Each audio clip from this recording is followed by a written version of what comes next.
cultivating the Qi Si, establishing the foundation, forming the golden core, forging the Yuan Ying, transcending the divine, attaining the great vehicle, living in harmony with the heavens and earth, and traversing the myriad laws of the cosmos. The most humble outer disciple possesses a soul akin to a genius. By a stroke of fortune, he acquires a magical companion and a rare treasure.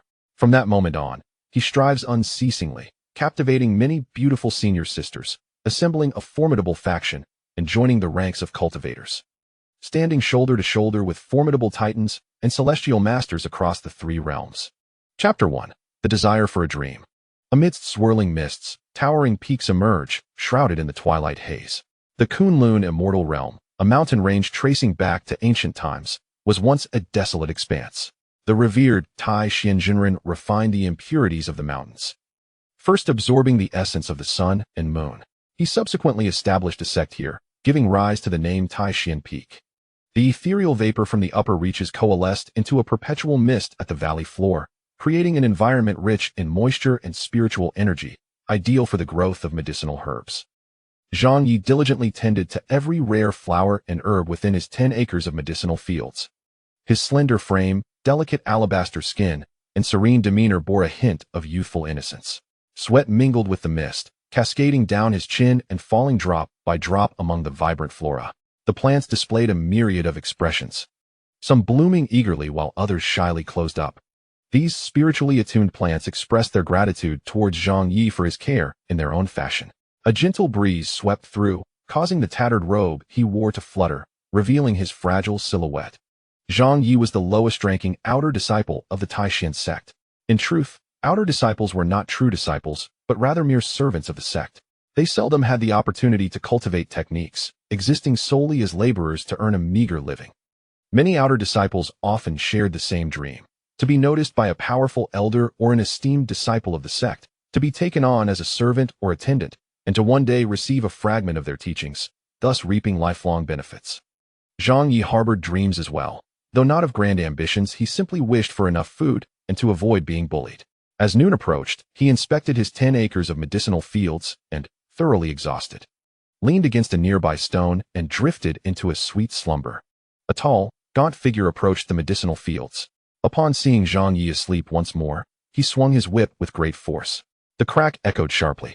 Startled from his dreams, Zhang Ye let out a cry as pain erupted across his body. Though he appeared grown, the sound of his cries still carried a hint of childishness. "Why are you crying, you worthless fool?" The lanky figure raised his whip once more. "Brother Heiying, I wasn't slacking." Zhang Ye's sobs grew more sorrowful, though he recalled his mother's admonition, "Do not cry needlessly." Only after inspecting the well-tended fields did Heiying relent. "The medicinal fields are of paramount importance to the sect. Sleeping here is unacceptable. Consider this a warning. Do not let me catch you again." "I'm tired." This thought lingered in Zhang Ye's mind, yet he could not voice it until long after Heiying had departed. Zhang Ye poured his heart into every task, laboring diligently. The extraordinary flowers and herbs he tended flourished more vibrantly due to the care he invested. These sentient plants expressed their gratitude for his sweat, thriving remarkably in their growth. Having spent 5 long years in the Tai Xuan Sect, aside from endless toil, Zhang Ye seized every opportunity to sneak into Pingshan Valley and observe his senior brother's practice. Pingshan Valley served as a recreational haven for outer disciples, where many honed their skills. Those who performed well and flattered their superiors sometimes received rudimentary techniques from the exalted inner disciples. Should they display talent, they might escape the clutches of servitude and ascend to inner discipleship. Zhang Ye's aspirations were not to become one of those lofty figures, but simply to grow stronger and endure less bullying. He recalled his mother's words, "Do not allow others to take advantage of you." Such phrases echoed repeatedly in his mind. In truth, he could barely remember what his mother looked like. From the moment he opened his eyes, Zhang Ye had known only the Tai Xuan Sect. Everything prior felt like a void, save for those few words from his mother. It was said that brother Heiying had rescued him from the brink of death at the jaws of a wolf. Everyone spoke of it, yet Zhang Ye could not discern the truth. When he returned to his humble hut, the stars shone brightly overhead. As was customary, he fetched a basin of cool spring water, sat before his bed, and tended to the wounds inflicted upon him during the day. His skin bore a faint luminescence, pure and unblemished. Such suffering from lacerations was not foreign to Zhang Ye. Yet, inexplicably, his body never bore scars. His recovery was always swifter than one would expect. The night enveloped him like a gentle stream. Zhang Ye forgot the pains of the day, staring into the starry sky, lost in thought. He yearned for a dream, however modest it might be. Yet it seemed elusive. He could not even recall his mother's visage. The name Zhang Ye was bestowed upon him by brother He Ying, as he was found in a filthy state on a night filled with darkness. Thus, he was named Zhang Ye. As night fell, Zhang Ye diligently practiced the Tai Xuan Fist before his small hut. This was the fruit of countless visits to Pingshan Valley, where he had secretly observed his fellow outer disciples. This set of techniques, though merely a basic exercise within the Tai Xuan Sect, comprised 17 simple routines that were easily comprehensible. Despite its simplicity, it possessed an intrinsic rhythm, transcending mere postures. Zhang Ye had finally grasped the external forms of the Tai Xuan Fist after many clandestine observations. However, he still lacked the accompanying principles. Whenever solitude permitted, he would practice this set of movements repeatedly. For he harbored no lofty dreams, and thus did not demand the mastery of the principles. His execution of the routines diverged from those of his seniors, whose movements were grand and expansive. Zhang Ye's Tai Xuan Fist flowed like a babbling brook, imbued with an indescribable rhythm. Initially, he sought to replicate the forms of his seniors, whom he regarded as celestial beings, flawless in their execution. Yet, after mastering the 17 routines, he unconsciously began to modify subtle aspects during practice. A peculiar sensation arose within him. Did he believe his seniors were mistaken? Such thoughts, questioning the teachings of the sect, had to be buried deep within his heart. With no grand ambitions, he did not mind if he was practicing incorrectly. He practiced solely for the sake of not being bullied. With every movement, his breath flowed. Unlike his senior's Tai Xuan Fist, Zhang Ye's strikes resembled a gentle stream, flowing smoothly, guided by his heart's intent. The 17 routines transformed, as he completed 3 full cycles, exhaling deeply. Thud! The frail Zhang Ye collapsed, utterly exhausted, and fell into a deep sleep. He had yet to embark on the true path of cultivation, having not even begun the journey of Qi training. Thus, his practice of the Tai Xuan Fist could not be sustained for long. Yet, there was something distinctly different about Zhang Ye's Tai Xuan Fist. Even when practicing orthodox techniques and entering the second realm of Qi training, not everyone could complete 3 cycles of the Tai Xuan Fist. In the darkness, someone appeared to be observing Zhang Ye practice. After Zhang Ye succumbed to slumber, a curious whisper echoed softly. 3 hours later, as dawn broke, the sound of the bell rang thrice, shattering the stillness of the morning. Rubbing his eyes, the weary Zhang Ye rose from the ground. Once again, he had spent the night sleeping outdoors, a reality he had grown accustomed to. He hastily gathered some leftover rations to quell his hunger, rushing toward the medicinal fields. Otherwise, he would face the wrath of brother He Ying. While Zhang Ye feared not the pain of flesh wounds, he deeply despised the accompanying sense of shame. Zhang Ye's slender figure plunged into the medicinal fields. Carefully tending to the colorful array of flowers and herbs, sweat dripped steadily into the rich, vibrant soil, causing the extraordinary flowers and rare herbs to bloom with even greater brilliance. It seemed as though his perspiration was the most invigorating fertilizer. The emergence of rare and precious flora is inherently linked to the exceptional energy of the earth and the relentless essence of the sun and moon, which, over the years, nurtures their growth. Once the sect has endeavored to create an environment conducive to the flourishing of medicinal herbs, the next vital step is to utilize the nearly servile outer disciples for cultivation. Although the venerable elders, possessing profound and esoteric techniques, can summon the elements, they are incapable of employing spells to hasten the growth of extraordinary plants. All of nature adheres to its own laws. To contravene these laws and forcibly accelerate the growth of flora may result in insufficient vitality and an infusion of malevolence. It is akin to using hormones to hasten the growth of livestock. Zhang Ye murmured as he loosened the soil. He suddenly paused, perplexed by the peculiar term hormones that had crossed his mind, feeling utterly bewildered. This word seemed entirely out of place in this world.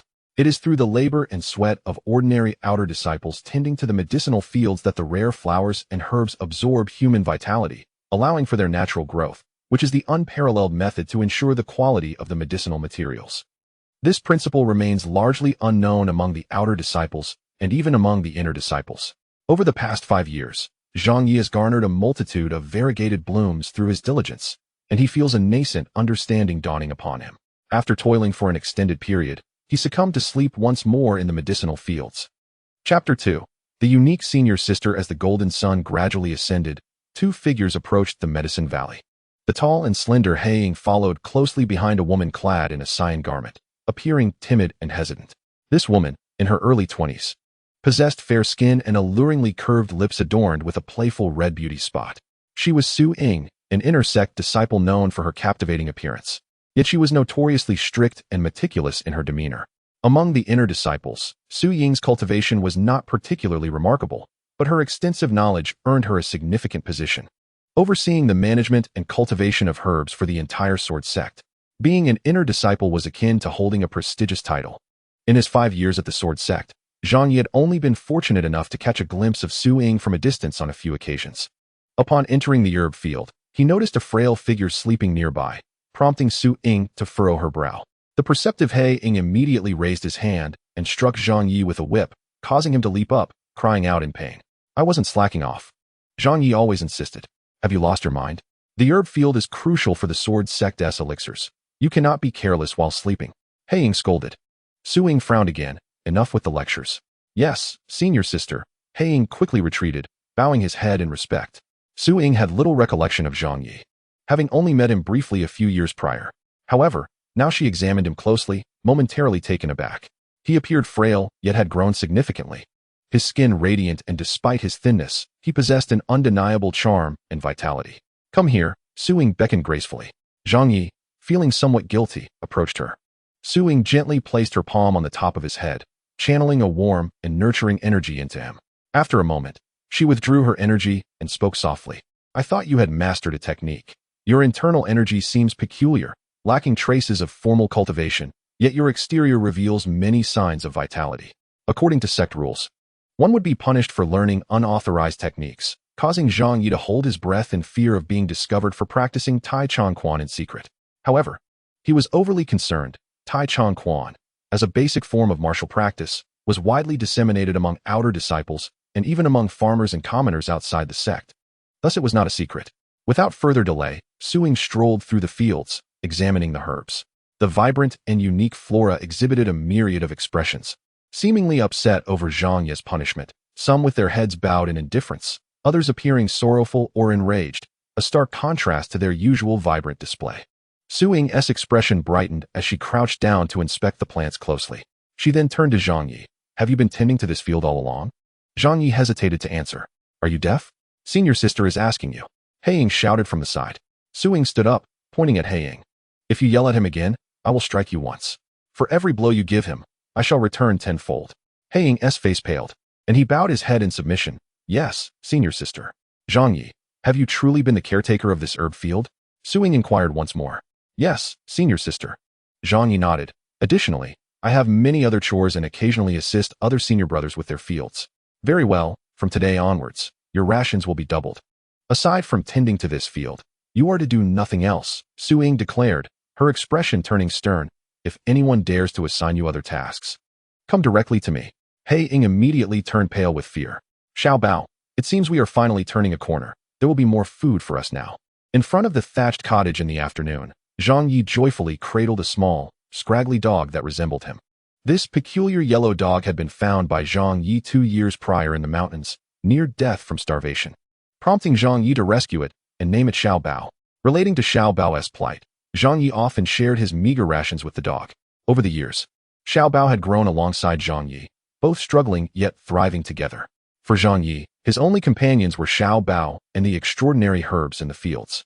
With a reduced workload, he comfortably leaned against the cool stone at the entrance, basking in the sun's warmth. He recalled the composed and fair demeanor of senior sister Su Ying, realizing that she was indeed a remarkable presence. After inspecting Zhang Ye's herb field, Su Ying continued to examine the other fields in the Medicine Valley, her frown deepening with each glance. The field she had once deemed promising now appeared far less appealing. Su Ying could not yet ascertain why Zhang Ye's field exuded significantly more vitality than the others. These fields, managed by outer disciples, were considered basic, ordinary plots of the Tai Xuan Sect, classified as second tier. The classification of herb fields depended on their environment and the richness of spiritual energy. First-tier fields were the lowest grade, akin to common farmland used primarily for growing food for outer disciples. Second-tier fields, however, contained initial traces of earth energy and essence, rendering them unsuitable for grain cultivation. Most second-tier fields were utilized for growing medicinal herbs as auxiliary materials for the sect's alchemy. Theoretically, second-tier fields could only yield second-tier herbs. Yet, curiously, Su Ying sensed a hint of the herbs in Zhang Ye's field potentially developing into third-tier materials. If this were indeed the case, it would be astonishing, akin to an extraordinary challenge within sword cultivation. Additionally, for reasons unknown, Zhang Ye's second-tier field exhibited distinct differences in both spiritual energy and soil composition. Although Su Ying was responsible for these matters, she was merely an inner disciple with limited experience and knowledge. Unsure of her findings and fearful of punishment, she decided against reporting her observations until she could fully understand the circumstances. As the sun set and the stars twinkled, another morning bell rang. Zhang Ye secured Xiao Bao inside the cottage and headed to the fields. Taking Xiao Bao along would surely result in He Ying's wrath, and leaving Xiao Bao outside might lead to mischief, risking capture by other senior brothers. Xiao Bao was one of Zhang Ye's few companions, and he did not wish to lose this cherished friend. Upon entering the Medicine Valley, Zhang Ye was met with an unexpected smile from the outer sect disciple stationed at the valley entrance, a stark contrast to the usual hostility. "Did you sleep well last night?" the disciple inquired cheerfully. "Very well," Zhang Ye nodded before continuing on his way. Once Zhang Ye was out of sight, the disciple spat on the ground in disdain, muttering, "What a pitiful, half-baked pretty boy." Thinking he is special just because senior sister Su Ying has taken an interest in him, Zhang Ye remained patient as he tended to the fields. His approach was different from others. While most would broadly apply spiritual fertilizers and manage pests across the 10 acres, Zhang Ye meticulously memorized each plant, caring for them one by one. He was always cautious, fearing that any mishap could bring He Ying's wrath upon him. Over time, he became familiar with the characteristics of each herb, sensing which ones were timid or temperamental, developing an innate connection with them. Moreover, he had never applied fertilizer. For reasons unknown, he believed that using spiritual fertilizer was akin to administering chronic hormones to these flowers and herbs. "Have you bullied the other plants again?" Zhang Ye reprimanded, tugging at the ear of a vibrant plant. He had named the most domineering entity in this medicinal field 7 stars embracing the moon. After the admonishment, 7 stars embracing the moon became considerably more subdued, retracting its branches and leaves. Previously, this plant had unfurled its foliage, obscuring the sunlight from surrounding flowers and herbs. Caring for the medicinal field required an immense amount of effort, yet Zhang Ye found no hardship in it. He had always coexisted with these flowers and herbs as friends. In the evening, leaning against a blue stone, he took a sip of wine. Zhang Ye was not particularly skilled in drinking, yet wine was a luxury among the outer disciples, something he rarely dared to contemplate. For reasons unknown, the 2 individuals who had often bullied Zhang Ye presented him with a small flask of wine. Thus, Zhang Ye indulged in a fleeting moment of an elegant life. Chapter 3. The Valley of Wishes. In the depths of an unknown darkness, a faint, ethereal voice drifted forth. This time, Zhang Ye truly heard it, with unwavering certainty. Over the past few years, he had often been plagued by paranoia, feeling as if a pair of eyes were watching him from the stars. "Who are you? Do not frighten me," Zhang Ye shouted into the darkness, yet received no echo in return. Little Bao, his loyal companion, followed closely behind, barking into the void. Subsequently, fear took hold, and the man and his dog huddled together in their small hut, trembling, both apprehensive of lurking demons.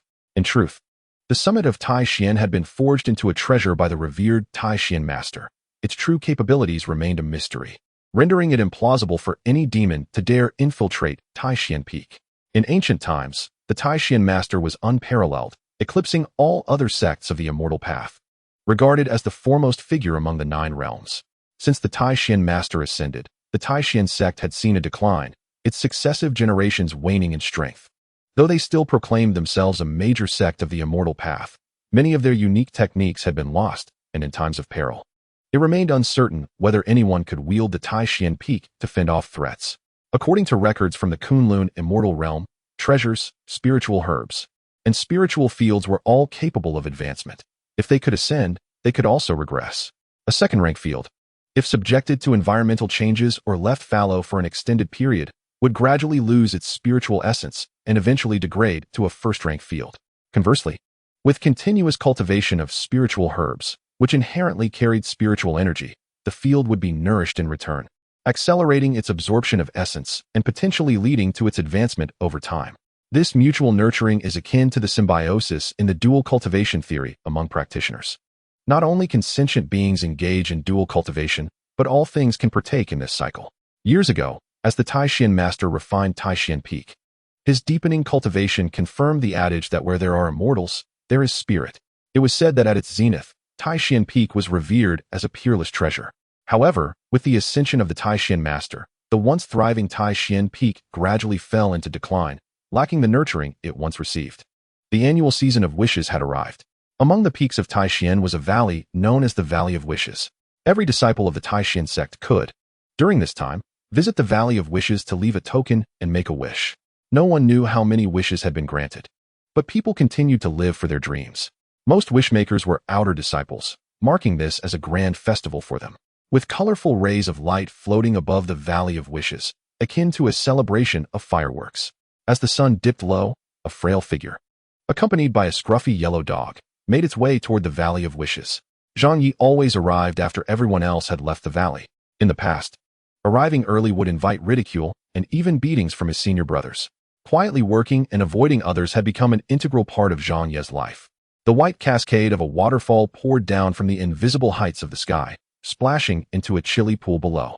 At the edge of the pond, an ancient tree, whose age was unknown, bore numerous trinkets, tokens of wishes left by outer disciples. This ancient tree, said to be as old as Tai Xuan Peak itself, was revered and referred to as the wish-granting tree. Zhang Ye took a piece of cloth and tied it to the branches of the wish-granting tree, representing his wishes for the coming year. I hope my wish comes true. Little Bao, let us return. With a joyful heart, Zhang Ye departed the Valley of Wishes with his yellow dog. The moonlight fell like snow. At this hour of the night, a shadow, sharp as a blade, appeared beside the wish-granting tree. It was no more than a silhouette, devoid of substance. This shadow lingered over Zhang Ye's tattered cloth for some time, observing the words inscribed, "How I wish for a hut that is not so cold, where I can bask in the sun, and for 3 portions of grain for the coming year, so that little Bao can grow strong." Zhang Ye, disciple of Tai Xuan. The blade-like shadow recited this wish for a considerable time, sensing the once fierce aura around it soften, becoming as gentle as moonlight. Waste. Immediately, the serene atmosphere surrounding the shadow dissipated, and a chilling intent emerged, a palpable and unyielding killing intent, as if all of creation trembled in response. Without the shadow even making a move, the ancient wish-granting tree, which had stood for millennia, finally withered, losing all vitality. This filthy, wretched tree should have perished long ago. Just look at what kind of wishes are made to you. The shadow vanished, but its emotional voice lingered, distinctly feminine. Ding, ding, ding, the morning bell tolled. Zhang Ye sat up, stretching lazily. Recently, he had more time and sufficient sleep. His dreams had begun to manifest partially. The half-grown yellow dog leapt to the bedside, licking Zhang Ye's face with its tongue. Little Bao, stop messing around. I must go to work. Zhang Ye tidied himself and dashed toward the medicinal field. His hut, being in close proximity to the medicinal valley, was quite damp and typically cold. Zhang Ye's aspiration was to have a hut that was not so frigid, as poor rest was a contributing factor to his discomfort. However, last night, his hut had been pleasantly warm, devoid of any chill. Zhang Ye, genuinely content, clasped his hands to his chest and closed his eyes, saying, "Thank you, wish-granting master. You have fulfilled my wish." One could only wonder how those entities who had driven away the coldness the previous night would react upon hearing his words. As he approached the medicinal valley, a scheming disciple greeted him with a smile. "Brother Yi has arrived. Did you sleep well last night? I heard that the wish-granting master has passed away and withered. The elders have already intervened to investigate. Who knows if the end is near? Such a significant event heralds great calamity." Ah, Zhang Ye jumped up, genuinely saddened by the news of the wish-granting master's demise. Comparatively, without dreams, he felt little fear and was indifferent to any signs of impending doom. The scheming disciple lowered his voice. "It's been instructed not to speak of this matter casually. Please do not mention that I told you." This fellow, who usually referred to Zhang Ye as junior brother, had now switched to brother. Once Zhang Ye entered the medicinal valley, the scheming disciple spat on the ground. "Bah, what a thing. Calling you brother and you actually agreed. Serval dog, do you think that because Suing takes care of you, you are something special? This time she has gone too far. Perhaps Master Tianlang himself will summon Suing. Let us see how long you can act so haughty." The sound had not yet faded when a beam of golden light flickered from the heavens. As the resplendent light struck the ground at the entrance of the medicine valley, the earth trembled and the surrounding blue stones shattered into fragments. Clad in white robes, adorned with a golden hairpin, the handsome visage of the man radiated an air of icy aloofness. This cold-faced figure, known as Tianlang, regarded the steward disciple and declared, "What business do you have in my summons of suing?" The steward disciple, pale as a ghost, suddenly knelt down, reverently addressing him as Master Hua Tianlang. The voice of Hua Tianlang, chilling and merciless, echoed as he stated, "Those who chatter behind my back shall perish." Without a visible movement, the outer sect disciple burst forth like a firecracker, flesh and blood scattering.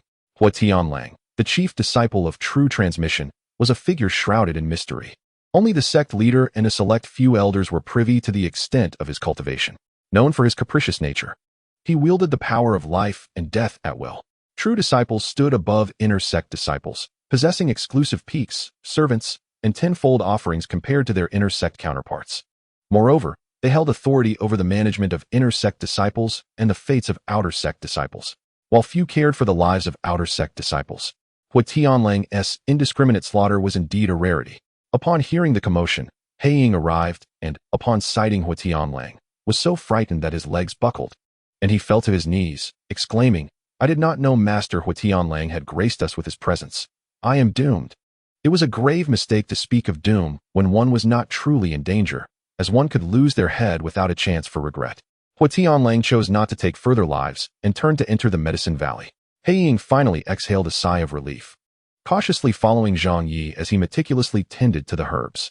He then noticed the seven-star moonflower bullying other plants, prompting Zhang Ye to use a small herb as a whip, striking the seven-star moonflower a few times. This time, the troublesome plant settled down. Unbeknownst to Zhang Ye, a chilling gaze had been observing him for quite some time. After scrutinizing the medicinal fields, Hua Tianlang looked up, seemingly enlightened. Chapter 4 began as Zhang Ye struck a precious seven-colored herb, causing He Ying to bellow in fright. "You fool! If you ruined that herb, even if you had 9 lives, they wouldn't suffice for compensation." "I am sorry," Zhang Ye stammered, startled and turning around. After gazing at the seven-star moonflower for a while, Hua Tianlang murmured, "The 7-color begonia has indeed advanced to the 3rd rank. To cultivate a 3rd-rank begonia from a 2nd-rank field is intriguing. It is the 7-star moonflower." Zhang Ye emphasized quietly. Hua Tianlang's expression darkened slightly, clearly displeased by the retort. However, he suppressed his anger and conceded, "Very well. The 7-color begonia has never been the primary herb. I shall permit you to name it the 7-star moonflower." "Thank you, senior brother," Zhang Ye replied. Hua Tianlang inspected the herb field once more, confirming the soil had changed, yet it remained a 2nd-rank field, leaving him puzzled about the underlying issue. "I grant you the Tai Xuan Sect's technique, the Taiha True Qi. Cultivate it well." Hua Tianlang ascended into the sky as golden light enveloped him, his voice reverberating. "From this day forth, any person or thing that obstructs your cultivation of herbs shall be executed." A delicate radiance flickered as Zhang Ye grasped a jade slip in his hand, which was presumably the cultivation method for the Taiha True Qi. However, he felt no elation. A nagging intuition whispered that Hua Tianlang harbored a heavy malice towards him, yet he extended a hand of favor, perhaps for reasons unknown. Although he was still an outer sect disciple, the privilege to cultivate the True Qi technique was a clear indication that Zhang Ye was a strong contender for promotion to inner sect disciple this year. At that moment, He Ying approached with a beaming smile, akin to a ripe tomato, exclaiming, "Congratulations, Brother Yi, on your promising future. Do remember to support your younger brother." He produced 2 gathering source pills, a token he had amassed over the years, and offered them to Zhang Ye. Gathering source pills were valuable to cultivators, serving not only to satiate hunger, but also to aid in the recovery of vitality. In the realm of cultivation, they were considered basic elixirs. Consuming them was akin to ordinary people having a meal, representing a daily necessity. For outer sect disciples, however, they were luxury items.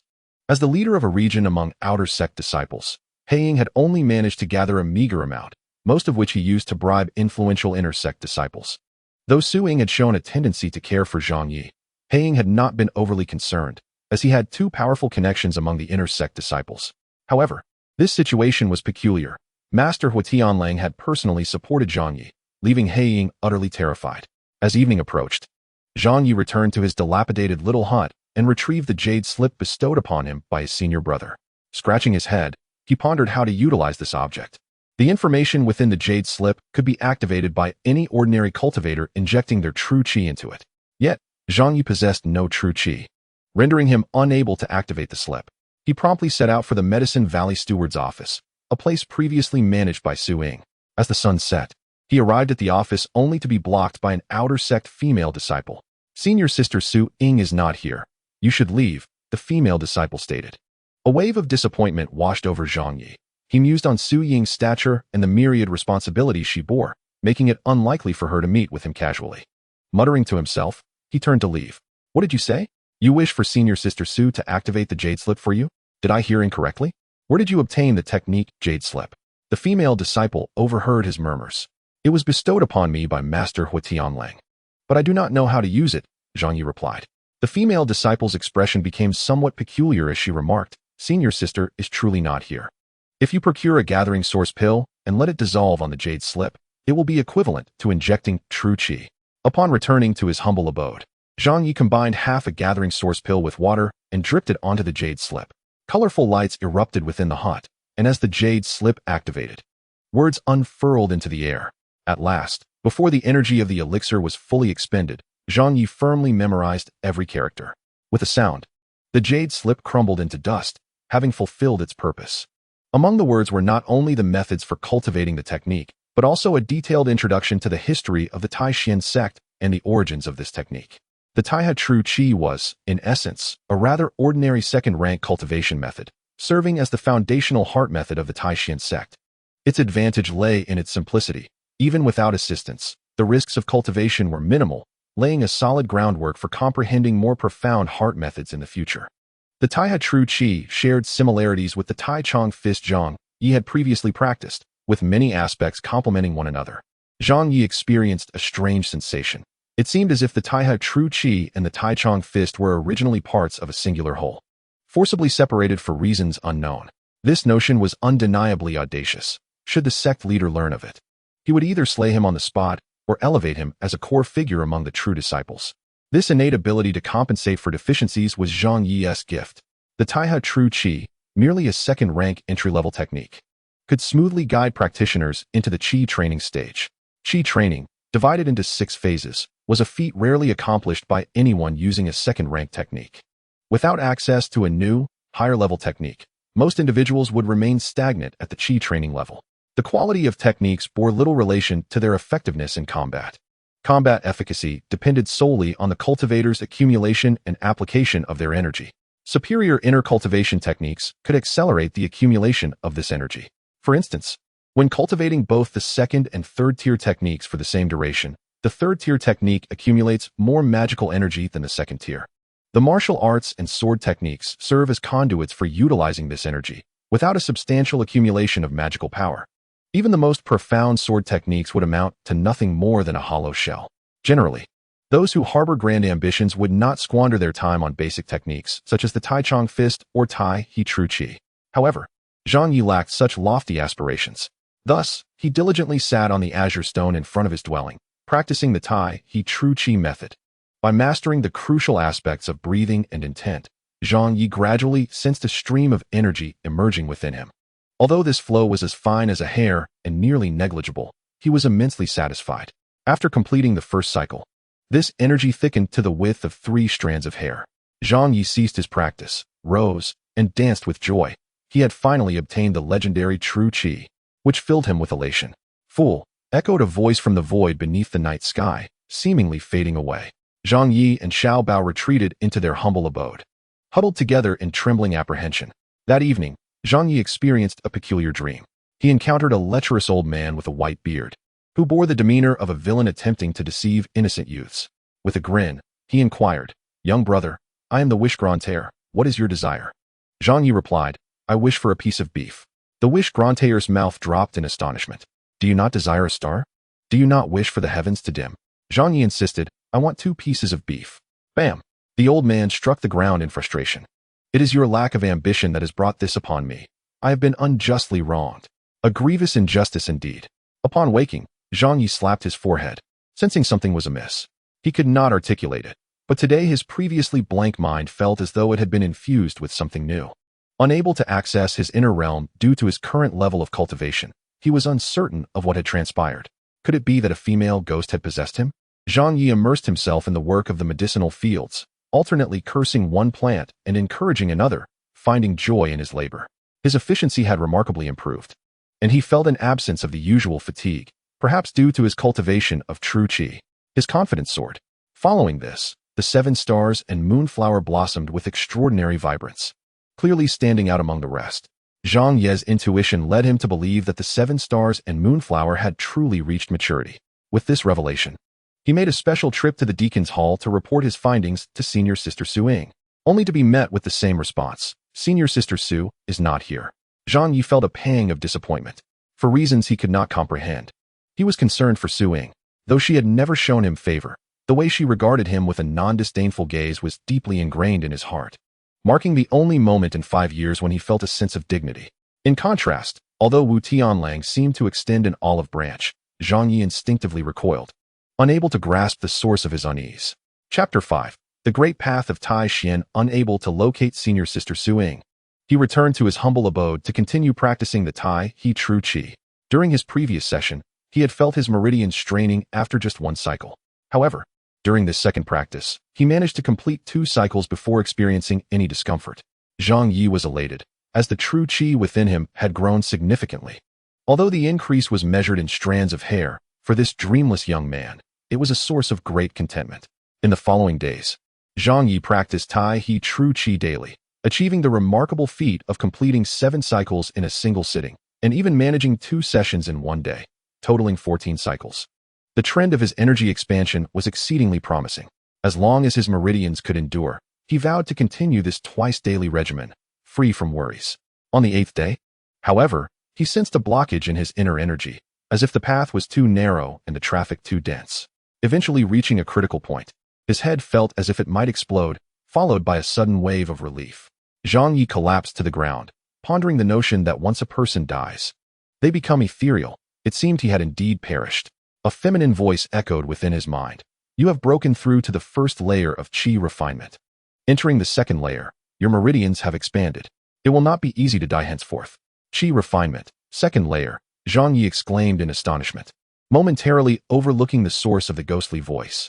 Outside, he began to practice the Tai Chong fist. With every movement, energy surged, causing the wind to howl and the dust to swirl around him. After completing all 17 transformations, he felt the energy within his dantian pressurizing, the flow continuing to swirl around him for some time.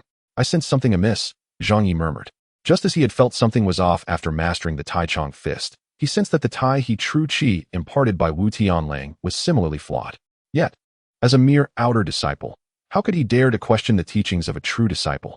He found himself at an impasse, uncertain whether to trust his instincts and modify the Tai He True Qi. As this thought lingered in his mind, a beautiful yet cold woman, resembling ice and snow, deep within Zhang Ye's consciousness, suddenly opened her eyes. From that moment, his previously innocent demeanor began to shift, gradually becoming more aloof, with an increasing chill in his gaze. Xiao Bao blinked, turned, and ran into the hut, hiding under the bed, whimpering at the sight of Zhang Ye, now exuding an aura as sharp as a blade. Zhang Ye glanced back at the yellow dog and commanded, "No barking." Xiao Bao merely grumbled and lay on the ground, perplexed, unable to comprehend what had changed. After millennia, finally, someone with a modicum of intelligence had grasped the essence of the great path of Tai Xuan.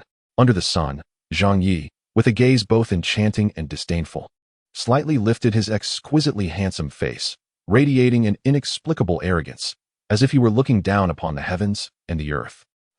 Suddenly, the arrogant and bewitching gleam in Zhang Ye's eyes vanished, replaced by a harmless demeanor as he scratched his head, questioning, "Who is hiding within my body?"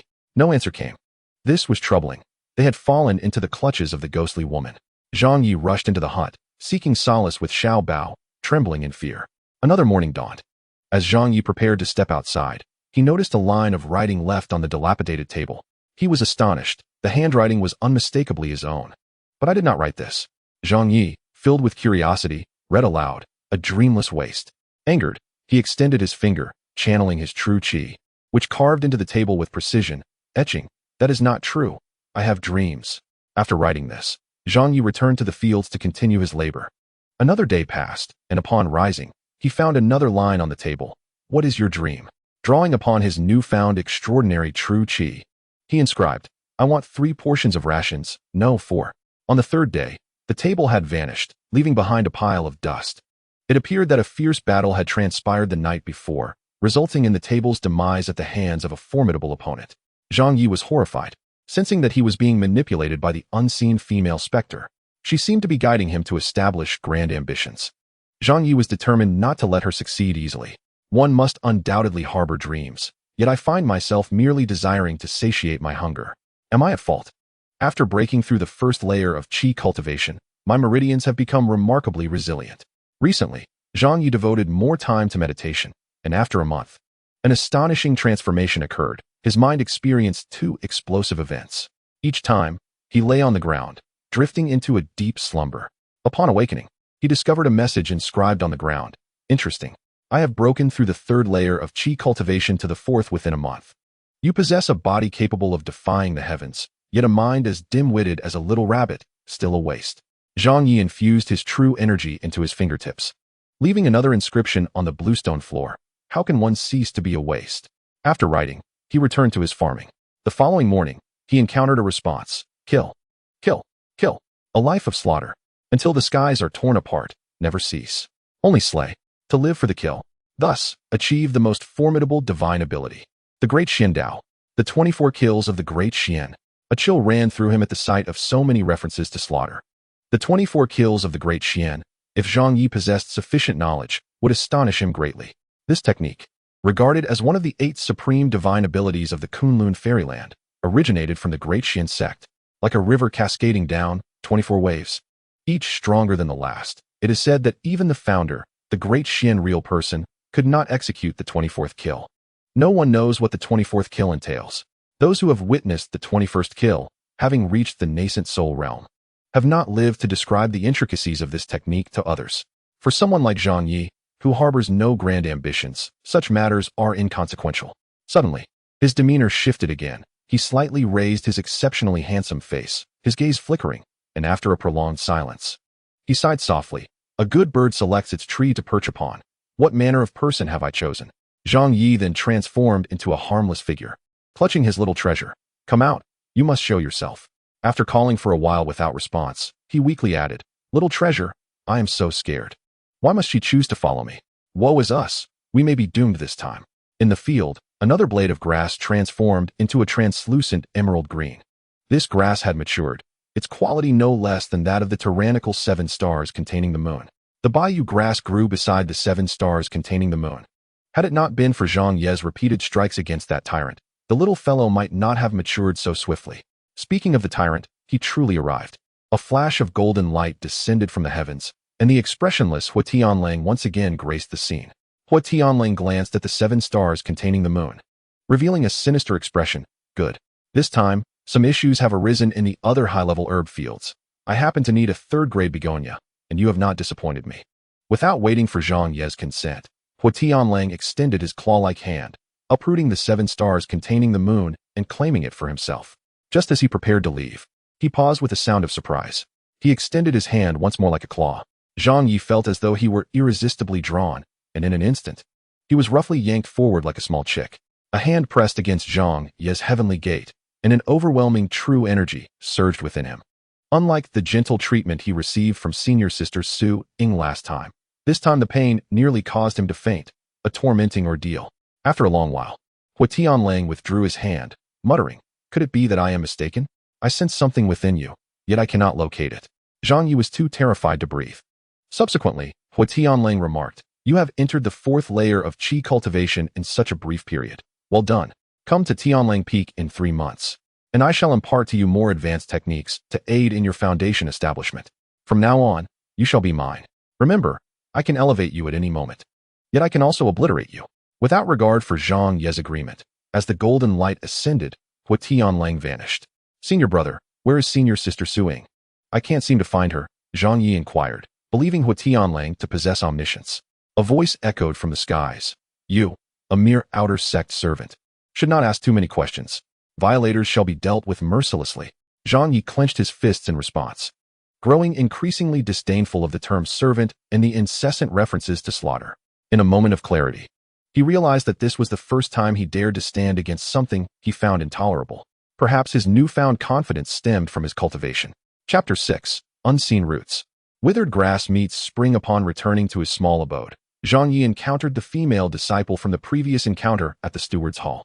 With a beaming smile, She approached and handed Zhang Ye a small jade vial. These are 5 gathering source pills, a special reward bestowed upon you. You are truly fortunate.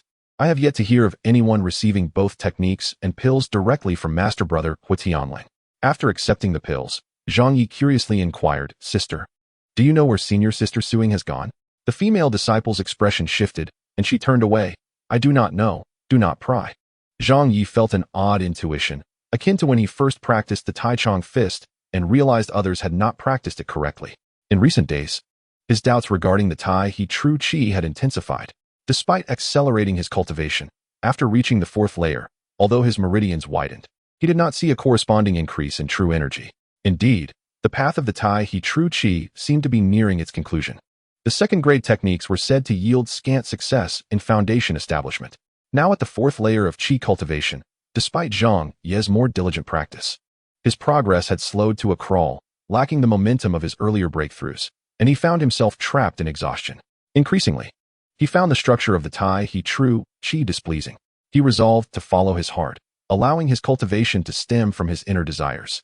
Thus, emboldened, he modified certain breathing techniques and the essentials of energy flow. After a full cycle, he experienced no adverse symptoms. This marked the beginning of a surge in confidence. He hastened his modifications, accelerating the circulation of true energy. The Tai Chong fist aligned with certain aspects of the Tai True Qi. A prodigy like Zhang Ye, once he established the Tai Chong fist, would develop an instinctive understanding of how to better harmonize the flow of true energy to enhance the fist's efficacy. Through trial and error, the framework still resembled the Tai True Qi, yet the details had transformed completely, akin to his initial modifications to the Tai Chong fist. By the 7th day, after numerous revisions, he had patched together a complete set of authentic techniques. After thorough study, he found them much more agreeable. With a sense of casual diligence, he continued to practice according to the 20th version of the Tai True Qi, training earnestly. This time, it proved effective. A superior cultivation framework yielded heightened efficiency. Zhang Ye's accumulation of spiritual energy surged once more with vigor. A peculiar voice echoed from deep within his mind, startling Zhang Ye. In a moment of clarity, he realized that upon entering the 3rd layer of Qi cultivation, his sea of consciousness had opened, allowing him an almost out-of-body experience for introspection. Cautiously, Zhang Ye ventured into his still weak sea of consciousness, which appeared as a dimly lit stone chamber. Within this chamber, there were no objects. Only a woman clad in purple, her figure as straight as a blade, standing with her back to Zhang Ye. Who are you? And what are you doing in my mind? Zhang Ye timidly inquired. No reply came. Hey, can you respond to me? He whispered again, cautiously. The figure slightly turned, and the woman in purple finally faced Zhang Ye. Instinctively, he took 2 steps back. Initially, he had expected a fearsome apparition, yet surprisingly, this being was not terrifying at all. Rather, she was quite beautiful. The beauty of the woman in purple is beyond description. It is a captivating allure, akin to the edge of a blade. Her entire being resembles a sharp knife imbued with deadly intent, including her beauty. Yet, her fair visage is not as cold as one might imagine. Her eyes sparkle with extraordinary brilliance, slightly tilted upward, enhancing her exquisite features. Indeed, the only aspect of her that lacks sharpness is her face, which bears an elegant and ethereal arrogance. This arrogance, however, does not evoke disdain. Rather, it commands admiration. An oddly captivating quality. Zhang Ye felt a wave of relief, thinking it rather unjust to label such a beauty as a demon. What is your surname? Zhang Ye inquired. The woman in purple blinked. Are you speaking to me? Yes, I just asked who you are and why you are in my mind, Zhang Ye replied. Why? The woman in purple raised her face slightly. Because you are a useless fool, easy to bully. I am not useless, Zhang Ye retorted weakly. I can farm. Speak louder and omit the part about farming, she commanded. Zhang Ye's voice faltered further, but he stubbornly added, I can farm. Fool. The woman in purple elegantly chastised before turning away, ignoring the little fellow. Zhang Ye scratched his head, but this is my space. How can I express myself when others intrude and take my possessions? The woman in purple did not turn back, her tone remaining elegant and gentle. After much hesitation, Zhang Ye realized that he had no means to deal with this invader in his mind. Finally, he said, if you have nowhere to go, you may stay here temporarily while I tend to my farming. Once Zhang Ye vanished, the woman in purple sighed softly. She felt an urge to bleed, yet could not deny that the fellow was quite adept at farming. Zhang Ye immersed himself in the fields, conversing with his companions, and confirmed that the jade grass had fully matured. He then retrieved the jade box provided by his sect and carefully harvested the jade grass, placing it inside. Typically, once herbs mature, they are uprooted entirely before replanting new seeds. Zhang Ye held a special affection for these plants and could not bear to uproot them completely. He had a hunch that after harvesting the fruits, these herbs would not perish. With careful nurturing, they could thrive once more. 5 years prior, he had shared this thought with his senior brother, the Black Eagle, and was met with a whipping, which caused him to refrain from mentioning it again. However, just as he boldly told the woman in purple, "I can farm," Zhang Ye was quite stubborn and had not learned from the beating. He insisted on avoiding the use of slow-release hormone fertilizers and never fully uprooted his herbs. Instead, he would harvest them at maturity, leaving a portion of the roots buried in the soil. In doing so, he secretly contributed the saved fertilizers and seeds to other brothers in need, thus earning their favor and reducing their bullying towards him. Moreover, every time he harvested the fruits, he felt a pang of sadness. Alongside his sweat, a few tears would inevitably seep into the soil, resulting in even more vibrant herbs sprouting when the withered grass blossomed again in spring. No one could explain the phenomenon, but who could guarantee that the imminent advancement of the spiritual fields and the promotion of many second-tier herbs to third-tier was not a result of this practice? The last time, Tianlang, acting like a tyrant, recklessly uprooted the 7 stars and the moon, leaving Zhang Ye disheartened for some time. This was one of the reasons for his fading respect for Tianlang. Invisible roots, withered grass reborn. As this thought crossed his mind, Zhang Ye set aside his work in the fields and hurried back to his humble abode. After affectionately embracing his little treasure for a while, he began to contemplate the techniques he practiced, leaving behind a framework while constantly erasing and updating the content. Wasn't this the essence of invisible roots? Harvesting herbs only for them to grow even more splendidly next time mirrored Zhang Ye's revisions of the Tai Chong Fist and the essence of Tai He True Qi. He wondered if there was a chance to elevate Tai He True Qi and Tai Chong Fist to third-tier techniques. Such fanciful thoughts.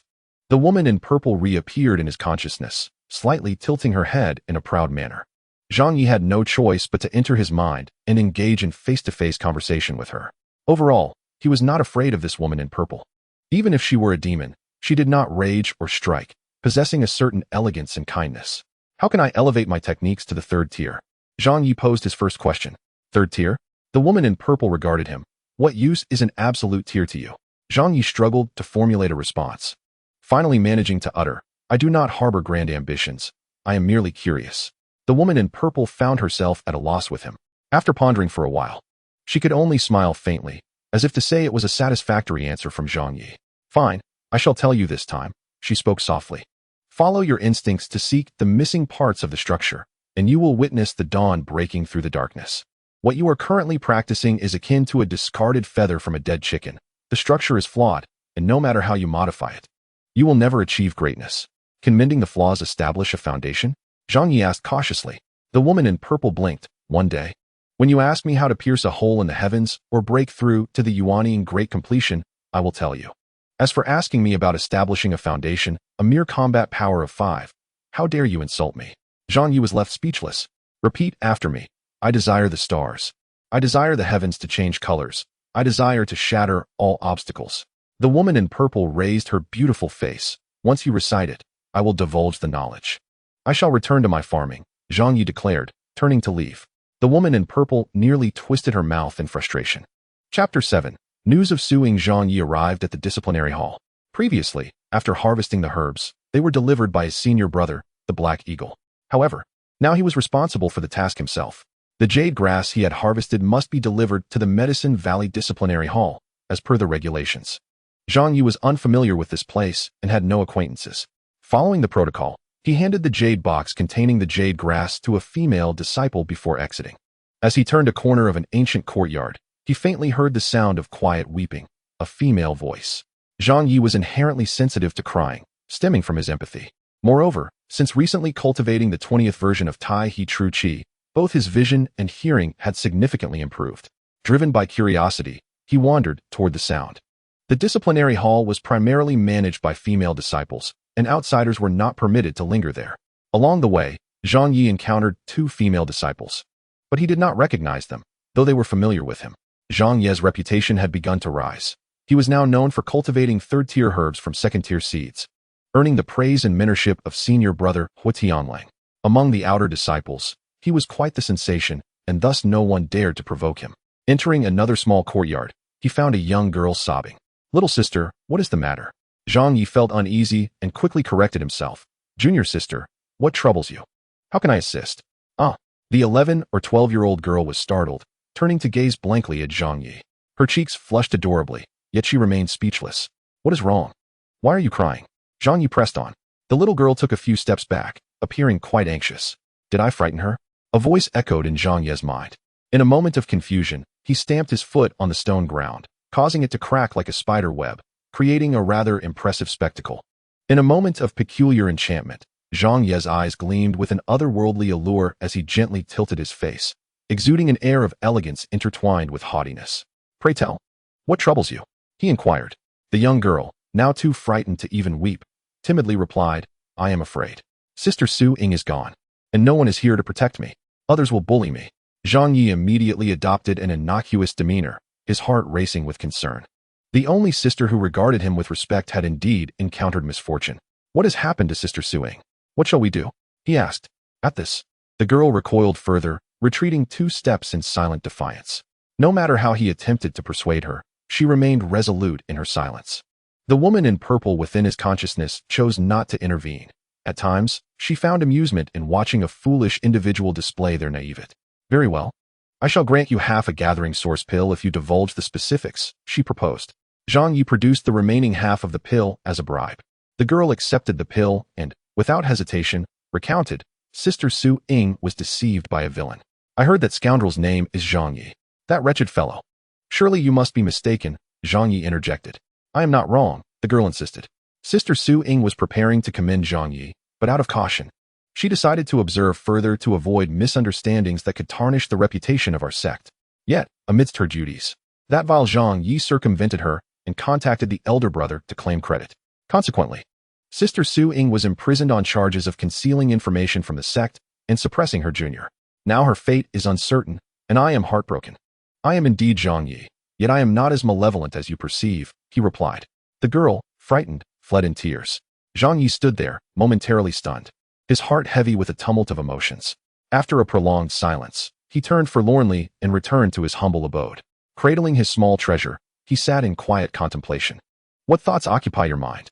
The woman in purple reappeared within his consciousness. "I must rescue Sister Su Ying," Zhang Ye murmured. "Rescue? How do you intend to accomplish that?" she queried, her head slightly raised. With unwavering resolve, he declared, "I would not hesitate to confront Tianlang in battle. I shall save Sister Su Ying." The woman in purple did not commend his bravery, stating, "In your current state, even 1,000 attempts would result in your annihilation within moments.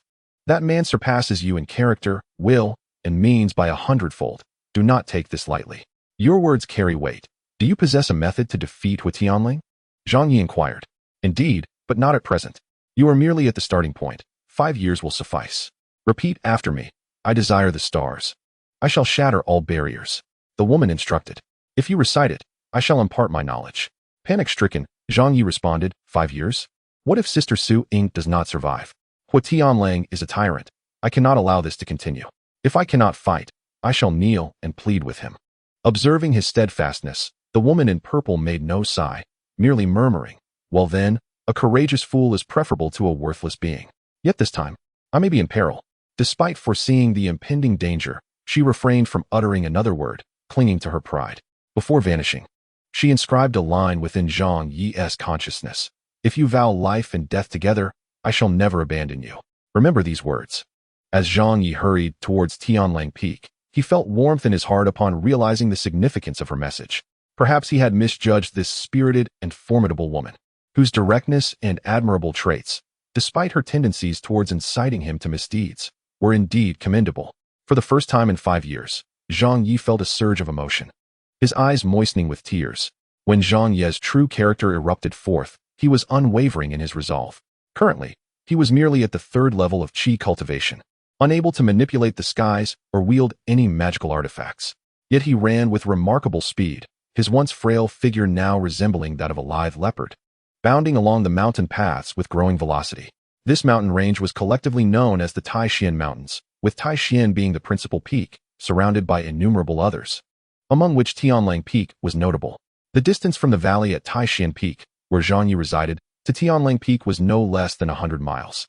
Previously, It would take him an entire day to traverse this distance, but now, his speed had increased tenfold. In merely an hour, he had arrived at the entrance of Tianlang Peak's valley. Tianlang Peak, as one of the guardian mountains of Tai Xuan's main peak and the designated seat for true disciples, was fortified with numerous prohibitions. Looking up, one could faintly see shimmering golden lights, indicative of a grand formation in conjunction with magical artifacts safeguarding the mountain. Bold one, what is your purpose? A dark-skinned outer sect disciple bellowed, blocking the valley entrance. Before Zhang Ye could respond, sensing the mountain's prohibitions, the disciple's demeanor softened slightly. Ah, it is Zhang Ye. Elder brother Hua Tianlang has previously informed us of your presence. Ordinarily, you would have free passage.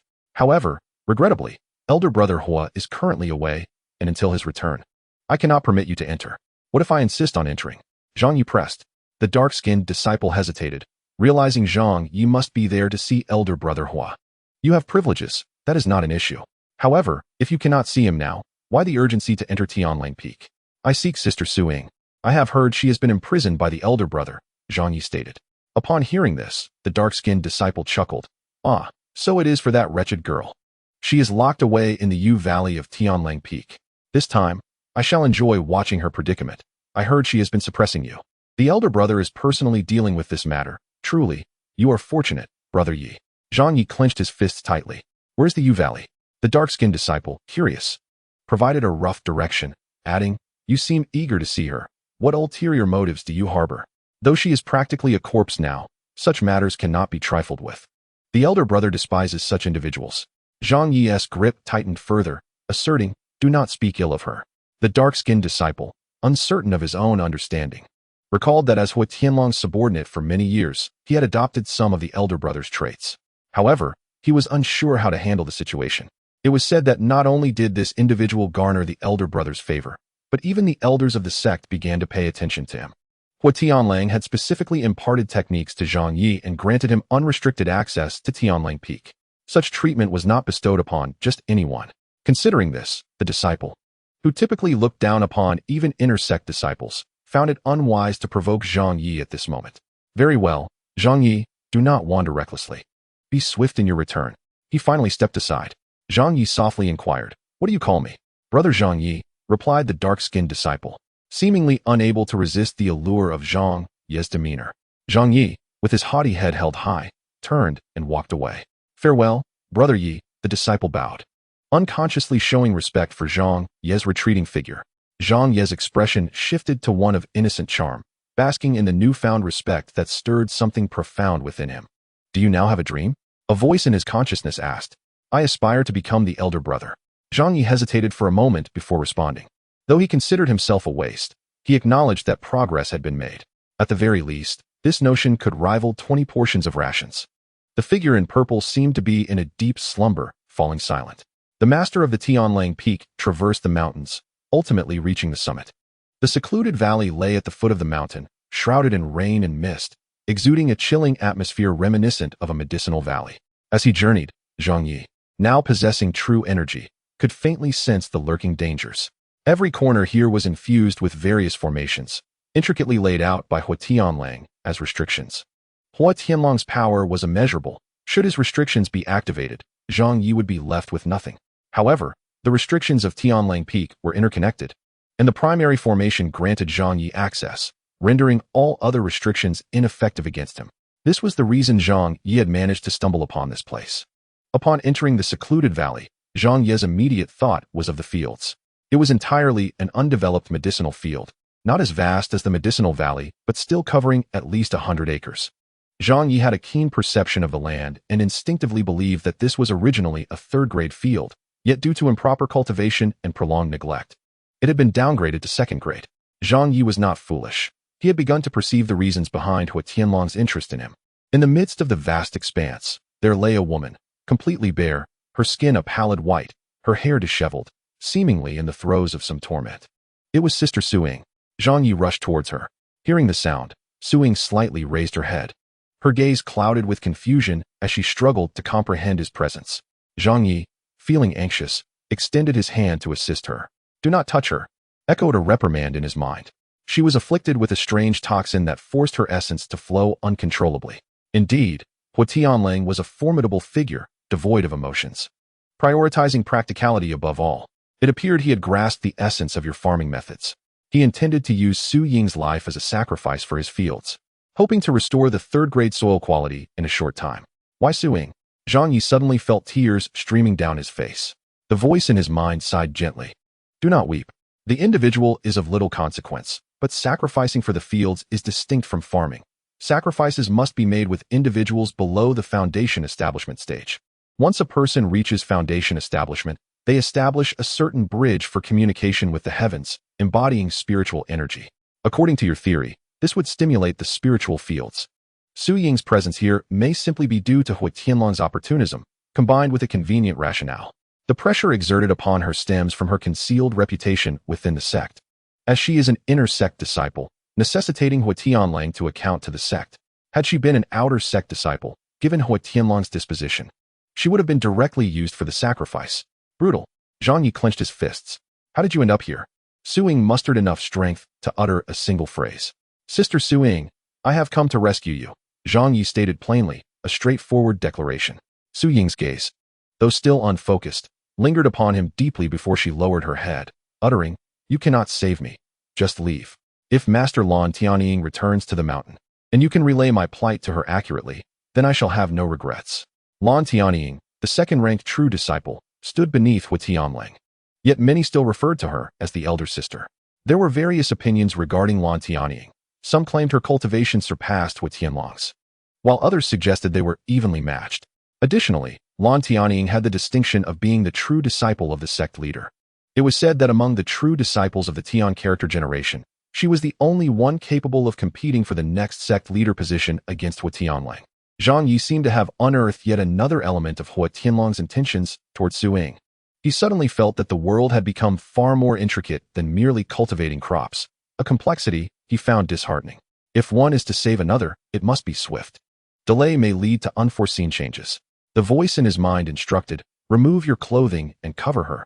As long as she remains within your proximity, the restrictions will not activate. Furthermore, administer all the gathering essence pills to her. In a short time, she will regain the ability to move. Zhang Ye hastily removed his outer robe and draped it over Su Ying, producing all 6 gathering essence pills and offering them to her. Sister, consume these, and we shall depart. I will take you to the elders to seek justice.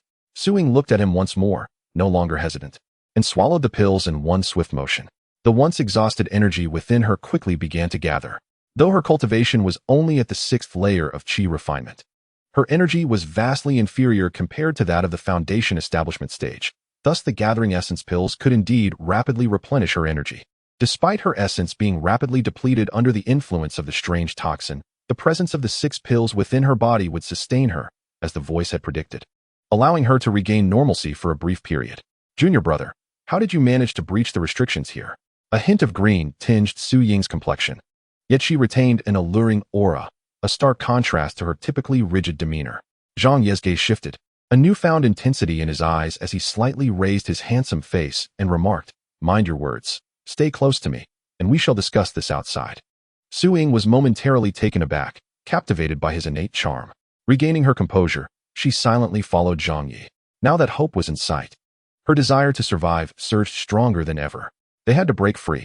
They must endure until Master Lan Tianying returned to the mountain. Otherwise, they would meet an unjust fate. Figures like Hui Tianlang and Lan Tianying, key characters among true disciples, often overshadowed the elders. Having reached their level, all resources of the Sword Sect were directed toward them, aimed at nurturing the next powerful sect leader to maintain the Tai Xuan Sword Sect status within the realm of immortals. The status of the elders had reached its peak. With no further ascension possible, the next generation would be titled Supreme Elder, devoid of any authority. However, the sect leader emerged from among the core true disciples. In a flash, Zhang Ye moved with the swiftness of a cheetah navigating the mountains, with Su Ying closely following, not lagging behind. She was astonished. Despite pushing her true energy to its limits, she found herself only matching Zhang Ye's speed. Observing closely, she noted that Zhang Ye's movements possessed a unique structure, embodying the essence of the Tai Chong fist. Yet, his Tai Chong fist was somewhat different. Zhang Ye was at the 4th layer of Qi refinement, while Su Ying was at the 6th layer. Theoretically, Su Ying's accumulation of true energy far surpassed Zhang Ye's. However, there remained a critical question. Could one effectively utilize true energy? Mastery of any fist or sword technique is fundamentally about the command of true energy, if wielded skillfully. One could achieve the same results with less energy expenditure. Zhang Ye possessed an innate talent for optimizing any flawed structure, effortlessly refining details in his daily movements, enhancing their efficiency and maximizing their potential. Thus, in this instance, it appeared that Zhang Ye, at the fourth layer of Qi refinement, was nearly on par with Su Ying. In a brief moment, they arrived at the valley's mouth. Brother Ye, a figure with dark hair prepared to greet them, but upon spotting the disheveled Su Ying trailing behind, his expression instantly shifted. You insolent wretch, how dare you risk your life? How many heads do you have? Su Ying was not one to be trifled with.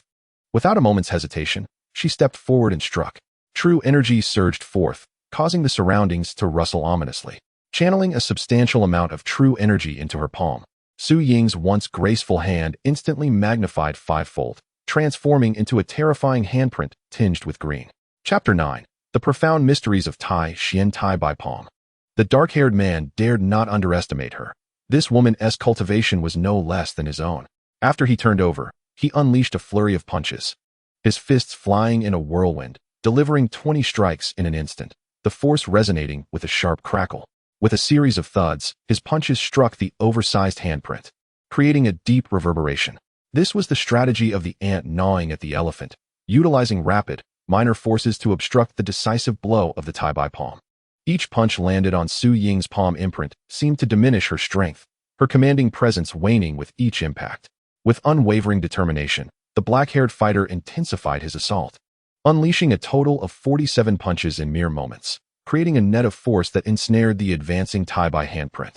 In the final moments, Su Ying's palm had shrunk back to its usual size, her offensive energy nearly depleted. The opportunity had arrived. Zhang Ye seized the moment to strike.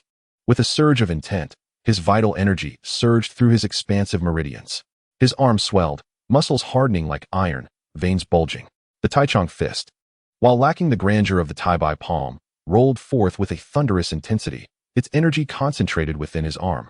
As Zhang Ye unleashed his strike, his arm elongated, transforming from a robust force into a slender, piercing spear reminiscent of a deadly needle.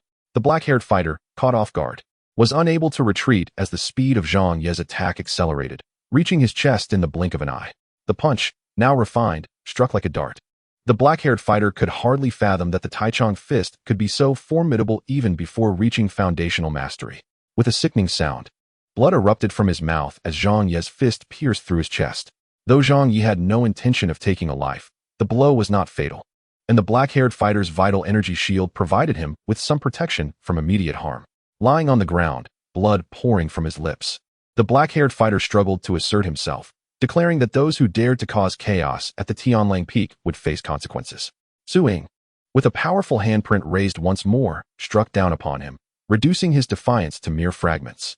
After dispatching the black-haired fighter, Su Ying coldly remarked that even facing death, he still spoke defiantly. Who would know of their actions once he was gone?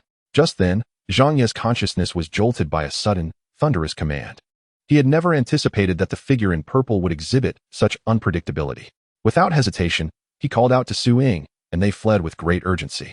In the distant sky, a golden light surged, moving with incredible speed. If Zhang Ye and his companions moved like a tortoise, their pursuer was akin to a projectile. In a flash, the golden light flickered above Tianlang Peak, pausing only briefly before hurtling toward Zhang Ye and his companions. A deafening roar erupted as the golden light descended, resembling a colossal stone from the heavens, unleashing a powerful shockwave that sent Zhang Ye and Su Ying tumbling backward several paces. As they were momentarily dazed, a figure emerged from the swirling dust, a cold man clad in white. Self-destruction, he uttered with a chilling demeanor, offering no further words. We should not perish. We must report your malevolent actions to the elders of our sect, Zhang Ye asserted, stepping forward with clenched fists, ready to confront him. Su Ying, however, wore a pallid expression, devoid of any desire to resist, knowing it would be futile against such overwhelming power. I intended to nurture you, yet you conspired with outsiders and betrayed me. The man, Hua Tianlang, said coldly. Betrayal leads to death. If we die, who will tend to your fields? Zhang Ye retorted, desperate for a counter. Do you truly believe yourself to be invincible? Hua Tianlang scoffed. At this moment, I have no intention of using you for such purposes. Though small, ants can be bothersome. In a moment of desperation, Zhang Ye hoped that the figure in purple would emerge to display some semblance of strength, perhaps turning the tide. He focused his intent, only to discover the woman in purple seated in a corner of his consciousness, eyes closed, sweat beading on her forehead, her countenance pale, seemingly engaged in some intricate endeavor. A golden light emanated from Hua Tianlong's abdomen. A golden orb detached from him, resembling a miniature sun, suspended in midair and radiating energy that transformed into enigmatic runes. This was Hua Tianlong's true power, the golden core. No wonder the woman in purple had previously stated that even 1,000 Zhang Yes would be obliterated in an instant. The deployment of his innate golden core for an attack indicated that Hua Tianlang sought to eliminate any potential threats, aiming to ensure that these two would be left without consciousness. Hua Tianlang had long sensed something within Zhang Ye since their first encounter. He preferred to be thorough, wishing to leave no traces of potential retribution. "You are fortunate to witness a golden core attack," he declared, his disdain palpable, as the spinning golden core expanded, transforming into a beam of light capable of annihilating anything in its path. A wolf-like form emerged. This was Hua Tianlong's innate divine ability, the diamond wolf slash. The golden wolf's growl resonated, surging upward toward the heavens. Simultaneously, tendrils of white energy spiraled outward from Zhang Ye. "Remarkable, you can project your vital energy," Hua Tianlang noted, his curiosity tinged with contempt. Yet, his expression shifted dramatically. Zhang Ye's vital energy underwent a peculiar transformation, coiling into a bizarre totem that melded into his body. Yet the totem shimmered in the heavens, barely visible. Hua Tianlang was taken aback. "What is this?" Regardless, he resolved to eliminate them. The diamond wolf slash unleashed its devastating energy, suffusing the entire Tianlang peak with a palpable aura of death, causing surrounding flora to wilt in its wake. In the presence of such murderous intent, Su Ying, with her limited cultivation, found herself disoriented, her consciousness nearing dissolution. Given more time, without Hua Tianlong's intervention, she would wither like the once vibrant wish tree. The diamond wolf slash was unleashed. The golden light surged forth, prepared to engulf Zhang Ye and Su Ying. In an unexpected turn, Zhang Ye's fragile protective energy structure shifted, instantly forming a complex totem that shielded them from above. The earth trembled in response. An explosion of energy erupted like a mushroom cloud, soaring toward the sky. Miraculously, the two who should have perished were not dead. They had been forcefully driven 20 miles underground, buried deep within the earth. Hua Tianlang was struck with astonishment, bewildered by the unexpected outcome. How could his innate divine ability fail to eliminate two mere cultivators? Meanwhile, the elder hall of the Tai Xuan Sect floated above Tai Xuan Peak, resembling a city in the sky. The two elders deliberating were suddenly startled by the flickering of white and golden lights in the sky. The golden light was no mystery, for it signified a golden core master unleashing their innate essence. However, the ethereal totem formed by the white light left the elders in shock. No roots left behind. The profound mysteries of Tai Xuan, they exclaimed in unison, rising in astonishment. The verifiable records indicate that the profound essence of Tai Xuan is one of the 8 divine abilities of the Kunlun immortal realm, originating from the Tai Xuan Sect. However, it has been lost to time. For millennia, no one has been able to comprehend the methods to cultivate the Tai Xuan essence. If the Tai Xuan 24 killing techniques are deemed the strongest offensive maneuvers, then the Tai Xuan essence is renowned as the invincible fortress of defense. It operates beyond intention and perception, disregarding all mental states. This divine ability, which encompasses and merges with all things to reach its pinnacle, can even transform the murderous intent and martial will of opponents. It forms an imperceptible foundation, the most formidable enhancement of defensive structure. Theoretically, a practitioner in the Golden Core stage wielding the Tai Xuan essence can withstand the life or death attacks of a Nascent Soul practitioner without any loss to their true essence. In many battles, extreme defense and extreme offense both utilize one's strongest divine abilities at the cost of one's cultivation and life essence. In contrast, the Tai Xuan essence can achieve a defense stronger than life essence without depleting it. It is said to be a heavenly defiance. Thus, it has been lost to the ages. Upon inadvertently glimpsing the legendary totem, a manifestation of their sect's lost divine ability, how could the two elders not be astonished? To strike at a serpent and not kill it invites retribution. At this juncture, Huo Shenlang was consumed by rage, disregarding why the two had not perished. His singular focus was to eliminate them to avert unforeseen complications. Zhang Ye and Su Ying lay buried deep underground, devoid of any presence, and even with Huo Shenlang's cultivation, he could not perceive their existence. As the golden core descended, he delved deep underground to investigate. Chapter 10. Master Sister Lan Tuning Su Ying had already been mentally fragmented under the murderous aura of the golden core, and now, as she entered the realm of true energy, she remained dazed and oblivious to the world. Meanwhile, Zhang Ye was enveloped in confusion, utterly bewildered by the unfolding events. Just moments prior, he had witnessed a flash of golden light, followed by a transformation of the heavens and earth, the ground trembling beneath him. Yet he felt no pain as he was thrust underground, shrouded in darkness. He sensed the fullness of his true energy and the integrity of his body. Yet he found himself utterly trapped. With his cultivation, he could only barely contain his true energy to maintain his inner breathing, and this could not last long. Su Ying, now at the 6th layer of Qi refinement, had reached the limits of her stage, allowing her to sustain inner breathing for an extended period, even subconsciously activating it to preserve her vitality. This situation seemed intricately tied to the enigmatic figure in purple. As he pondered, Zhang Ye directed his consciousness into his sea of awareness. His hands and feet felt icy. The once beautiful and elegant figure in purple now appeared haggard, seemingly lifeless. Leaning against a corner, her once substantial body now translucent. What has happened to you? Zhang Ye felt an inexplicable emptiness within. She offered no reply, her ethereal form flickering, each moment seeming to bring her closer to dissipating entirely. Zhang Ye was at a loss for how to proceed. Simultaneously, he sensed he was at a critical juncture. Perhaps this was his only opportunity to free himself from this enchantress, or conversely, it could be the moment she fully invaded. Suddenly, he looked down to find the remnants of a few fading words etched upon the ground of his sea of awareness. No one can seize your sea of awareness. Not even immortals. You have an opportunity to open it to me. Once opened, I shall take much of your life essence, and you will face peril. The decision is yours. Should you choose to bind your life with mine, I shall never forsake you. Zhang Ye recalled the earlier words of the figure in purple, warmth flooding his heart, tears streaming down his face as he softly uttered, I am willing. The tear fell upon the inscriptions, causing them to vanish as if nourished by the tears of a medicinal field. With that tear's descent, the entire sea of awareness began to transform. The gray stones of the ground gradually became vibrant, morphing into fertile soil, while the stone walls of the once desolate abode began to dissolve, allowing a radiant light to penetrate through the mists. The environment of the sea of awareness shifted repeatedly, gradually forming a small valley filled with flourishing flowers and a serene atmosphere. This was a stark contrast to the lifeless, dilapidated shack of before, akin to the difference between heaven and hell. All of this was a manifestation of Zhang Ye's consciousness. As the figure in purple had stated, while powerful immortals could obliterate one's essence, they could not seize control over one's sea of awareness. This was a fundamental principle of the Great Tao. Even immortals could not breach this law.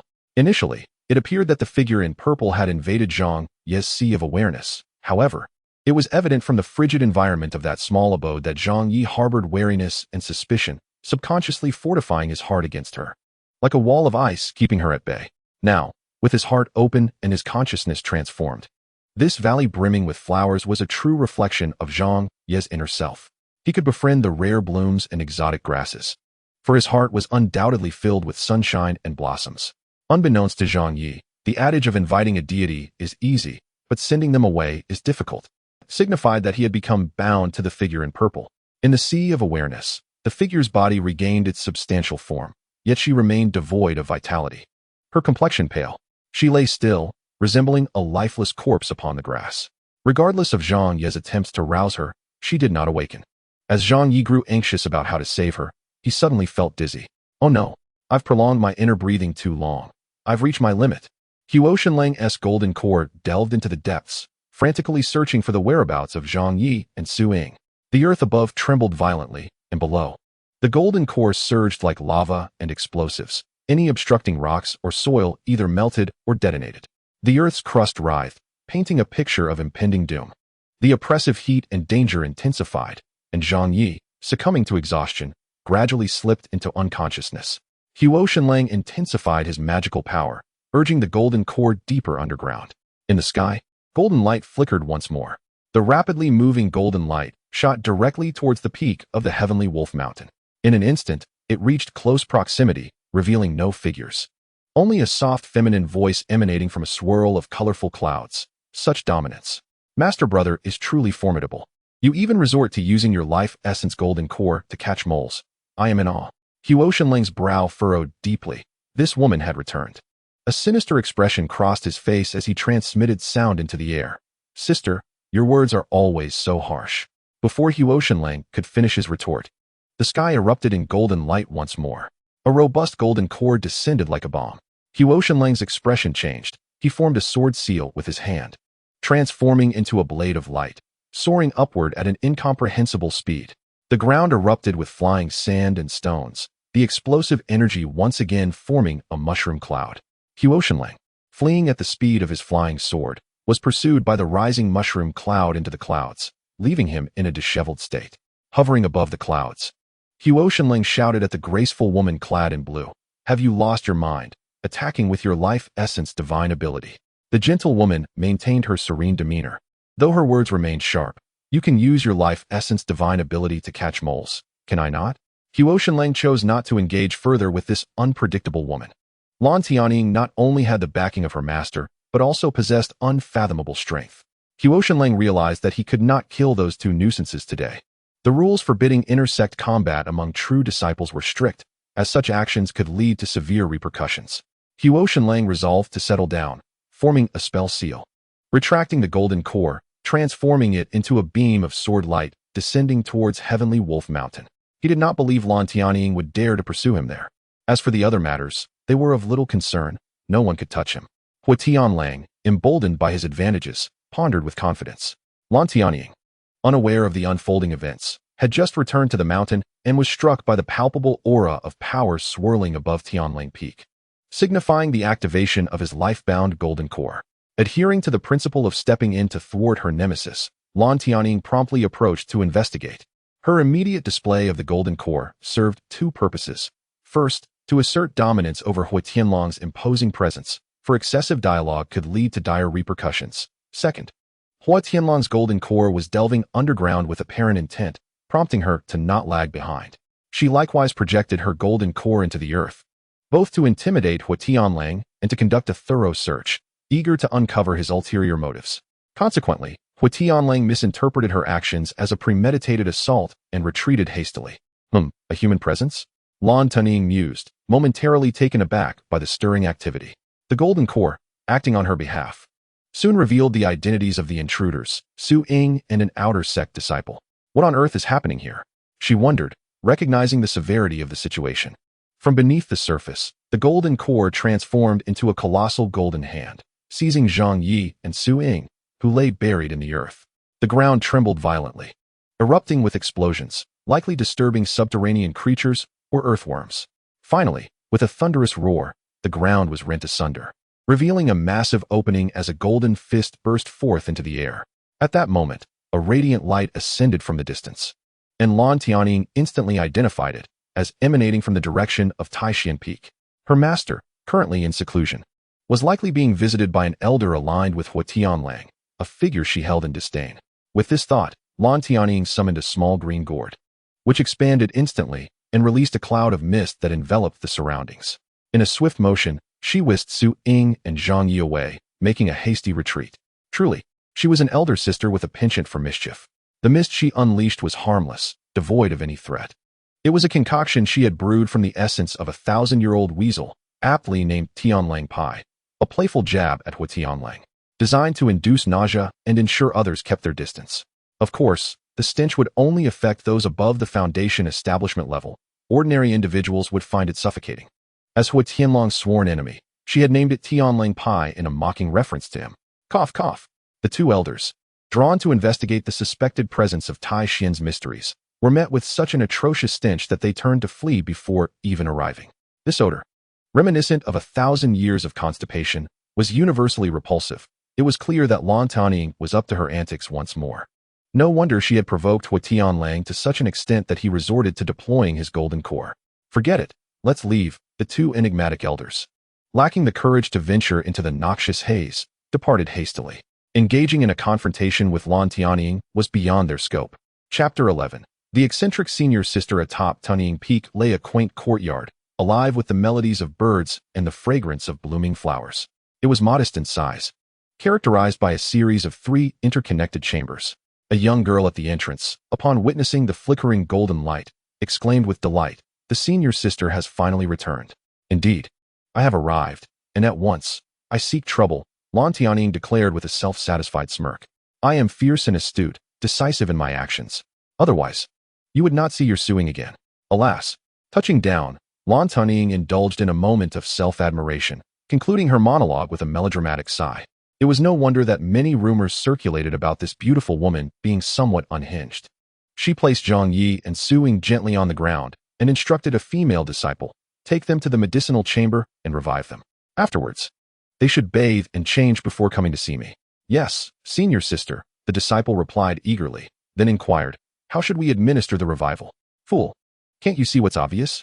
Though Lan Tianying's tone was mildly exasperated, it was not unkind. The frail young man posed no significant threat. A gathering essence pill would suffice for him. Su Ying, though pale, showed no signs of turning black, indicating she was afflicted by the seven-colored begonia poison. Lan Tianying pondered the severity of the toxin, wondering when begonia had become so lethal, unless it was a third-grade variety. A Sanyang pill should do for her. With that, Lan Tianying retreated to the inner chamber to adorn herself. Not only was she strikingly beautiful, but she was also delightfully vain, relishing the art of self-presentation. The time she devoted to her appearance far exceeded that which she dedicated to meditation and cultivation. When questioned about her formidable prowess, she would typically respond, my talent is as beautiful as I am. It would take your breath away. Moreover, this senior sister possessed an aesthetic sensibility, favoring companions of exceptional beauty. For instance, Su Ying, with her alluring charm, despite mediocre talent, was nurtured under Lan Tianying's guidance. In addition, the senior sister had a sentimental side. Several days each month, she would venture outdoors, not with any particular aim, but simply to bask in the sunlight and daydream amid the mountains and waters. She believed that, at some moment, perhaps at the witching hour beneath the willow, she might encounter a humble yet perceptive young scholar with whom to explore the arts of poetry and song. Thus, though her taste in poetry was lacking, she composed a few verses. On one occasion, she recited them to a scholar, only to frighten him away. In a fit of pique, she captured him, only to find herself confronted by two constables in Zhangye village, exclaiming, how dare you abduct a scholar in broad daylight? They attempted to apprehend her.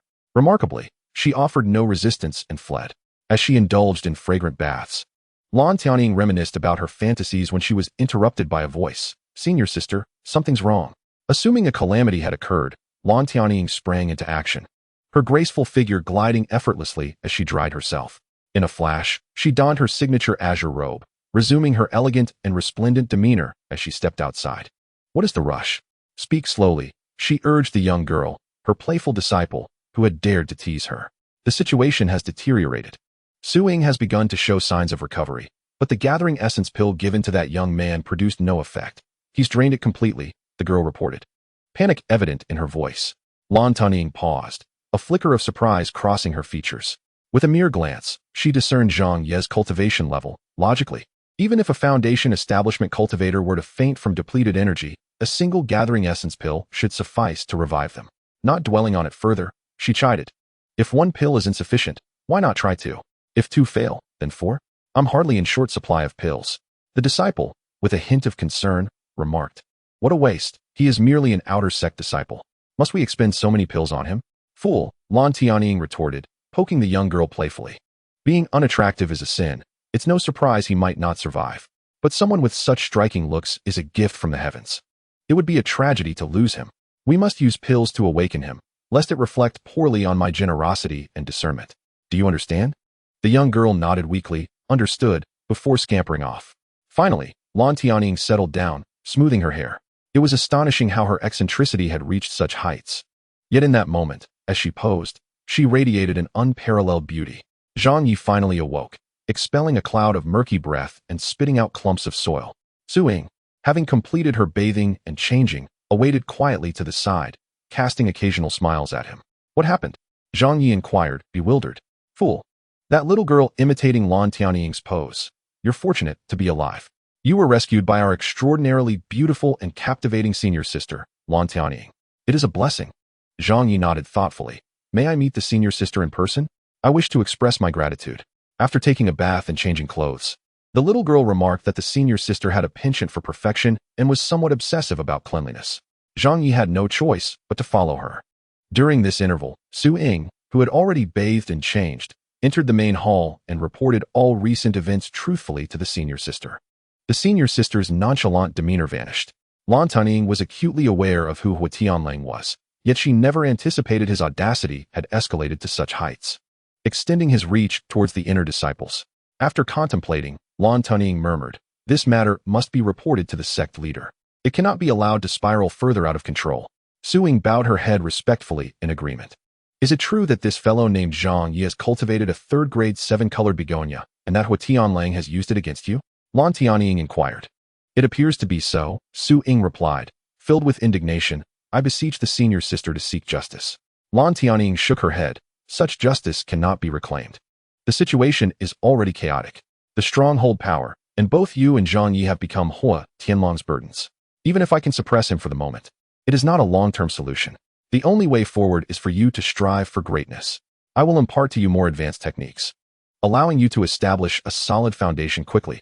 If you can ascend to the ranks of true disciples, Hua Tianlang will have no means to contend with you." Su Ying expressed her heartfelt gratitude, lowering her head in appreciation. "Foolishness," Lan Tianying retorted. "As a captivating senior sister, I must possess a formidable foundation and strength. You rely on me, and I rely on you. This is a mutual alliance." Just as Zhang Ye entered the hall, he overheard this peculiar exchange and nearly turned to flee, fearing he had stumbled into the wrong place. Lan Tianying unexpectedly caught sight of Zhang Ye's visage, and her heart skipped a beat as she exclaimed, "Goodness! Such delicate beauty and refined elegance in this legendary farmer. How did I not notice before?" This appearance was precisely to her taste. Although his identity as a farmer differed from that of a cultured scholar, disregarding this fact, the senior sister was reminded of the slender figure she had seen by the willow tree at midnight. "Bow down," commanded the senior sister, determined to maintain her composure. "Bow down," echoed the little girl, mimicking her words. Zhang Ye saw no issue with this and knelt, intending to express his gratitude for the senior sister's life-saving assistance. Unfortunately, he barely had time to speak before Lan Tianying continued, "State your measurements." "No, your name." The little girl repeated, "State your measurements." "No, your name."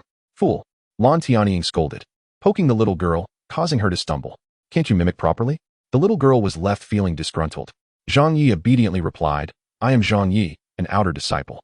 I have been here for 5 years, and I can farm." "Do not mention farming," Lan Tianying snapped.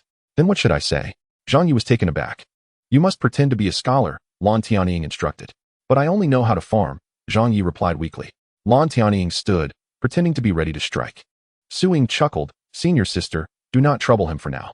He has already saved me, and he might be frightened. Let him rest." "Enough of this noise.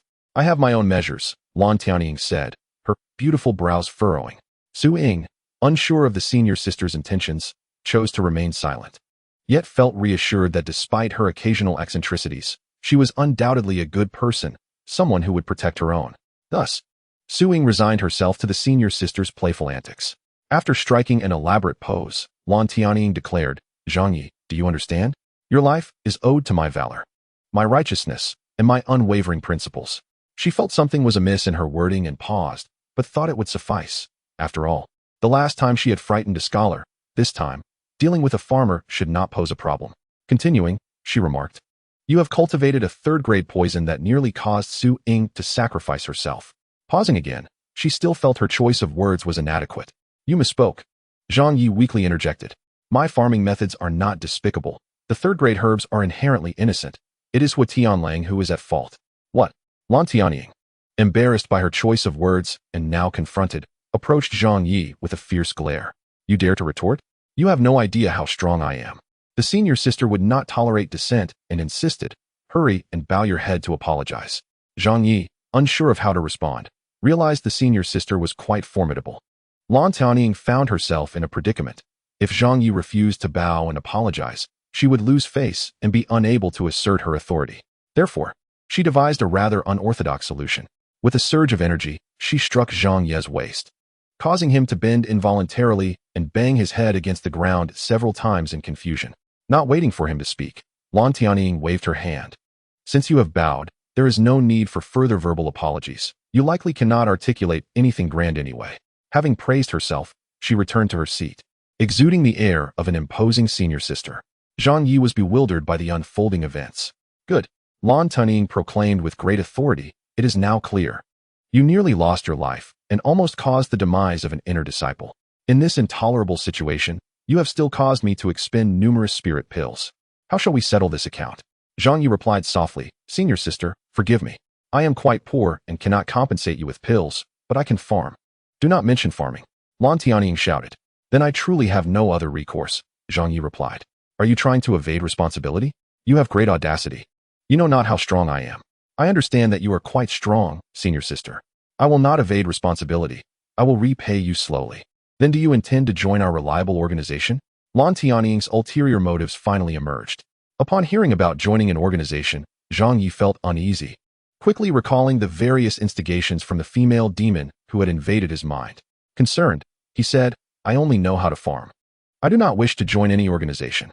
I simply desire a warm house, to rise with the sun and rest at sunset, to have enough provisions for the coming year, and to share with little Bao. To his surprise, he had eloquently expressed himself. Lan Tianying felt a rush of exhilaration within, a thrill surpassing even her advancement to the core formation stage.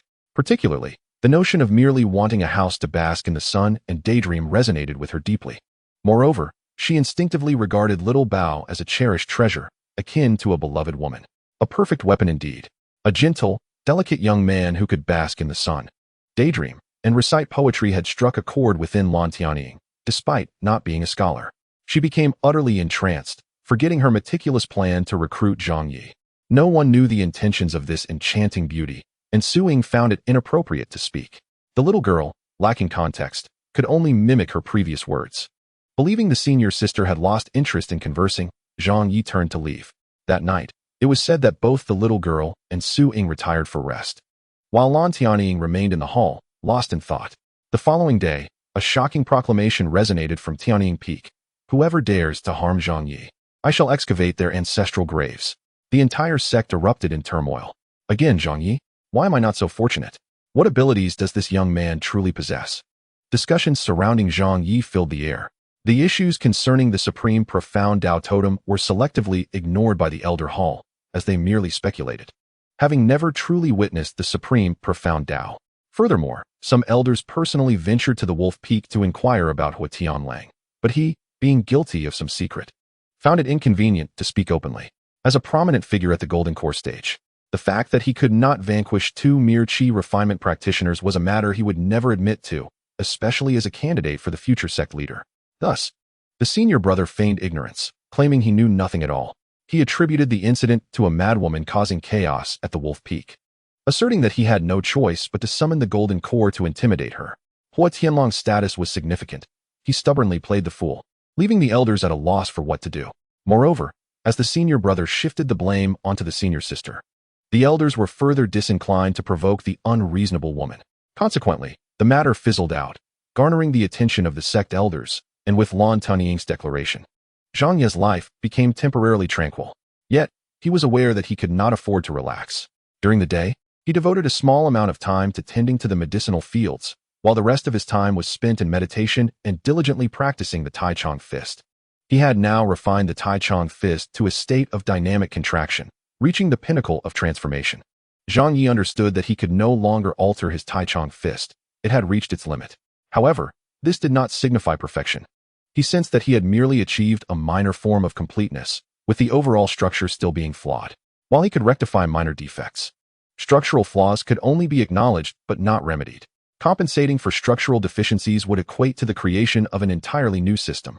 For now, he could only await the opportunity to cultivate higher-level techniques.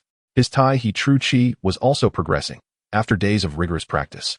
He had successfully broken through to the fourth layer of Qi refinement, with his meridians greatly expanding, yet the circulating true Qi felt minuscule within. Each advancement in level represented a qualitative change, yet the method of true Qi circulation lagged behind, still at the second-grade technique, rendering it inadequate. The recent fervor in his practice stemmed from another reason. Zhang Ye felt unusually weak. This sensation was unfamiliar, ever since he had opened his heart to Zi. He had felt an overwhelming fatigue, yearning only for sleep. This condition had led him to consume 10 gathering source pills from the senior sister in one go, depleting their potency almost instantly, just to regain consciousness. Zhang Ye suspected that this indicated Zi had fully infiltrated his consciousness, and she herself seemed to have undergone a significant transformation, her original life essence nearly exhausted, sharing his to preserve a fragment of her existence. As a result, Zhang Ye's once vibrant life essence now felt exceedingly thin. His complexion grew paler, and his body appeared increasingly frail. Thus, he practiced relentlessly, longing for Zhang Ye to awaken swiftly. For reasons unknown, gazing at the almost lifeless Zhang Ye resting within his consciousness stirred a profound sadness within him. Through his vigorous efforts, he swiftly entered the 5th layer of Qi refinement. Yet, he sensed a deficiency in his Tai True Qi. The second-grade technique could no longer provide the exhilarating sense of rapid advancement. Just as with the Tai Chong Fist, despite Zhang Ye having upgraded it to version 30, it too had reached its limits, leaving no room for further improvement. Something novel was required to fill the void he perceived in its structure. Upon returning from the medicinal fields to his humble abode, Zhang Ye noticed the door of the thatched cottage ajar. Inside, a figure clad in azure was playfully engaging with Xiao Bao. "Sister Su, you're here." Upon seeing a rare friend, Zhang Ye's spirits lifted as he rushed inside. Su Ying, noticing his joyful demeanor, chuckled lightly. "Why don't you invite me to sit?" Zhang Ye scratched his head, feeling embarrassed as he had nothing to offer. Su Ying's laughter was captivating, and she playfully punched Zhang Ye's shoulder. "I can sit on the floor. Let us chat outside." Zhang Ye then led Su Ying outside to bask in the sunlight, leaning against a green stone as they conversed, rarely having someone to talk to. He rambled on for a while. Although Su Ying found him somewhat chatty, she patiently listened. After some time had passed, Zhang Ye ran out of things to say. And Su Ying remarked, "You are truly unique. It would have been better had I discovered this sooner." Zhang Ye, puzzled, inquired, "Sister Su, did you come here for something else as well?" "Yes," Su Ying replied, presenting a jade flask. "This is from the senior sister." Her exact words were, "That brat." Despite his appearance of being carefree, wouldn't he mind borrowing a little more? Zhang Ye glanced inside to find 20 gathering source pills, and he was taken aback. "I already owe her a great deal. If she starts charging interest, I'm doomed. Please take it back to her." Su Ying nearly burst into laughter, contemplating that only this remarkable Zhang Ye could manage to handle that eccentric senior sister. The two seemed to share an unusual bond. Su Ying handed the jade flask back to him, then leaned in closer, allowing Zhang Ye to catch a whiff of her fragrant scent. "She often speaks whimsically. Never take her words too seriously, but remember, she is a reliable person," Su Ying said earnestly in a low voice. Zhang Ye, having previously struggled to comprehend her playful remarks, finally grasped their meaning.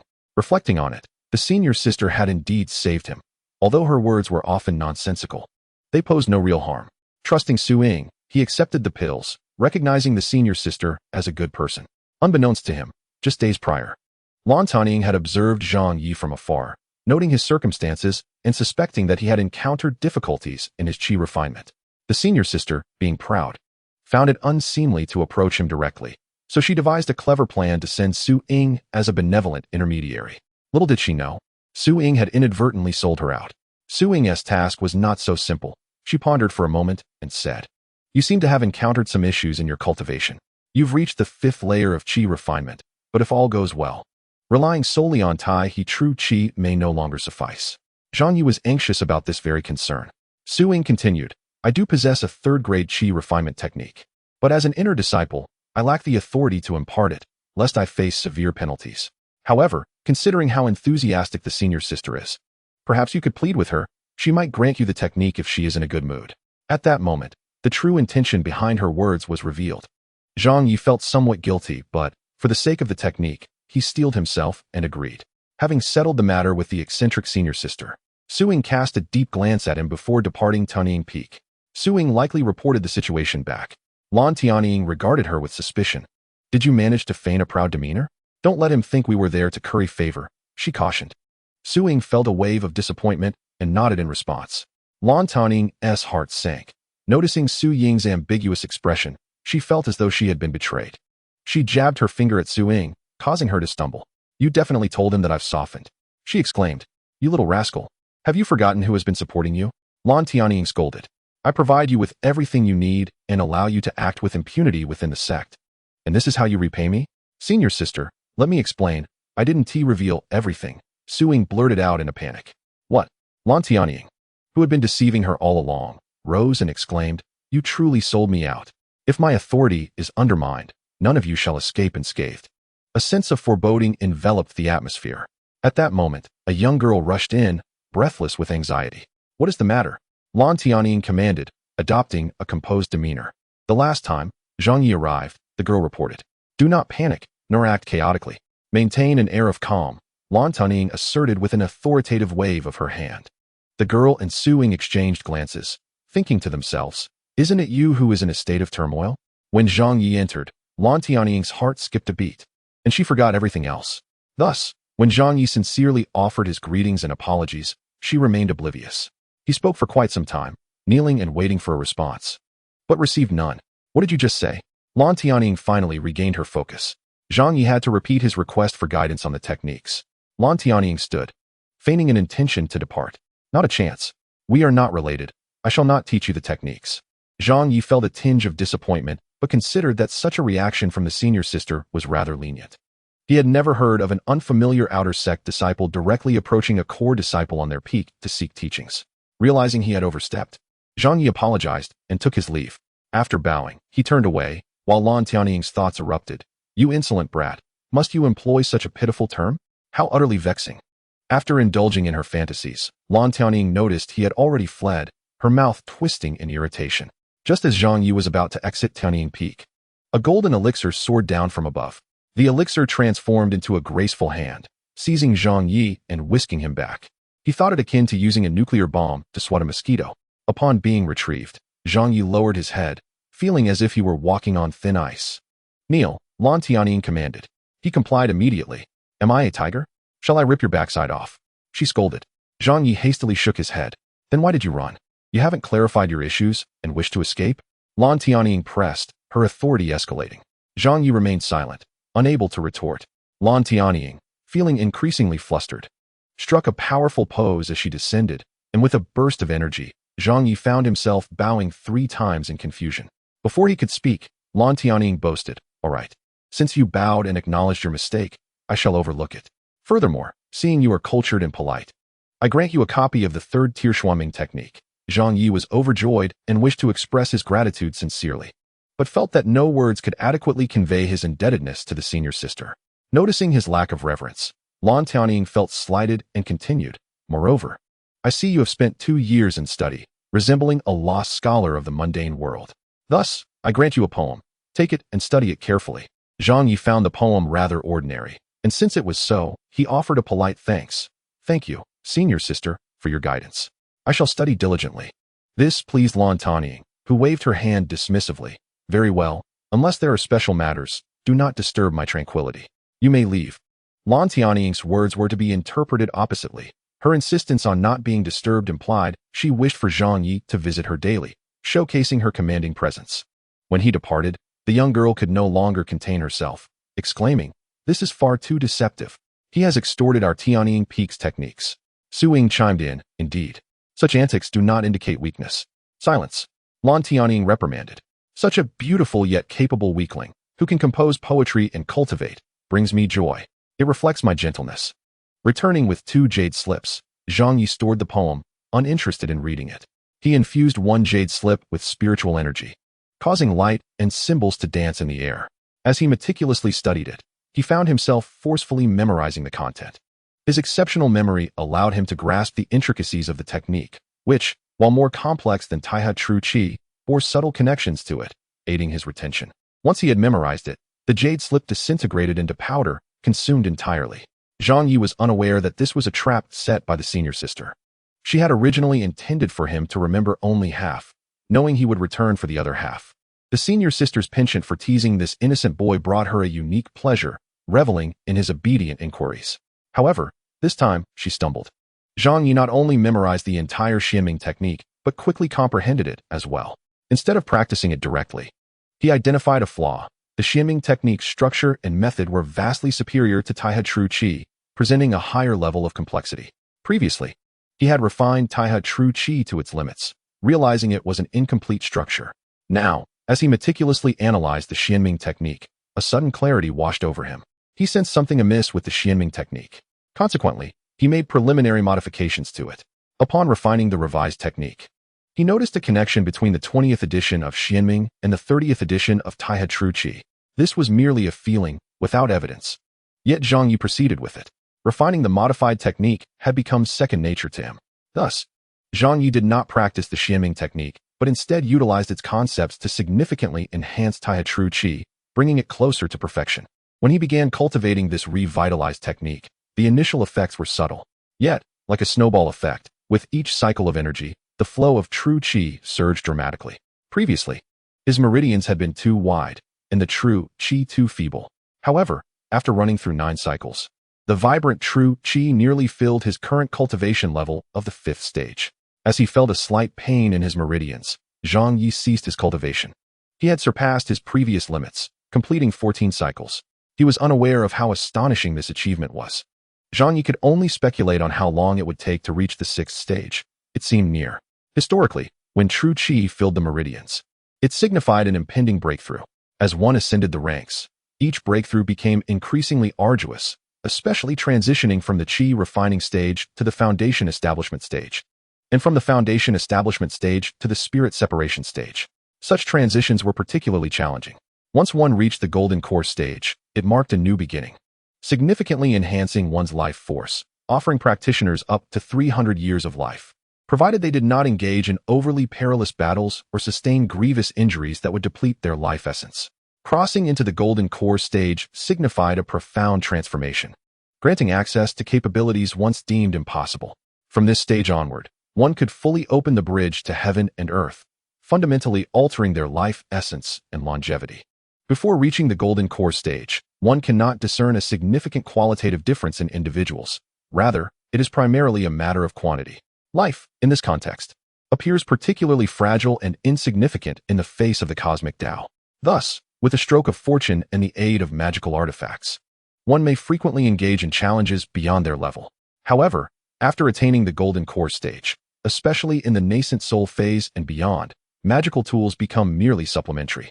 It is at this juncture that one's inherent divine abilities truly manifest their might. Historical records from the Kunlun immortal realm indicate that during the early days of establishing his teachings, the revered master Tai Xuan was only at the 4th level of the nascent soul. Utilizing the profound principles of Tai Xuan and the ultimate techniques of the 24 kills, he triumphed in the Battle of the Jialan Galaxy, vanquishing 5 adept practitioners at the 5th level of the nascent soul and shattering the formidable Jialan Wushuang city. Renowned as the first magical artifact of the Jialan immortal realm, which had accumulated a millennium of cultivation. This battle resonated throughout the realms of immortality. While the dazzling ultimate techniques of the 24 kills and the principles of Tai Xuan have since remained unseen, Zhang Ye continued his farming endeavors with unwavering dedication. He did not perceive agriculture as a trivial pursuit. Rather, he took joy in laboring alongside the exquisite flora. In gratitude for Zhang Ye's care, these plants thrived, with an increasing number of herbs breaking through to attain the 3rd tier. Furthermore, his 10 acres of land, grateful for 5 years of nurturing, recently exhibited an abundance of spiritual energy, faintly signaling a potential advancement to the 3rd tier. This was a moment of triumph for Zhang Ye. He had learned to embrace narcissism. Should his fields ascend to the 3rd tier, he could cultivate 4th tier medicinal herbs. If this endeavor succeeded, it would likely cause a greater stir than his own breakthrough to the golden core. After all, sustenance is paramount for the populace and for cultivators. Elixirs are the foundation of all. The quality of these elixirs depends entirely on the herbs. During the quiet of the night, he often lay upon the azure stone at his doorstep, gazing at the celestial expanse in contemplation. Countless times, he ventured into his sea of consciousness, yearning to awaken the ghostly figure of the woman who once made him tremble. Yet, he was met with disappointment each time, only able to behold the lifeless form of the purple-clad figure, resting amidst the blossoms and verdant grass. Zhang Ye was unsure if he harbored feelings for her, but he would often speak to the figure in his sea of consciousness. If tending to you like I do with these flowers could awaken you, I would gladly come to care for you every day, even if upon awakening, you choose to lead me astray. Whether or not she could hear him remained a mystery. But Zhang Ye repeated his sentiments daily, as the light and blossoms in his consciousness grew ever more radiant, yet the stunning purple figure remained in eternal slumber. The senior sister was never one to remain complacent. Whenever she went too long without witnessing Zhang Ye's reverent homage, she would stealthily leave Tianing Peak at night to observe him from the shadows. She watched as he leaned against the azure stone, gazing at the stars. Whenever Zhang Ye pondered the purple figure, his expression would reflect a profound melancholy intertwined with brilliance. After witnessing this scene, the senior sister finally conceded before Su Ying and the others, acknowledging, "My perspective was indeed narrow. beneath the willow tree at the third watch. Even the most pitiful of beings could not compare to Zhang Ye, who gazed at the night sky. During the night, he was the truest version of himself. Su Ying and the others remained oblivious to the depths of the senior sister's newfound insights. Continuing to farm, Zhang Ye worked harder than ever before. The young lad believed that cultivation, coupled with care, was the sole means to awaken the purple figure. Lacking evidence, he pursued this course nonetheless. One day, upon returning from the fields, he stumbled upon a quarrel between Xiao Bao and a young girl named Abu. Xiao Bao barked at her, while Abu threatened him with a stone from a distance. "How dare you cause trouble at my humble abode?" Zhang Ye thought it prudent to assert some authority, tugging at Abu's ear as he spoke. "Let go, or I'll hit you," she retorted. For the first time, Zhang Ye experienced a sense of superiority. Subconsciously mimicking the demeanor of the purple figure, lifting his chin slightly in a display of arrogance. "I have witnessed attacks at the golden core stage." Suddenly, the stone in Abu's hand flew towards him. The distance was too great, and the attack too sudden, causing Zhang Ye to nearly stumble at her hands. He managed to evade the projectile but appeared somewhat disheveled. Uncertain of his approach, he recalled how the purple figure had once emerged and subdued Abu effortlessly. Was it possible he lacked her essence despite his similar appearance? After a brief standoff, with no means to contend with her, Zhang Ye conceded. All right, speak your mind. What do you want from me?" "I have a message," Abu stated. "Then speak quickly," Zhang Ye urged, anxious. This time, Abu fell silent. Zhang Ye pondered. Recalling her penchant for bribery, he produced an unutilized gathering source pill, breaking it in half and offering one portion to her. In a flash, Abu snatched the half pill and declared, "My sister has a message for you." Zhang Ye blinked in confusion. "Who is your sister?" "My sister is Amo, the sword attendant of Master Lan Tianying," Abu replied. Zhang Ye's mind raced. As Amo was associated with the senior sister, it was likely that her message held significance. However, after a moment's pause, Abu fell silent once more. Zhang Ye, exasperated, handed over the remaining half of the pill. Abu finally spoke. "My sister said that the senior sister released a message. Is that all?" Zhang Ye scrutinized her. Abu remained quiet again, closed the door, and unleashed the hounds.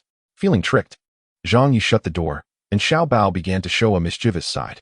"Do not bite Abu. It was the senior sister who summoned you home for a meal." Abu, having relented, made her escape, but Xiao Bao pursued her for 3 miles. "Home for dinner," Zhang Ye murmured, a warmth enveloping his heart. Even though he had previously found the senior sister peculiar, all negative thoughts dissipated, leaving only memories of her gentle and endearing nature as he made his way to Tianying Peak before sunset. Unbeknownst to him, his silhouette remained slender, yet his posture had straightened significantly. Upon arriving at Tianying Peak, Su Ying was absent. Little Amo, this time, refrained from being unruly and sweetly called out, "Senior brother Yi." This was a directive from the senior sister, who had previously insisted, be sweet-tongued to instill a sense of belonging in him. Thus, Amo understood that opposing senior brother Zhang Ye would ultimately lead to her downfall. After a refreshing bath adorned with flowers, Lan Tianying appeared ethereal, akin to a celestial maiden. However, her words swiftly diminished that enchantment. "You little rascal, have you grown too distant? Since joining the organization, you have not returned home, leaving your junior sisters and brothers constantly worried." Zhang Ye scratched his head sheepishly. Amo, observing from the side, rolled her eyes, thinking, "Who worries about him? It's only you mumbling about him gallivanting in the city." Chapter 15. The senior sister bestows a technique, noticing that the lad dared not retort. Lan Tianying felt quite satisfied and continued, "Kneel down." "No, sit down to eat." Amo promptly added, "This is a medicinal dish prepared by the senior sister.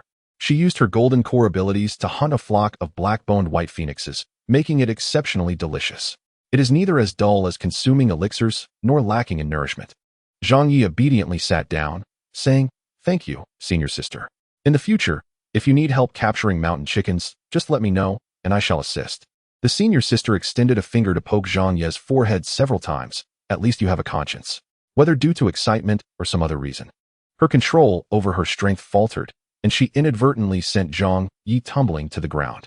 Sensing the potential for an accidental injury, Amo decided it best to discreetly exit the gathering. Witnessing Zhang Ye's head become swollen from her poke, Lan Tianying's face flushed with embarrassment. However, she, who seldom apologizes, held on, asserting, "Now do you understand how formidable I am?" Zhang Ye, feeling speechless, obediently rose to sit. Observing his silence, Lan Tianying, still unsettled, continued to maintain her facade, stating, "Professionalism is crucial. My hands, specifically honed for combat, differ significantly from your agricultural pursuits. They can easily become uncontrollable.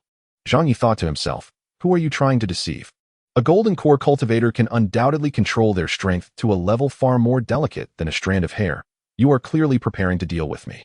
Having grown accustomed to being bullied, he found that among his tormentors, the senior sister was the gentlest and least intimidating, even somewhat endearing. Thus, he felt no discomfort. This taciturn individual was quite a challenge for the senior sister. In a moment of desperation, she hastily uttered a couple of phrases about dining. Consequently, she managed to muddle through. She served Zhang Ye several dishes with a slightly bitter flavor, and as he began to eat, the senior sister suddenly inquired, by the way, did you thank me for treating you to dinner? Zhang Ye almost found himself exasperated, weakly retorting, do I need to thank you for a meal at home? Indeed, indeed. The senior sister muttered, managing to evade the topic again. During the meal, Amo entered once, delivering the rainwater that Lan Tianying had ordered in advance. This was a rare vintage, brewed by Lan Tianying herself, utilizing numerous medicinal herbs, high-quality grains, and wild fruits from Taishan Peak. It wasn't that it had remarkable effects. It was essentially akin to a restorative elixir. Others typically focused solely on alchemy and would not indulge in such pursuits. Yet, the senior sister, who consistently sought a quality lifestyle while cultivating, took pleasure in crafting these personal delights. She invested her time and effort into these endeavors, uncomplaining, as she had a lifespan of 300 years and had only just begun, affording her ample time to relish them. After enjoying the banquet meticulously arranged by Lan Tianying, both were reticent to engage in conversation, each harboring secrets within. Unintentionally, the senior sister asked, how is your training progressing? She was, of course, well aware of the answer. Yet, Zhang Ye felt touched, realizing that the senior sister was concerned about his cultivation progress. Senior sister, I've recently encountered a dilemma. As he broached this topic, the conversation opened up.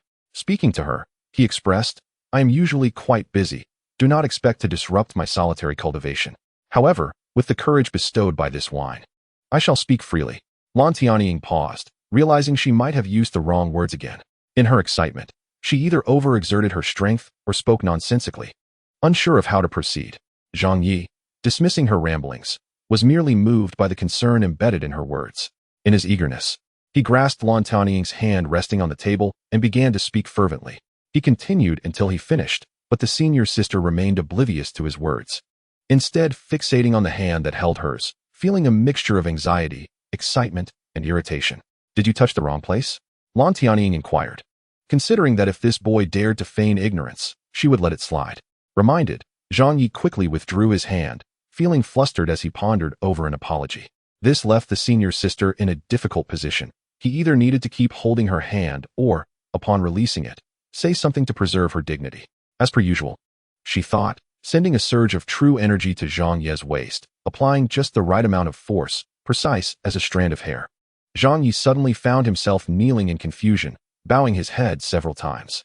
The senior sister, puffing herself up, helped him stand, saying, since you have bowed in apology, let it be. Do not take it to heart. Even the poorest find themselves smitten upon seeing me. I do not hold it against you. Zhang Ye vaguely sensed he had fallen into the senior sister's trap, but dared not dwell on it. By the way, what did you just say? Lan Tianying inquired again. Zhang Ye, reluctant to express anger, dejectedly repeated himself. This time, Lan Tianying listened attentively, her previously flippant demeanor vanishing as he explained his modifications and integrations of the techniques. After much contemplation, she remained uncertain about where Zhang Ye might be going awry or what exceptional abilities he possessed. After channeling true energy into Zhang Ye's body to investigate, she found no anomalies, only that his cultivation was progressing well. After a prolonged silence, Lan Tianying remarked, I do not comprehend your situation at present. But since your body shows no issues, you may continue your cultivation. There are only two explanations for this occurrence. Either you are insane, or you are a genius. I hope it is the latter. Encouraged by the senior sister's words, Zhang Ye felt a sense of accomplishment. Thank you for your care, senior sister. Lan Tianying emphasized. This situation must not be mentioned to anyone else. Remember, not even if you become a true disciple, including your master, will it be an exception. Zhang Ye, curious, asked, why is that? Lan Tianying replied, the human heart is treacherous. Not everyone wishes to care for you as I do. Zhang Ye weakly nodded. Only then did Lan Tianying turn to him and ask, now, is there anything you wish to request of me? Zhang Ye inquired, can I truly ask you? If you wish to ask, then do so. Do not be shy, Lan Tianying admonished.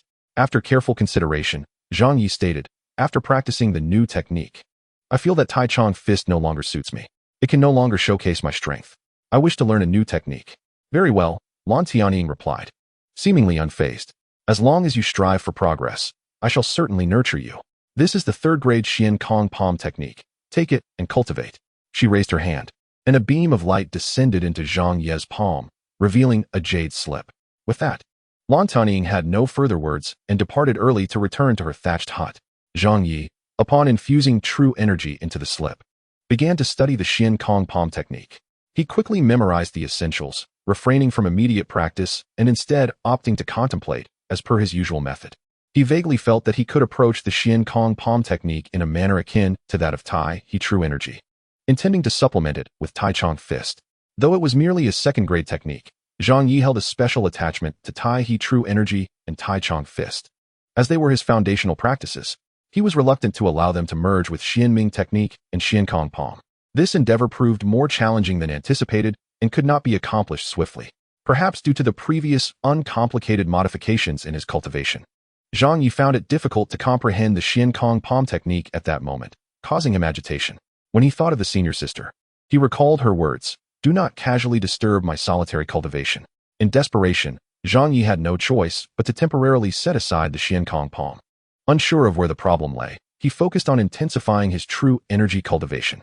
He yearned for Zi to awaken soon. This subconscious desire grew increasingly urgent. To expedite his progress to the 6th layer, Zhang Ye had been visiting the medicinal valley only every couple of days, dedicating the rest of his time to meditation.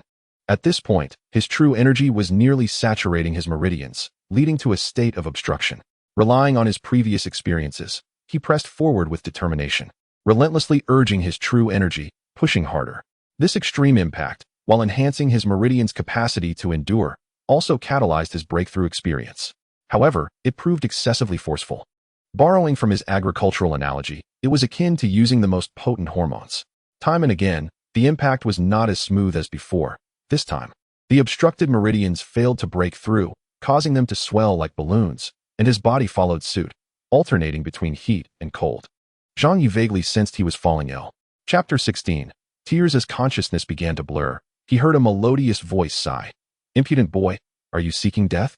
In a moment of dazed clarity, Zhang Ye sensed an extraordinary aura pressing above him, not a direct intrusion, but rather an intensely powerful presence, a domain unto itself. Consequently, the restless energy within him was gradually subdued. Zhang Ye, drenched in sweat, noticed a golden orb hovering above him, spinning rapidly. Behind him stood Lan Tianying, her hands forming intricate seals as she summoned her golden core to forcibly stabilize the errant energy coursing through Zhang Ye's meridians. She was expending her own vital essence to aid him, a sacrifice made in the heat of the moment. Eventually, the overwhelming aura from the golden core calmed the tumultuous energy, allowing it to disperse peacefully. With a long exhale, Zhang Ye finally relaxed. As he opened his eyes, Lan Tianying swiftly withdrew her golden core, turning slightly to mask her dimming expression. "Ah, senior sister, you've come?" Zhang Ye inquired curiously. "Do I need to announce my arrival?" Lan Tianying retorted, striking a pose. "Well, if you had something to discuss, you could have just sent word, and I would have come," Zhang Ye replied. "At least you're somewhat reasonable," Lan Tianying noted, feeling a bit more balanced in her heart. "By the way, senior sister, I think I might have fallen ill." "Do you know why?" Zhang Ye asked. Lan Tianying erupted in a tirade. "You fool. In this vast universe, no one dares to cultivate as recklessly as you. Falling ill? This is merely a sign of impending calamity." "Impending calamity? Is it my technique that is flawed?" Zhang Ye fretted. "It's not your technique, but your character," she asserted. Zhang Ye sensed her exaggeration once more and chose to ignore her.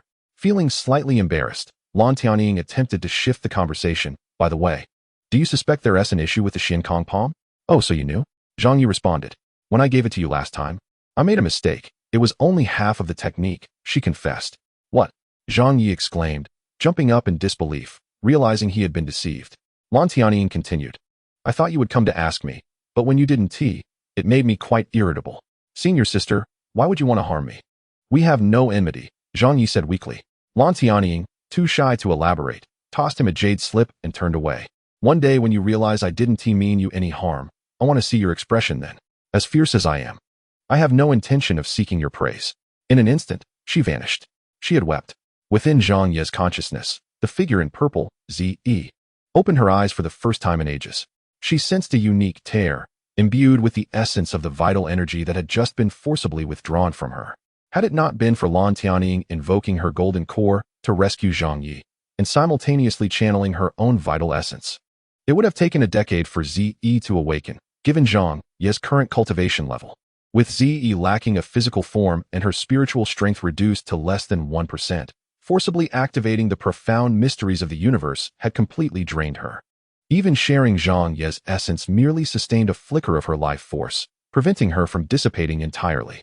Yet, Lan Tianying's cultivation was exponentially superior to Zhang Ye's, making her aid invaluable, and it was this that allowed Ze to awaken. Upon regaining consciousness, she sensed the tears shed by Lan Tianying as she departed. Ze chose not to alert Zhang Ye, remaining silent as she pondered. Unaware of Ze's awakening, Zhang Ye, having just recovered from illness and feeling slightly betrayed by his senior sister, hastily checked his energy state.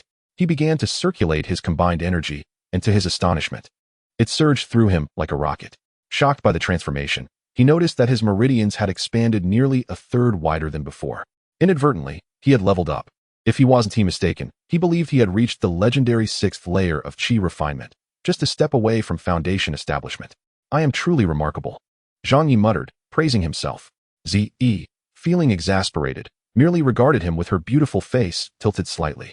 At that moment, Zhang Ye sensed her presence and entered his consciousness. He found Ze's complexion paler than before. At least you're alive, Zhang Ye exclaimed. You've awakened. Did you know I've been worried about you lately? Ze continued to look away, ignoring him. She was far too proud, Zhang Ye thought, recalling how he had shed tears for her. Feeling at a loss, he resigned himself to leaving his consciousness and focused on his cultivation once more. With his meridians now expanded to the 6th layer, his energy flow quickened. However, he remembered Lan Tianying's warning.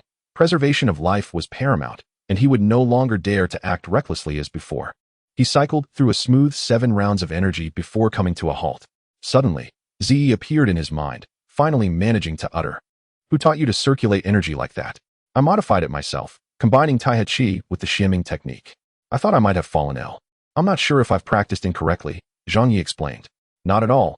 Practice diligently, Ze replied before retreating back to her own realm within his consciousness. Zhang Ye pursued her into the 100-Flower Valley, eager to converse, but she remained indifferent, offering no response.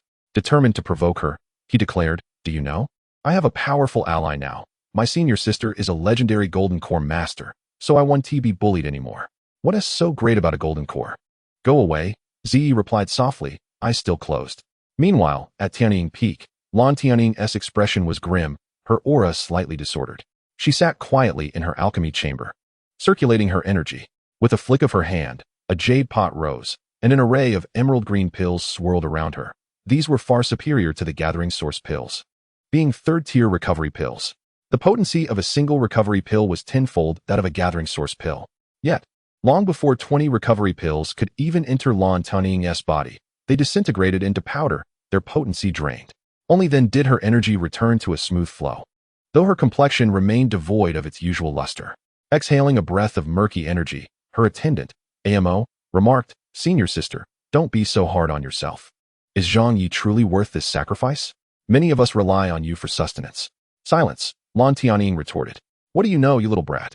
If I cannot pursue my desires or treat those I care for well, what use is the Golden Core? What good is an infant soul? Amo mumbled. I truly don't understand how you reached the Golden Core stage. It's quite remarkable. Only by being deeply emotional can one achieve mastery in the sword. Lan Tianying quoted. Isn't that a saying from a lowly novel? Amo countered. I enjoy quoting it. Do you dare to challenge me? Lan Tianying scolded.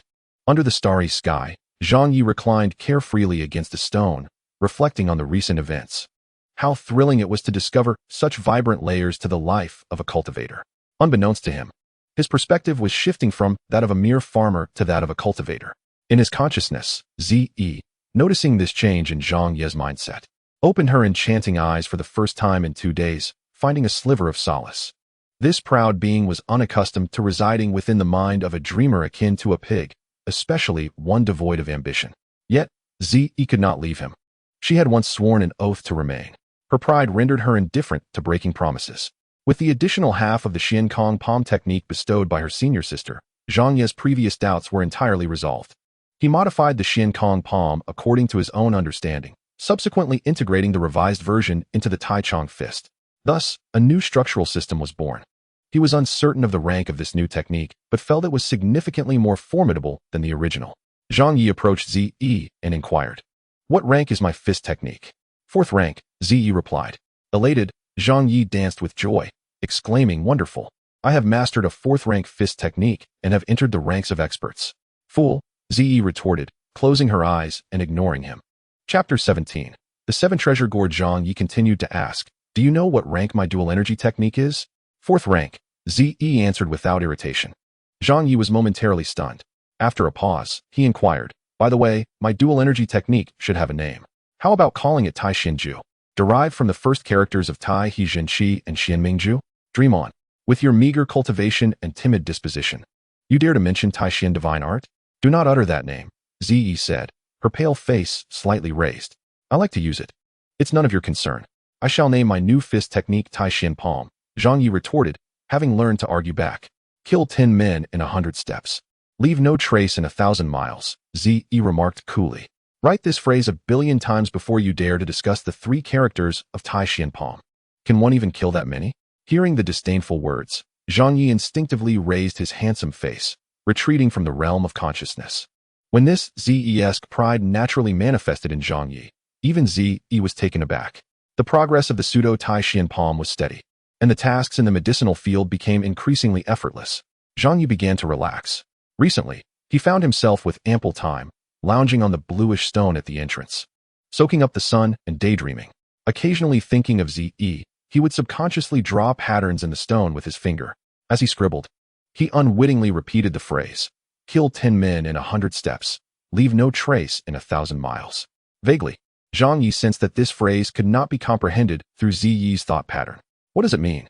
Zhang Ye could not fathom, even struggling to recall his mother's visage, unable to dissect these thoughts. Besides Zi, he occasionally pondered over senior sister Lan Tianying. After 5 years in the sect, Zhang Ye had only ever consumed the coarsest meals, never satisfying his hunger. The prospect of returning home for a meal, enjoying medicinal dishes prepared by his senior sister, evoked in him a peculiar sentiment. A sentiment so strange that he did not know how to face her. He wanted to retort, yet dared not. Wished to remain silent, yet felt awkward. This dynamic between senior sister and junior brother was astonishing. In recent days, whenever Zhang Ye thought of senior sister Lan Tianying, he would glance towards the blank patch of land in front of the thatched cottage. Uncertain why he exhibited such behavior, Zhang Ye felt there was something there. The spot he gazed at was where a single tear fell when Lan Tianying turned away last time. For many days, Zhang Ye had looked at that place countless times. But today, he noticed something peculiar. A small tender sprout had emerged from that very spot, a golden yellow shoot. The sprout was exceedingly small, even smaller than the most ordinary bean sprouts. Zhang Ye was unaware of what it was, but out of his affinity for plants, he tended to the sprout sprouting on this barren land with great care. He rushed over to observe it for a long time, then hurriedly ran to the medicinal valley.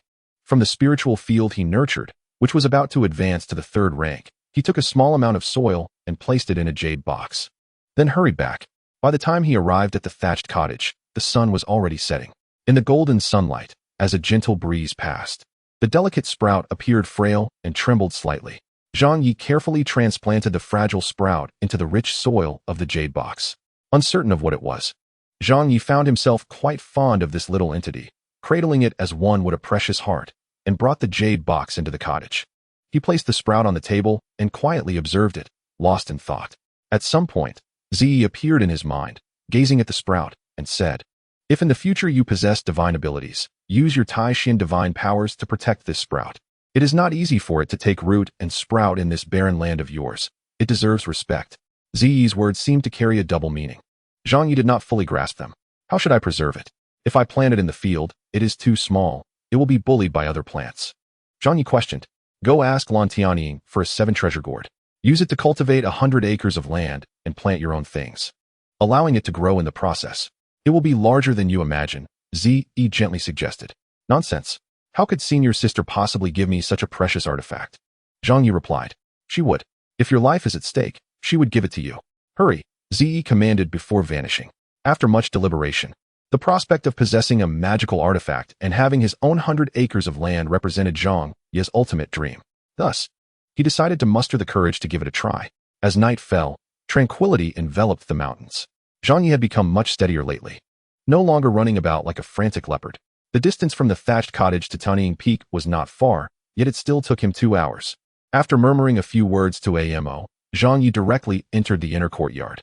Senior sister Lan Tianying sat upright, staring at him and saying, "Have you come willingly?" "Senior sister, I have encountered a dilemma," Zhang Ye replied obediently. "Speak quickly," Lan Tianying urged, then hesitated. Let me think. Do you want to hear my unsolicited advice?" After striking a pose, Lan Tianying finally said, "All right, I shall listen to what you have to say." "I have a dream," Zhang Ye declared. "I wish to have my own domain, my own fertile land. I need a 7-treasure gourd to achieve this." "What?" Lan Tianying jumped up. "You want a 9-treasure gourd too? Why don't you give me one?" "Apologies for disturbing you. Then I shall take my leave." Zhang Ye had not expected success, so upon seeing senior sister's outburst, he turned to flee. "Come back." Lan Tianying caught him and pulled him back, a surge of energy striking his waist. With a thud, Zhang Ye knelt down, confusedly bowing. Lan Tianying boasted, "How presumptuous of you to ask your senior sister for treasures without any decorum. However, seeing that you are willing to apologize, I shall let this slide. Furthermore, your politeness deserves a reward." "Very well, I grant you a 7-treasure gourd." The small green gourd at Lan Tianying's waist was an 8-treasure gourd, an 8th rank artifact. The 8-treasure gourd floated up and released an even smaller gourd. In a flash of green light, it landed in Zhang Ye's hand. The 7-treasure gourd is a 7th rank artifact. Though its rank is high, in principle, it lacks significant offensive capabilities compared to flying swords and similar artifacts. Thus its value is considerably lower. However, it remains quite extraordinary. Even among inner disciples, it is rare to hear of anyone possessing a 5-treasure gourd or above. In terms of rank, the primary function of the Baoyu gourd lies in storage. Anything can be placed inside, controlled at will. The 7th rank Baoyu gourd possesses an immense space, akin to a small village, fully capable of accommodating 100 acres of land. For loose cultivators, the greatest utility of the Baoyu gourd is simply for the storage of land. The significance of medicinal fields to cultivators is self-evident. However, those without a sect foundation cannot afford to leave precious medicinal fields unattended in the valleys. Thus, the greatest value of the jade gourd lies in its ability to allow one to carry the spiritual fields with them. As for other items, they do not occupy much space. Generally speaking, a 3-treasure gourd suffices for an ordinary cultivator to store magical artifacts, elixirs, and various tools. However, there is a caveat. The jade gourd cannot contain items of a higher grade than itself. For instance, if one were to forcibly place a 7th grade flying sword within a 7th-grade jade gourd, the sword's malevolent aura would damage the gourd, ultimately leading to its demise. All items, including spiritual fields, elixirs, and any treasures, must be of 6th grade or below to be stored within the 7-treasure gourd. The jade gourd is simultaneously the least significant and the most crucial magical artifact for cultivators. Zhang Ye, in a meteoric rise, directly acquired a 7-treasure gourd, akin to a nouveau riche. "I have recorded your spiritual imprint upon it. Use it wisely, and do not let her down," Lan Tianying remarked. "Her mother?" Zhang Ye found this quite astonishing. Lan Tianying patted the small gourd at her waist.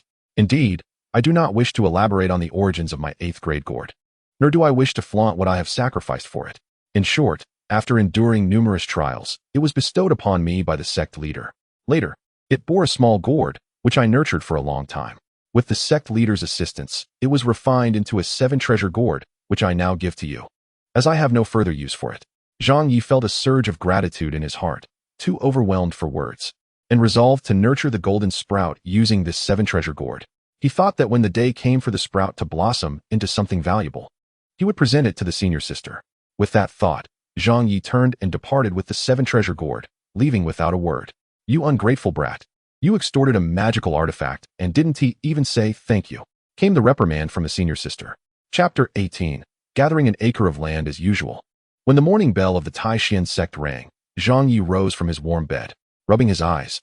He longed for the day when he could enjoy the enhanced privileges of an inner sect disciple, attending lectures from senior brothers and elders. In the sunlight, painting and dancing with ink. During heavy snowfall, he would drink and daydream throughout the winter. This should be the true life of an inner sect disciple. Shaking his head, Zhang Ye affectionately embraced little Bao and hurried to the medicinal fields. Under his meticulous care, the entire medicinal field had matured. Countless exotic flowers and herbs had nearly 1/3 elevated to the 3rd grade, each competing for beauty. It was time to harvest the fruits. Zhang Ye carefully plucked all the matured herbs and gently placed them into the jade box obtained from the inner sect's deacon's office. After the harvest, the medicinal field lost its former luster, but its roots remained, still faintly alive, exuding a breath of vitality. This invisible root-retaining cultivation method is undeniably extraordinary. For others, a single seed yields a single herb. During harvest, they must uproot it entirely, and before delivering the herbs, the roots must be removed. If any roots are left and the herbs are taken away from the medicinal field, they would absorb chaotic energies from outside. Conversely, leaving the roots in the field during harvesting not only prevents others from sprouting those roots, but also allows the dead roots to taint the spiritual field with malevolence. Diminishing quality.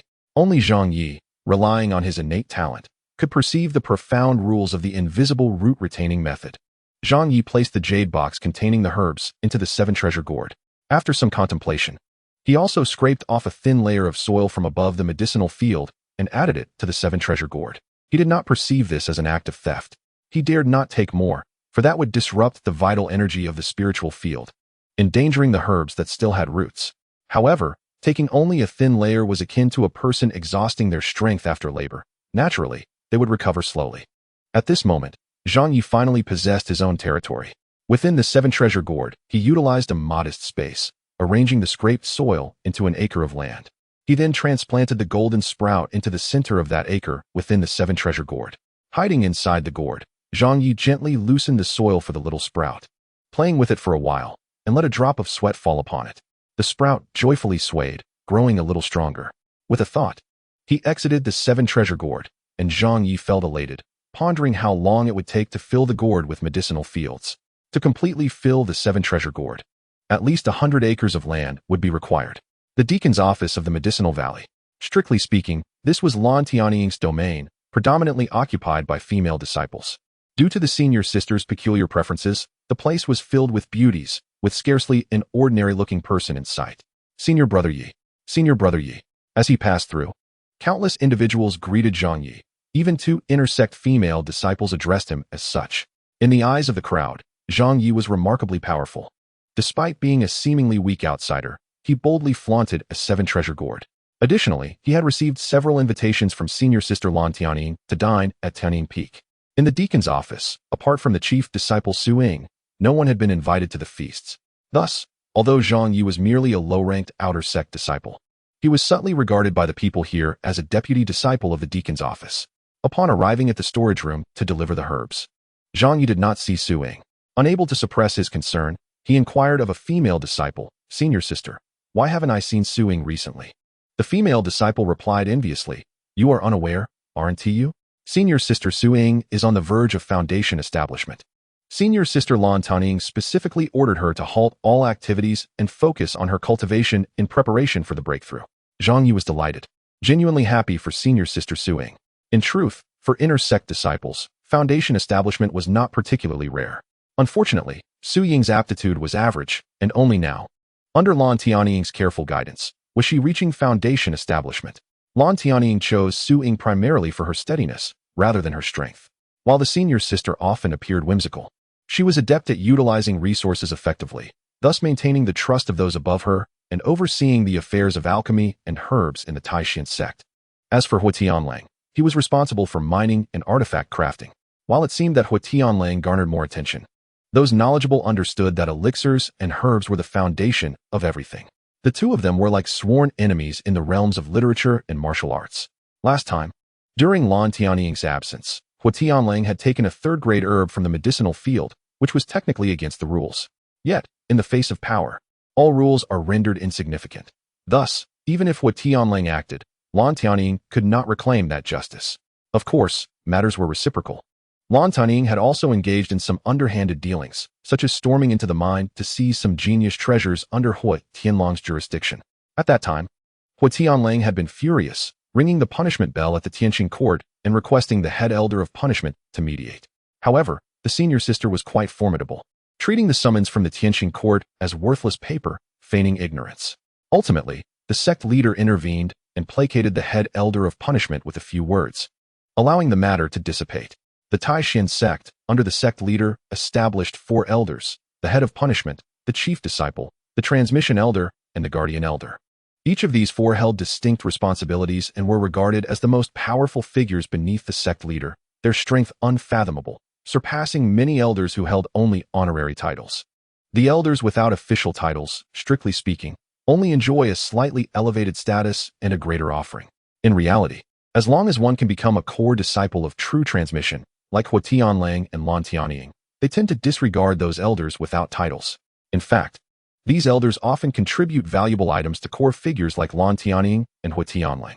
Thus, the rumors within the Tai Xuan Sect that Lan Tianying lacks for elixirs and Hua Tianlang is without magical artifacts possess a kernel of truth. These two small powerhouses, thriving in their advantageous positions, are not questioned even when they privately benefit themselves. Upon learning that senior sister Su Ying was in secluded cultivation, Zhang Ye felt a considerable sense of relief. With his eyes closed, he expressed a wish for her to break through soon and establish her foundation. Hearing this, a female disciple couldn't help but steal a few glances at him, her expression a blend of peculiarity and bashfulness, pondering why he had caught the attention of the senior sister.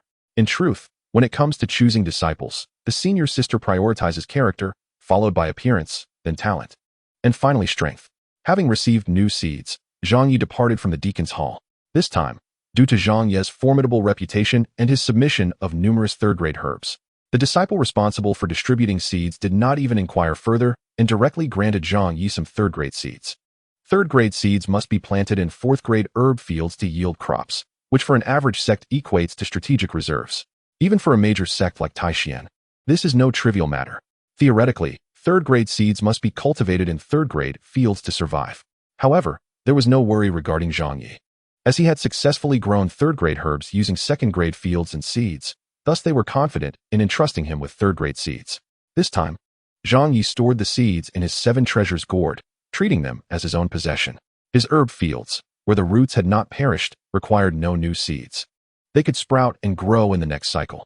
In previous years, Zhang Ye had contributed the seeds he received to other senior brothers in exchange for not being bullied. However, now, no one dared to extort Zhang Ye. Not even the outer disciples, nor Hua Tianlang, would casually provoke him. Thus, Zhang Ye graciously accepted this batch of third-grade seeds. He was in no hurry to plant them, preferring to wait until his fields truly advanced to third-grade status. Curious about what he could cultivate then, farming continued, and a new cycle of work commenced. Zhang Ye diligently tended to his herb fields daily, nurturing his little companions. And soon, the resilient little ones began to sprout anew, creating a vibrant scene. While caring for the herb fields, Zhang Ye did not slacken his efforts. Twice a day, he entered the 7 treasures gourd to tend to his own plot of land, which, while referred to as an acre, was actually measured to be 1 acre and 3/10. Chapter 19. Luo Tianxing, the golden tender sprout, had become even more resplendent. Additionally, perhaps it was an illusion, but Zhang Ye sensed that the field within the gourd was imbued with a more concentrated aura than those in the herb valley, its quality nearing that of third grade. Zhang Ye understood a principle. Herb fields and herbs share a symbiotic relationship. The more spiritual the herbs, the more they reciprocate to the fields, allowing both to ascend together. According to this theory, he was uncertain about the nature of the golden sprout, yet it could emit such an abundance of spiritual energy in its diminutive form. In turn, the stronger field provided an optimal environment for the golden sprout's growth. Zhang Ye vaguely felt that the current plot of land could not accommodate anything else. The 1 acre and 3/10 was only sufficient to support the growth of this little fellow. Truly remarkable. Zhang Ye, hidden within the gourd, gently caressed the tender sprout, marveling at its existence. Abruptly, Abu arrived, the little girl bounding in with carefree exuberance, approaching Zhang Ye's hut, closed the door, and unleashed the dog. This time, before she could extort him, the mischievous little Bao Bao chased after her, barking, "Help! Abu is good, don't bite Abu. I came to tell you that the senior sister wants you to come home for dinner." With that, Abu was pursued for 3 miles by Bao Bao. Zhang Ye set everything aside and hurried towards Tianying Peak. He loved hearing the phrase "come home for dinner," but such moments were fleeting. Inside the hall of Tianying Peak, Lan Tianying, dressed in blue, appeared particularly enchanting today. Gazing out the window at the starry night, she seemed lost in thought. When Zhang Ye entered, she snapped back to reality and beckoned him to sit. Unlike her usual dramatic demeanor, the senior sister appeared gentle and amiable today. She served Zhang Ye some medicinal dishes she had prepared herself, and, after taking a sip of rainwater, revealed, "I must leave for a while." For some reason, Zhang Ye felt a sense of loss, weakly asking, "Do you really have to go? Can't you stay?" Lan Tianying fixed her gaze upon him, explaining, "Cracks have appeared in the demon suppression tower of Kunlun Fairyland, and this situation has alarmed the 9 realms. Each sect must send representatives, and I must go on behalf of Tai Xuan." Zhang Ye harbored no grand dreams, never concerned himself with demons and monsters. His only worry was, "Senior sister, please be cautious while you're away. Many rely on your care within the Sword Sect. You must return safely and swiftly." At last, the senior sister smiled, regaining her usual demeanor. "It's rare for you to show concern, you little rascal." "Very well, I promise to return as quickly as possible. As long as I remain alive to do so." Zhang Ye inquired, "Senior sister, what is the purpose of the demon suppression tower?" "To imprison demons," the senior sister replied. "Why imprison them?" Zhang Ye asked. "They are not as obedient as you." Lan Tianying chuckled. "Oh," Zhang Ye scratched his head in understanding. After finishing her drink, Lan Tianying stood up and added, "Because I am worried, I specifically requested the commanding elder to send Hua Tianlang with me. That way, you will have less to worry about. Focus on your cultivation. When I return, I will procure a foundation-building pill for you to help you break through. Don't let me down." The echoes of her departure lingered, as Lan Tianying left in a hurried manner. In the cool evening breeze, Zhang Ye diligently practiced the subpar Tai Xuan palm. Recently, after the final revision, he reached an impasse where no further changes could be made. Reaching such a point did not bring Zhang Ye joy, for clarity dawned upon him, revealing a greater, incomplete structure. As Z had remarked, Zhang Ye now realized that although this 4th-grade fist technique appeared formidable, it was unworthy of the Tai Xuan name. Renaming the technique to Xiankong Fist, he leaned against a stone, absent-mindedly tracing the phrase he found displeasing with his finger. Initially, he was repulsed by the word kill. However, over time, he developed some peculiar insights. This phrase was not a complete entity, but still an incomplete structure, much like his Xiankong Fist. The true meaning of kill could not be understood in isolation. It required completion of the structure before proper evaluation. With this thought, his aversion to Z diminished somewhat. A breakthrough. Within the 7 treasures gourd, as Zhang Ye let a drop of sweat fall upon the golden sprout. A new petal emerged from what was once a single lobe, now transforming into 2, resembling a character. At that moment, as the little fellow sprouted, the 1 acre and 3 tenths of land shimmered with a faint, ethereal glow, which soon faded, returning the field to tranquility, the soil fragrant, and the spiritual energy contained. This was characteristic of a 3rd-grade field. "Oh yes," Zhang Ye rejoiced, dancing with glee within the gourd. "Fool." A dismissive remark echoed in his mind, a taunt from Z. "Is that so?" Zhang Ye couldn't help but feel a bit deflated. The field of medicinal herbs here has progressed, yet the 10 acres I cultivate remain stagnant, requiring further accumulation. It appears I must await the emergence of more buds from this batch of herbs to nourish the field sufficiently, which may take some time. Zhang Ye endures this wait with patience. Previously, he gathered some soil samples from the herb fields, and now, their vitality has nearly returned. However, he cannot continue to collect, as these soils are still classified as 2nd tier. If they were to mix with 3rd-tier soil, it would inadvertently diminish the spiritual essence of the current 3rd-tier soil, causing both to degrade to 2nd tier. Thus, within the medicinal valley, 2nd-tier and 3rd-tier fields lie at opposite ends, disconnected from one another. Zhang Ye's life remains as simple as ever. One day, during a moment of respite, he leaned against a blue stone under the slanting sun, lost in thought. Xiao Bao, curled beside him, occasionally yawned. For reasons unknown, Xiao Bao had been exceedingly sleepy lately, spending most of the day in slumber. Distant footsteps echoed from the dirt path. Sensing the movement, Xiao Bao rose and barked towards the road. Zhang Ye turned his attention to the path's end and beheld a young man clad in elegant garments. His long hair tied back with a golden hairpin, the insignia of a true disciple of the Tai Xuan Sect. The seemingly ordinary young man regarded Zhang Ye for a moment before coldly stating, "You are Zhang Ye." Zhang Ye felt a twinge of unease and respectfully replied, "Yes. May I ask your honorable name, senior brother?" He was not one to gossip, preferring solitude, and knew only a handful of inner disciples, let alone true disciples. "Luo Tianxing," he replied, his expression devoid of warmth. Though he appeared rigid, he did not exude hostility. Overall, Zhang Ye felt no animosity towards him, albeit a lack of fondness. It was evident that while Luo Tianxing did not regard an outer disciple with high esteem, he was still cautious due to Lan Tianying's protection over Zhang Ye. This was why Luo Tianxing approached on foot rather than flying, as flying upon arrival is deemed disrespectful in the realm of immortality. Such an act could disrupt the protective formations of another's residence, equivalent to issuing a challenge. Luo Tianxing was not particularly renowned among the true disciples of the Tian character generation, known for his low profile and avoidance of factional disputes. Navigating between several prominent true disciples, a quintessential fence-sitter, Zhang Ye had never paid much attention to these matters, but through conversations with Su Ying and Lan Tianying, he had gleaned some basic knowledge. So, it is senior brother Luo Tianxing. Zhang Ye performed the proper salutations. This is Zhang Ye, an outer disciple, paying respect to you. At this, Luo Tianxing's tense expression softened slightly, and he nodded. After circling around Zhang Ye's modest dwelling, Luo Tianxing turned to scrutinize him. Have you always lived here? Yes. Senior brother, Zhang Ye replied, bowing his head. Luo Tianxing examined Zhang Ye with keen eyes, occasionally sparkling with a hint of intrigue, though it was unclear what he sought. His gaze eventually settled on the 7-treasure gourd at Zhang Ye's waist, causing him to temper his scrutiny. The gourd, a gift from Lan Tianying, signified that Zhang Ye was indeed cherished by her. Luo Tianxing refrained from overstepping his bounds. Zhang Ye pondered, could this fellow be akin to Hua Tianlang, seeking to drag him into a sacrificial field? Suddenly, Luo Tianxing spoke directly. Zhang Ye, would you be willing to assist me if I were to ask you personally? Zhang Ye was taken aback, responding, Senior brother Tianxing, feel free to command. I will not decline within my capabilities. Good, Luo Tianxing said, turning. Follow me.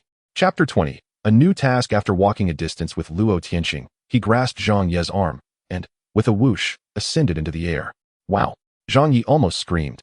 Astonished by the sheer speed, having yet to establish his foundation and thus unable to fly. The rushing air tousled his hair. In mere moments, they landed on the ground. They stood upon Tianxing Peak, the mountain bestowed upon Luo Tianxing by the Tai Xuan Sect. At the valley's base, they discovered a small area shrouded in mist. Spanning 3 acres, a third-tier field. Nearby, a crystal-clear pond reflected the waterfall cascading from Tianxing Peak, sending sprays of water into the air, creating a misty aura around this spiritual field. Luo Tianxing pointed straightforwardly at the field. I am in need of a very special herb. I have heard that you cultivated a third-tier 7-colored begonia from second-tier soil. Is that correct? Zhang Ye nodded. Yes, but it was taken by senior brother Hua Tianlang. Luo Tianxing, wishing to avoid involvement in the matters between Hua Tianlang and Lan Tianying, feigned ignorance and redirected the conversation. I have a request. I will provide you with this third-tier field and a third-tier seed. You will assist me in cultivating a 4th-tier begonia and keep this a secret. Can you do that? Zhang Ye's heart began to race.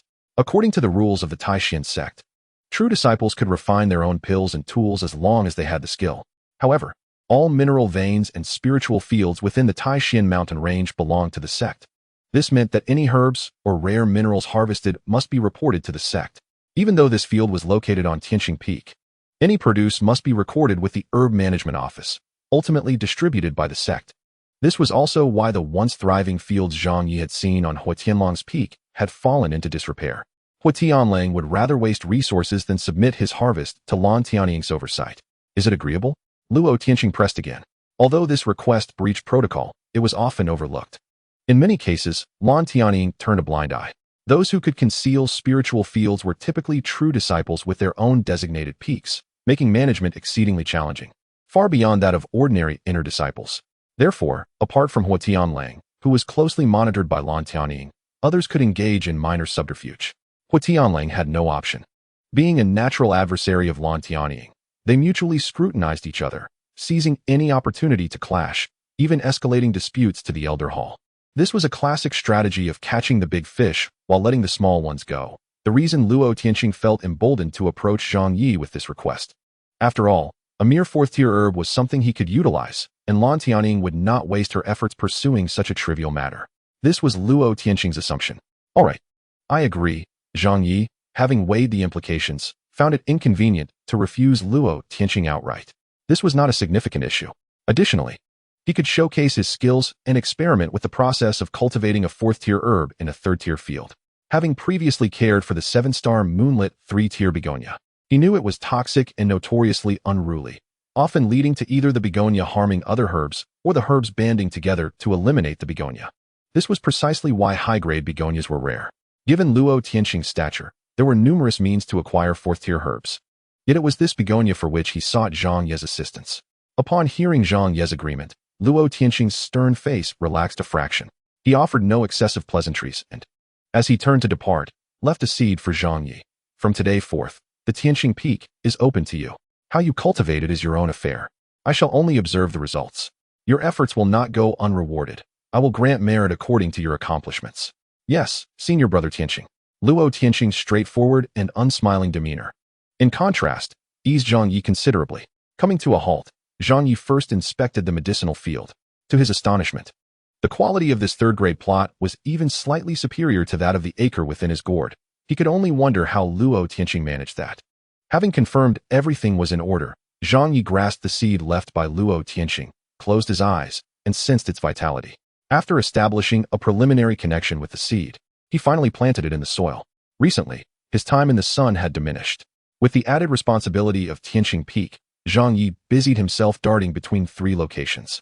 Drawing from his previous experience caring for the 7 stars and the moon, he found himself adept in assisting Luo Tianqing.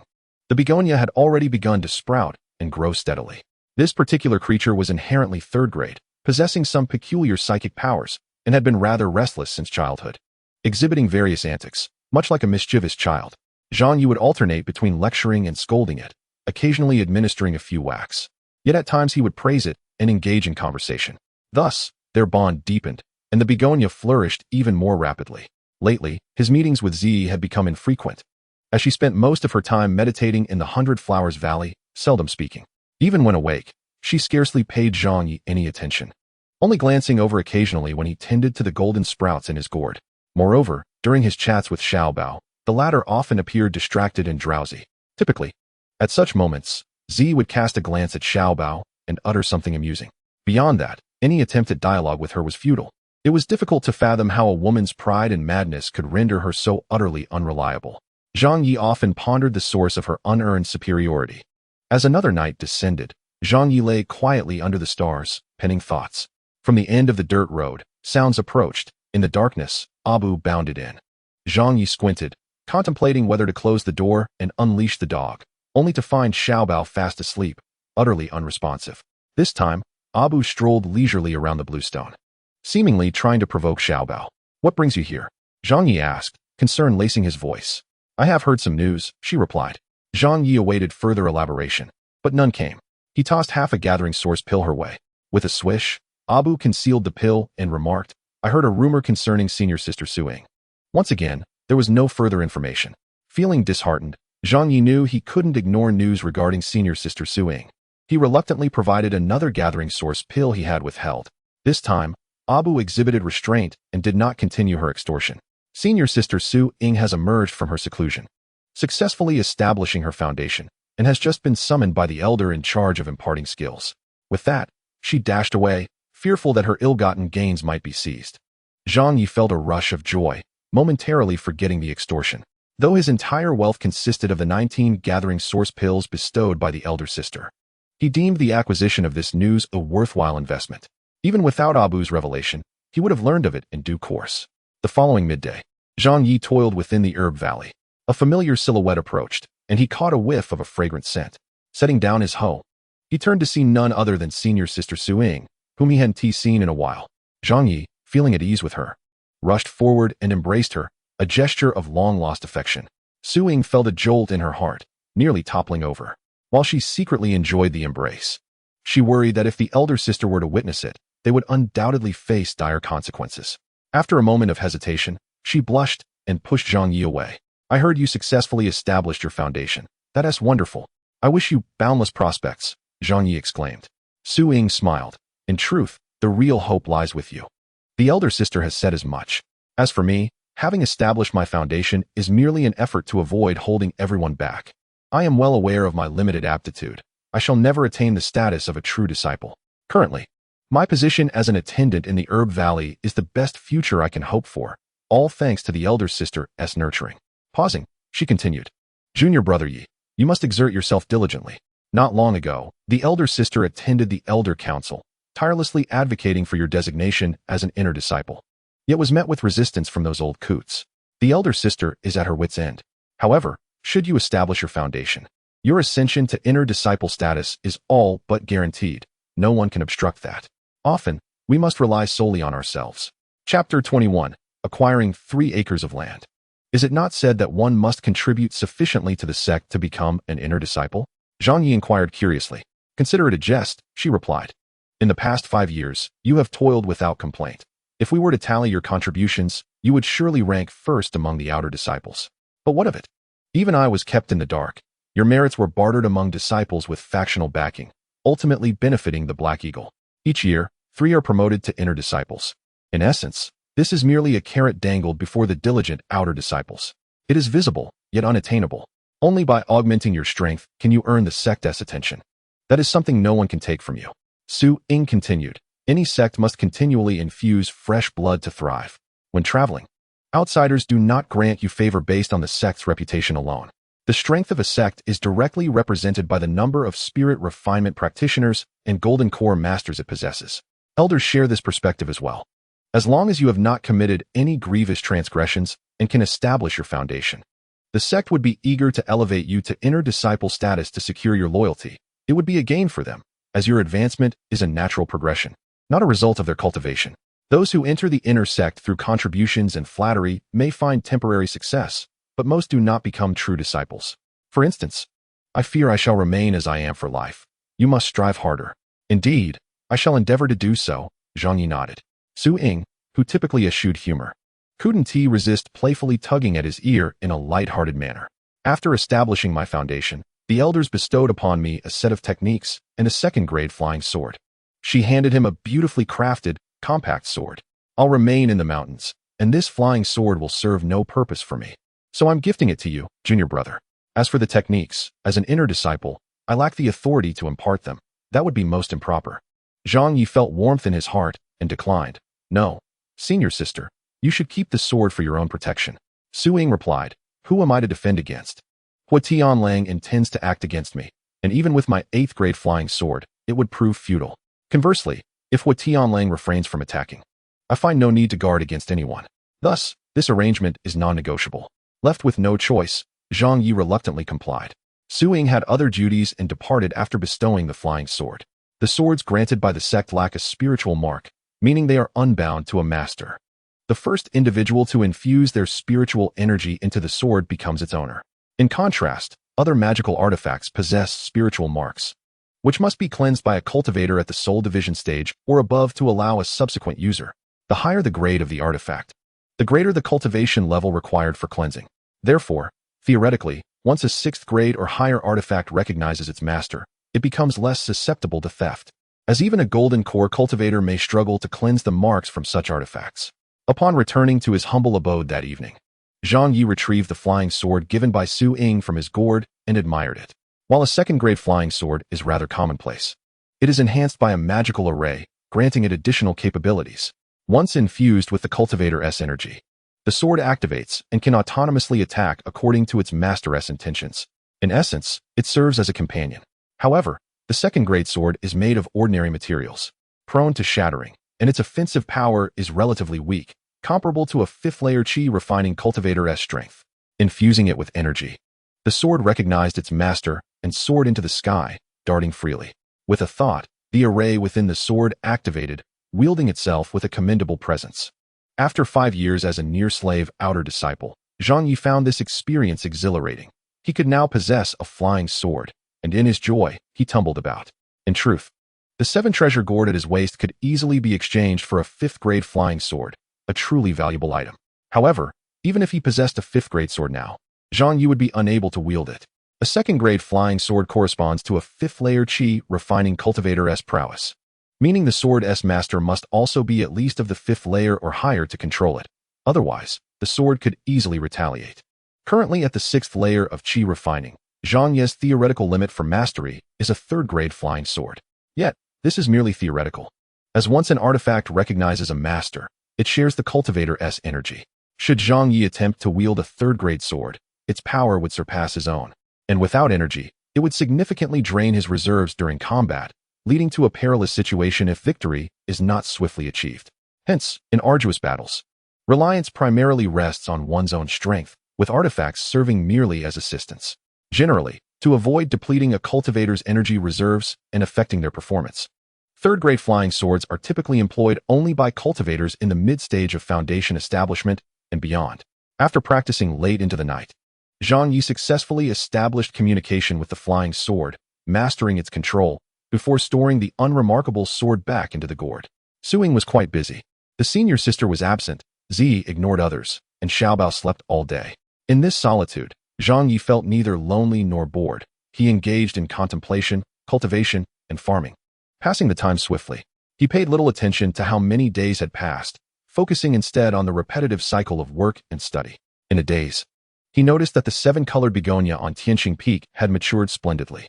This plant exhibited signs of advancing to the 4th grade, displaying an assertive demeanor, at times even disregarding Zhang Ye's attempts to prune it, releasing rainbows and emitting dizzying gales, much to his chagrin.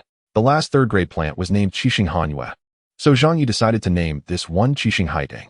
He was unsure how this name suddenly came to him. This was a truly poisonous plant, displaying 7 distinct colors. When it became agitated, its branches and leaves unfurled, resembling a gigantic, multicolored, venomous spider. This led Zhang Ye to develop a distaste for it, just as his aversion peaked. The Qixing Haiding, under careful nurturing, successfully broke through to the 4th grade and bore a small fruit, a seed. The seeds produced by 4th-grade herbs are typically 3rd grade, which was not particularly surprising to Zhang Ye. A voice echoed from behind him. "Well done, you have not disappointed me." Turning around, he found Luo Tianqing observing the Qixing Haiding. After a lengthy appraisal, confirming that it was indeed what he sought, Luo Tianqing waved his hand, uprooting the plant and storing it within his gourd. Zhang Ye had grown to dislike the begonia and felt no remorse. "I mentioned I would reward you upon completion of this task. What do you desire?" Luo Tianqing inquired. Zhang Ye initially considered requesting a technique to further his cultivation.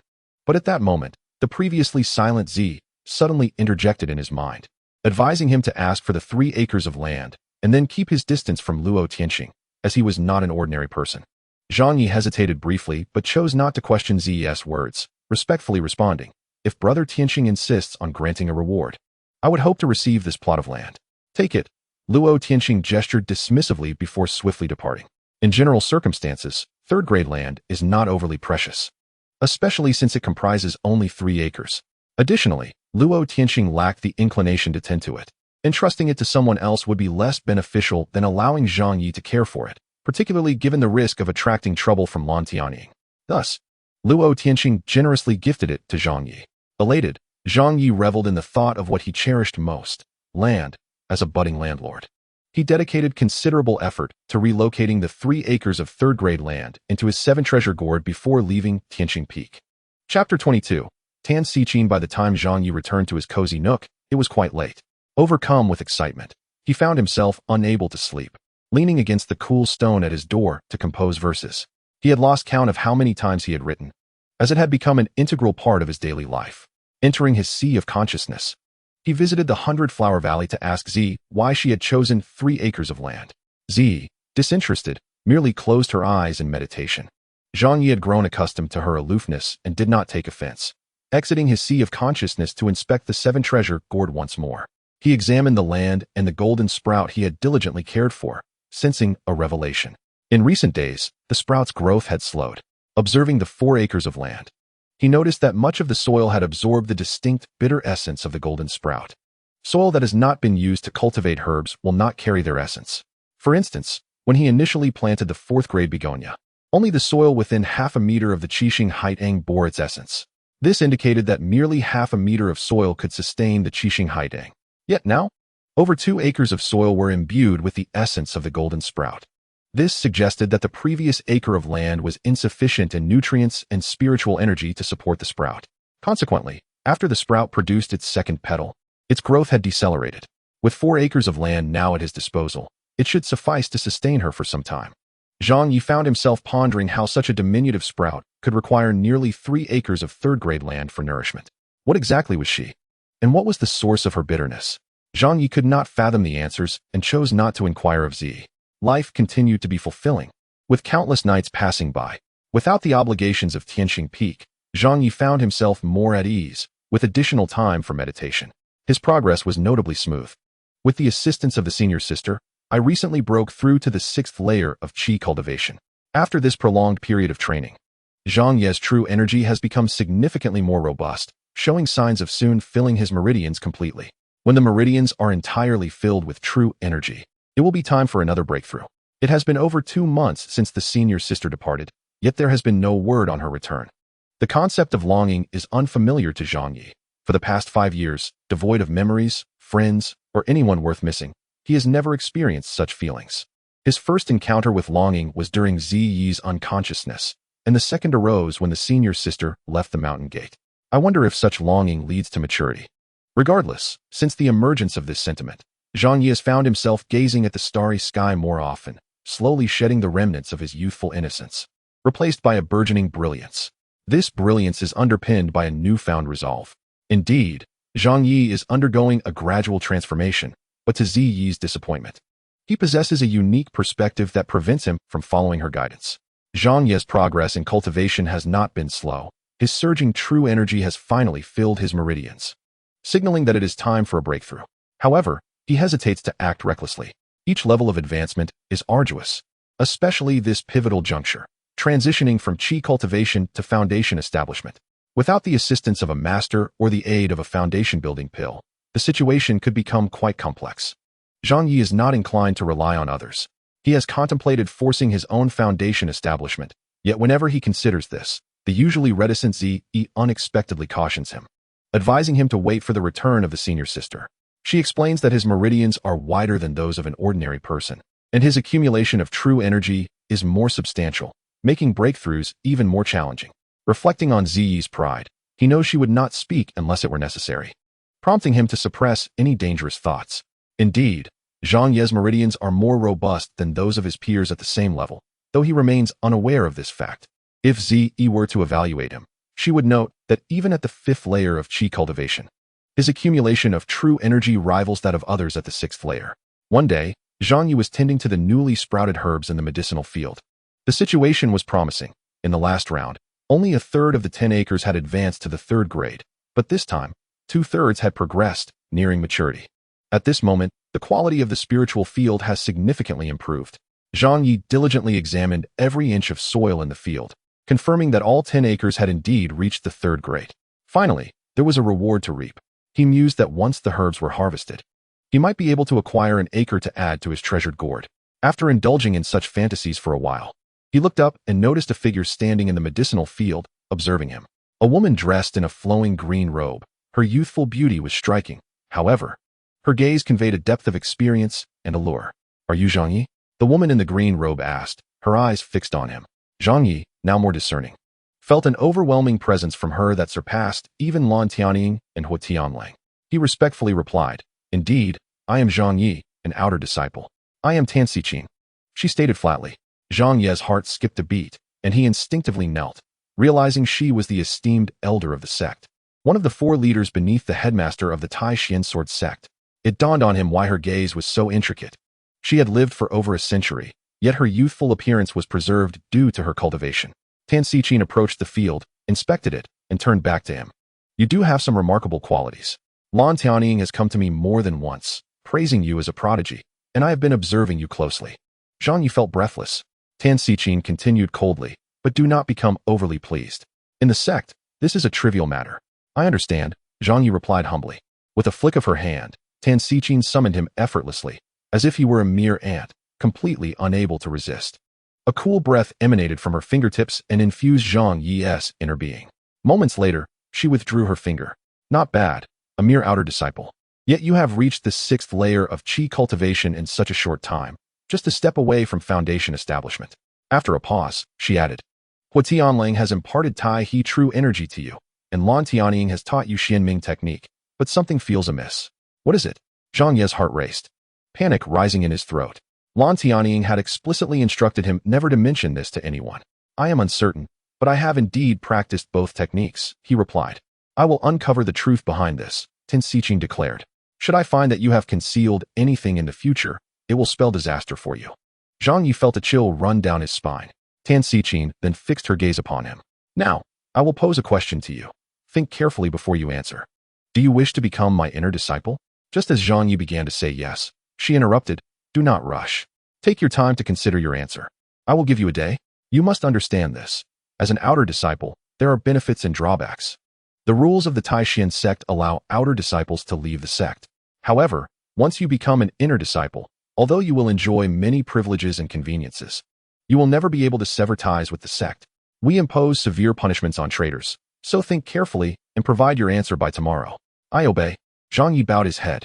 Afterward, Tan Xichin said nothing more, producing a 9-treasure gourd and with a wave of her sleeve. The 10 acres of newly advanced medicinal field he had tended to were drawn into it, soil and herbs alike. Zhang Ye felt a pang of regret. He had not even had the chance to collect them before they were taken away. Third-grade medicinal fields can never be mixed with second-grade ones, so they must be relocated to another part of the medicinal valley, where they would be cared for by specialized personnel.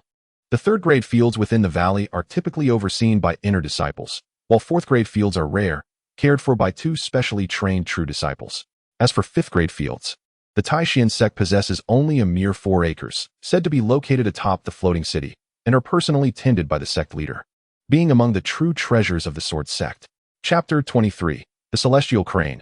A bow. When Zhang Ye lifted his head again, Tan Xichin had vanished, leaving him unaware of her departure. As he settled into silence, Ziyi's voice unexpectedly appeared in his mind. This woman is something else. I did not expect someone of her caliber to be part of the Tai Xuan Sect. Now you understand the strength of our sect? Zhang Ye began to defend the reputation of the sect. Ziyi slightly raised her beautiful face, retorting, just another powerful waste. Nonsense. Master Tan Xichin is one of the foremost experts in our sect. You must not speak of her in such a manner, Zhang Ye replied. Fool. Ziyi lightly tilted her head and whispered before disappearing. A day passed swiftly. With the field confiscated, Zhang Ye leaned against a stone, lost in thought from early morning. Eventually, the lively little messenger arrived. Abu only appeared when he had news to share. This time, Abu dared not extort him and asked, Did you consider Master Tan Xichin's offer to become an inner disciple? I am willing, Zhang Ye replied. Zhang Ye responded almost instinctively, Indeed, as my master uncle has said. This must be your answer. Abu replied, Very well, now relay my master's message. There is no need to come see me. Every disciple must undergo a period of training before entering the inner circle. You are free to leave the mountain and must return by year's end to receive your new duties. After delivering the message, Abu produced a jade box and handed it to Zhang Ye, stating, Inside, there are 10 gathering source pills, provided by the sect for disciples venturing out on their training missions. Zhang Ye accepted the box. Although he had yet to use these pills and was somewhat unclear about their purpose, he was entirely unaware that they functioned almost as currency. In any realm, food can indeed be converted into hard currency, and for practitioners, food takes the form of pills. Among these, the gathering source pill serves as the most essential and ubiquitous standard. The process of refining these pills is not overly complex. Not only in Kunlun's celestial realm, but also across the other 8 realms, the formulas and standards for their creation are largely uniform. Thus, over time, they have become a standardized form of currency. Upon securing the 10 pills, Zhang Ye noticed that Abu, who today appeared unusually docile, was not extorting him. Instead, her cheeks flushed with a hint of embarrassment as she tightly clenched her small fists, seemingly engaged in a momentous decision. What troubles you, Abu? Zhang Ye inquired with curiosity. Abu finally came to her decision, extending her tightly clenched hand towards Zhang Ye and opening it to reveal several half pills of the gathering source pills, 4 in total. It appeared that these were the fruits of her usual schemes and trickery. Senior Brother Ye, as you embark on your journey, safety is paramount. Be cautious of monsters, lest you be devoured. If, upon your return, you could bring me a delightful trinket, I would be overjoyed. This was Abu's savings, now invested in Zhang Ye. With a reluctant expression, she placed the half pills into his hand and promptly fled, clearly afraid that Xiao Bao might pursue and nip at her heels. Watching her retreating figure, Zhang Ye felt a peculiar mixture of emotions. The Tai Xuan Mountains were laden with numerous restrictions, and one could not traverse them by foot. Flight was essential. However, as Zhang Ye had yet to establish his foundation, he lacked the ability to communicate with the heavens, and thus could not manipulate the air or liberate himself from the earth's constraints. The inability to leave the Tai Xuan Mountains seemed to be a method employed by the sect to bind outer disciples. Upon reaching the mountain's edge, a majestic celestial crane awaited him. Its wings, when fully extended, spanned 2 yards, exuding an air of power and authority. What are you dawdling for? I am quite busy. Get on. The talking crane startled Zhang Ye, who was taken aback by its impatience. Yes, you. If you continue to gawk, I shall take my leave, foolish outer disciple. The crane leaned its large head closer to Zhang Ye, scrutinizing him intently. Feeling a wave of guilt wash over him, Zhang Ye hastily produced a half-gathering source pill and held it in his palm. To his surprise, the crane, possessing an intellect comparable to that of a young girl, eagerly swallowed the pill in one gulp. Delicious. A Bao loves gathering source pills, she exclaimed joyfully, hearing her refer to herself as a Bao. Xiao Bao leaped out from behind, barking in protest. How dare you disrespect me, you wretched mutt. I might just eat you. The crane threatened, puffing up its chest as it approached Xiao Bao. The little dog, feeling dejected, laid down and whimpered, silenced by the crane's imposing presence. Xiao Bao's sense of inferiority before the crane mirrored Zhang Ye's feelings when faced with true disciples. Humph, I shall not allow this dog to ride on my back, the crane declared haughtily. Zhang Ye, now anxious, realized he had grown accustomed to Xiao Bao's companionship and felt uneasy about leaving him behind. Thus, he produced another half-gathering source pill. The crane eagerly consumed it, declaring, so tasty. A Bao adores pills. Very well, you may hide the foolish dog in your gourd. He is not to come out. His name is Xiao Bao, Zhang Ye clarified.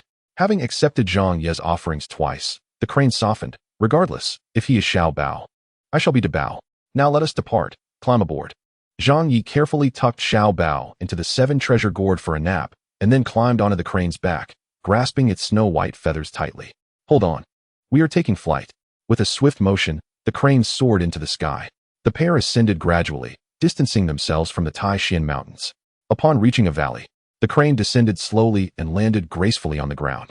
As Zhang Ye dismounted, he expressed his gratitude to the crane. Take care. Ensure you return safely.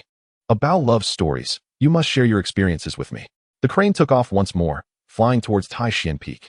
Zhang Ye waved goodbye for a long while until the crane disappeared from view, muttering to itself, what an interesting person. Too bad he is merely an outer disciple. Unworthy of being a Bao's friend. With no recollection of his past, and unsure of his direction, Zhang Ye scratched his head, contemplating whether to ask Xiao Bao for guidance. However, the little dog remained nestled within the gourd, snoring beside the golden sprouts, and could not be roused.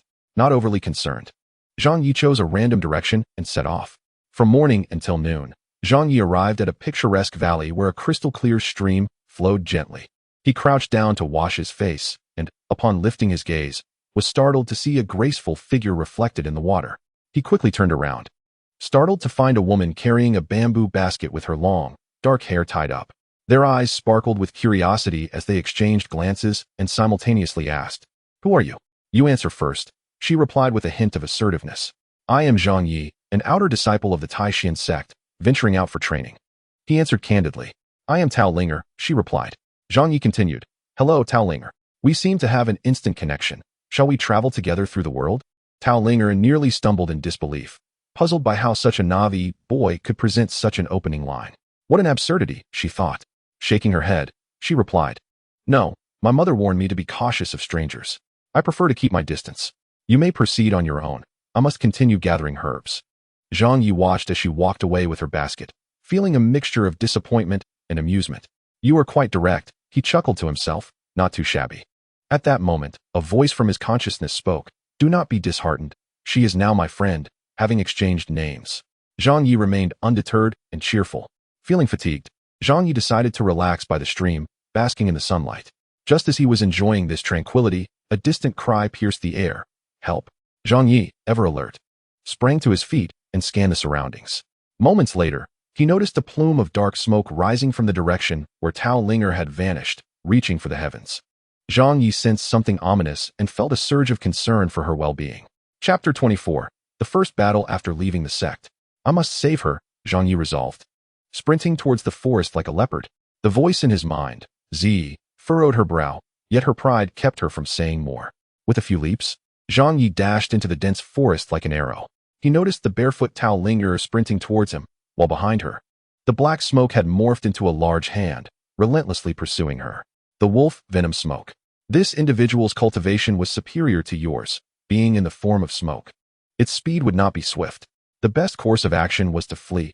Even in battle, it was imperative to avoid inhaling the venomous smoke. The words of Zi echoed in his mind, and she seemed to have returned to her meditation, indifferent to everything around her. Save me, save Ling. Although Tao Linger was agile, her panic nearly caused her to stumble, slowing her pace. Observing the smoky hand closing in, Zhang Ye summoned his strength, launching forward like a cheetah, the Xian Kong palm. As he approached, Zhang Ye recalled Ziyi's instructions, channeling his internal energy into his palm. Instantly, his hand transformed into a large imprint, slightly smaller than the oncoming wolf venom smoke. With the Tai Chong fist technique, Zhang Ye elongated his arms. Resembling someone flying a kite, his arm became a slender line, a colossal hand imbued with white energy reaching out. The Xiankong palm unleashed a claw, dispersing the wolf venom smoke into fragments. At last, Tao Linger had escaped danger. It was evident she had not practiced any martial arts, merely possessing a naturally agile physique from years spent in the mountains. Tao Linger, pale with fright and panting heavily, hid behind Zhang Ye. Insignificant skills. How dare you ruin my plans? Face your demise. A voice emerged from the unseen depths of the forest. Concurrently, the dispersed wolf venom smoke transformed into finer shards, surging towards them from all directions. The Xiankong shadowless palm. Zhang Ye activated his internal energy, launching a rapid counterattack. Countless streams of energy manifested, forming a dense shield of palm shadows around himself and Tao Linger. The encroaching wolf venom smoke was blown away, scattering in all directions. Zhang Ye felt his palms growing increasingly warm, a testament to the ferocity of the venomous smoke. Inhaling it would undoubtedly lead to grave consequences. In the midst of battle, Zhang Ye was anything but naive. He was filled with cunning. The opponent's cultivation was higher, and they had already externalized their energy, manipulating it at will, indicating at least a foundational level of mastery. Engaging them in direct combat was not an option. I shall gamble everything. Prepare to receive my final move, my greatest secret, Zhang Ye proclaimed, channeling all his energy as the Xiankong palm transformed into an even larger handprint. It seemed the opponent was indeed taken aback by his desperate fervor. I await your response.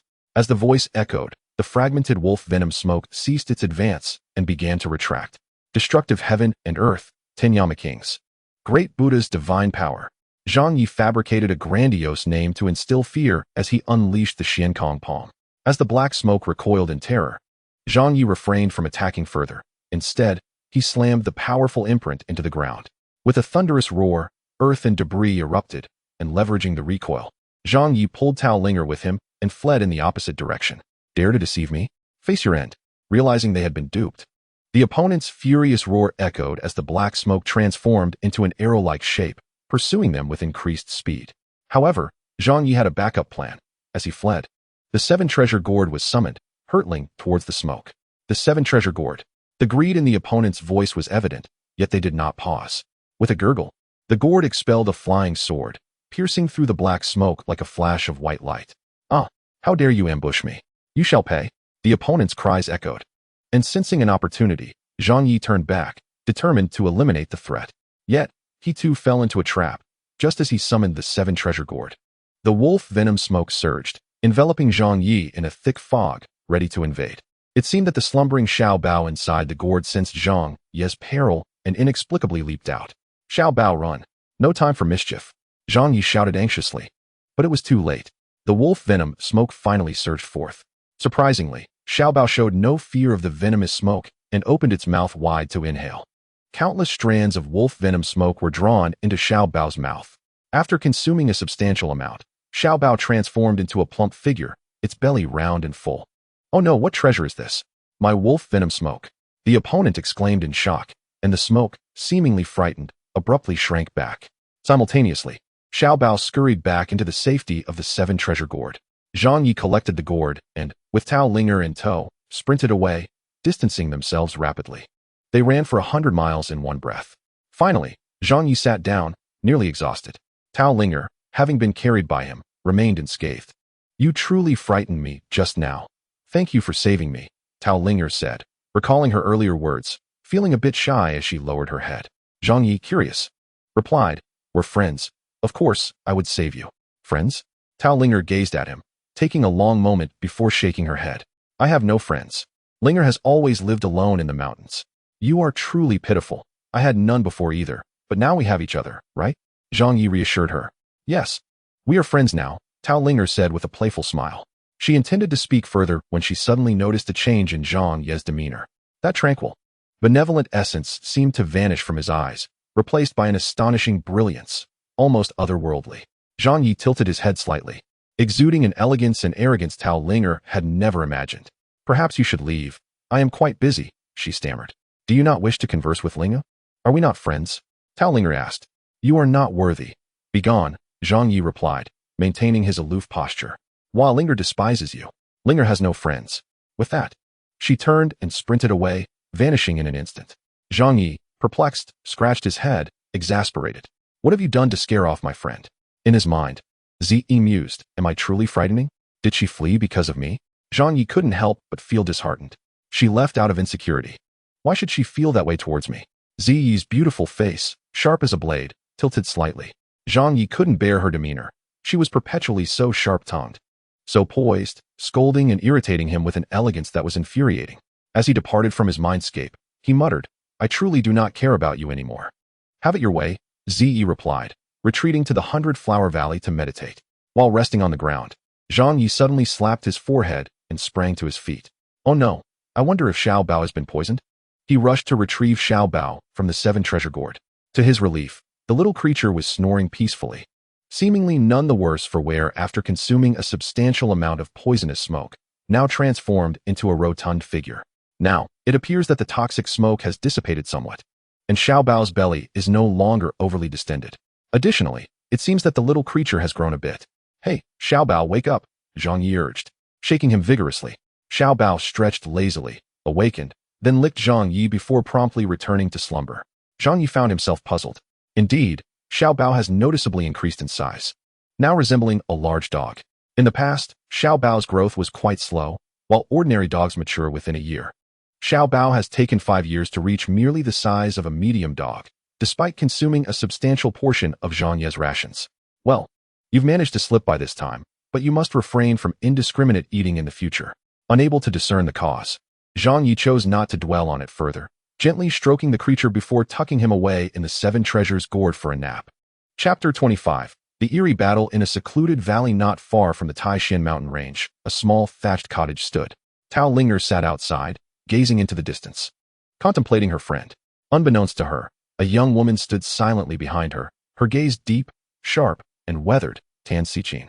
When Tao Linger turned to see her, she was not taken aback, softly calling, Mother. A fleeting glimmer of tenderness appeared in Tan Xichin's eyes, but it vanished almost instantly.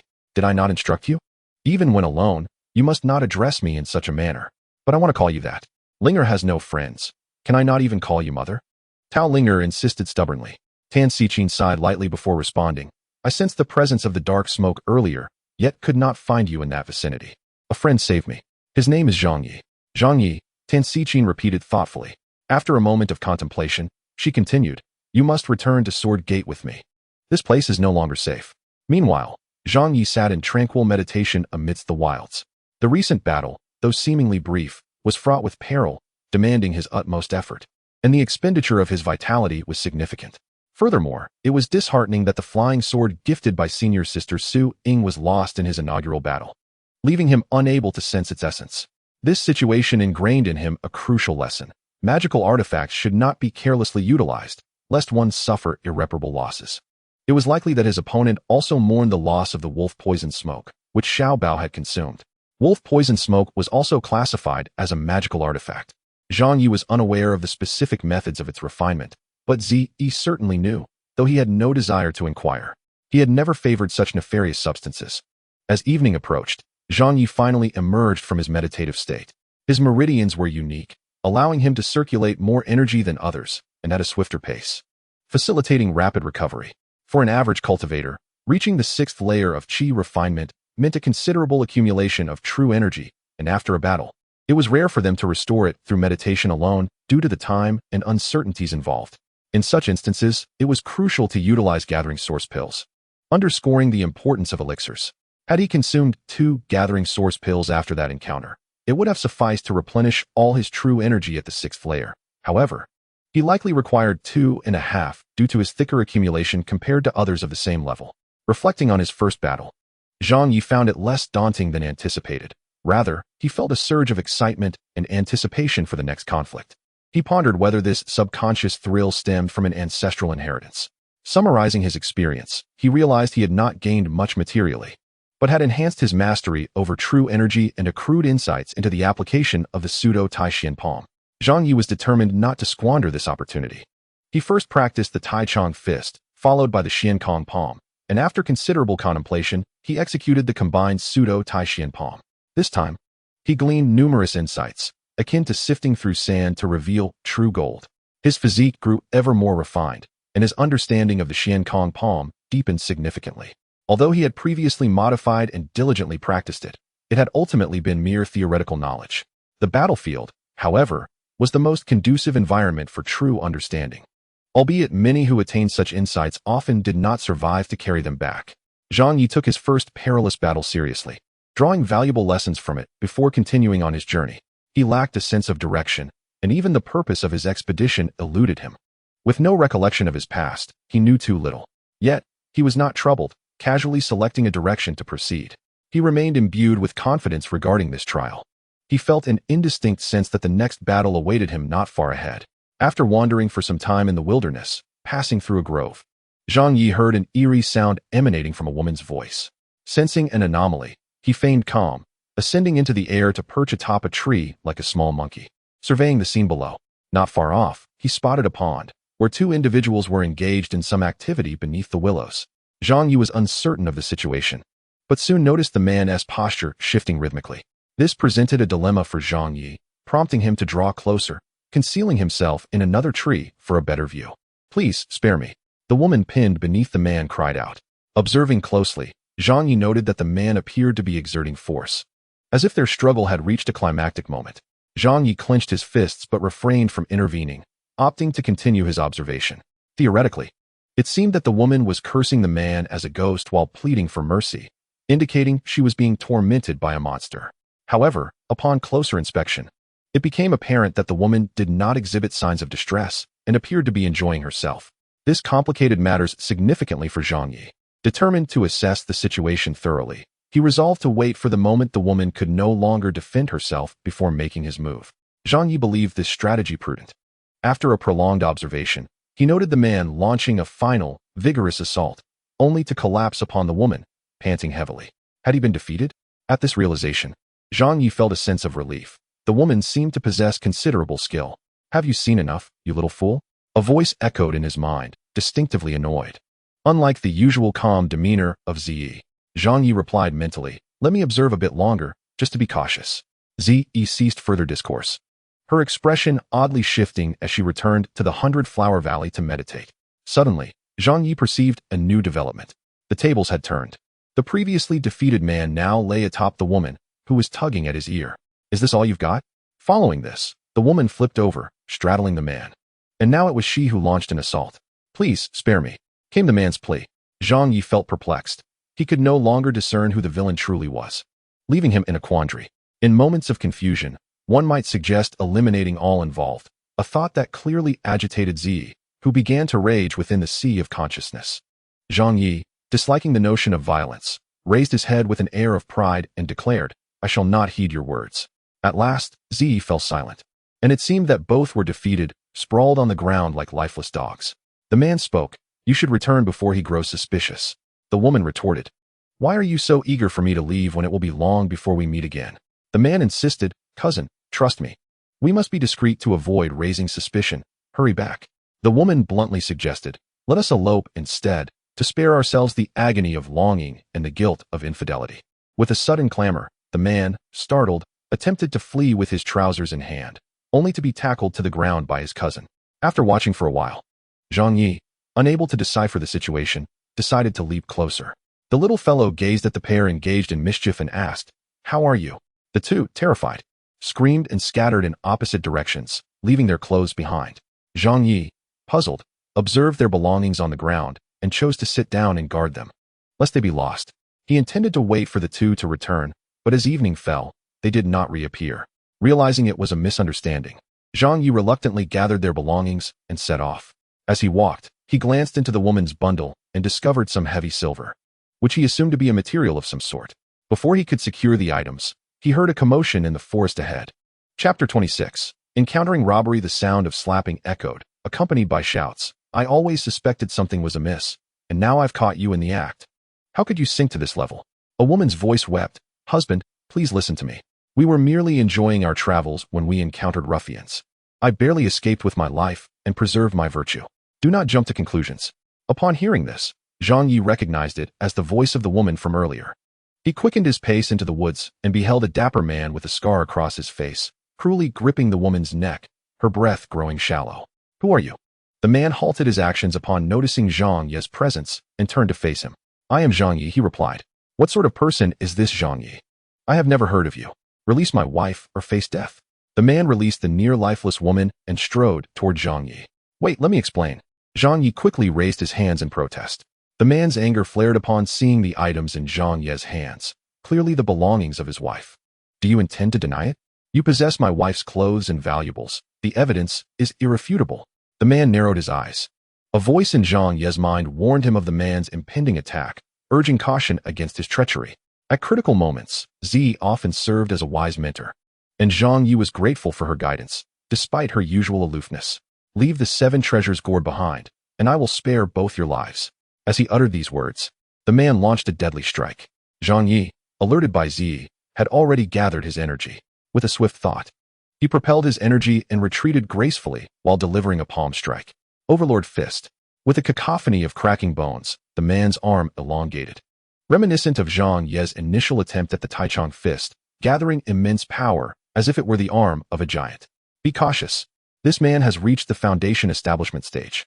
The Overlord Fist is not typically formidable, but his power surpasses yours. He undoubtedly has more in store." Zi's voice echoed in his mind once more. In this moment of urgency, Zhang Ye placed absolute trust in Zi. He did not hesitate, swiftly retreating while executing the Xian Kong palm technique, unleashing a flurry of palm shadows. The Overlord Fist finally struck, its transformation proving as unremarkable as Zi had foretold, falling short of his own Xian Kong palm. However, a tempest of power surged within the punch, a force Zhang Ye instinctively felt he could not withstand. Once again confirming Zi's warning, the man was treacherous, deliberately concealing his strength and employing the elementary Overlord Fist to catch his opponent off guard for a lethal blow. Had Zhang Ye been unprepared, he would have fallen victim to this man, who feigned weakness while having reached the early stages of foundation establishment. With every clash, the Overlord Fist's momentum weakened, yet the disparity in cultivation levels meant that the attack remained a formidable threat. As the punch surged forward, Zhang Ye found himself with no escape. "Die. The 7 treasures gourd is mine." The man's sinister smile appeared as he summoned all his strength for a final assault. "Take it." In a moment of inspiration, Zhang Ye brandished the 7 treasures gourd to block the incoming fist. The man's expression shifted dramatically, the force of his punch, once perfectly executed, faltered as he was forced to retract it. Although the 7 treasures gourd was a 7th-grade magical artifact, its material and purpose rendered it less resilient. Incapable of standing against true defensive treasures, a single blow could severely damage the gourd and diminish its worth. Just as the man struggled to regain control of his breath, Zhang Ye seized the moment. Harnessing his self-revised understanding of the Xian Kong Fist, he unleashed a decisive strike.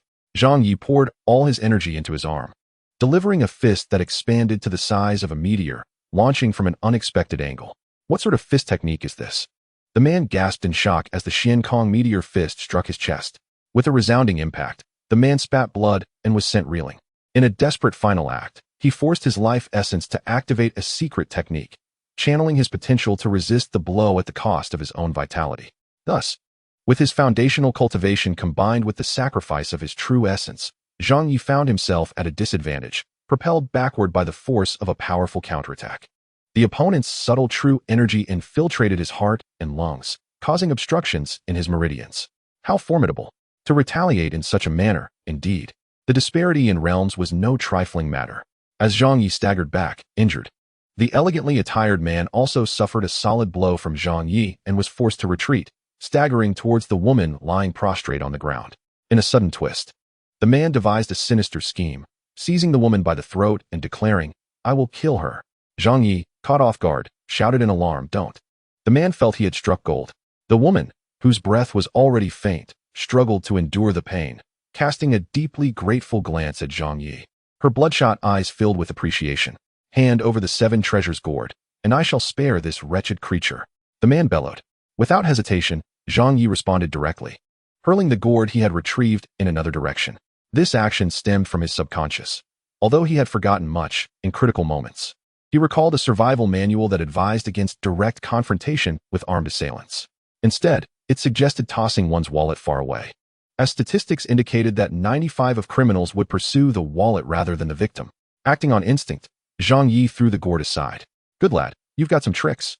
The man, desperate for the gourd, released the dying woman and lunged for it. At that moment, Zhang Ye swiftly consumed a gathering essence pill and surged forward, pulling the woman onto his back. Meanwhile, the man, having obtained the gourd, was horrified, for it had opened, releasing a large yellow dog that unleashed a stream of poisonous smoke. Damn, it's a trap. The man had no time to react, and a small quantity of the noxious smoke invaded his system. He howled like a pig being slaughtered, his disheveled hair flying as he fled into the woods. Zhang Ye retrieved the gourd, initially intending to escape, but seeing an opportunity, he thought, "Humph, I am not one to be trifled with. I shall take advantage of your misfortune." With his gathering essence pill's energy gathered, Zhang Ye unleashed the Xiankong meteor fist, a massive iron fist soaring through the air. The man, now disoriented and panicking, was struck solidly, sending him soaring into the air, spitting blood. Chapter 27.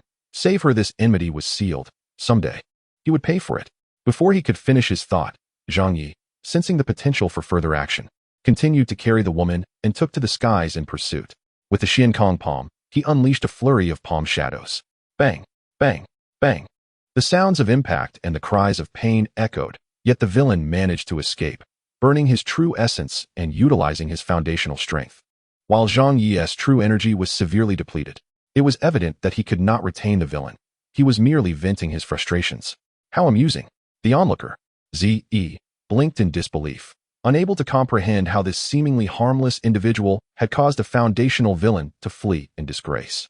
This fellow, while appearing innocuous, displayed an unpredictable and imaginative fighting style, which was indeed fascinating. Contemplating this, Ze felt a sense of satisfaction and closed her eyes to meditate. Having failed to apprehend the evildoer, Zhang Ye dared not linger in the vicinity. He hurriedly chose a direction and dashed away with the woman on his back. After running for 100 miles, feeling his true energy waning, Zhang Ye finally settled on a large stone. Upon examining the woman on his back, he noticed a bruise around her pale neck, her body chillingly cold, as if nearly devoid of life. No. At that moment, Zhang Ye, still inexperienced, began to weep. "Please don't die, wake up." He called out for what seemed an eternity, but the woman remained motionless. In a state of desperation, he delved into his consciousness, seeking guidance from Ze. "Can I save her? Save her?" Ze raised an eyebrow, her pride evident. "Why should I?" Zhang Ye persisted. "Please teach me how to save her, and I will heed your words in the future." After scrutinizing him for a long moment, Ze relented, lowering her head slightly. "Very well, I shall grant you this favor." She outlined a method for Zhang Ye. It was quite simple. He needed to inject enough true energy into her body to sustain her flickering life force, allowing her to gradually recover and awaken. However, Zhang Ye's true energy was approaching depletion. The true energy of the Qi cultivation stage was inherently limited and differed qualitatively from that of the foundation establishment stage. After establishing a foundation, one could exert more precise control and understanding of true energy, perhaps expending just 2/3 of their energy to achieve the same power Zhang Ye could with his current level. This disparity in realms was significant. Moreover, Zhang Ye had unwittingly devised a 4th-grade fist technique, a luxury for someone in the Qi cultivation stage, which consumed an inordinate amount of energy. Thus, after just 2 battles, Zhang Ye found his true energy dwindling. Once again, he came to appreciate the importance of medicinal pills. The quantity of pills often determined one's stamina and chances of survival. In his haste to save the woman, Zhang Ye consumed another gathering essence pill. After a brief period of absorbing its potency, he channeled his true energy into the unconscious woman. This continued until midnight, when the woman finally stirred and awoke, relieved to see her unharmed. Zhang Ye withdrew his energy for internal circulation. He was reluctant to use any more pills. He had already expended 2 of the gathering essence pills and needed to conserve his resources. The woman, still weak, shivered in the cold night air, lacking even clothing. She remained quiet, observing Zhang Ye in meditation for a moment, reflecting on the recent events. To her surprise, her cheeks flushed slightly as she instinctively nestled against Zhang Ye for warmth. She did not speak or disturb him, understanding that he was healing. Though not a practitioner herself, she was familiar with the process. Zhang Ye remained undistracted in his meditation, but Ze, in the 100-Flower Valley, suddenly opened her eyes, feeling an inexplicable urge to eliminate this fool. Zhang Ye's serene and harmless demeanor vanished under Ze's influence. With an air of elegance and a hint of the otherworldly, Zhang Ye raised his head slightly and said, "Respect yourself." The woman was taken aback, feeling as though he had transformed entirely. Yet, upon closer inspection, this seemingly unapproachable demeanor was somehow even more captivating than before, leaving her entranced. Zhang Ye continued to gaze with his handsome face, softly stating, "I said respect yourself. Did you not hear? But I'm cold," she replied, somewhat playfully. "I do not concern myself with your coldness, but should you continue this way, I will send you away." Zhang Ye replied gently, "Please do not cast me aside.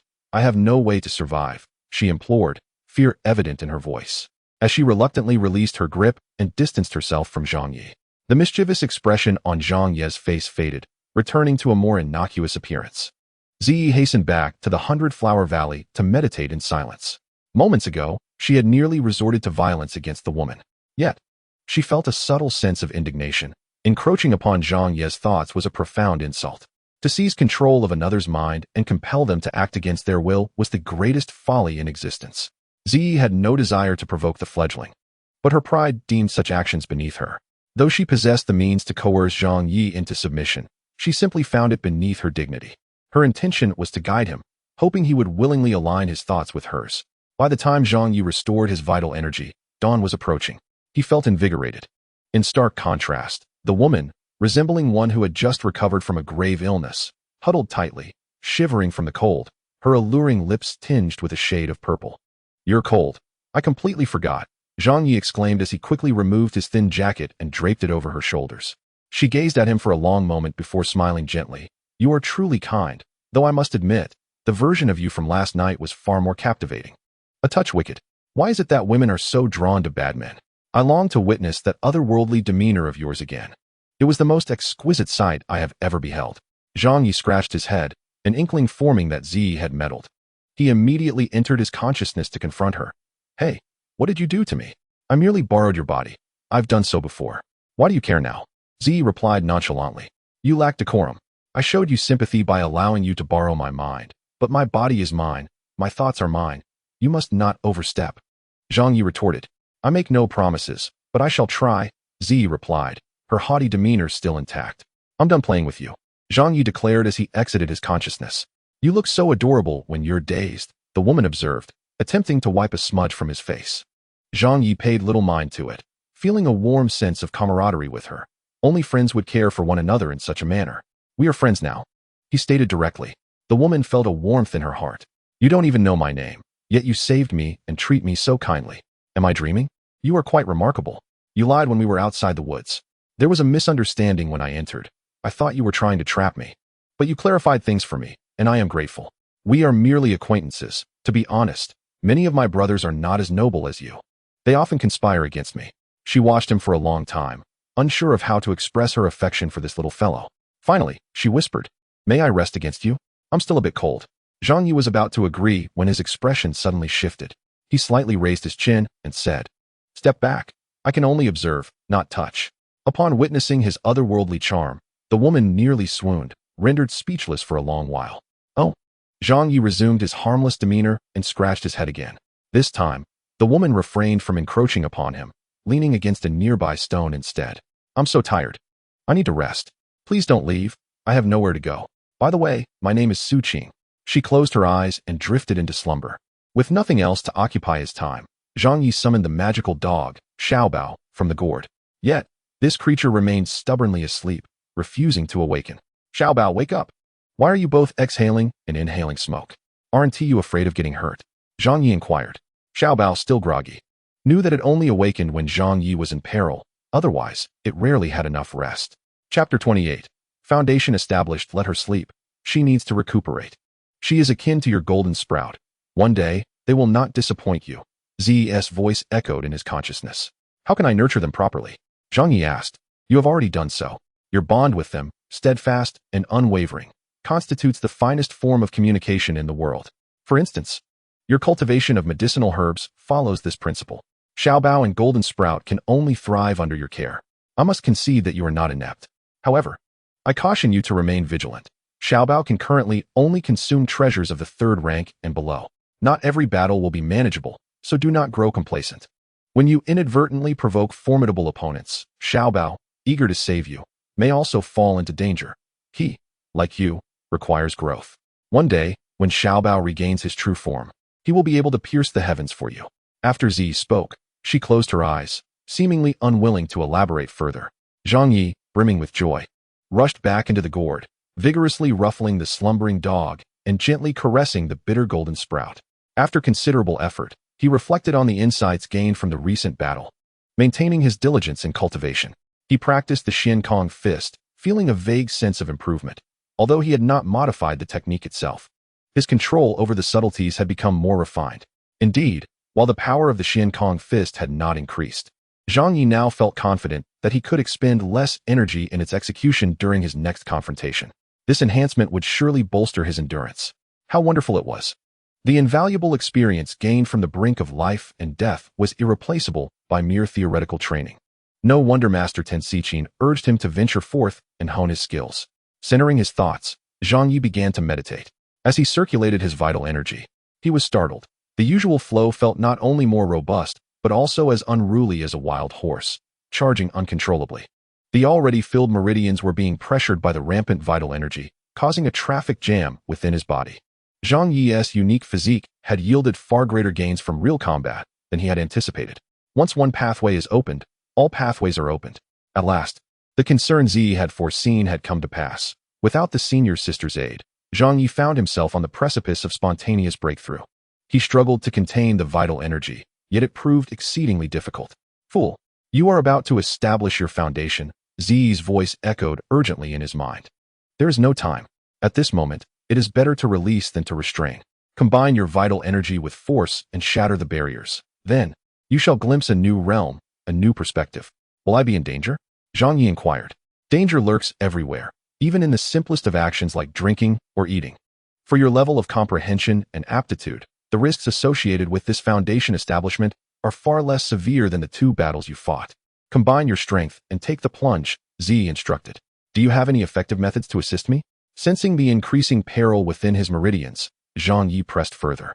There may have been a way, but due to your obstinacy, the small portion of my essence that I painstakingly restored has been depleted by forcibly invoking one of the 8 great divine powers, the Tai Xuan mystery. The only reason it hasn't dissipated is that I absorbed half of your life essence and a portion of Lan Tunning's vitality. Now, you must rely solely on yourself. At this point, I am even less capable than you. Zi sensed the impending danger, yet she remained calm, closing her eyes once more to bind her fate to Zhang Ye's.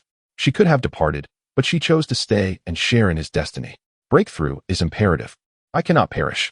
Zhang Ye's thoughts were singular as he repeatedly circulated his vital energy, assaulting his reddened meridians. An hour passed, then 2, and soon a day slipped by. Zhang Ye was oblivious to the passage of time, while Su Qing had long since awakened. From morning to noon, from noon to afternoon, Su Qing was unable to awaken Zhang Ye, who was drenched in sweat and burning with fever. In a flurry of concern, she tore a piece from her clothing, fetched cool mountain spring water, and diligently wiped Zhang Ye down to help him regulate his body temperature. In her muddled state, she found herself attending to Zhang Ye with meticulous care, alleviating some of the risks he faced. As dawn approached, Su Qing dared not sleep, remaining vigilant at his side. A thunderous explosion echoed within Zhang Ye's mind, more intense than any he had previously experienced. Yet, he did not succumb to unconsciousness. Rather, he felt a profound sense of relief as he slowly opened his eyes, observing the meridians within him, which had expanded nearly twice their previous size. He felt an unprecedented vitality. He had successfully laid the foundation. At that moment, his gaze sparkled with newfound brilliance, and his skin glowed with an ethereal sheen. Despite his seemingly frail appearance, his body had become more refined, with stronger meridians and bones. In a sea of consciousness, the anxious figure clad in violet finally closed her eyes. The little one had succeeded in her foundation establishment, yet she offered no words of praise. Su Qing continued to hold a damp cloth to wipe away his sweat. Touched, Zhang Ye expressed his gratitude. Thank you. For what? I have nowhere else to go. I only wish for you to keep Qing'er by your side, Su Qing replied. Zhang Ye felt a twinge of trouble, but could not refuse her directly. Curiously, he inquired, by the way, what about that cousin of yours whom I saw fighting against you? Does he not care for you? Su Qing nearly exploded with rage, cursing vehemently. That heartless coward. I must have been blind to have followed him despite the dangers of being killed. Yet when you appeared, he fled without even donning his trousers. It seems he was only attracted to my beauty, no better than that scoundrel. Zhang Ye, intrigued, remarked, did you not run as well? Su Qing's face flushed as she softly replied, I am but a fragile woman. It is natural for me to flee. However, I expect a man to protect me. That coward could have run, but he should have at least held my hand through the storm. Instead, he fled faster than I did. Such a lack of decorum. Is that so? Zhang Ye was somewhat confused. Su Qing continued. Now that I am unburdened, I was originally taken by Luota into the bandit lair. My parents are gone. Please allow me to serve as your attendant. Luota was indeed the villain who had seized Zhang Ye's precious gourd. Zhang Ye pondered that as her husband was a bandit, she truly had nowhere else to turn. Her words implied that as a weak woman, she could not survive alone. The Xianmen sect did not impose mandatory requirements on outer disciples. Anyone could enter. Thus, Zhang Ye agreed, contemplating bringing Su Qing along to work with him and thus share in provisions. By the way, young master, it seems Luota is no match for you. I know his lair. Let us return and seize it. What do you think? Su Qing spoke with an audacity befitting a bandit queen. Zhang Ye carried Su Qing on his back, gathering his strength. To his surprise, instead of merely running, he leaped into the air, his true energy flowing naturally. He felt as if he were communicating with the very elements of nature, and with this newfound ability, he was grounded even while airborne. Having established his foundation was indeed a boon. This time he flew, not with the overwhelming prowess of his senior sisters, but at least twice as fast as before. Moreover, flying allowed him to bypass obstacles with ease. Su Qing, perched on his back, guided him until they reached a mountain range.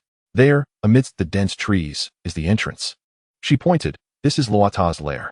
He has many underlings, but they are all second-rate bandits.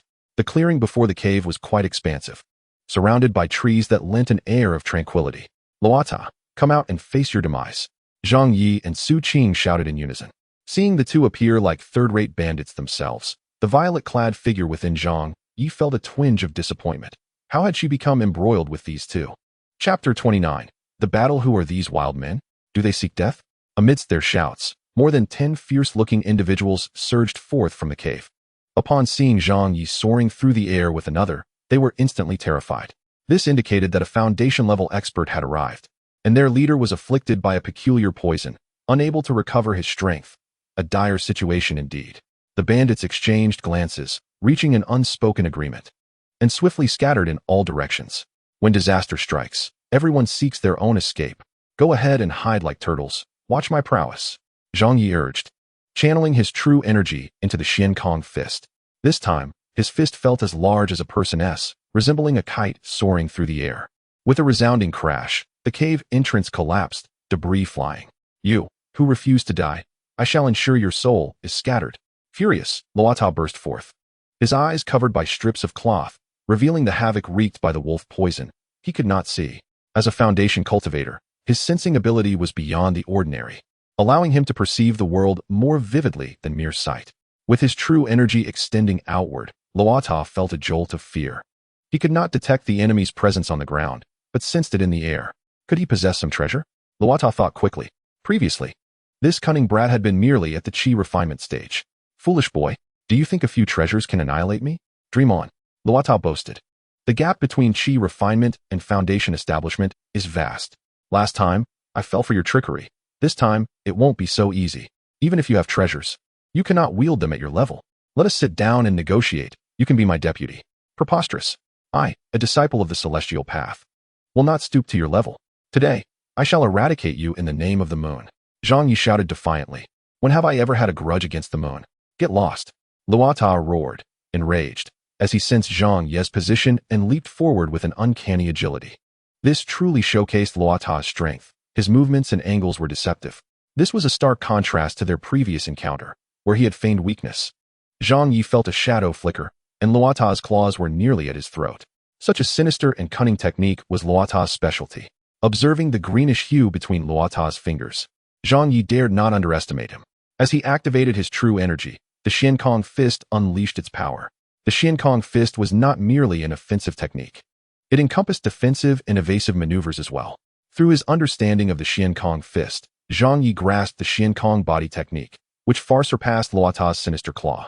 With a swift motion, it appeared as though Zhang Ye left a phantom behind while he himself darted behind Luota. With a sharp sound, Luota's vicious claw struck the phantom, scattering the remnants. The 8 methods of the ghostly hand. Luota, a cunning and shrewd bandit, exhibited remarkable adaptability and remained unperturbed after a missed strike. The second method, the ghostly strike of the 7 stars, was executed as he performed a backflip, delivering 7 swift and fierce kicks that created illusions. He sensed that his strength had not fully recovered, and his mana was far less profound than that of someone newly established in the foundation stage. Zhang Ye adjusted his combat strategy. As his arm swelled with power, he delivered a colossal punch. The force of Luotao's 7 fierce kicks collided with Zhang Ye's massive fist. Though it mitigated some of the impact, it proved futile. Luotao was taken aback. The opponent he had faced 2 days prior now seemed transformed, his strength surpassing his own. Anticipating danger, Luotao instinctively shrank in size, resembling a turtle that had lost its way, yet his internal energy surged. Is that of any use? Zhang Ye's punch struck like a hammer, sending Luo reeling, blood spraying from his mouth as he soared through the air. Realizing the peculiarity of Luotao's defensive technique, Zhang Ye found that heavy strikes were not the most effective approach. Seizing the opportunity, he unleashed a flurry of densely packed punches, hoping to exploit Luotao's vulnerability. Initially intending to flee after a heavy blow, Luo, still on guard, was suddenly bombarded by dozens of minute streams of energy, akin to 1,000 swords flying towards him. Luotao nearly succumbed to rage, pondering how this insidious foe seemed intent on his demise over a mere robbery gone awry. Unable to escape, Luotao was relentlessly pursued by Zhang Ye, who struck with the ghostly hand's 8 methods. Like a whirlwind, Luotao was struck over 100 times by Zhang Ye's relentless punches, blood gushing forth as his clothing tore, leaving him nearly bare. Enough of this. I will fight back. Luotao, cornered, finally resorted to his prized possession, a flying sword. As Zhang Ye prepared for another assault, a glint of cold steel flashed, radiating a chilling aura. Alarmed, Zhang Ye realized that this flying sword was far more formidable than the second-tier sword he had previously wielded, imbued with a bloodthirsty ferocity. Not daring to underestimate it, Zhang Ye abandoned his pursuit of Luotao and unleashed a powerful punch to intercept the flying sword while swiftly retreating. You think you can escape? Luotao sensed Zhang Ye's momentary vulnerability and, emboldened by the flying sword, launched a counterattack, seeking to redeem his earlier humiliation. In a desperate gamble, Luotao combined the flying sword with his ghostly hand techniques, attacking from various angles. Zhang Ye sensed impending danger and assessed the situation. While the sword's power was inferior to Luotao's, its capacity for physical destruction was significantly amplified. As a foundation stage cultivator, he could not afford to disregard the damage to his body. Consequently, Zhang Ye resolved to block the smaller threat and withstand the larger one. Channeling most of his energy, he unleashed his strongest punch, hoping to fend off the flying sword's assault while bracing for Luotao's ghostly hand. However, before his punch could reach its full potential, a small creature, awakened from slumber within the 7 treasures gourd, sensed Zhang Ye's peril and leaped out. Little treasure, danger, run, Zhang Ye cried out, unaware of the sword's tear and fearing for the little one's safety. Yet, disregarding his warning, the creature expanded slightly and, with a single gulp, consumed the exquisite flying sword, then burped contentedly before returning to sleep within the gourd. What? Luotao, feeling the presence of his sword vanish, turned ashen. His ghostly hand techniques faltered, and he retreated in haste. You think you can escape now? Zhang Ye redirected his full-force punch towards Luotao. The meteor fist, a colossal strike, with his arm extending infinitely, pursued the fleeing Luotao. Darkness enveloped Luotao's vision as he lamented, "My life is forfeit, falling to this treacherous scoundrel. Had I not been greedy and fled sooner when I released the flying sword, I might have survived." With a resounding crash, Luotao felt as though struck by a massive hammer, blood streaming from his orifices as he plummeted to the ground, writhing in agony. Finish him, urged Su Qing and Zi from within his consciousness. Zhang Ye, sensing Luotao's weakening vitality, decided against killing him. Even without execution, Luotao's inner core would be destroyed, rendering his cultivation inoperative. The little creature, deeming it cruel, ultimately shook its head. No, I shall not kill him, but neither will I save him. Let him fend for himself. With that, it turned to depart. Chapter 30. The downfall of the bandit Luotao. With a soft grunt, Luotao succumbed. Zhang Ye refrained from striking the final blow, but Su Qing, displaying her fierce demeanor, picked up a simple javelin discarded by earlier henchmen and plunged it into Luotao's heart. His breath finally ceased. Before reaching the golden core stage, cultivators possessed no significant increase in life and remained exceedingly fragile, their vital points lethal. This was why Zhang Ye had prioritized blocking the flying sword over Luotao's attack. Only upon reaching the golden core stage do vital points become fortified, stored within the core itself. As long as the core remains intact, even if the physical body is destroyed, it can be restored through special means. Once one attains the Nascent Soul stage, it becomes nearly impossible to be killed, even if obliterated, as long as the soul escapes. It can reform the body and revive itself. Luotao's demise came at the hands of the very woman he had once sought to dominate. Truly, a remarkable figure. Not only had she turned her husband into a cuckold, but also dealt the final blow herself. I must admit, I am beginning to appreciate Su Qing. Came the voice of Zhang Ye within Zhang Ye's consciousness. Zhang Ye found their values quite distorted. After eliminating Luotao, Su Qing closed her eyes and murmured, "Rest in peace. Dear parents, your daughter has avenged you." With a powerful strike, Zhang Ye smashed his fist into the ground, sending stones flying and creating a crater. "We should bury him. Death deserves respect, and the earth provides peace." "As you wish," Su Qing replied gratefully. After hastily attending to Luotao's burial, Su Qing took Zhang Ye's hand and led him into the cave. "Come, let us search. This fellow must have amassed quite a fortune during his life." Upon entering, they discovered a small paradise, a well-structured cave with at least dozens of rooms, a testament to the efforts of its previous inhabitants. It was said that this cave was left behind by a wandering cultivator. When Luo had discovered it, he had stumbled upon a treasure, including the flying sword that little treasure had consumed. Otherwise, as a foundation-stage cultivator, he would have been unable to establish a cave of such caliber or forge a flying sword. The fact that little treasure could consume it indicated it was a third-tier sword. Third-tier flying swords possess greater autonomy and a richer spiritual essence than second-tier ones, demonstrating initial sentience. In contrast, second-tier swords require their master's guidance and must share their mana. While third-tier swords still need mana, they can essentially operate independently, allowing their master to maintain focus. According to the records of the Kunlun Fairyland, certain high-grade magical artifacts possess the ability to generate spiritual entities, which can cultivate autonomously. At that point, the artifact can engage in combat entirely independent of its owner's magical power. The path of cultivation involves several stages. After refining Qi, one establishes a foundation. Following that, one separates the spirit. Next comes the golden elixir, and ultimately, the primordial infant stage. Transitioning from refining Qi to establishing a foundation is a significant leap, marking the first moment one can communicate with the heavens and the earth, allowing for flight through the air. The true turning point, however, begins with the separation of spirit, where the practitioner can communicate with all things and imbue objects with life through their spiritual consciousness. Thus, the separation of spirit truly marks the commencement of artifact refinement. At this level, one can only initially endow artifacts with spiritual essence, typically crafting artifacts of the second or third tier. Few can break through to higher tiers. Golden elixir practitioners generally craft artifacts of the fourth or fifth tier, while primordial infant practitioners can create artifacts of the sixth or seventh tier. Only those who have reached the separation of spirit can forge eighth-tier artifacts. Eighth-tier artifacts are akin to a practitioner entering the primordial infant stage, transforming decay into the miraculous and generating spiritual entities. From this point onward, to elevate the artifact's grade, one must rely on the cultivation of the spiritual entity itself.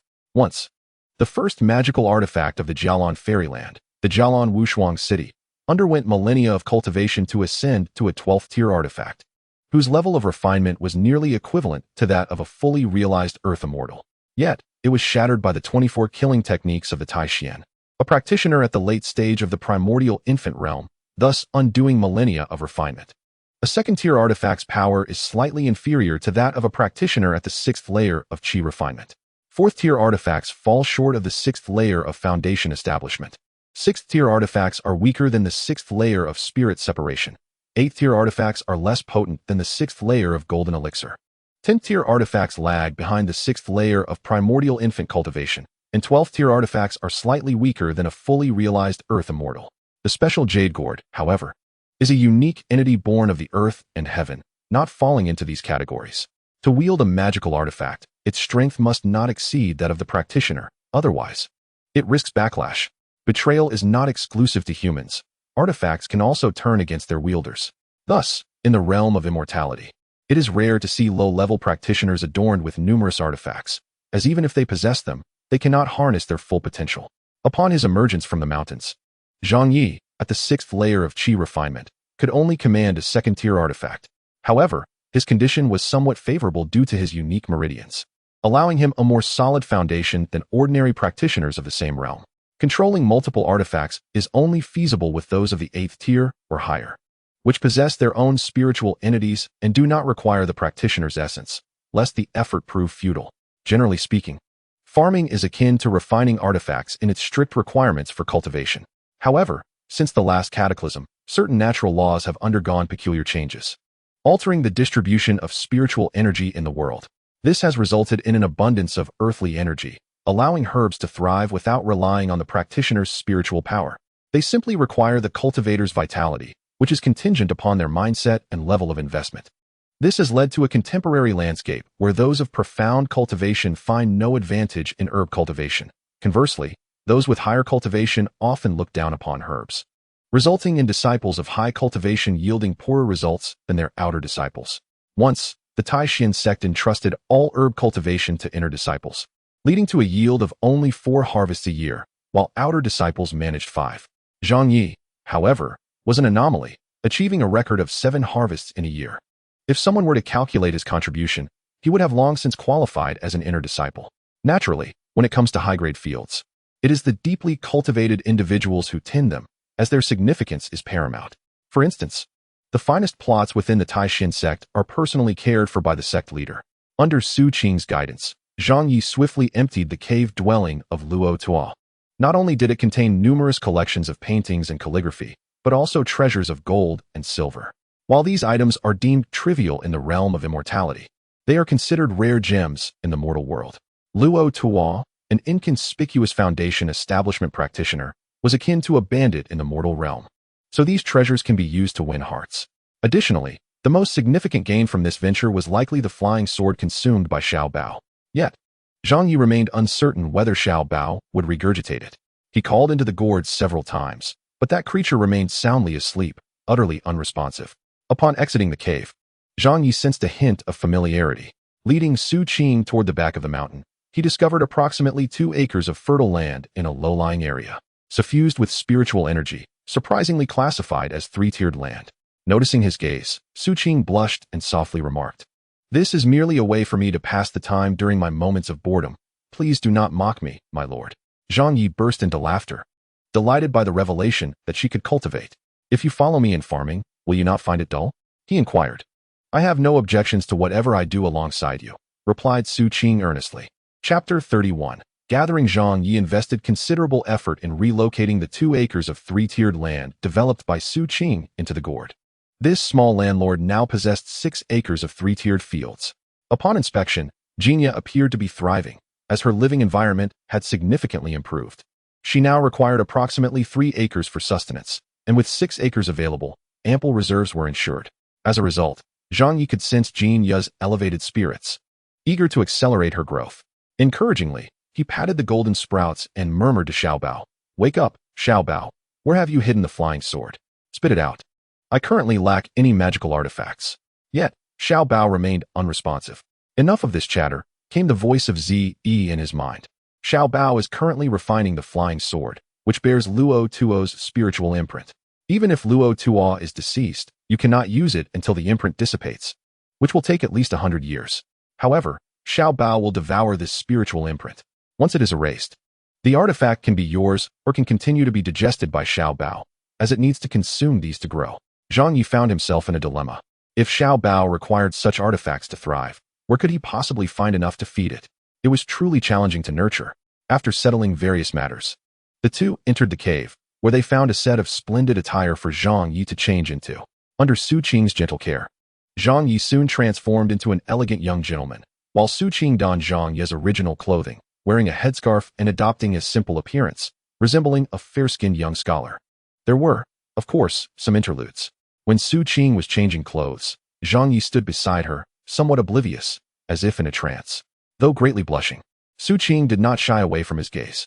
When she struggled to bind her chest with a cloth, she expressed her frustration. "It's so large. It's difficult to keep it down." When Zhang Ye remained silent, she added, "Would you be so kind as to assist me, my lord?" Just as he contemplated helping, the voice of Zhang Ye erupted in his mind. "If you dare to touch her, I will kill her immediately." Thus, the matter was left unresolved. As night fell, the starry sky held an enchanting aura, distinct from that at the mountain gate. With no particular destination in mind, Zhang Ye felt no urgency to embark on his journey. The raised mound outside the cave served as a perfect seat for him. He lounged leisurely atop Luo Tuo's grave, gazing at the stars in a trance. Without grand ambitions, he simply enjoyed the sight of the celestial bodies. The breadth of one's heart is not defined by a singular path. While the destruction of stars signifies strength, the appreciation and understanding of them represent another form of magnanimity. At this moment, the figure in violet within the sea of consciousness seems to have attained some enlightenment. Zhang Ye is not petty. Rather, he expresses the vastness of his heart in an alternate extreme.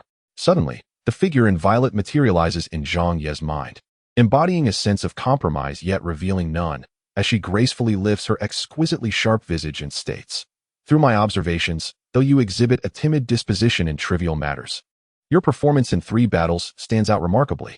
For the sake of friendship and faith, you dare to fight without hesitation.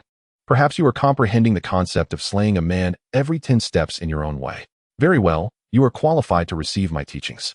She presents a new method of cultivation, urging him to grasp it slowly.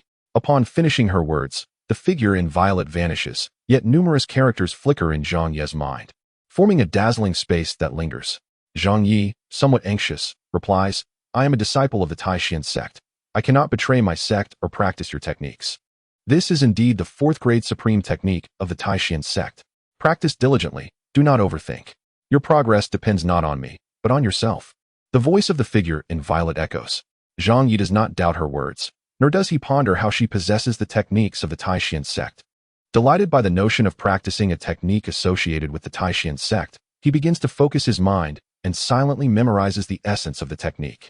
Once he has committed it to memory, the luminous characters in his mind gradually dissipate. Zhang Ye refrains from immediate practice, carefully contemplating the nuances of the supreme technique. Upon reflection, he is taken aback. The figure in violet has indeed spoken the truth. This is unequivocally the heart method of the Tai Xuan Sect.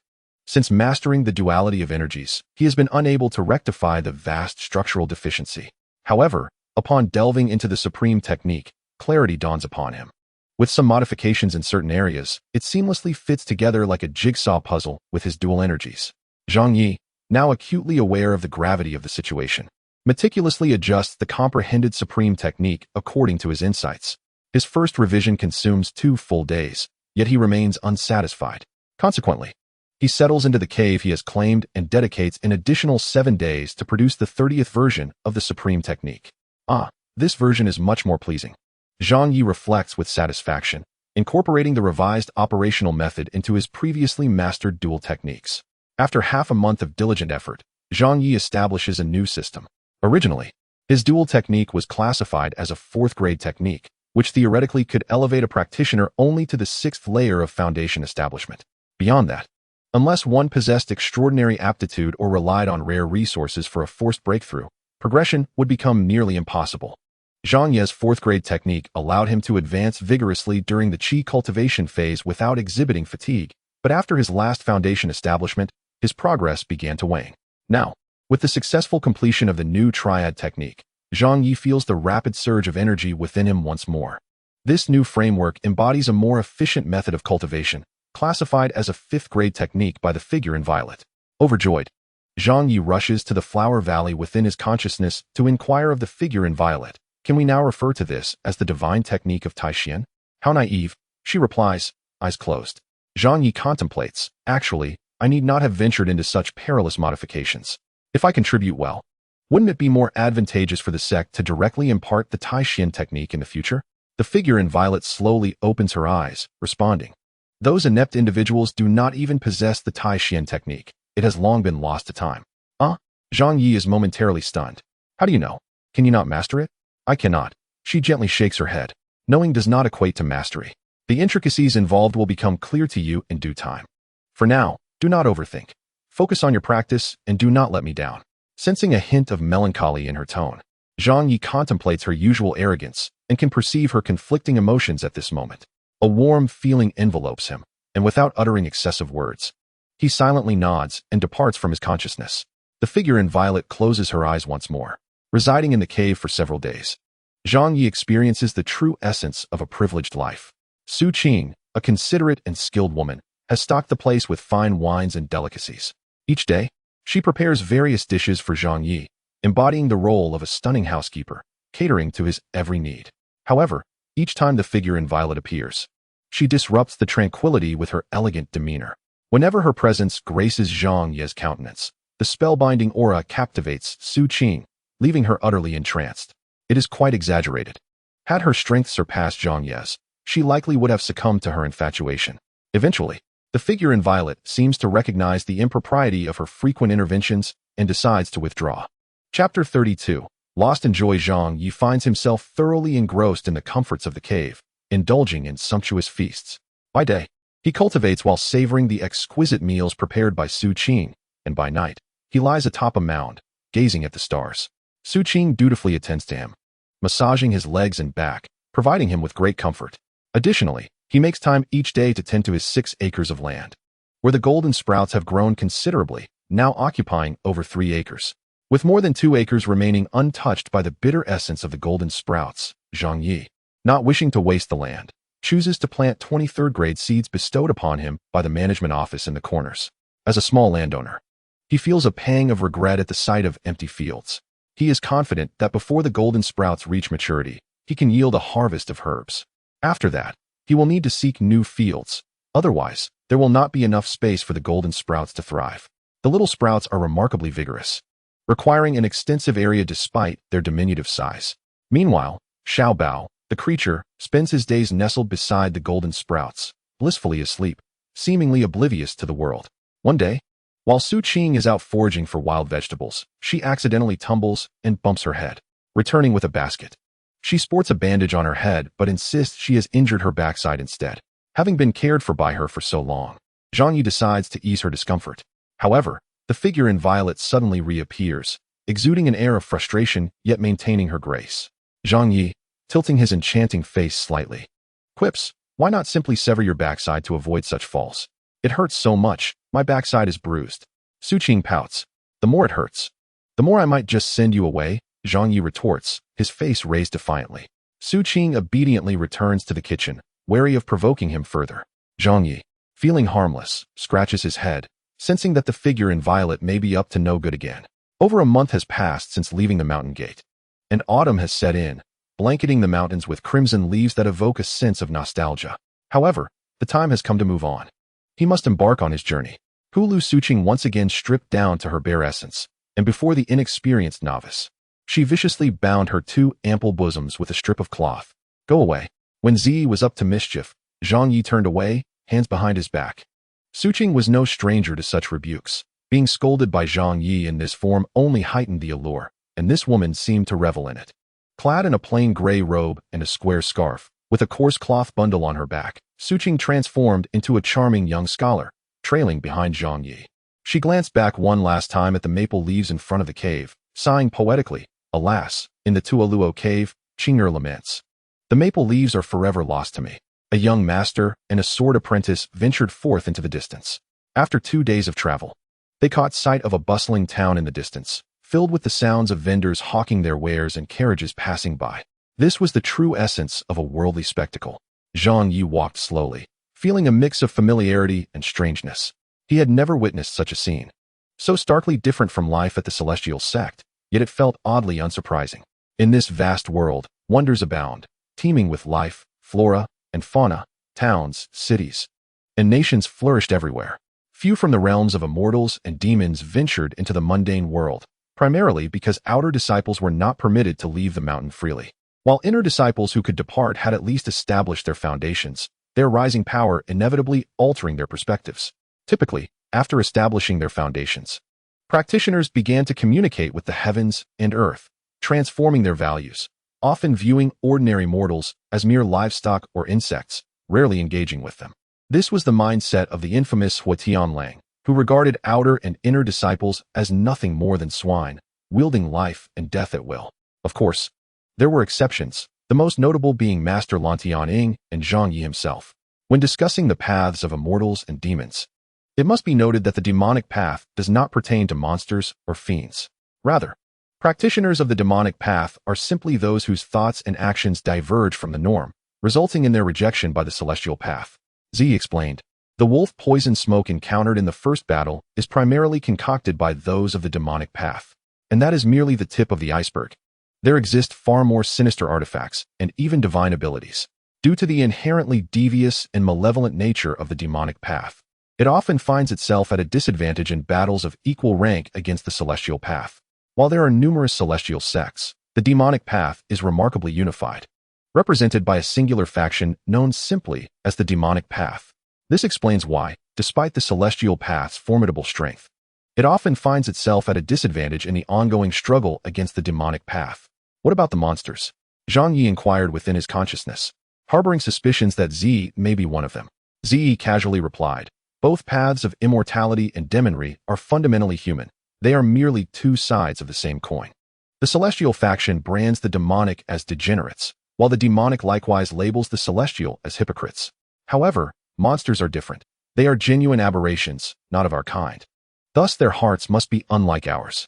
As Z spoke the final words, her face hardened like ice, and a palpable sense of killing intent emanated from her. Zhang Ye shivered involuntarily, yet he could not help but affirm that Z was indeed a genuine beauty. Yet for the sake of caution, the young lad curiously inquired, "You appear to be human, do you not?" Z raised her proud visage slightly and declared, "I am not human." Zhang Ye trembled in fear. "Why, you demon? You have deceived me." Z maintained her lofty demeanor, retorting, "I am even less of a demon."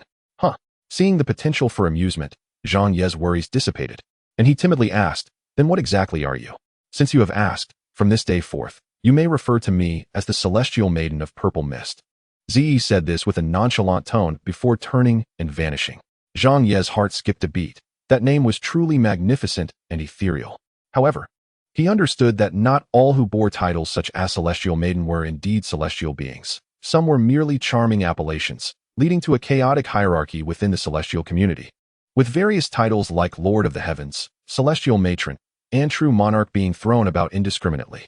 Even one of Zhang Ye's outer disciples had self-proclaimed the title of Cosmic Emperor, despite merely being a cook in the kitchen. It was laughable to think that legendary immortals could be so diminished, hiding within their own consciousness, their strength inferior to that of a mere foundation establishment practitioner. After indulging in such whimsical thoughts for a while, Zhang Ye resolved to bestow a mighty title upon his little companion. Suddenly, a phrase sprang to mind: Supreme Treasure. "Little treasure, from today onwards, you shall be known as Supreme Treasure," he exclaimed, vigorously shaking the gourd to rouse the little one. Supreme Treasure did not seem to mind, lazily licking Zhang Ye's hand before drifting back to sleep. Massive sale. A distant call caught Zhang Ye's curiosity, prompting him to lead Suqing over to investigate. Chapter 33, Indulgence and Revelry. Before them stood a man banging a gong, hawking a large sword. "This esteemed hero," he proclaimed, "I can tell from afar that you are a man of great prowess, capable of scaling walls and moving like a dragon or tiger. This azure dragon crescent moon blade is indestructible. There is no defense it cannot sever. Only a mere silver piece." Zhang Ye assessed the weapon, deeming it rather ordinary, more suited for the kitchen use of that cosmic emperor than anything else. Thus, he shook his head. "No, thank you." The man struck the gong a few more times. "What about this dragon elephant prajna shield? It is fierce and unmatched." Zhang Ye paused, feeling a flicker of recognition, yet the memories eluded him. Beside him, the young scholar Suqing chuckled. "Why not use your sword to strike your own shield, big brother?" The vendor scratched his head in confusion. Zhang Ye chose not to engage further with the boastful seller, but as he departed, he produced half of a gathering essence pill as a tip. The vendor stared at the half-black pill in dismay, unsure of its purpose. Surely it wasn't for treating constipation? Yet, when his gaze fell upon the jade vessel that Zhang Ye had displayed the pill from, his eyes nearly bulged from their sockets. That jade was undoubtedly worth a fortune. In the Tai Xuan Sect, such vessels were abundant. Even outer disciples could retrieve them at will for herbs, pills, and more. Zhang Ye found it rather unremarkable. Suqing, having been born into the mundane world but abducted by Lita to become a bandit-esque consort, possessed some knowledge of both realms. She promptly returned the half-pill to Zhang Ye, whispering, "Young master, if you wish to bestow rewards, let me handle it." She then produced a small silver coin from her bundle and tossed it to the vendor. "Thank you for your generosity, young master."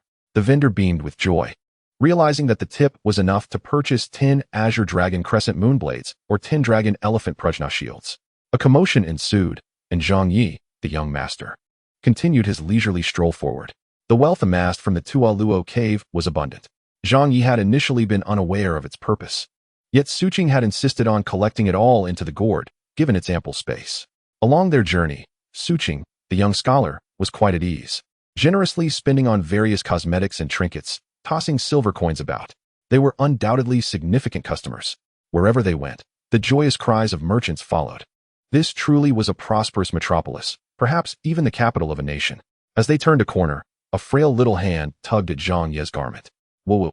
Turning to look, he saw a girl even smaller than that abo from the sect, with a dirty little face, crying silently and unable to speak. Little sister, what troubles you? Zhang Ye inquired with curiosity. The little girl wept inconsolably at the loss of her mother, her words tumbling out in incoherent fragments. Observing the blade of grass protruding from her hair, she appeared to embody the sorrow of a child mourning a parent. Su Qing's heart ached in sympathy, and she softly suggested to Zhang Ye, "My lord, shall we purchase her?" Zhang Ye, somewhat perplexed by the situation, instinctively thought of the young Abu whenever he saw the girl. He suspected she was after something, and despite his initial doubts, he nodded and replied, "You decide. Let's give her something." "I knew you were a true gentleman," Su Qing remarked, retrieving a large gold ingot from her bundle and placing it in the girl's hands. "Go now, and do not let any ill-intentioned person see this. Consider it a gift from us. You need not follow." Sure enough, the girl seized the ingot and dashed away, disappearing from sight. Su Qing stood in astonishment, while Zhang Ye merely chuckled and shook his head. "Let us continue." As they moved forward, a handsome young man, who had been observing them from a nearby plum tea stall, finally withdrew his gaze, deep in thought. Shortly after, a petite and charming girl approached him, saying, "Miss, it appears you have lost this round." Despite his appearance as a frivolous young master, he possessed an intriguing demeanor. "Is that so?" The young man addressed as Miss inquired gently. As they strolled along the cobblestone path, they passed a grand open estate, its sign proudly displaying the characters Lan Hai Go. Su Qing clapped her hands excitedly, exclaiming, "My lord, let us venture inside." Grabbing Zhang Ye's hand, she hurried in. The estate was adorned with ponds, small bridges, and various pavilions. Scholars and beauties could be seen everywhere, some reciting poetry, others playing the zither, filling the air with an exquisite and refined atmosphere. Zhang Ye pondered, "Surely, my senior sister would find delight here. No wonder she leaves the mountain every month.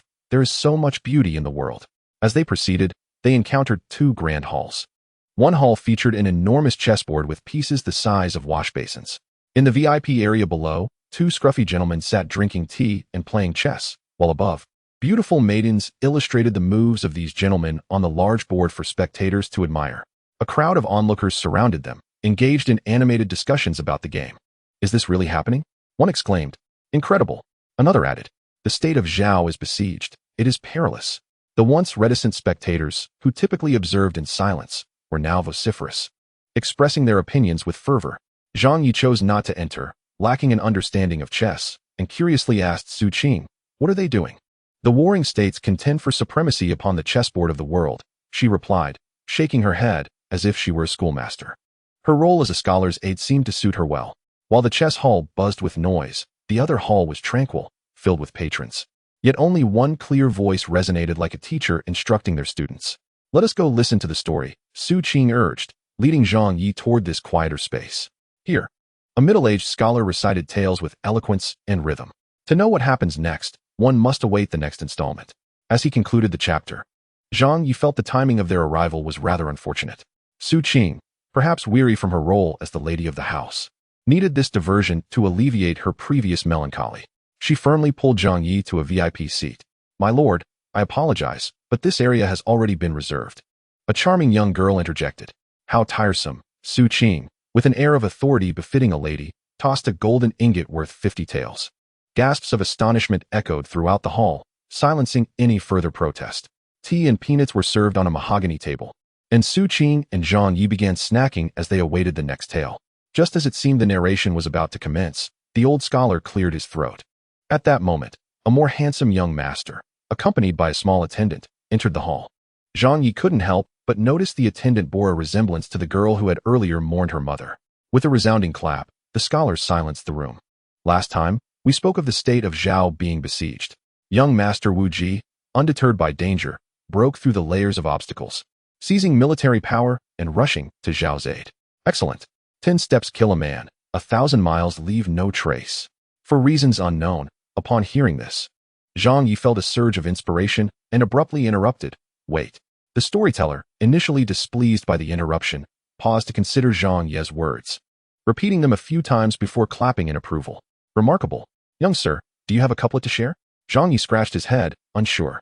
The audience responded with disdainful murmurs, while the handsome young man with the attendant merely smiled. The storyteller attempted to press Zhang Ye further, but patrons eager for the tale had already begun tossing fruit peels and tomatoes toward the stage. Enough of this. Get on with it. Will you tell the story or not? Refund. We demand a refund. Amidst the chaos, the storyteller resumed his narrative. In the realm of consciousness, Zhang Ye awakened upon hearing Zhang Ye's declaration, lifting her head and contemplating. Indeed, Zhang Ye possesses his own insights. He is comprehending the profound path in his own way. Her soft murmurs reached Zhang Ye, who, intrigued, entered her consciousness, asking, "What were you just saying?" With a hint of pride, Zhang Ye replied, "I had intended to wait a little longer, but it seems that time has come. Let us depart this place, and I shall impart to you a set of palm techniques." Although Zhang Ye enjoyed listening to stories, his passion for cultivation surpassed that, and he led Su Qing outside.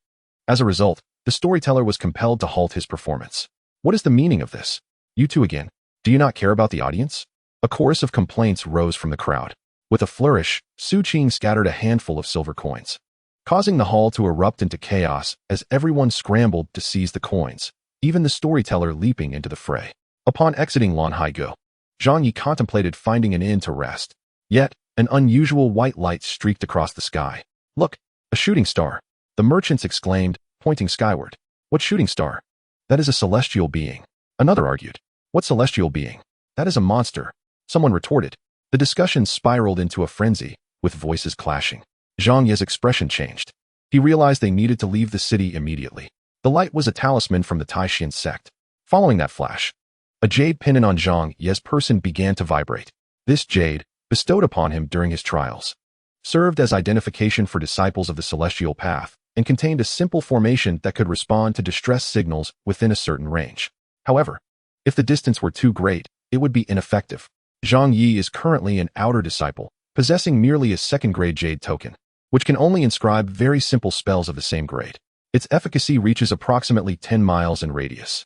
The creation of high-grade warning jade tokens and summons is exceedingly complicated, requiring a significant amount of high-grade materials. Thus, the sect does not distribute them to outer disciples.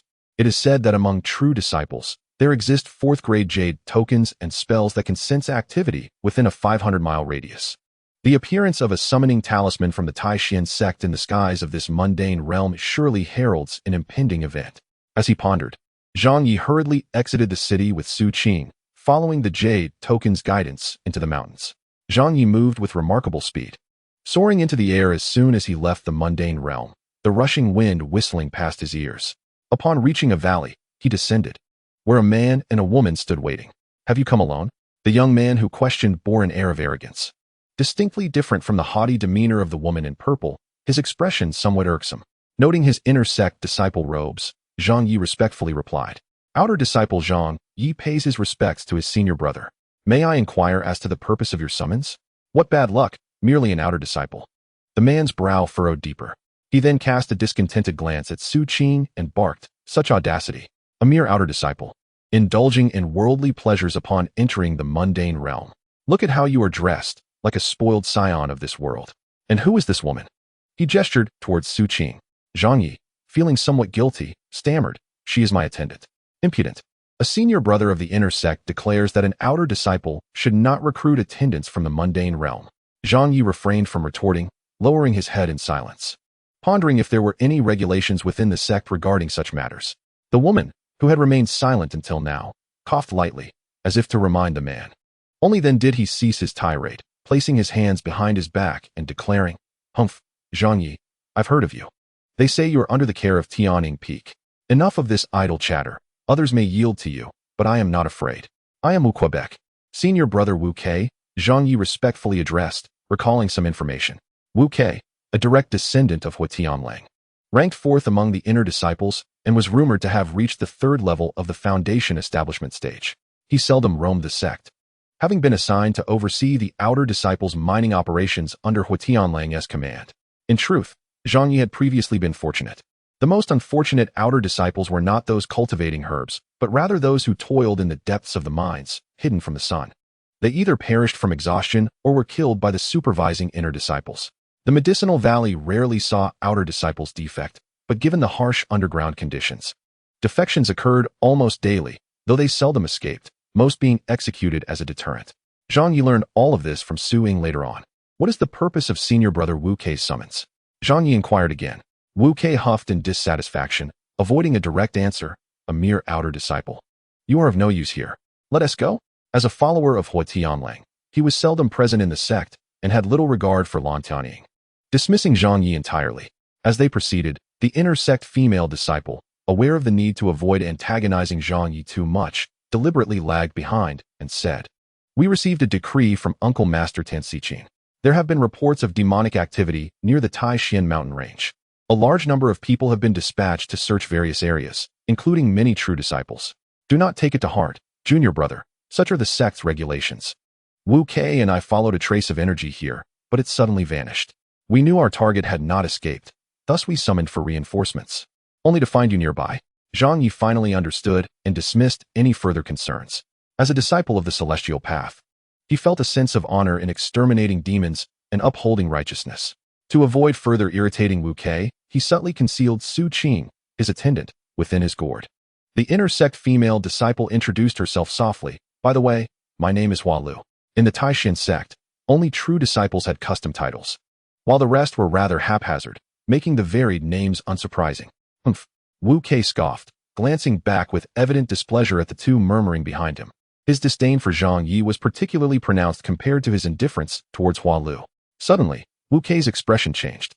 Initially, he had dismissed Zhang Ye entirely, but now he noticed the inconspicuous little gourd hanging from Zhang Ye's waist. Shocked, he mused, how could this mere outer disciple possess a seven treasures gourd? Greed flickered in his eyes, yet he quickly cast a sidelong glance at Hua Lu, concealing his covetousness. As they ventured deeper into the valley, the evening sun began to dim, casting long shadows. Both Zhang Ye and his companions sensed an impending danger. Zhang Ye had sensed it even before them, having developed an acute awareness since beginning his foundation establishment journey, allowing him to perceive even the faintest signals.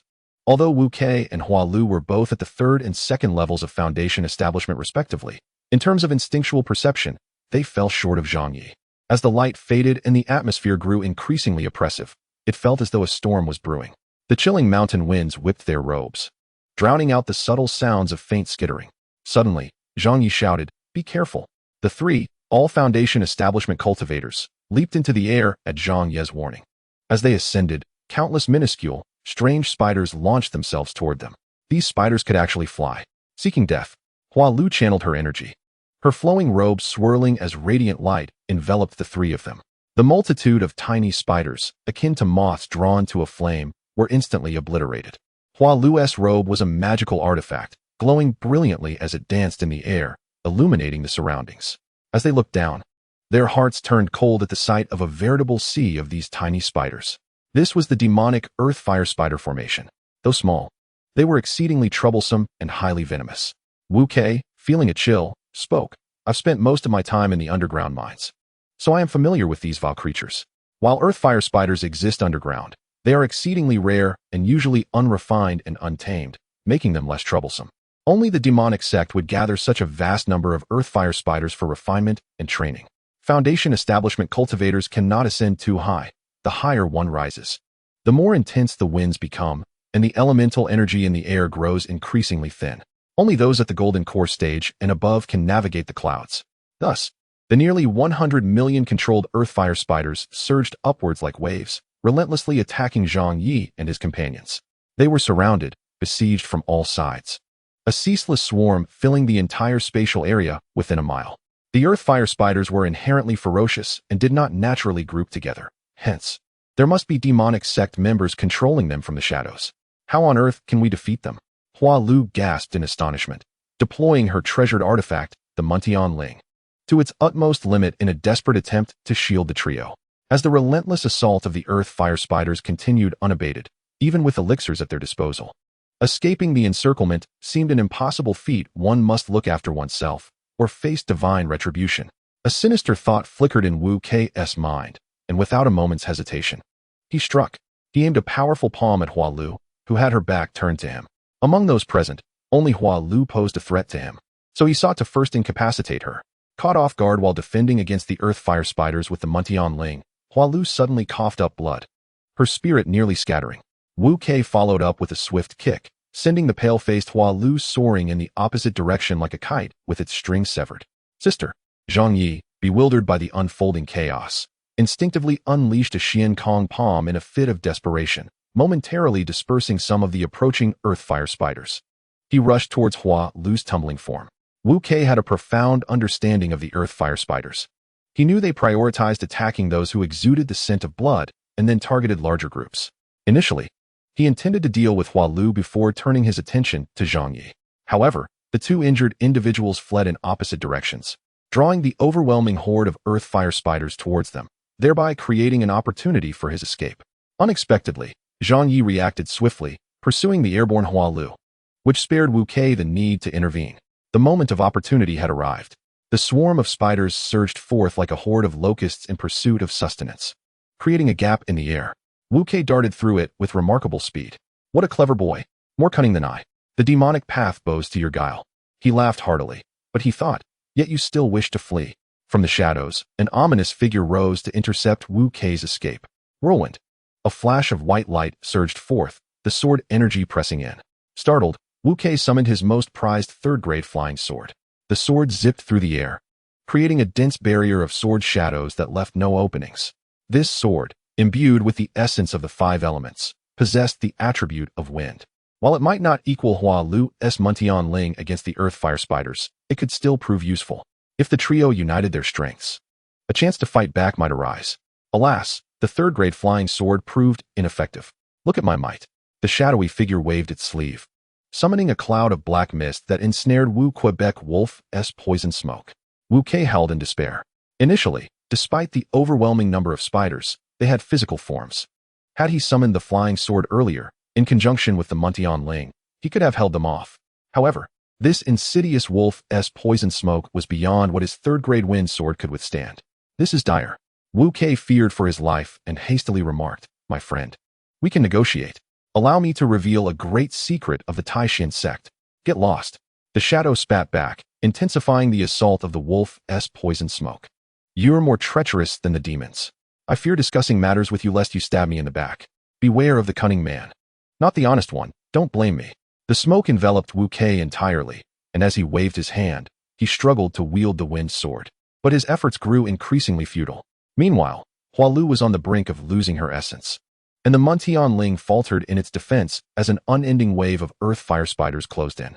Zhang Ye pursued his sister, unleashing a powerful Qian Kong palm that scattered the spiders momentarily. Sister, he called out anxiously, but Hua Lu remained unresponsive. The spiders surged forward like relentless waves, undeterred. Zhang Ye summoned the seven treasures gourd. With a swift motion, he opened the gourd's mouth, managing to draw the near-lifeless Hua Lu inside, offering her protection from the advancing spiders. Under normal circumstances, this would be when Xiao Bao, his familiar, would spring forth to consume threats, but this time, Xiao Bao remained dormant. Perhaps he was awake, but refused to devour the earth fire spiders. Strictly speaking, the earth fire spiders were not artifacts, and for reasons unknown. Xiao Bao only consumed objects devoid of true life. The spiders were mere feral creatures, trained and nourished with poisonous materials to enhance their toxicity. Although the seven treasures gourd could contain them, it lacked defensive properties. If so many spiders were contained, they would undoubtedly devour every inch of the gourd's contents, including Xiao Bao, Jinya, and Hua Lu, ultimately leading to their demise. This was a grave predicament. Zhang Ye sensed the peril escalating.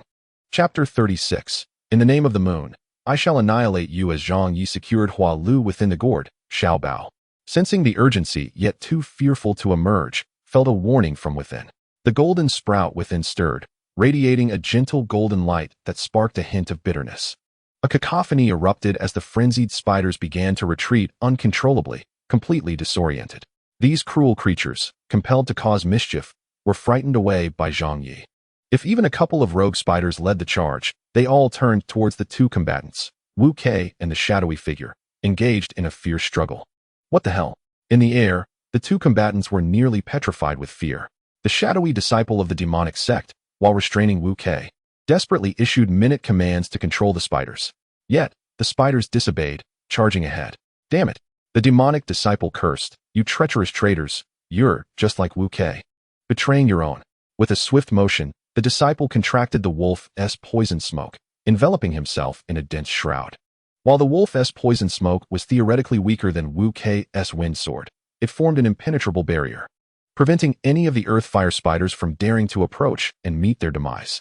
Now, the enraged swarm of spiders charged towards Wu Quebec. Kill, kill, kill.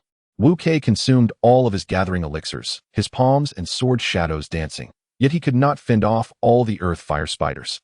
Many breached his defenses, biting him hundreds of times. He itched and writhed in agony as the toxins coursed through him, crying out hoarsely, "Zhang Ye, save me." An opportunity arose. Regaining his breath, Zhang Ye gathered his vital energy and soared towards Wu Quebec. Hope flickered in Wu Ke's eyes. Upon seeing this young man again, the shadowy figure, encased in wolf's poison smoke, was nearly driven to madness. Not this accursed little brat again, he fumed. Previously, Zhang Ye had taken some of his wolf's poison smoke, and after Zhang Ye's cunning trickery, he had been pierced by a flying sword. A humiliation he could not forget. Though furious, he was powerless as the endless swarm of earth fire spiders filled the space, their allegiance shifting. The demonic disciple dared not move. As Zhang Ye approached, the seven treasures gourd unleashed two beams of light, driving the spiders that had surrounded Wu Ke towards the shadowy figure. Wu Ke felt a sudden relief, yet he had been bitten thousands of times, his energy nearly depleted. He rasped, "Junior brother, save me and I shall repay you. I will annihilate you in the name of the moon for causing Sister Hua Lu's demise." Who claimed that Zhang Ye was there to save anyone? He merely approached to deal a fatal blow to the wicked Wu Qia, who was already on the brink of demise. Shinkong Meteor Fist. Zhang Ye roared, channeling all his true energy into his arm. Now that he had established his foundation, his presence was truly formidable. His arms swelled with veins, appearing tenfold thicker than usual. With a powerful strike, Wu Qia's half-body was sent flying, blood and flesh scattering in all directions. Yet, the upper part of his torso remained intact, and with consciousness still lingering, Wu Qia weakly muttered, "You are ruthless, but I will drag you down with me." In his final moments, a sword light descended from the airborne Feng Feijian, delivering a lethal strike. The final desperate blow of a third-tier flying sword was not to be underestimated, comparable to the strength of a foundation-building cultivator at the third level, far surpassing Zhang Ye. As the flying sword attacked from above, the previously dispersed spiders surged back to assault Zhang Ye. Panic surged within him. The seven treasures gourd emitted another luminous circle, shielding against the spiders while the slumbering Xiaobao leaped forth. Xiaobao opened wide his mouth and devoured the flying sword, belching contentedly, causing the spiders to tremble and flee back into the gourd. "Xiaobao, don't run. Let us consume this vile wolf poison smoke." Zhang Ye felt disheartened, thinking Xiaobao too timid, utterly disappointing. Upon hearing the call, Xiaobao cautiously poked his head out of the gourd to observe, fixating on the wolf poison smoke enveloping the shadow. Drip, drip, Xiaobao left 2 drops of saliva. Hearing this, the figure protected by the wolf poison smoke was terrified, his essence nearly escaping as he realized he could not flee, nor comprehend the extent of this little creature's magical treasures and prowess. When the seven treasures gourd released another luminous circle, dispelling some of the spiders, Zhang Ye seized the moment to approach the shadow. The wolf poison smoke coiled tighter. "Hey, let us talk. If you spare me, I'll reveal a great secret." A nervous voice emerged from the smoke. "The struggles of a lowly creature in its last moments are of no concern to me." Zhang Ye decisively shut the door on negotiation. Xiaobao, still timid, ventured out, biting a hole in the wolf poison smoke before retreating back into the gourd. With the opening created, the spiders surged forward like a tidal wave. The shadow, frightened, hastily manipulated the wolf poison smoke to seal the breach.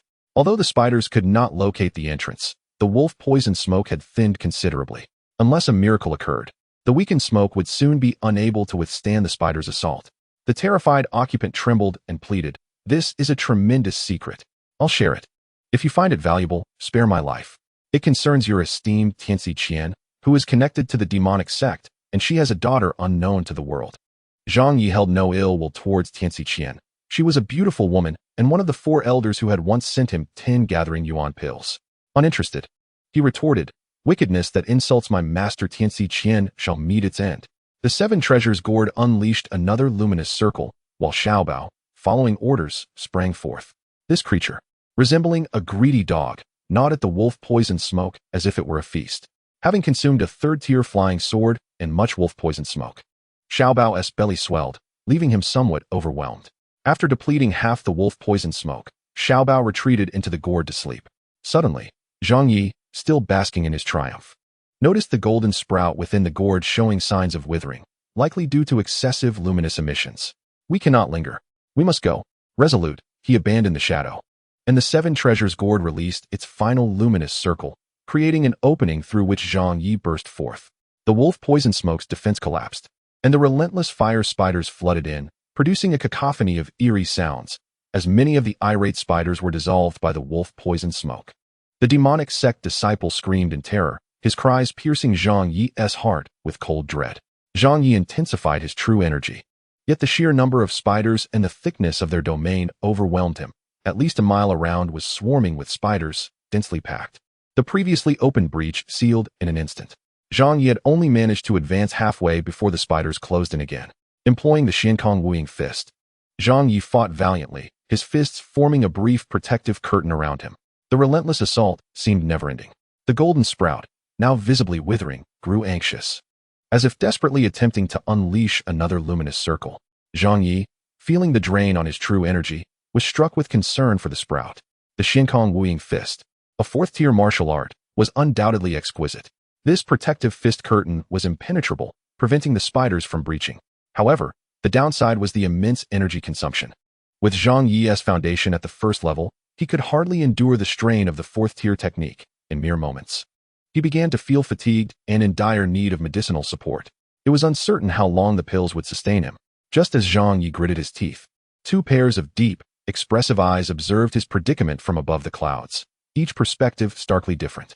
Chapter 37. Tianxi Qian arrives. Tianxi Qian coldly watched from the clouds. Comprehending everything, Wuqia's malevolence, Zhang Ye's defeat of Wuqia, Xiaobao's consumption of treasures, and the demonic disciple's revelation of Tianxi Qian's secret, all had not escaped her notice. Her expression remained impassive as she observed. On the other side of the clouds, a handsome young gentleman from the mundane world, with a straight posture, also gazed downward. A small attendant beside him inquired, "Young lady, that person seems quite interesting. Shall we rescue him?" Initially, aiding him seemed harmless, but now was not the time. A strange aura lurked nearby, unfathomable and perilous. We must withdraw.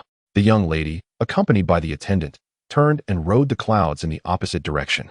Zhang Ye consumed 5 gathering yuan pills, but fell once more into a state of true energy depletion.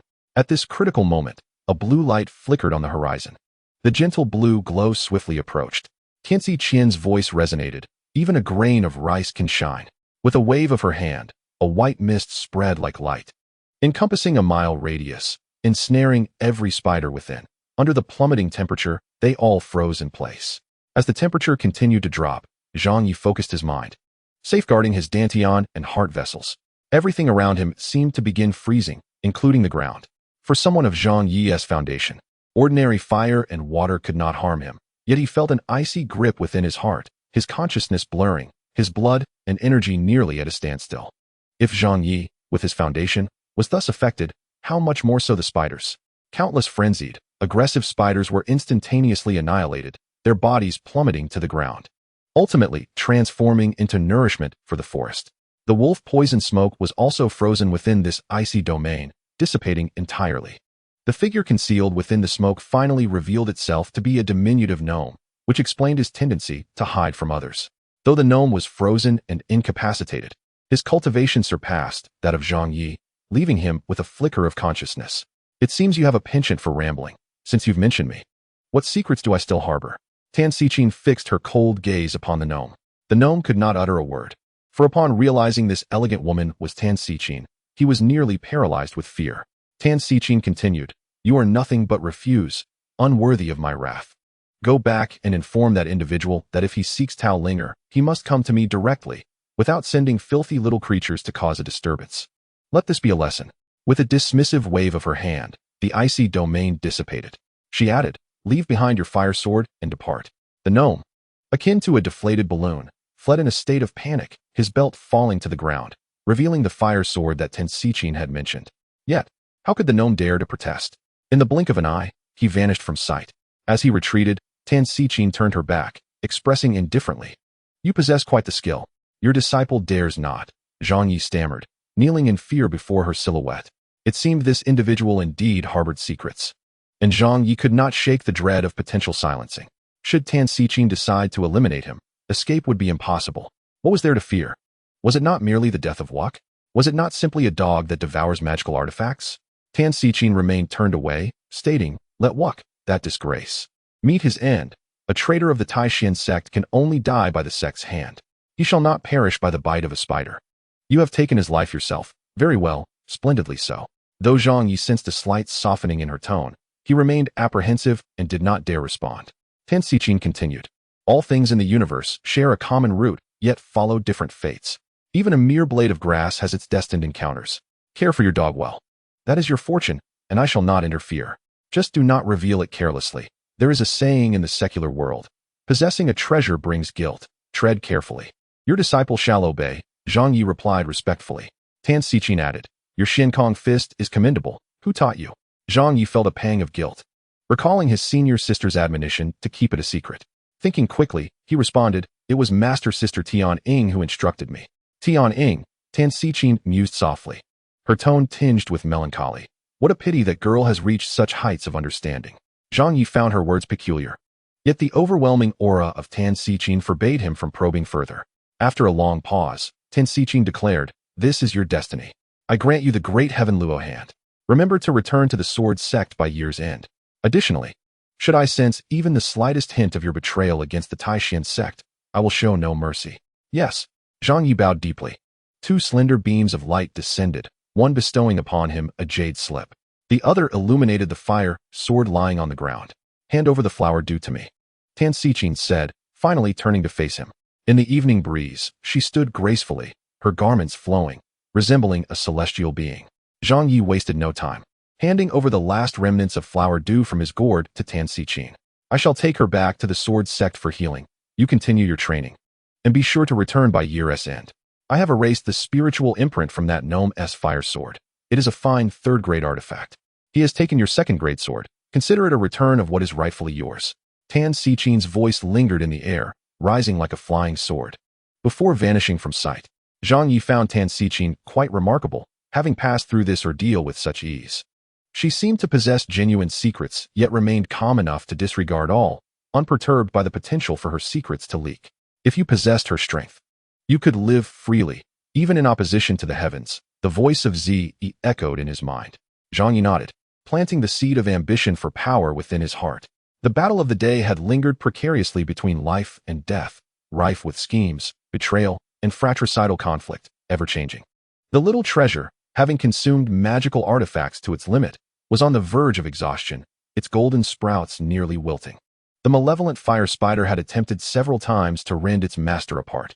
The cruelty of it all was overwhelming. However, with the absolute strength akin to Tan Xichin's, none of these challenges would pose a problem. He must become stronger. The timid little scholar, Su Qing, who had been quivering within the gourd since the onset of battle, was finally released. Her warm and soft form nestled against Zhang Ye, once more seeking affection. Su Qing had a knack for seizing opportunities, always ready to take advantage. Zhang Ye, unfazed by her antics, allowed her to indulge in her whims. He stored the third-grade fire sword within the gourd and ventured into his consciousness. For the first time in his life, he felt an intense desire to grow stronger. "Zhi Yi, did you not promise to teach me a set of fist techniques? Please, impart them to me. I wish to cultivate." Zhi Yi turned her back, ignoring him. "No need." "What?" Zhang Yi grew anxious. "You're deceiving me again. I wish to give it to you, and Tan Xichin has already done so," Zhi Yi replied softly, tilting her face slightly. As she said, "It is your fortune. It seems I was overly concerned. You possess your own unique thought processes, character, and independent destiny." Zhang Yi paused. "Are you saying the great heaven Luo hand is what you wish to give me?" Zhi Yi nodded. Zhang Yi inquired, "Is this an exquisite technique?" "Fourth grade. Practice diligently." Zhi Yi's voice faded into the ether. Chapter 38. You are a super cabbage feeling somewhat exhausted. Zhang Yi continued onward with Su Qing for several miles. In a secluded valley, beside a crystal-clear stream, he found solace. Zhang Yi cherished this spot, sitting cross-legged to meditate and restore his true energy. Su Qing, having been anxious all night, went to the stream to cleanse herself. Alas, there was no one to behold her. A tinge of disappointment crossed her face. After her bath, she returned with a damp cloth, diligently wiping Zhang Ye's face, attending to him with utmost care. After circulating his energy through 7 cycles, dawn's light broke the horizon, and Zhang Ye opened his eyes. A night had passed. Following his recovery, he felt his true energy had become significantly purer. Reflecting on his gains, He realized his insights into the Xian Kong fist had greatly increased. Zhang Ye was immensely satisfied. Eagerly, he entered the Seven Treasures gourd to check on Xiao Bao, who was still fast asleep. This creature's belly had swelled. It appeared that it had consumed an excessive amount, and digestion would take time. It seemed every time Xiao Bao ingested something, its abilities grew. Thus, in nurturing it, Zhang Ye hesitated to ask it to regurgitate the wind-flying sword. Picking up the fire sword, still resting in the gourd, he admired its gentle warmth. Infusing it with true energy, the pliable fire sword trembled, and with a rush of heat, it flew from his hand, darting around the small realm of the Seven Treasures gourd. In terms of agility, this sword was evidently not as swift as the wind-flying sword that Xiao Bao had consumed. However, it excelled in its fiery nature. The glimmering sword emitted an oppressive heat wave that even Zhang Ye, at the foundational level of cultivation, found somewhat suffocating. This was indeed a fine sword with a fire attribute. Come back, Zhang Ye beckoned, and the sword returned to him, once again softening, the intense heat dissipating, replaced by a gentle warmth. Merely maneuvering the flying sword drained a considerable amount of his energy. As a third-grade flying sword, it theoretically approached the prowess of a third-layer foundational cultivator. Zhang Ye currently struggles to wield his foundational energy at the first layer of the foundation establishment stage. His innate strength surpasses that of many practitioners in the same realm. Otherwise, the risk of backlash from utilizing a third-tier flying sword would be considerable for an ordinary first-layer practitioner. This is precisely why the gnome, despite wielding a third-tier blazing sword, refrained from employing it in both of their encounters. Although the gnome's cultivation is slightly superior to Zhang Ye's, he is yet to reach the third layer of foundation establishment, likely carrying the sword merely for self-preservation. Unfortunately, he encountered Tan Xichin before he could utilize it, rendering any tier of flying sword moot. He had no opportunity to resist. The consequences of backlash were starkly illustrated by the actions of the demonic gnome, which left Zhang Ye feeling conflicted about whether to sympathize with him. Zhang Ye found himself amidst 6 acres of land, inspecting a tender sprout that was on the brink of wilting. After much effort, it had finally produced 2 leaves, showing signs of vigorous life. However, the perils of the earlier battle had taken their toll. The sprout had emitted peculiar glows several times, now appearing a desolate yellow, reminiscent of a sunset, with only a faint trace of vitality remaining. "My dear sprout, what troubles you?" Zhang Ye gently caressed the fragile growth, a wave of regret washing over him. Had he not acted so impulsively, seizing the opportunity to flee instead of indulging in wolf poison and personally slaying Wu Kei, perhaps this little creature would not have been reduced to such a state. Lost in sorrowful thoughts, tears streamed down Zhang Ye's face, each drop soaking into the soil. In an instant, the earth absorbed his tears, and under their nurturing, the sprout stirred slightly, exuding a hint of life. It seemed to respond to Zhang Ye's emotions. Although it had not regained its original golden hue, a remarkable change occurred. It sprouted an additional leaf. Now, this pitiful little being boasted 3 leaves. Zhang Ye chuckled through his tears. "Oh, little one, are you trying to deceive me?" The sprout swayed, as if protesting Zhang Ye's words. With a sense of relief, Zhang Ye gently stroked it, engaging in a silent communion. Yet, he noticed that the bitterness of the sprout had intensified. Its advancement also seemed to elevate the soil around it. At this moment, Zhang Ye sensed a surge of spiritual energy emanating from the third-tier land, accompanied by a richer earthy aroma. Upon examining the soil, he found it significantly improved. Of course, the elevation to 4th-tier land would still require time. Moreover, upon surveying the 6 acres, Zhang Ye discovered that 5 acres had succumbed to the bitter essence, with the little golden sprout producing an additional leaf. The demand for land had increased from under 4 acres to 5. Wiping the sweat from his brow, Zhang Ye felt fortunate. Last time in the gourd, he had only used 3/10 of an acre to plant 20 medicinal herbs. Otherwise, the little golden sprout would not have thrived. Indeed, only you can sustain this sprout. Treat her well, and she will not disappoint you. She merely requires your care, your essence, your land, and in return, she shall offer you even greater rewards. For now, she can only repel malevolent forces. In the future, her power will grow in accordance with the magnitude of your heart.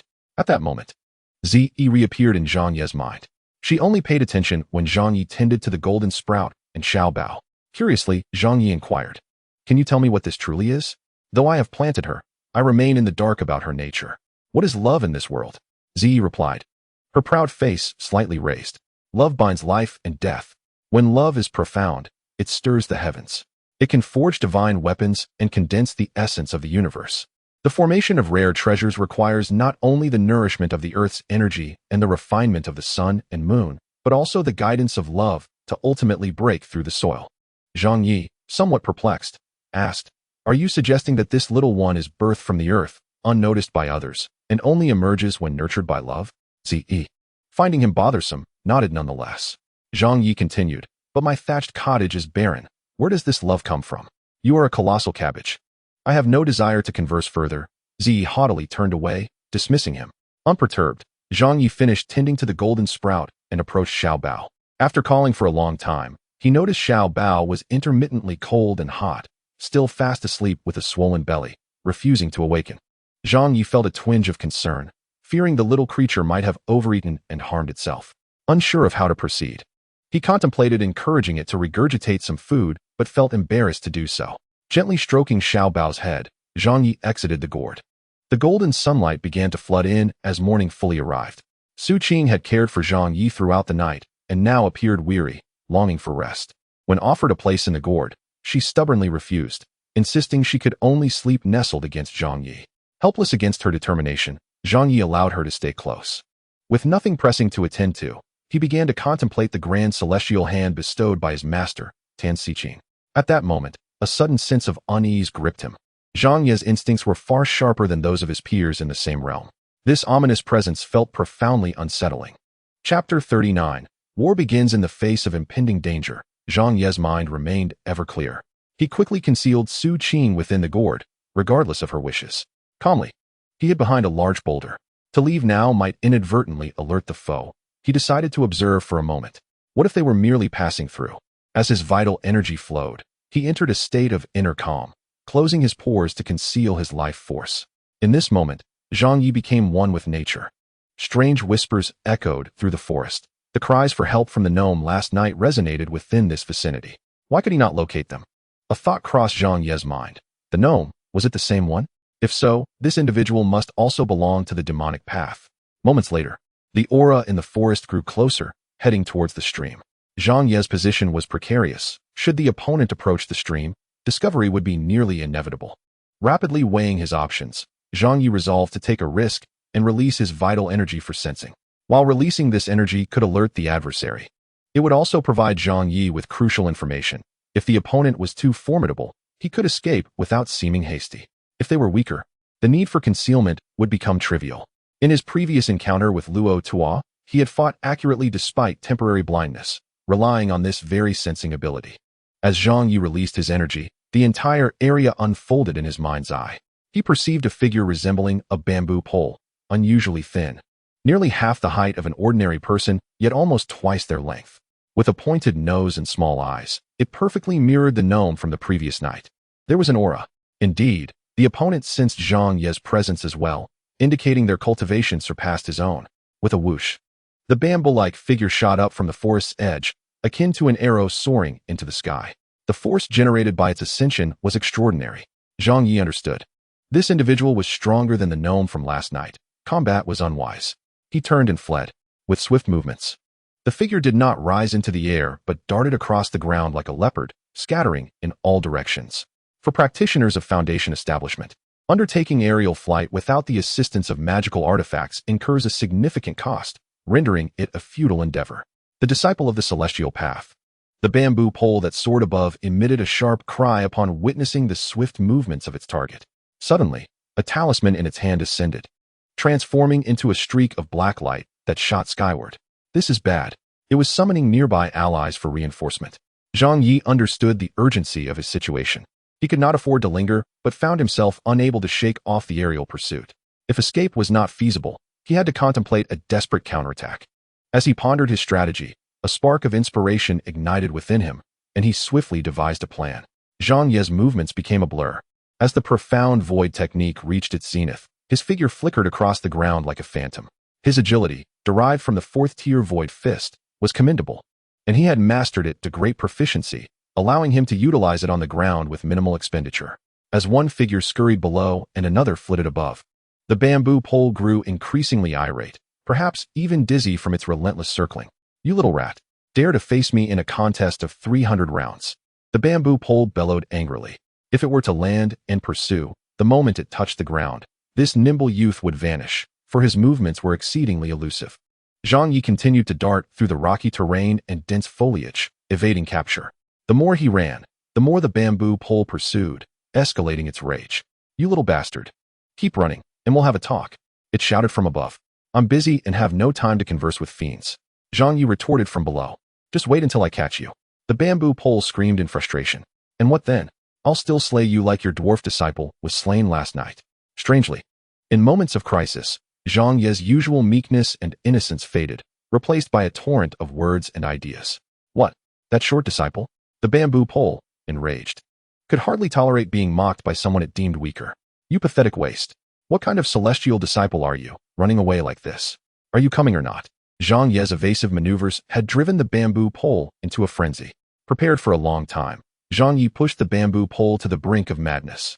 Yet, at the moment when he should have fled, an enormous fist shot forth as if it were a kite. What the hell? The bamboo pole's face changed, and it abruptly retreated. However, Zhang Ye's void meteor fist was astonishingly swift, and he wielded it with uncanny mastery. Oh no! The bamboo pole retreated in the wrong direction, nearly colliding with the colossal fist that loomed like a gong. Vital energy shield. It roared, crossing its arms defensively. With a resounding thud, the clash of fists released a shockwave. The bamboo pole was momentarily stunned, its vision swirling with stars, despite being a third-tier Foundation establishment practitioner.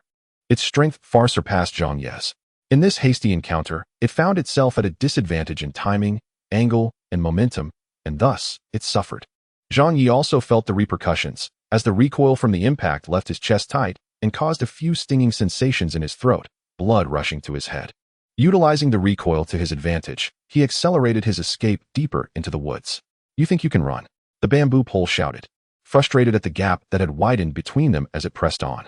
The bamboo pole, now nearly frantic, unleashed a barrage of strikes, creating chaos akin to an explosion. Stones and dust flying everywhere. Zhang Ye dashed about, narrowly avoiding the confrontation, grateful for his continued evasion. "I'll make you pay for this. When I catch you, I'll flay you alive." The bamboo pole's rage intensified, its face flushed with anger. Oblivious to Zhang Ye's capabilities, it failed to recognize that the young man was more than capable of a fight, not so helpless after all. In its fury, the bamboo pole succumbed to a vicious cycle, its energy depleting as it flew erratically, launching successive attacks that drained its strength. Now was the moment. Like a mouse that had eluded capture, Zhang Ye suddenly leaped into the air like an arrow. The bamboo pole, caught off guard, seemed unaccustomed to this shift in Zhang Ye's demeanor. With the void shadow fist, Zhang Ye threw himself forward, unleashing a barrage of over 80 punches that tore through the air. In the blink of an eye, the bamboo pole found itself ensnared within a storm of fist shadows. Chapter 40. The bamboo pole is driven away the suspended bell demon garb, realizing it had fallen into a trap and could not withstand Zhang Ye's assault. The bamboo pole's body shimmered with dark light as it donned an enchanted robe, enveloping itself like a heavy bell. Thud, thud, thud, thud, thud. Zhang Ye poured all his strength and combat experience into the onslaught, delivering dozens of punches against the bamboo pole's enchanted attire. Not only did it fail to break through, but Zhang Ye's arms also went numb, blood oozing from his knuckles. Most importantly, this magical bell was a dark artifact, which triggered a soul-ensnaring formation with each punch, affecting Zhang Ye's mental state. Thud, thud, thud. The sound reverberated in Zhang Ye's ears, inducing a sense of disorientation. Finally, in a fleeting moment of clarity, he forcefully retracted his punches, causing a backlash of energy that sent a spray of blood from his mouth as he fled. "You little bastard. How can you still escape after falling victim to the celestial demon's sound? I will not allow your escape." The bamboo pole roared as it pursued him. Yet, as it summoned its vital energy, it realized its power was waning, signs of exhaustion becoming evident. "Damn it, I was careless." As the bamboo pole forced itself forward, it conjured 3 pills from its gourd. An opportunity arose. Zhang Ye, sensing the tide of battle, decided to gamble everything. Even though it was a prime chance to flee, he executed a void meteor fist once more. The bamboo pole seethed with rage, realizing the young man was cunning and adept at seizing opportunities. With no choice left, the bamboo pole, realizing its energy was dwindling, retreated once again behind the protection of the suspended bell demon garb, even failing to consume the pills. Thud! A punch struck the enchanted attire, causing the bamboo pole's vision to blur with stars. This was due to its depleted energy. Activating a third-tier artifact demanded substantial reserves. However, Zhang Ye also felt the backlash from the punch, his blood surging, the resonating bell sounds acting like a sedative. Biting his tongue, Zhang Ye regained a semblance of clarity and turned to flee once more. This time, the bamboo pole was determined not to waste the opportunity and intended to strike Zhang Ye down in one final push. Die! The bamboo pole surged forward, its vital energy propelling it closer. A perfect opportunity. As Zhang Ye retreated, he tossed a seven treasures gourd behind him. As the bamboo pole closed in, the gourd unleashed a spray of red flying swords. What? The bamboo pole's spirit nearly left its body, narrowly avoiding decapitation from the fiery sword, which, while not fast, exuded a stifling wave of heat. Kill, kill, kill. The fiery sword illuminated the surroundings, releasing waves of searing heat that relentlessly assaulted the bamboo pole. Once again, the attempt to consume the elixir had failed, but this time, hidden within the protective garb, the bamboo rod finally managed to swallow a pill. The clash between the blazing fire sword and the suspended bell magic garb erupted, sparks flying as both artifacts, being of the third rank, proved evenly matched. The outcome depended solely on their application and attributes. There was no inherent counter to their properties. Yet the material of the suspended bell magic garb conducted heat with alarming speed. As the battle raged on, Zhang Ye, dazed by the soul-stirring chime, found himself nearly scorched by the blazing fire sword. Ultimately, the bamboo rod could no longer endure. With a mere thought, it retracted the suspended bell magic garb. Relieved, Zhang Ye turned and fled, trying to escape again. You shall perish. In a fit of wrath, the bamboo rod, its hair and beard igniting, pursued him once more. However, it fell into another trap. As it chased after Zhang Ye, the latter hurled the seven treasure gourd. What sorcery is this? The bamboo rod sensed impending doom as a large yellow dog erupted from the gourd. Sensing Zhang Ye's peril, the little dog sprang forth, spewing a cloud of wolf-poison smoke towards the bamboo rod. Having narrowly escaped destruction earlier, the little dog, after releasing the undigested fumes, felt relieved and returned to the gourd for a nap. Alas, the bamboo rod was ensnared within a thick fog of wolf-poison smoke. Its breath in disarray as it inhaled too much. Corroded from within, the bamboo rod cried out, "Why do you possess the wolf-poison smoke of that short junior brother? None of your concern." Zhang Ye charged back, delivering a blow with the profound void meteor fist. The bamboo rod, still attempting to summon the suspended bell magic garb, was sent spiraling through the air, blood spewing from its mouth. The suspended bell magic garb had barely begun to materialize when Zhang Ye landed a powerful punch, causing it to fall away from the bamboo rod. You are nothing but a minor character. We shall meet again. Severely injured, the bamboo rod no longer dared to reclaim the magic garb. Using its inertia, it expelled another mouthful of blood, forcibly activating its latent potential, and fled in the opposite direction. Can you truly escape? Zhang Ye, with an innocent demeanor, launched another kite-like meteor fist in pursuit. The punch traveled a considerable distance before striking the fleeing bamboo rod, eliciting a cry of agony. Yet, Zhang Ye, exhausted, could not muster the strength to detain this fleeing disciple of the demonic sect. However, his blow did dislodge the bamboo rod's accompanying gourd. The bamboo rod, intent solely on fleeing, dared not return for its gourd and vanished. Upon inspecting the ground, Zhang Ye noticed that the suspended bell magic garb, still unopened, resembled a pitch-black bell. By now, the bamboo rod had escaped too far, severing its connection to the magic garb, which seemingly lay dormant. Zhang Ye picked it up for examination. It appeared to be a remarkable item. Regardless, he decided to secure it, planning to have the senior sister help erase the spiritual imprint within, or perhaps save it for the little dog to consume. He carefully stored the blazing fire sword and the suspended bell magic garb within the gourd. Zhang Ye also retrieved the gourd that had fallen from the bamboo rod. This gourd was of lesser quality, merely a 4 treasure gourd, unlike the 7 treasure gourd he had during his Qi training, which was truly unique. The vitality of the 4 treasure gourd was particularly frail. Upon being struck by Zhang Ye's final punch, it was on the verge of demise. Before it succumbed, it lost its spatial mana and began to spout treasures in a frenzied eruption. After a considerable amount of time, it finally ceased, leaving Zhang Ye in awe at the plethora of items before him. Indeed, this bamboo rod was quite the treasure trove. In its final moments, a deluge of rich, fragrant soil cascaded down, nearly burying Zhang Ye. The earthy scent was imbued with abundant spiritual energy. Upon inspection, he confirmed that this bamboo rod had carried with it a third-rank spiritual field.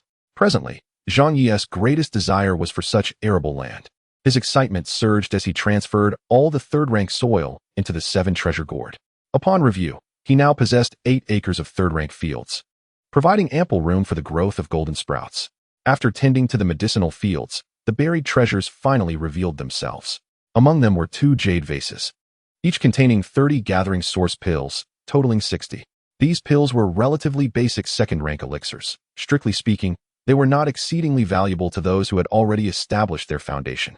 However, for Zhang Ye, who possessed only a mere 20 or so gathering source pills, this was undoubtedly a significant fortune. Through countless arduous battles, Zhang Ye had come to appreciate the importance of elixirs, yet he hesitated to consume them, reserving them for dire situations. This unexpected windfall alleviated his previous anxieties. After collecting the 60 pills into the gourd, Zhang Ye continued to survey the spoils. He found it perplexing that this seemingly unimpressive individual had brought along 3 third-rank flying swords.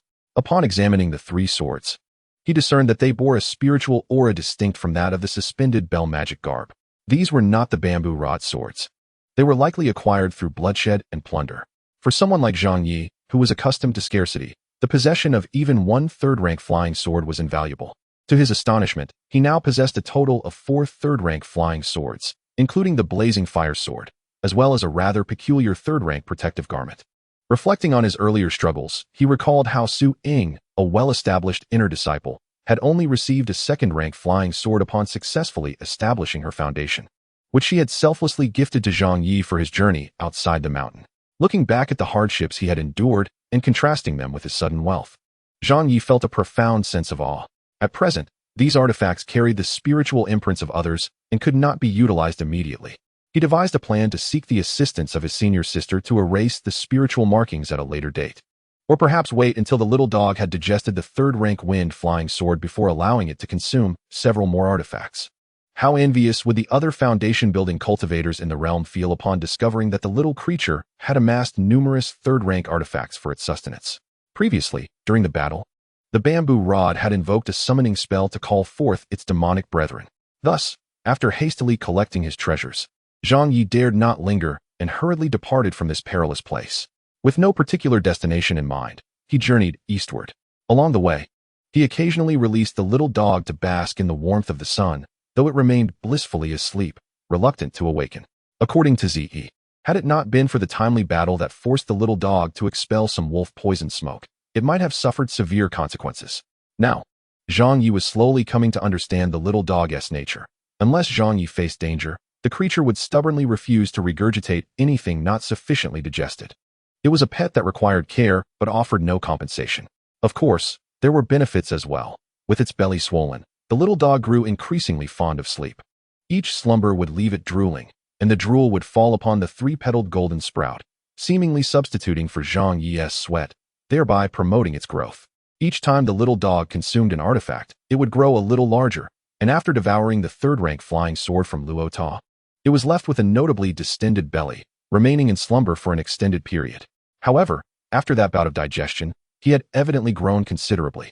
By the time of the last intense battle, his abilities had increased somewhat, allowing him to consume a third-grade wind flying sword in one go, along with numerous wolf poison smokes. I fervently wish for him to digest quickly and grow rapidly. My only concern lies in the fact that once little treasure matures, where will I find enough sustenance to feed him? Enduring hardships and sleeping under the stars, Su Qing always felt fatigued. Occasionally, she would indulge in some charming antics, ensuring the little creature was well taken care of. It was somewhat awkward, as Su Qing's displays of affection were rather overt. Consequently, Zhang Ye gradually began to mature. Whenever the beautiful book boy took a bath, Zhang Ye could no longer bear to look, feeling an unsettling flutter in his heart as they journeyed eastward. For a month, Zhang Ye was engrossed in comprehending the grand heavenly hand bestowed upon him by his master, Uncle Tan Xichin. The grand heavenly hand was a 4th-grade technique, while the void fist he had currently mastered was also a 4th-grade martial art. Theoretically, given Zhang Ye's innate talent, he should have faced no difficulties. Yet, for reasons unknown, he encountered challenges this time. Despite thoroughly analyzing the grand heavenly hand and making modifications based on his intuition until it was beyond alteration, he found himself unable to integrate it with the already mature void fist. The void fist remained incomplete, lacking a critical piece. Zhang Ye's comprehension had not diminished. He was merely trapped in a bottleneck, acutely aware that the grand heavenly hand was the final fragment needed to perfect the void fist, yet unable to connect the two. Zhang Ye sensed that something essential was amiss. Thus, he was compelled to forcibly cultivate the grand heavenly hand, practicing and contemplating without cease, until he could merge it with the void fist. The grand heavenly hand, like the void fist, was merely a fourth-grade technique, not necessarily superior. This situation resulted in Zhang Ye's once coherent combat system now being disrupted by the introduction of a distinctly different technique. Until he discovered a method to link these two fragments, his true power had not undergone any substantial transformation, aside from an increase in adaptability during combat. Unlike the challenges posed by the martial arts techniques, after integrating the previous Tai Xuan technique, Zhang Ye's self-modified fifth-grade technique proved to be exceptionally intricate, continuously propelling him forward with vigor.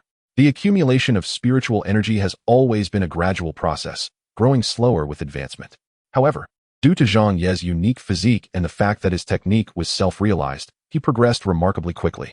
Following his reflections from the last battle, he felt the exhilarating sensation of spiritual energy surging through his meridians once more.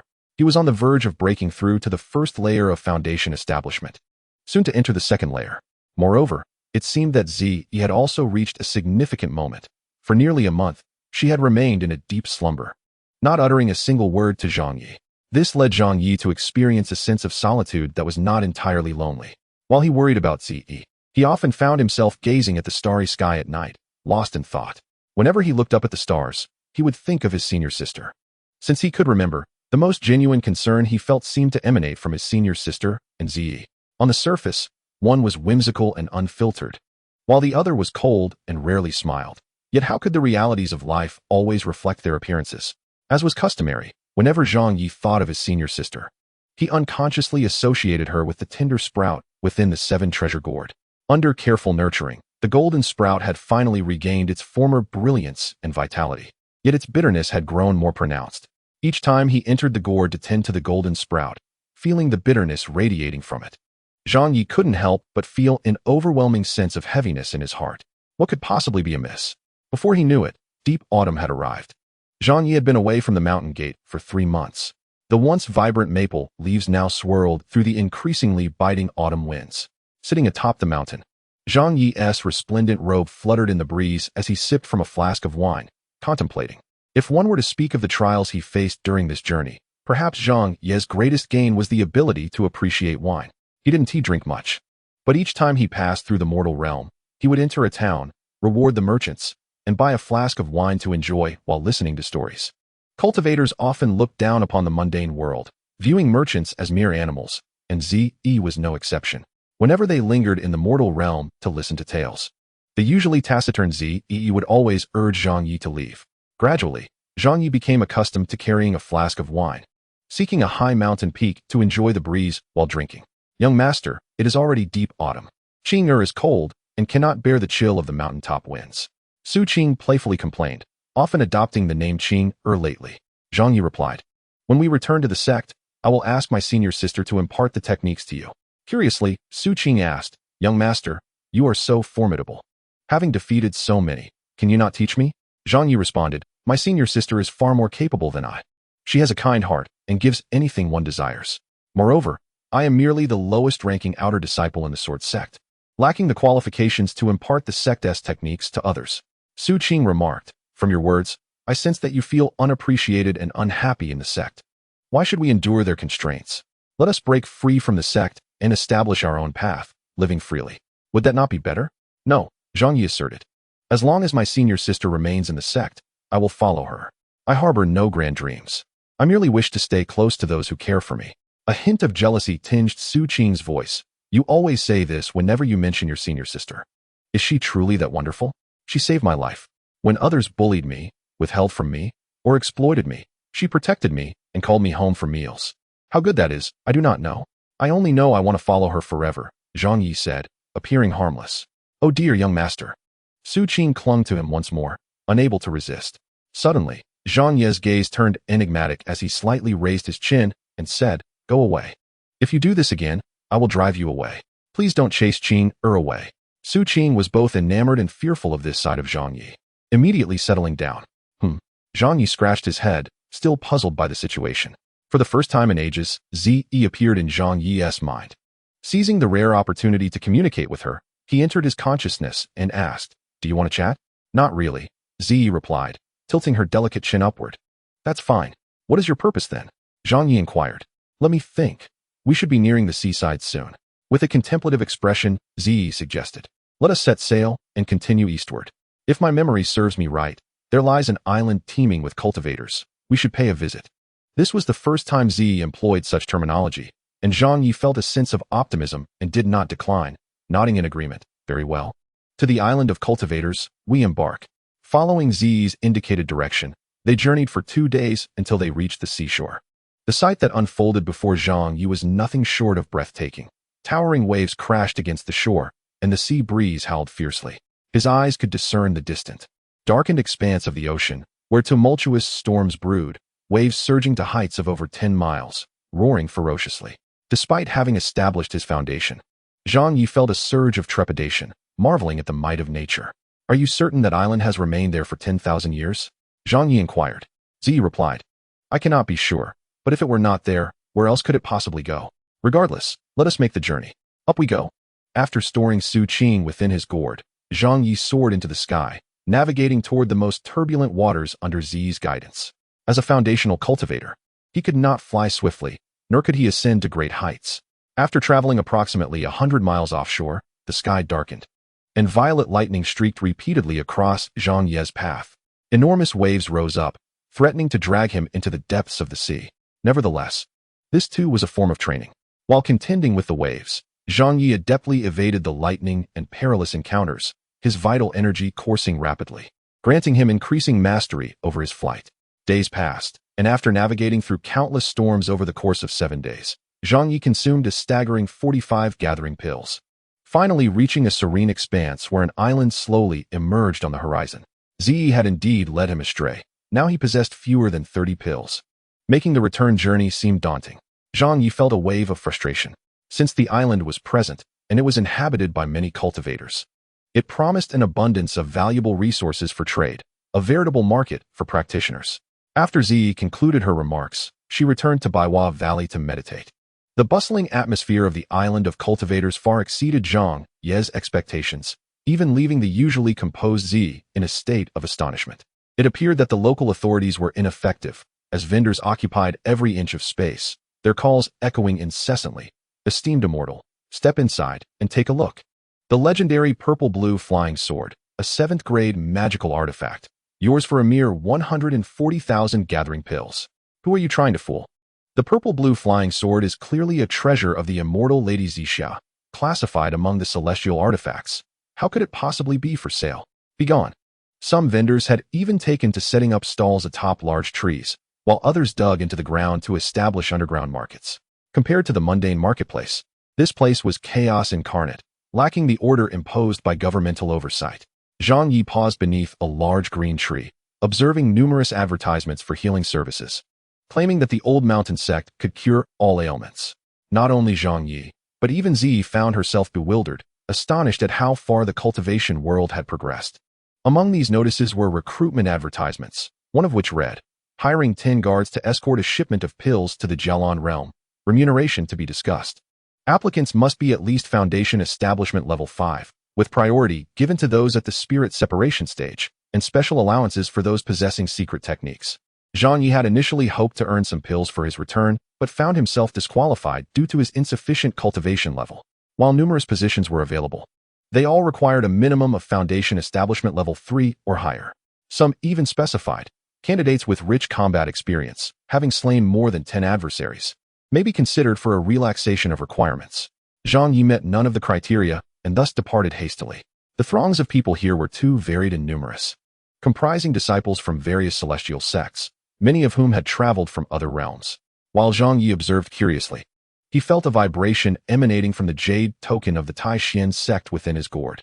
This indicated that a call had been made for disciples of Tai Xuan Sect, and it was taking place on the island. Respecting his sect, Zhang Ye maneuvered through the crowd of haggling vendors, making his way toward the edge of the island. To the west of the island of cultivators, near the coastline, the chaos diminished, with no vendors present. Instead, a cacophony of voices reached his ears. Approaching to investigate, he discovered a group of disciples from other sects bullying a woman. She appeared to be of a different age than Zhang Ye, unfamiliar to him, yet clad in the attire of an inner disciple of the Tai Xuan Sect. In any gathering, there exists a hierarchy. The miscreants among cultivators are not fewer than those in the mundane world, Zhang Ye thought. Little girl, do you dare to come to the island with your meager cultivation? Are you not afraid of nefarious individuals lurking about? Fear not, I shall protect you. And you can do as you please. Come, let us share a drink, sneered a rat-faced man. The Tai Xuan Sect female disciple, cornered, timidly replied, No, my master forbade me from drinking when I departed. I have been ordered to deliver a message to the Jialan realm and merely stopped here for rest and supplies. Look at this disciple. Though mature, she bears the demeanor of someone naive to the world. The group of men chuckled lewdly, exchanging knowing glances. There's no need to be so modest. We are not disciples of the demonic path. Join me for a drink, and if I am pleased, I may even gift you a water-repelling artifact. The apparent leader among them caressed the disciple's chin. This place is perilous. Abayo, we must leave immediately. The female disciple exclaimed, looking skyward and letting out a piercing cry. From above, a black dot descended, drawing nearer. To her astonishment, the crane that had previously escorted Zhang Ye out of the mountains was returning. Hoping to escape on the crane, she was interrupted. Before the crane could approach, the rat-faced disciple emitted a sharp cry, and suddenly, a bull hawk, twice the size of the crane, descended from the clouds with ferocious intent. The bull hawk, favored by celestial sects for its formidable strength, was notoriously difficult to tame. In terms of flight, the bull hawk was heavier and faster but lacked the endurance of a crane. Generally, 3 adult cranes were needed to contend with 1 bull hawk in battle. Abayo run. The Tai Xuan Sect's crane, terrified, prepared to be obstructed. Among cranes, Abayo was still but a youngling, not fully matured, and had never faced such a dire situation. I'm so scared, she whimpered, covering her eyes with her wings as the bull hawk swooped down from above. Desperate, the female disciple nearly shed tears as she watched Abayo freeze in fear. Even the smallest pearl can shine brightly, Zhang Ye thought, channeling his vital energy and shooting into the sky like a rocket. Hey, who dares to meddle? Shouts erupted from below as 2 overly inquisitive cultivators ascended, intending to intercept Zhang Ye. With a flick of his wrist, Zhang Ye unleashed the 7 treasures gourd, and a fiery red flying sword shot forth. The blazing sword radiated an oppressive heat, targeting the 2 approaching men. As the crimson sword light danced, the 2 cultivators, both at Foundation Establishment Level 2, were compelled to retreat in haste, wary of the 3rd-grade flying sword. Just as the bull hawk charged towards the crane, Zhang Ye summoned all his vital energy and executed the Xian Kong Meteor Fist, launching an enormous fist like a kite soaring through the sky. A flurry of feathers scattered upon impact. Zhang Ye delivered a powerful blow to the colossal bull eagle, whose formidable physique, despite its resilience, was sent tumbling with a pained cry, shedding at least half of its plumage. With a swift flap of its wings, the bull eagle attempted to ascend, but its diminished feathers rendered it incapable of flight, plummeting into the sea with a splash. Suddenly, from beneath the surface, a tiger-headed blue shark surged forth. This creature is known as one of the most ferocious wild spirit beasts of the ocean, its teeth as hard as flying swords, and its size nearly comparable to that of a whale. In a swift snap, the bull eagle was severed in 2, blood staining the nearby waters, and it gradually fell silent. What a perilous situation. Ah, Zhang Ye, it's you. Thank you for saving up. The crane exclaimed, relieved, as it swooped down to retrieve Zhang Ye, ascending into the sky. My bull eagle, you little rascal, I shall make you pay for this. Where do you think you're going? The diminutive, rat-like individual below believed that Zhang Ye, seated on the crane, intended to flee, and in a moment of confusion, leaped to pursue him. In an attempt to hasten his speed, he unleashed a flying sword, a delicate azure blade belonging to the water spirit sword category. A 3rd-grade flying sword. The water spirit sword, aside from emitting a misty aura that could counter the fire sword, also projected an enigmatic domain that enveloped the surroundings in heavy moisture, making it feel as though one was submerged in water, thereby hindering their full potential. Zhang Ye, run. If that water spirit sword catches up to us, we'll be unable to fly and will fall prey to the great fish. The little girl on the crane expressed her frustration in a rather humorous tone. Such trivial skills. Zhang Ye ascended from the crane's back, turning to confront the water spirit sword. As 3 figures charged from the distance, Zhang Ye urged the fire sword with a sweeping strike. A wave of heat radiated outward, momentarily halting the 3 cultivators at the 2nd level of Foundation Establishment. Up, the 7 treasures gourd emerged, and now quite grown, leaped out, devouring the water spirit sword until nothing remained. Subsequently, scurried back into the gourd to hide. Apart from eating, was notoriously timid. Even the stone wielding at the mountain gate could easily intimidate him. My water spirit sword. The rat-like individual howled. Seeing Zhang Ye so boldly seize the water spirit sword, the two who had initially intended to summon their treasures for battle were frightened into retreat, fleeing back to the ground to evade the conflict.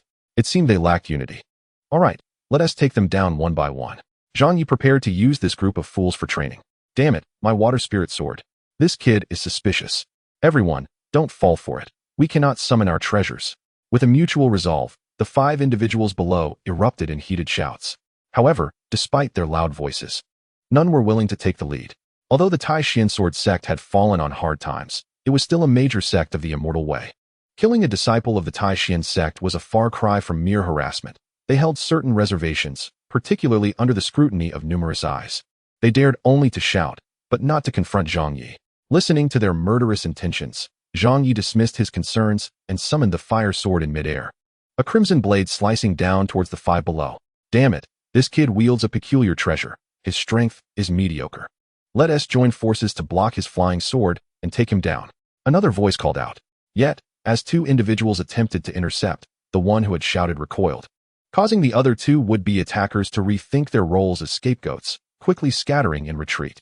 The 2 oncoming figures possessed considerable strength, both at the second level of Foundation establishment. With determination, they joined forces to cast a powerful barrier, but when the fire sword clashed against it, the force erupted in waves of heat. The fire sword was met with a significant shock, spinning back towards Zhang Ye. Fearing the only treasure he could wield would be destroyed, Zhang Ye recalled the fire sword, while simultaneously unleashing the Grand Heaven Luo hand. In a direct confrontation, the Grand Heaven Luo hand was not as effective as the Xian Kong fist. However, when wielded proficiently, it could exert significant psychological pressure on opponents. As his spiritual energy surged, the force of each punch manifested as shadowy hands, encircling the 2 Foundation establishment practitioners. This kid possesses considerable strength. Brother Huang Jian, hold on, I shall fetch assistance. One of the 2 who had previously been able to subdue Zhang Ye now found himself alone, as another individual cowardly slipped away. You coward! Watch how I handle this kid. The last remaining individual, who had been harassing the female disciple, foolishly charged towards the Grand Heaven Luo hand's barrier.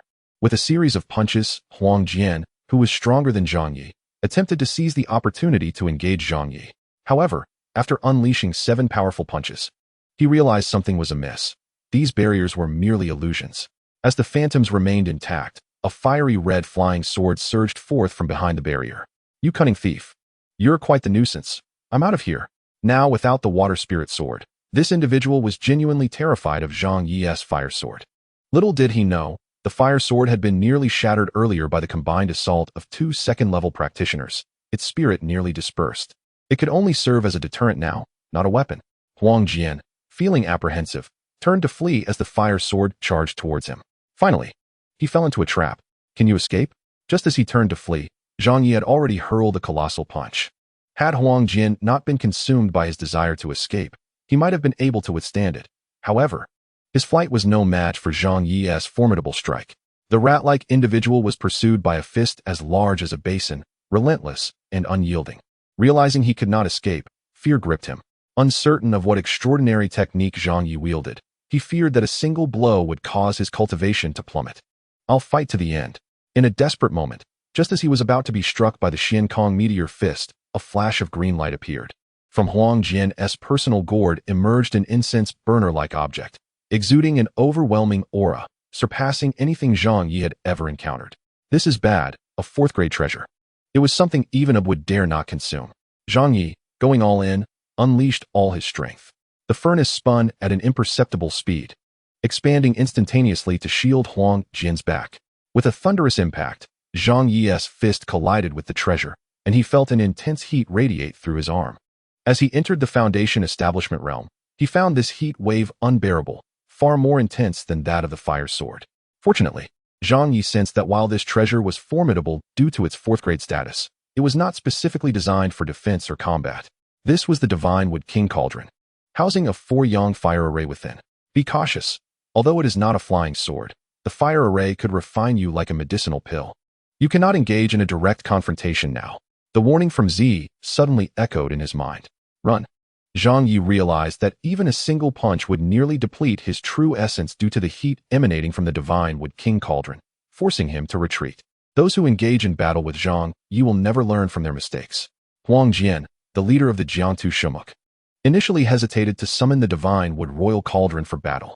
The theoretical prowess of a fourth-tier magical artifact surpasses that of a foundation-building cultivator at the 5th level, significantly exceeding Huang Jian's own abilities.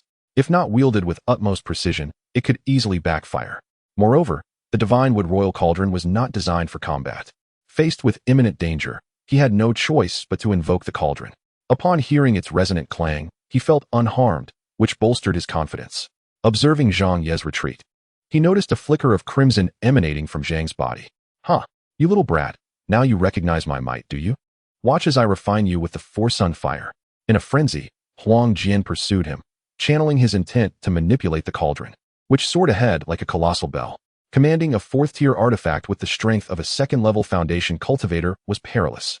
While it might have been manageable during alchemical processes, when the cauldron's malevolence was less pronounced, using it in combat presented a different challenge altogether. He struggled to control it. And after Zhang Ye's devastating strike, the cauldron, though resilient, endured a violent shock that stirred its primordial spirit. When Huang Jian attempted to summon the cauldron once more, he was startled to discover that his magical energy had been nearly depleted. It dawned on him that wielding a 4th-tier artifact at his level was an immense drain on his true power. In the heat of battle, he dared not leave himself vulnerable, and upon realizing he could only muster half his energy, he hastily withdrew. The divine wood royal cauldron, starved of magical energy, reacted like a famished being. After Zhang Ye's lethal blow and subsequent mockery, the cauldron's fury ignited, and the four-sun fire array activated, indiscriminately targeting anyone within proximity. As the cauldron's lid burst open with a shriek, pure yang fire erupted forth. Huang Jian, standing too close, was engulfed in flames. With his cultivation level, he could not withstand the inferno emitted by the 4th-tier artifact. He screamed in agonizing despair, his form swiftly reduced to little more than a skeletal remnant. In his final moments of consciousness, he plunged toward the sea. With a resounding splash, he hit the water, but the four-sun fire, impervious to mundane water, continued to blaze, generating plumes of steam. Suddenly, a ferocious and mindless tiger-headed blue shark emerged, its predatory visage devouring the flaming remains of Huang Jian. The gluttonous shark, seared by the unextinguished four-sun fire, sank to the ocean floor, charred and smoking. Thus, both man and beast met their demise. "Be careful," shouted a female disciple of Tai Xuan from below, witnessing the rampaging divine wood royal cauldron dispatch its master and lunge towards Zhang Ye. This time, Zhang Ye dared not confront it directly. With rapid precision, he unleashed 64 punches of force. The divine wood royal cauldron rattled under the onslaught, yet accelerated towards him. Sensing danger, Little Bao, concealed within the 7 treasures gourd, suddenly leapt forth. In an instant, Little Bao expelled a flying sword, the very water spirit sword that had recently been devoured. "The opportunity has arrived," Purple Robe's voice echoed in Zhang Ye's mind. The water spirit sword, now devoid of spiritual imprint, could be claimed by Little Bao's expulsion, allowing Zhang Ye to seize it and command the divine wood royal cauldron. Without hesitation, Zhang Ye surged forward, seizing the airborne water spirit sword as the cauldron approached, its lid ready to unleash its fiery wrath. Zhang Ye poured his entire magical energy into the water spirit sword, which finally recognized its master. As a torrent of flames surged toward him, Zhang Ye retreated, the water spirit sword swirling around him, releasing a mist of vapor. Yet, the steam was swiftly consumed by the relentless four-sun fire, creating a thick fog that ascended into the air. Zhang Ye, undeterred, commanded the water spirit sword to rotate, generating a field of water vapor that slowed the divine wood royal cauldron's advance. Another wave of steam evaporated in the heat. The water spirit sword, nearly reduced to ashes, glowed a fierce crimson instead of its original azure hue. Reluctantly, Zhang Ye withdrew the water spirit sword into the 7 treasures gourd, knowing he could not afford to let it perish. After multiple fiery assaults, the magical energy the cauldron had absorbed from Huang Jian was nearly exhausted. With a decisive strike, Zhang Ye unleashed the Xian Kong meteor fist. The formidable divine wood royal cauldron was sent hurtling backwards. Depleted of energy, it began its descent towards the sea. Little Bao erupted from the gourd, swallowing the divine wood royal cauldron just as it prepared to escape into the depths. However, Little Bao's form turned fiery red, as if on the verge of combustion, expressing evident distress as it retreated into the gourd. Chapter 45. Subduing the divine wood royal cauldron. Little Bao is in peril. In your moment of danger, It was compelled to unleash the water spirit sword for battle, but its greed in consuming the fourth-tier divine wood royal cauldron could be disastrous. You must make it regurgitate it. Purple Robe's voice resonated within Zhang Ye's mind. He glanced downward, realizing that the commotion had attracted the attention of many onlookers. The female disciple who had previously been bullied stared in disbelief, utterly stunned. Despite the retreat of the previous assailants, Zhang Ye feared the imminent danger that awaited him below. Celestial crane, he called out. The ethereal crane, a bow, soaring high above, promptly responded. With a swift dive, Zhang Ye mounted its back. A bow. Take me high into the sky and away from the crowd. Little Bao seems unwell, he urged anxiously. The once avaricious celestial crane, having recently been rescued by Zhang Ye, was now eager to assist, assuring him, leave it to a bow. I can soar to great heights. With a surge of power, the crane ascended into the clouds. Under the current circumstances, unless confronted by a golden core master, ordinary cultivators would be unable to reach such altitudes to cause trouble. Zhang Ye quickly took refuge within the Seven Treasures Gourd, where he found Little Bao writhing in agony, its once vibrant form now a fiery red, emitting heat that nearly scorched the entire gourd space. The power of the fourth-tier artifact proved formidable, had Little Bao not consumed other artifacts previously. It might have perished from the backlash of the divine wood royal cauldron. Little Bao, you must regurgitate it. Do not endure, you will perish. Zhang Ye shouted in desperation.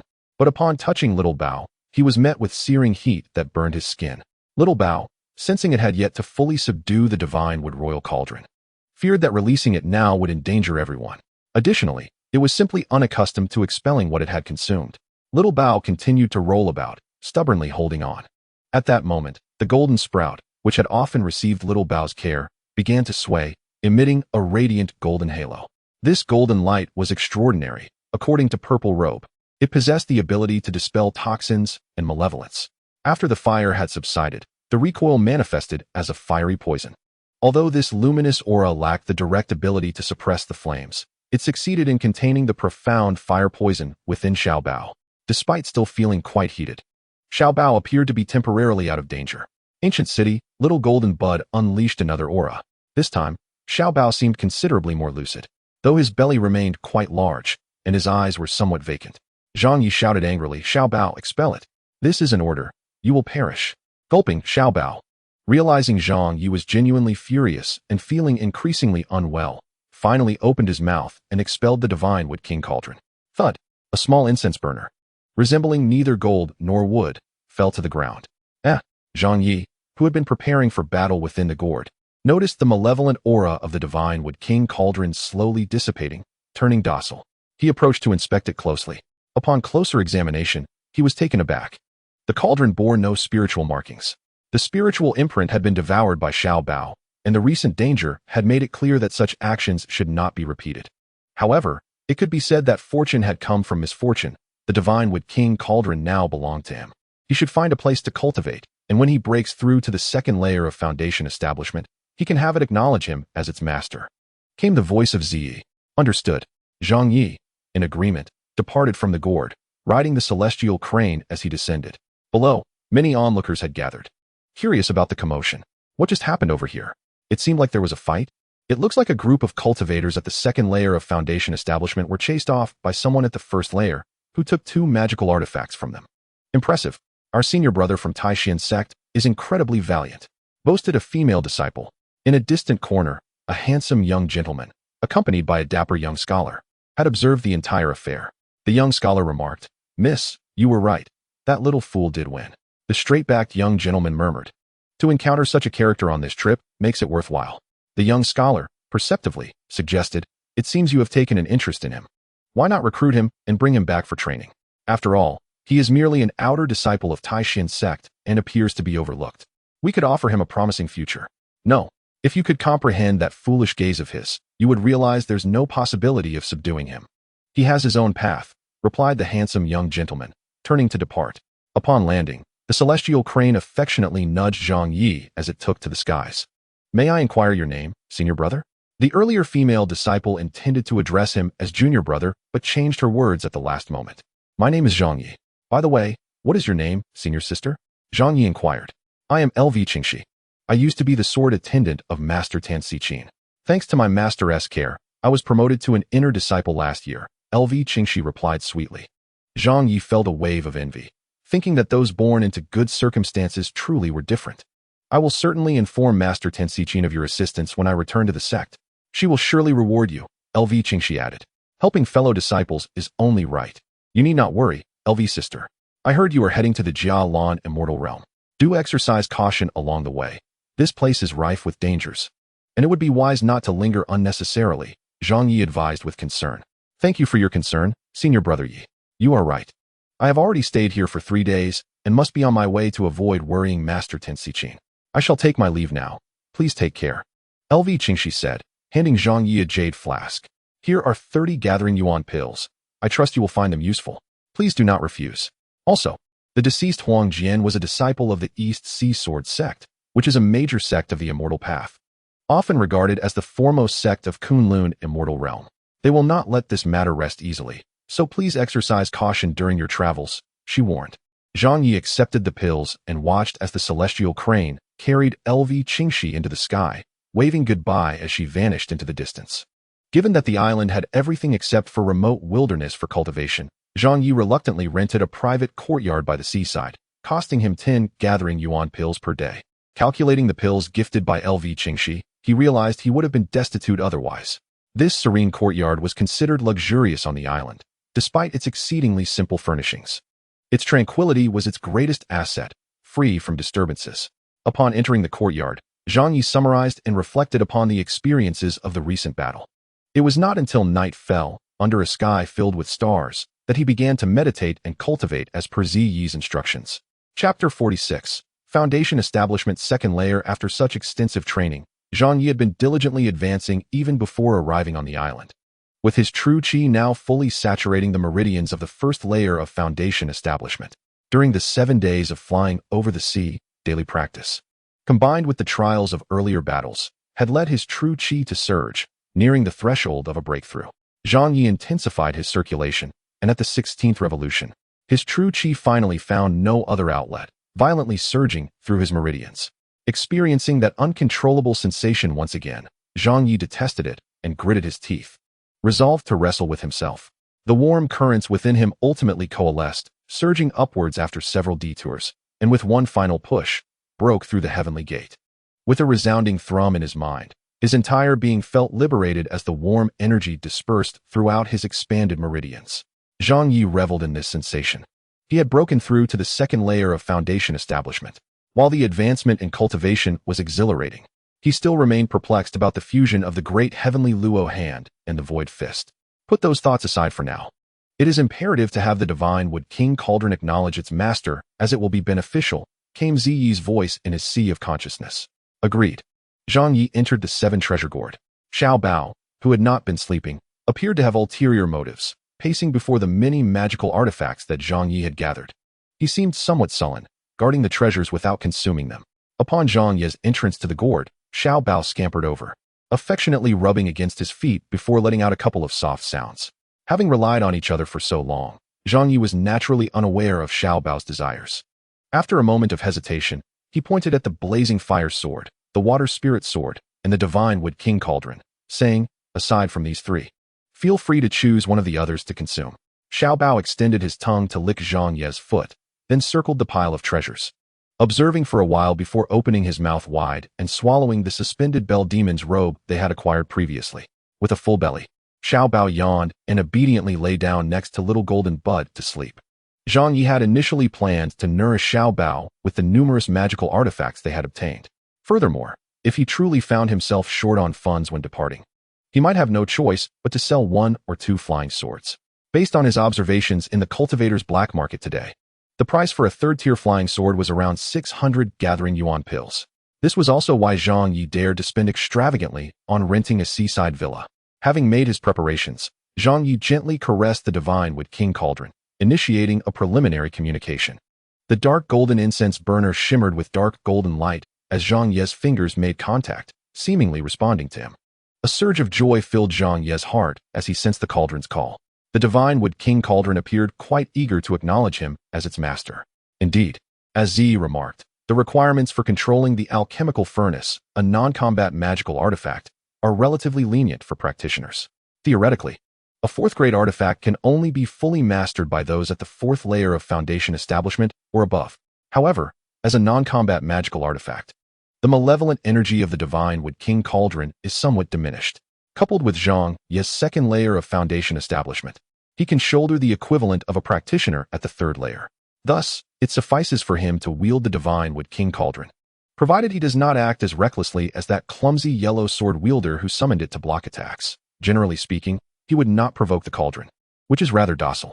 Once infused with spiritual power, the cauldron emanated a dark golden glow, becoming even more lustrous. At this moment, Zhang Ye had established comprehensive communication with the divine wood king cauldron, truly becoming its master. You now possess your first alchemical furnace.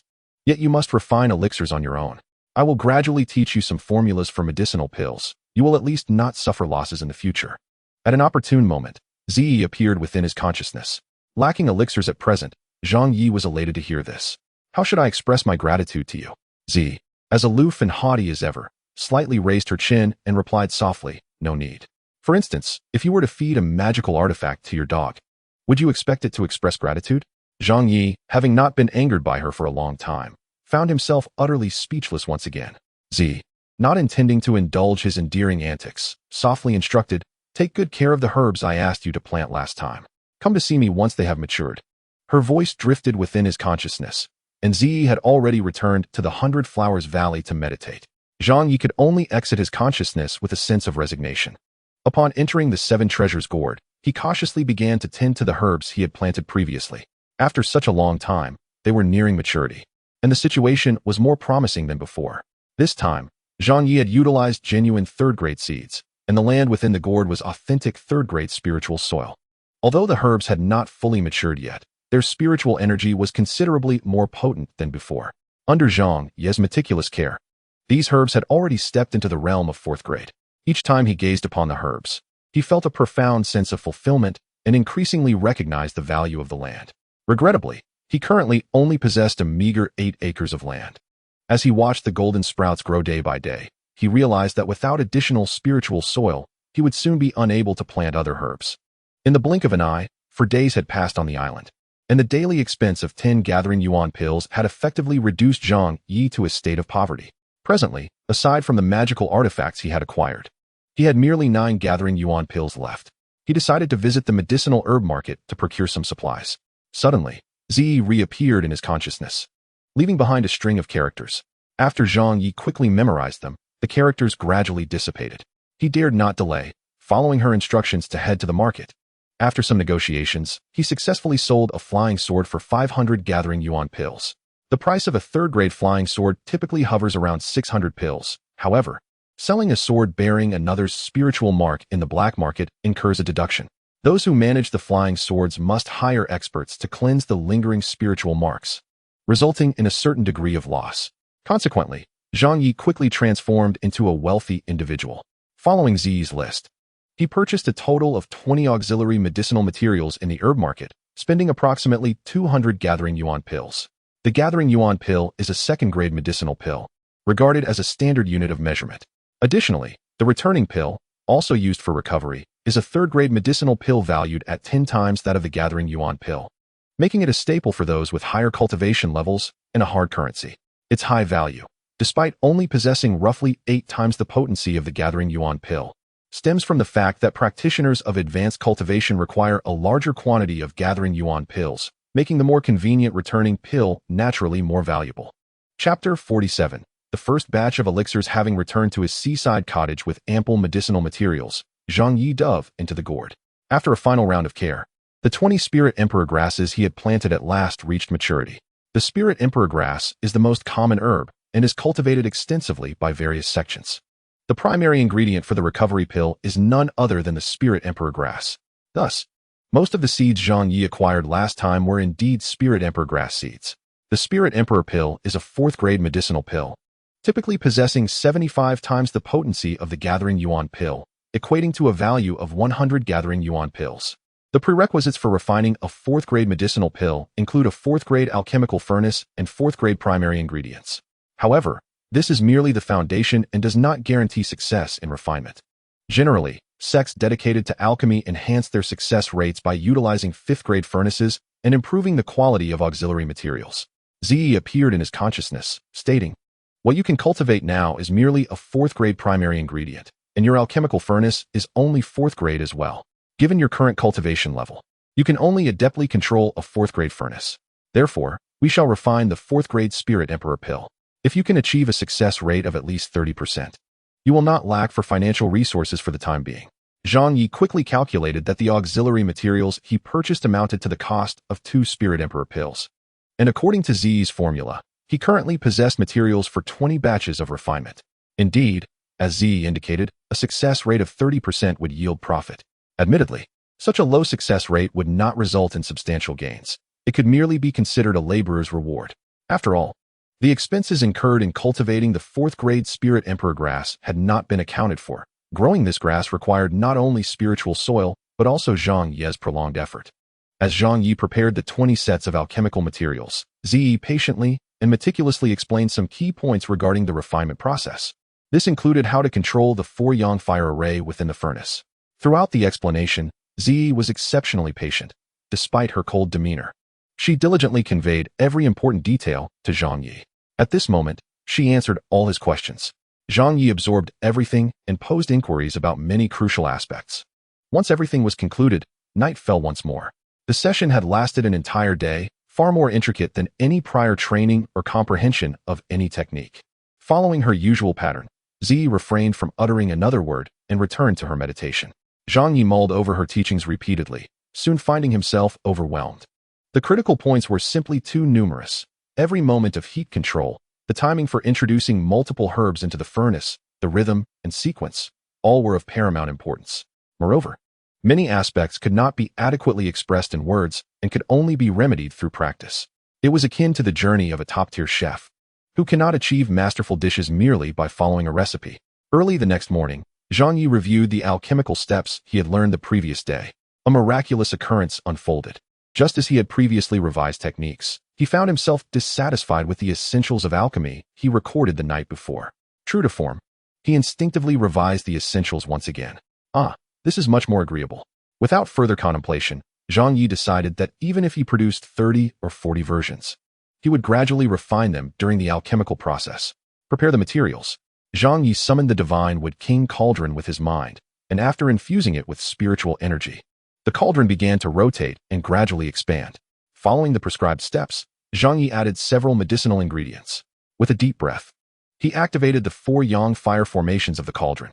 The layer of dark golden light surrounding the cauldron continuously swirled, emanating a gentle warmth. Zhang Ye placed his palm upon the cauldron, intuitively controlling the rhythm and flow of the infused spiritual energy. The cadence and volume of the energy directly influenced the intensity and tempo of the 4-yang flames within the cauldron. This operation was akin to the rhythm of controlling spiritual energy during combat. Half an hour passed, and Zhang Ye methodically introduced a total of 7 different medicinal ingredients. With a swift exhale, he unleashed a surge of spiritual energy, launching an aggressive assault on the herbs. Another quarter of an hour went by, and Zhang Ye was drenched in sweat, feeling significantly drained, with faint signs of exhaustion creeping in. He once again managed the rhythm, transitioning to a slow simmer while adding the final 6 medicinal ingredients. As time gradually slipped away, Zhang Ye found his spiritual energy nearly depleted. Yet, the elixir had yet to take form. At this crucial juncture, it was imperative to expel all impurities, malevolent energies, and toxins from the herbs using the most potent 4-yang flames. However, Zhang Ye was on the verge of collapse, teetering on the brink of failure. At that moment, the golden sprout in the field suddenly swayed, releasing a faint golden aura. After absorbing this aura, the temperature of the divine wood king cauldron began to decrease. Just as Zhang Ye collapsed to the ground, the cauldron fell into tranquility. To his astonishment, a waft of fragrant medicinal aroma emanated from the 6 small holes at the top of the cauldron. The mere scent invigorated his spirits. "Oh, I might just have struck it rich," Zhang Ye murmured before drifting off into a deep slumber. When Zhang Ye awoke, it was already evening. After a good rest, he felt considerably revitalized, although his spiritual energy remained significantly depleted. He couldn't help but lament the difficulty of alchemical refinement. The cultivation cycle of the herbs, the source of the spiritual fields, and the grade of the cauldron, each posed a formidable challenge. even if all these aspects were resolved. The exhaustion incurred during the alchemical process and the cost of recuperating one's energy were crucial considerations. Zhang Ye was certainly an exception. For others, adeptly manipulating a fourth-grade cauldron would typically require at least a fifth-layer foundation establishment, and for safety's sake, it was best to engage a practitioner in the spirit separation stage. However, employing a practitioner at that level represented a staggering expense. Additionally, the success rate without the golden sprout's assistance needed to be factored in. Zhang Ye concluded that the key to successful alchemy lay in the final separation and expulsion of the herb's malevolent impurities. Strictly speaking, his first alchemical attempt had entirely relied on the golden sprout's ability to dispel the toxic energies, rendering it a success. Otherwise, considering his experience and cultivation level, he would have found refining a fourth-grade elixir beyond his capabilities. After summarizing his initial insights, Zhang Ye revised the essentials of alchemy. This time, he felt confident that he could better manage the heat and rhythm while expending less spiritual energy. However, he refrained from starting immediately, as the recovery of his spiritual energy required time. Chapter 48. The Drift Bottle. The following day, after restoring his spiritual energy, Zhang Ye attempted his second batch of alchemical refinement. Yet, he ultimately fell short, resulting in another failure. Upon opening the cauldron, he gazed at the charred remnants of the medicinal materials with a heavy heart. This was a fourth-grade spirit emperor herb, coupled with auxiliary ingredients worth 10 gathering essence pills. All wasted. Do not despair.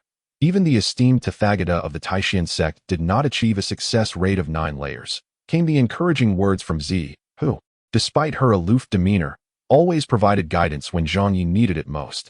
This renewed Zhang Ye's confidence. He reflected on the reasons for his failure, attributing it to an insufficient understanding of the nature of the 4 yang flames, thus hindering his ability to control them effectively. Furthermore, his comprehension of the 17 medicinal ingredients lacked nuance, preventing him from mastering the optimal conditions for refinement. Lastly, as a mere second-layer foundation practitioner, his spiritual energy was inadequate, leading to a depletion of energy at the crucial moment of completion. The final contributing factor was that the golden sprout had not emitted the vital aura this time. The little creature had not fully recovered its abilities since the last instance, and after the recent battle and assisting Zhang Ye with alchemy yesterday, it was fatigued and failed to awaken at the critical moment to assist him. With a determined mindset, Zhang Ye set aside these thoughts and summarized the insights he had gained regarding fire control and the application of spiritual energy. He felt assured that in his next alchemical endeavor, he would expend less energy and possess greater endurance, while also improving his fire control. Armed with these insights, he found the 20th edition of the Essentials of Alchemy lacking and set about making substantial revisions, completing it as the 201st edition. As evening descended, Zhang Ye stepped out of his small courtyard, gazing at the distant horizon, where the sunset painted the sky a rosy hue. Having grown accustomed to the night sky and the stars, he now appreciated the beauty of the seaside sunset. Surely, my senior sister would love this sight, he mused aloud. His thoughts lost in the moment. Shaking his head to regain focus, he noticed a transparent bottle floating toward him. Indeed, it was not flying but drifting, sustained by a simple levitation array requiring only half a gathering essence pill's worth of spiritual energy to travel great distances. When he first arrived on the island, he had seen such items for sale. Curiously, he had asked, "What is this?" To which the vendor replied, "This is a drift bottle, capable of carrying your wishes far and wide. When the bottle reaches its destination, the one who receives it is your destined companion." Girls adore these. Zhang Ye and Zi had found this notion utterly bewildering. Spending 10 pills for a bottle to wander aimlessly seemed nonsensical, and they could not fathom why girls were so enamored with it. Now, as Zhang Ye observed the drift bottle hovering above his courtyard, he felt a sense of playful curiosity. He raised his hand and waved at the bottle as if greeting it. Suddenly, the bottle seemed to exhaust its magic and fell to the ground. In a daze, Zhang Ye picked up the transparent bottle, glancing around to ensure he was alone. After a moment's hesitation, he shattered the bottle and retrieved the note inside. It read, "Dear one, our meeting is fate. Would you dare to drink with me until we're drunk 36,000 times? At the Isle of the West Wind." "Wrong. You've made a mistake." Zhang Ye shouted at the empty air. He couldn't help but think that if his senior sister received such a message, she would surely be thrilled. After calling out for a while with no response, he realized the note would not fly away on its own. Oh no, this is troublesome.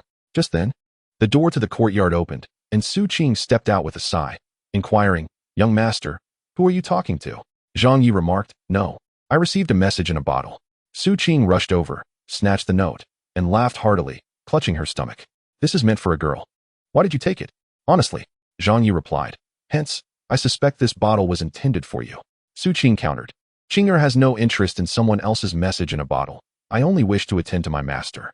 Having spent some time on the island, I can see you are feeling bored. Since fate has brought us this far, why not indulge in some wine to alleviate your ennui? Zhang Ye responded. But I am not a little girl. Who cares? Just go. If you wish to play the part of a girl, leave that to me. My master would certainly look more beautiful dressed up than I. Su Qing laughed joyfully. Zhang Ye turned to leave, finding himself with nothing to do, and decided to take a look around. After instructing Su Qing not to wander off, he made his way to the other end of the island, where a rather high-end establishment called the West Wind Pavilion awaited. When Zhang Ye first arrived on the island, he had already seen advertisements for the West Wind Pavilion. Really? Huang Jian fell just like that? The West Wind Pavilion resembled an ordinary tavern filled with many patrons, all engaged in various noisy conversations. That poor fellow. Taken down by a mere fledgling with foundational cultivation. Ah, this will be interesting. Last time, rumors spread that the Kunlun Fairyland's demon-suppressing tower had cracked, heralding a great calamity. This matter is far from over, and it seems the East Sea Sword Sect is about to feud with the Tai Xuan Sect again. Indeed, that fellow is quite formidable. We were fortunate to escape last time. Amidst the chatter, Zhang Ye entered the West Wind Pavilion with his hands behind his back. Upon seeing Zhang Ye, a few individuals drinking and talking hastily fled. Zhang Ye found this lack of amusement predictable, recalling that these same people had abandoned their companions during the last battle by the sea. After wandering about and observing the unruly revelers, Zhang Ye felt a tinge of disappointment and ascended to the second floor, which was considered a more refined area. The window offered a splendid view of the sea, and it was said that the fees were higher, hence the tranquility, with only a handsome young man, wrapped in a scarf, seated alone and quietly sipping wine, occasionally gazing dreamily at the ocean outside. Zhang Ye suddenly remembered that he had encountered this familiar young man during a book reading session in the secular world. Do you remember me? Forgetting about the message in the bottle, Zhang Ye approached to greet him. The handsome youth turned to Zhang Ye, nodding slightly. Yes. We met last time in Yuan City. You disrupted everyone during the reading. Although not formally invited, Zhang Ye took a seat, and the young man, unperturbed, gestured to a prepared wine glass, saying, Since you're here, you might as well have a drink. Intrigued, Zhang Ye observed him closely, wondering why such a refined scholar would find himself on this desolate island. Zhang Ye had witnessed the tumultuous seas during his crossing and knew that ordinary vessels could not brave such storms. Sensing the young man's aura, Zhang Ye detected no spiritual energy. He appeared to be an ordinary person, even a somewhat delicate one. What is your name? The handsome young man suddenly inquired. Zhang Ye. And you? Zhang Ye replied amiably. Lan Jinghong, he said, indicating the wine glass, inviting Zhang Ye to drink. Zhang Ye raised his glass and drained it, then curiously asked, By the way, how did you end up here? Ordinary people shouldn't be able to come. Lan Jinghong explained, I can't quite recall. I think I was deceived into coming here. After I realized this place was strange, I wanted to leave, but I found no way out. Now, I can only work at the West Wind Pavilion, hoping to earn enough to return. Someone told me that it would take 100 gathering yuan pills to send me back. Zhang Ye, not doubting the young man's words, nodded. So you were tricked and lost your memory. How unfortunate. Here, let me give you 100 gathering yuan pills. Hurry and leave this place. Saying this, Zhang Ye produced 2 full jade vases from his 7 treasures gourd, each containing 50 pills, totaling 100. He believes me? Lan Jinghong blinked, curiously observing Zhang Ye for a long while, yet he saw no hint of jest on his face. Zhang Ye, equally curious, maintained eye contact. The young man's striking features were almost too delicate. After a moment, Zhang Ye remarked, By the way, you should grow a bit of facial hair next time. Why? Lan Jinghong was taken aback. It would make you appear more formidable, and fewer people would dare to bully you. You look too easy to pick on. I genuinely worry about you, Zhang Ye said. Lan Jinghong blinked, murmuring, Am I really that easy to bully? Indeed. You are even more naive than I used to be. Zhang Ye added, How naive were you? Lan Jinghong asked, intrigued. I can't remember much from before, not even my mother's face. I used to be bullied at the mountain gate. It was quite unpleasant. Many would mock me and deceive me, Zhang Ye recounted at length. Lan Jinghong listened quietly, never interrupting. Before long, night fell, and Zhang Ye, somewhat inebriated, had consumed a fair amount of wine. Eventually, after a few drunken ramblings, he collapsed onto the table, intoxicated. Lan Jinghong stood up, taking the 2 jade vases and quietly departing. Under the moonlight by the sea, Lan Jinghong was accompanied by a young scholar. Teach him a lesson. How dare he say the young lady is easy to bully? The young scholar fumed. Lan Jinghong paid no mind. merely taking out a gathering yuan pill from the jade vase and observing it with curiosity. His expression resembled that of an emperor accustomed to luxury, inspecting a dirty bean. After a while, Lan Jinghong murmured, "Can this thing really be eaten?" "Of course, but the young lady certainly doesn't need it," the young scholar replied, adopting an all-knowing demeanor. Lan Jinghong, intrigued, slightly extended his tongue and delicately licked the pill. When the inebriated Zhang Ye awoke, he found himself alone. With a neatly written note left on the table, "First drunken bout. Still lacking 35,999 more." Zhang Ye's heart sank, and he leapt to his feet, exclaiming, "Ah, so it was you who tricked me. It was you who sent that message in a bottle. Humph. Spending pills to buy a message in a bottle while you clearly have no shortage of fare. You deceived me out of 100 pills. It infuriates me. You have no idea how hard I worked to accumulate those pills. You truly have no concept of the value of grain and firewood." Stumbling back to his seaside cottage, Zhang Ye collapsed into a deep slumber. Su Qing relished these moments, as she could use the excuse of caring for him to wipe down his entire body with warm water without the pretense of ulterior motives. By dawn, rejuvenated, Zhang Ye, drenched in sweat, was in the midst of alchemical preparations. Today would be easier, as he had grown increasingly adept at understanding the properties of medicinal materials and controlling the flames. The consumption of vital energy had significantly decreased, while efficiency improved. Moreover, today, the little golden sprout regained some vigor, similarly emitting a halo at the critical moment. The air was filled with the enticing aroma of spiritual energy emanating from the successful concoction within the alchemical furnace. Zhang Ye held the second Spirit Emperor pill, admiring its ethereal aura and faint fragrance. With the third batch of pills successfully refined, he was quite pleased with the current success rate. At least now he would not incur losses. Although Zhang Ye still possessed some energy, he was not in a hurry to refine more pills. For now, he had merely gained a deeper understanding of the medicinal materials and honed his control over the flames. Yet, given the constraints of his circumstances, without the assistance of the golden sprout, the failure rate would remain significantly high. After much contemplation, Zhang Ye stepped outside. The Spirit Emperor Dan was far too extravagant and high-end for him at this moment, worth 100 gathering yuan dawn. He could not possibly consume it. It was far more prudent to exchange it for gathering yuan dawn. The island allowed for the exchange of medicinal pills, albeit with a certain handling fee. If gathering yuan dawn and returning dawn could be likened to cash, then the Spirit Emperor Dan would be akin to a banknote, as it had a larger denomination and was inconvenient for everyday use. Additionally, the apothecary hall bore the responsibility of appraising medicinal pills. After all, there were occasionally unique talents who, through sheer luck, managed to refine some peculiar pills that required the expertise of professionals to assess their market value. Beyond appraising odd pills, the apothecary hall also served as a gatekeeper. There were indeed unscrupulous individuals among cultivators who, by superficially enhancing their inferior pills, managed to infiltrate the market. For instance, according to the standards of Kunlun Immortal Realm, a Spirit Emperor Dan must possess a potency equivalent to 75 times that of a gathering yuan Dan to be deemed qualified for circulation. Yet, numerous and scrupulous merchants released Spirit Emperor Dan with only 70 or even 65 times the potency into the market, all in pursuit of maximum profit. Within the largest apothecary hall at the center of the island, a middle-aged man was examining the 2 Spirit Emperor Dan handed to him by Zhang Ye. The Soul Dan was a 4th-tier pill, considered a luxury for ordinary cultivators and rarely encountered. However, for a shopkeeper who had long been engaged in the business of medicinal pills and materials, appraisal was relatively straightforward. Usually, just holding it in hand would reveal the weight and the structural integrity of the pill, allowing for easy differentiation. This time, however, the shopkeeper scrutinized the pills for an extended period. Finally, he looked up at Zhang Ye, his expression somewhat peculiar, and asked, "Did you refine these?" "Yes. It was quite arduous. Please do not deceive me. I am well aware of the market. 1 Spirit Emperor Dan equals 100 gathering yuan dawn, and with a handling fee of 3%, that translates to at least 97 gathering yuan dawn," Zhang Ye replied weakly. The shopkeeper chuckled and said, "Do not rush.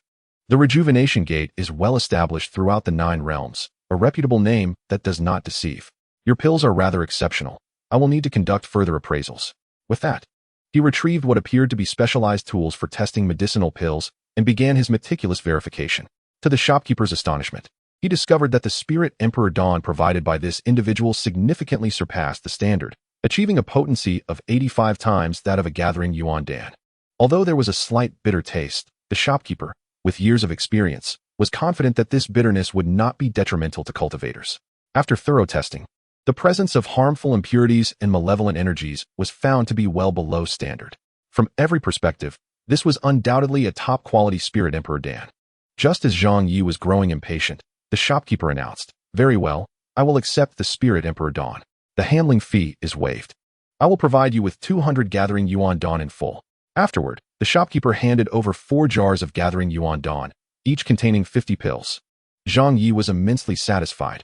Having lost 100 yesterday, he had now acquired 200. After securing the medicinal pills, he departed from the apothecary hall. Upon returning to his small courtyard, Zhang Ye inspected the land occupied by the Golden Sprout, which still had available space, currently covering approximately 7 acres. There remained about 1 acre and 3/10. Calculating the time, he deemed it feasible to plant a batch of Spirit Emperor grass. Thus, Zhang Ye entered the 7 treasures gourd and sowed all 100 seeds of Spirit Emperor grass that he had received last time.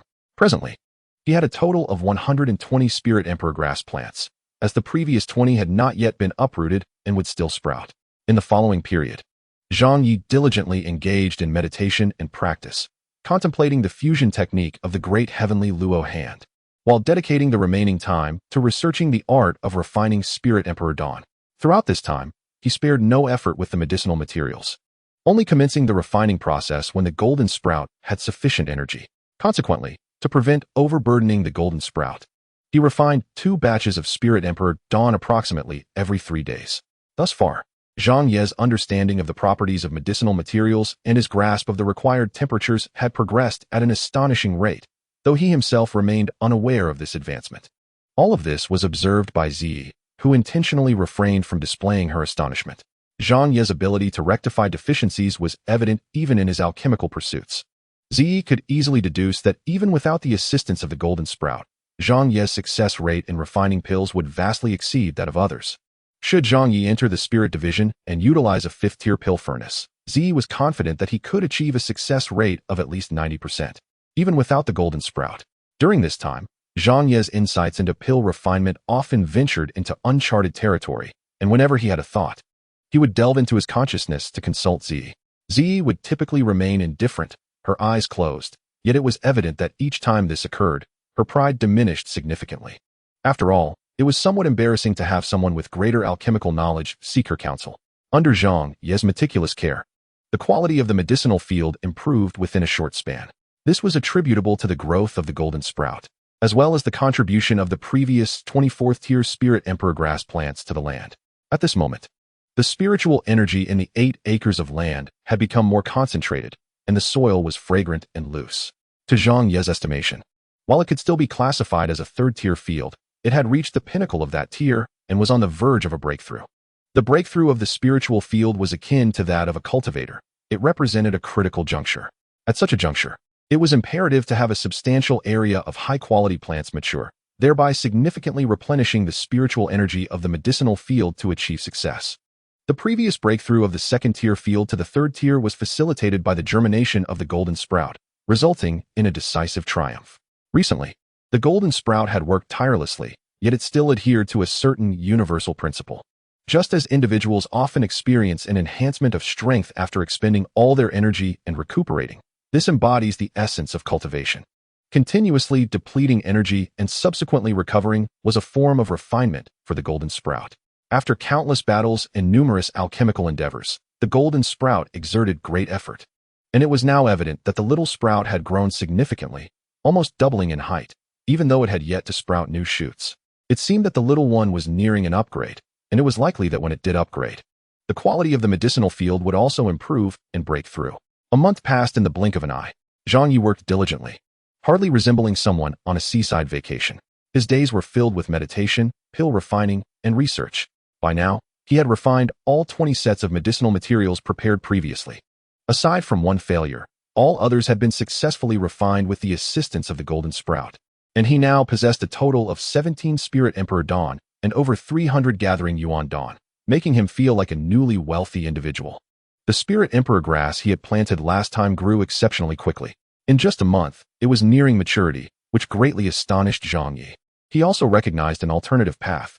Using a 3rd-tier field to cultivate 4th-tier medicinal materials posed a significant challenge. requiring an immense investment of effort and energy.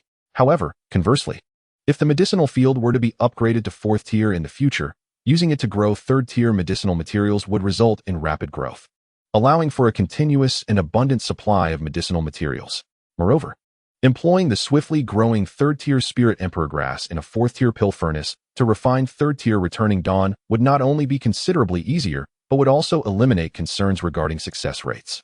As he contemplated this joyous revelation, Zhang Ye found himself hidden within the gourd, chuckling to himself. Fool! The fluctuations of the medicinal material's spiritual energy and the eruption of the golden sprout's spiritual energy indicate that they are on the verge of a breakthrough. And you are still busy calculating? In the depths of the sea of consciousness, a reminder from the figure in purple echoed. Zhang Ye hurried to investigate and indeed found himself at a critical juncture. Without hesitation, he devoted his full attention to the golden sprout and the medicinal field, carefully tilling the soil while engaging in communication with them. Finally, after the last drop of his perspiration was absorbed by the golden sprout, it radiated a serene and warm golden light. With a gentle sway, a tender petal extended outward, bringing the total to 4 petals. Simultaneously, the golden light emitted by the sprout was entirely absorbed by the medicinal field, releasing a fragrance akin to a nearly completed elixir. A breakthrough had been achieved. 4th-grade field. The small landowner joyfully cradled a handful of soil. Thanks to the medicinal field's advancement, over 100 Spirit Emperor grasses matured a few days ahead of schedule.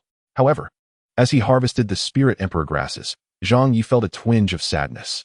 The recent breakthrough of the golden sprout had claimed more land, its bitter aura encroaching upon the domain of the Spirit Emperor grasses. The golden sprout had now nearly occupied 8 acres, leaving only a minuscule plot of land. Consequently, the Spirit Emperor grasses had to be uprooted entirely. Otherwise, either their roots would perish or the golden sprout would suffer adverse effects. Reluctantly, Zhang Ye sacrificed the roots of the Spirit Emperor grasses, uprooting them to provide ample soil for the golden sprout. Alas, he felt a profound emptiness without new fields to cultivate.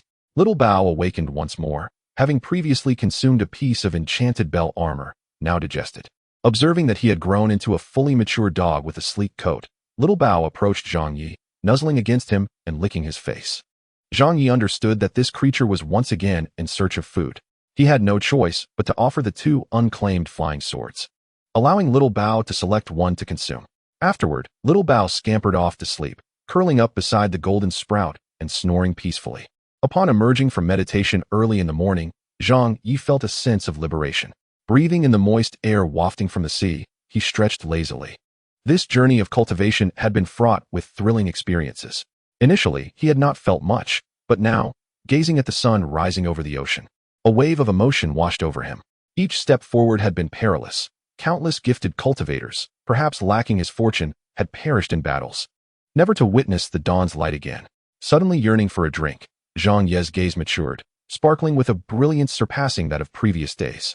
The thought of drinking reminded him of the pact to indulge in a staggering 36,000 feasts. He had only just begun. Chapter 51. A longing heart shopkeeper. Do you still have that bitter Spirit Emperor elixir I exchanged last time? The shopkeeper of the recently opened apothecary encountered the peculiar customer from before. Initially, he had intended to return the 2 Spirit Emperor elixirs Zhang Ye had given him to headquarters for identification, as their peculiarities warranted further examination. However, this strange customer had insisted on acquiring those 2 elixirs. Considering that anyone seeking Spirit Emperor elixirs was undoubtedly significant, the shopkeeper could not afford to offend him, thus exchanging them at fair value. To his surprise, more than a month later, this individual had traveled from the Jade Blue Immortal Realm to procure that specific elixir. My friend, that was merely a new variety developed by our rejuvenation sect, not yet officially released. Its potency indeed exceeds that of the standard Spirit Emperor elixir, but it possesses an unusual bitter aura. Its effects remain unverified, and it is still in the experimental stage. If you wish to exchange, it may take some time, the shopkeeper explained. The man clad in dark red immediately frowned, exclaiming, "Why all this skepticism? I specifically came for that bitter aura. Would I care about the mere 10 additional gathering essence elixirs? I regret to inform you, but it is currently out of stock. We are still in the experimental phase." The shopkeeper replied, somewhat astonished, pondering that since the peculiar young man resided on the island, he might need to seek him out. At that moment, Zhang Ye entered, tossing a pot containing 17 Spirit Emperor elixirs onto the counter. "Exchange these for me. 17 of the same Spirit Emperor elixirs as last time." "Oh no." The shopkeeper felt a wave of embarrassment wash over him, having just been exposed. Nearby, the dark-clad man merely beckoned, causing the pot of 17 elixirs to fly into his hands. After opening it and inhaling the aroma, he exclaimed in delight, "Yes, this is it. No need to consult the shopkeeper. What conditions do you require for the exchange?" The shopkeeper responded, "My good fellow, he entered my establishment specifically for the Rejuvenation Sect's products. You wouldn't want to recklessly disrupt the rules, would you? Rules? Nonsense. Trade is free, and buyers and sellers should cater to each other's needs. You should understand such basic principles of commerce," the man retorted. Yet, the shopkeeper found himself at a loss for words. Recognizing the difficulty in navigating this transaction within his own establishment. "Then it's simple. Let us conduct the exchange outside." The man patted Zhang Ye's shoulder, preparing to exit. Never mind. It's better to transact here. I want to partake in the competition as well." The shopkeeper, realizing the uniqueness of the Spirit Emperor elixirs, was unwilling to lose the opportunity to acquire a few for headquarters assessment. Captivated by the potential financial windfall, he was determined not to let this chance slip away. Thus, Zhang Ye observed the two men engage in a spirited debate over the price, inadvertently inflating the value of something worth 100 gathering essence elixirs to 200. In the end, the dark-clad man, wide-eyed, believed he had been duped, realizing that it was hardly worth 200 elixirs, yet was too caught up in the argument to retract his words. In truth, he had previously purchased 2 elixirs, discovering their potency surpassed that of regular Spirit Emperor elixirs, also providing effects of mental focus and toxin avoidance. While there were specific elixirs for these effects, Zhang Ye's Spirit Emperor elixirs, classified as 4th grade, offered benefits equivalent to only 3rd grade elixirs. A preliminary estimate suggested their value ranged around 150 gathering essence elixirs, making the inflated price of 200 a gamble driven more by pride than practicality. Having voiced their agreement, they found themselves unable to retract their statements, each merely wishing to acquire a few elixirs for further study. As such, Zhang Ye exchanged 5 elixirs to each of them, retaining 7 for himself. Thus, he acquired 2,000 gathering essence elixirs. During the final month of his stay on the island, Zhang Ye devoted himself to fervent cultivation, advancing with remarkable tenacity. The cumulative experiences of battles, alchemy, and his 5th grade spell mastery coalesced, allowing him to break through to the 3rd layer of foundational cultivation. As autumn faded into deep winter, the first heavy snowfall arrived, even upon the sea. The white, fluttering snowflakes merged into the ocean, yet began to accumulate upon the island, cloaking it in a silvery shroud. As the year drew to a close, Zhang Ye felt a strong yearning to return home, filled with anticipation at the thought of reuniting with his elder sister. Observing the snow from afar, he fondly recalled the phrase, "There's nothing like coming home for a meal." Beneath the heavy snowfall, how delightful it would be to listen to the whimsical ramblings of my senior sister, savoring the fruit wine she crafted with her own hands. Contemplating this, the childishness faded from Zhang Ye's visage, replaced by a hint of the frost-kissed wisdom acquired through experience, revealing a captivating aura. "Young master, the wind and snow are fierce. Be cautious not to catch a chill." Su Qing approached from behind, draping a cloak over Zhang Ye. "I'm not cold. It's time to go home for dinner," Zhang Ye responded, turning to place the cloak around Su Qing's shoulders. Taking her icy hand in his, they ascended into the sky. They journeyed westward, toward the sea. After a quarter of an hour, Su Qing could no longer endure the cold and requested to take refuge and sleep within the gourd. Now, only Zhang Ye remained, soaring alone through the wind and snow, his heart yearning for home. 8 days swiftly passed, and the deadline set by Tan Xichin drew ever closer. Zhang Ye finally ventured into the sprawling mountain ranges, with a mere 1,000 miles remaining to the Tai Xuan mountain range. For a foundation establishment cultivator, flying was too taxing. Apart from crossing the sea, Zhang Ye chose to walk. The valley was engulfed in wind and snow, a solitary figure leaving behind a long trail of footprints. Suddenly, a flash of light appeared in the sky, resembling a streak of purple lightning. As it neared, the purple lightning touched down with a crash, sending snowflakes scattering around Zhang Ye. Before him stood a handsome young man with his hair tied back, adorned with a golden hairpin. A true disciple of the Tai Xuan Sect, Zhang Ye recognized him as a senior brother and dared not show any disrespect, immediately bowing. "Are you Zhang Ye?" The true disciple squinted, examining him with an air of superiority. "Yes, may I inquire your honorable name, senior brother?" Zhang Ye lowered his head. "Sure, Tianyun," he replied softly. Zhang Ye bowed again, introducing himself. "Outer sect disciple Zhang Ye pays respects to senior brother Tianyun." "Do you know your crime, Zhang Ye?" Sure, Tianyun's tone turned icy. Startled, Zhang Ye replied, I am unaware of any wrongdoing. Venturing out for training, yet failing to maintain propriety, colluding with the demonic path, harming disciples of the celestial path. Committing murder for treasure. There are those who have come to the sect to demand accountability. What do you have to say for yourself? Shi Tianyin stated. Zhang Ye listened, bewildered. Senior brother, please calm your anger. There are many misunderstandings here. Upon returning to the sect, I will personally report to Uncle Master Tan Xichin, and the truth will surely come to light. Chapter 52. First encounter with divine power. You dare to intimidate me. Shi Tianyin bellowed. A mere outer sect servant. And you speak of Uncle Master Tan Xichin? Who do you think you are? Do you have the right to report to her? Zhang Ye felt anxious but realized the truth in those words. Not even inner sect disciples could meet Uncle Master Tan Xichin at will. Yet, he thought, his training was arranged by her, and the return date was set by her as well. Moreover, she had imparted techniques to him. Thus, he felt an obligation to provide her with an account, to bring closure to their dealings. In a flurry of conflicting thoughts, Zhang Ye struggled to articulate his feelings. Speak. Shi Tianyin roared. Zhang Ye, with no other choice, replied, in that case, I shall adhere to the rules and clarify everything upon my return to the inner sect's administrative office, awaiting the sect's judgment. That is more acceptable. Shi Tianyin's demeanor softened slightly. He extended his hand, stating, as a disciple of the Tai Xuan Sect, your actions outside have caused trouble for the sect. You killed Huang Jian, an inner sect disciple of the East Greatsword Sect, and seized the Divine Wood King Cauldron. These matters will be addressed in due time. But for now, surrender the Divine Wood King Cauldron for me to present to the elder in charge of punishment. Disciple obeys. Zhang Ye reluctantly retrieved the Divine Wood King Cauldron from his 7 treasures gourd. Be cautious. He harbors malicious intent, and this is not as simple as you think. A warning from the purple-clad voice echoed in his mind. Zhang Ye, no longer the naive youth he once was, showed no sign of fear as he handed over the cauldron. The Divine Wood King Cauldron bears your essence. Who refined it for you? Shi Tianyin's suspicion grew as he reached out. Zhang Ye recalled Uncle Master Tan Xichin saying that possessing a treasure could lead to one's downfall. Feigning ignorance, he said, I am unaware of how this came to be. I implore senior brother to present this matter to the elder. His powers are boundless, and he will surely know the truth. You expect to await the elder's verdict? Dream on. Shi Tianyin's expression darkened. This is your burial ground. Prepare to meet your end. Before the word end could settle, the Divine Wood King Cauldron whirled violently, unleashing a torrent of 4 yang flames. Not good. Shi Tianyin had not anticipated this young man to be so cunning and audacious. As an outer sect disciple, he had the audacity to ambush a true disciple without a word. This was utterly unbelievable. With a swift motion, Shi Tianyin evaded like a rocket.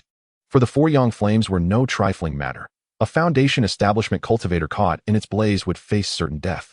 Even Shi Tianyin, a true disciple, would suffer severe damage in a short span. You insolent servant.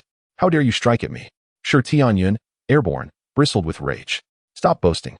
You have always harbored ill intentions towards me. Don't think I am unaware, Zhang Ye retorted, not daring to linger any longer. Fearing the Divine Wood King Cauldron would be seized, he summoned it back into the gourd. Fine, since you are aware, I have nothing left to hide. With Lan Tianying's fate uncertain, you have lost your support in the Tai Xuan Sect. Many wish to deal with you before you become an inner sect disciple. Today, you face certain death. Blame it on fate for deeming you a mere outer sect disciple.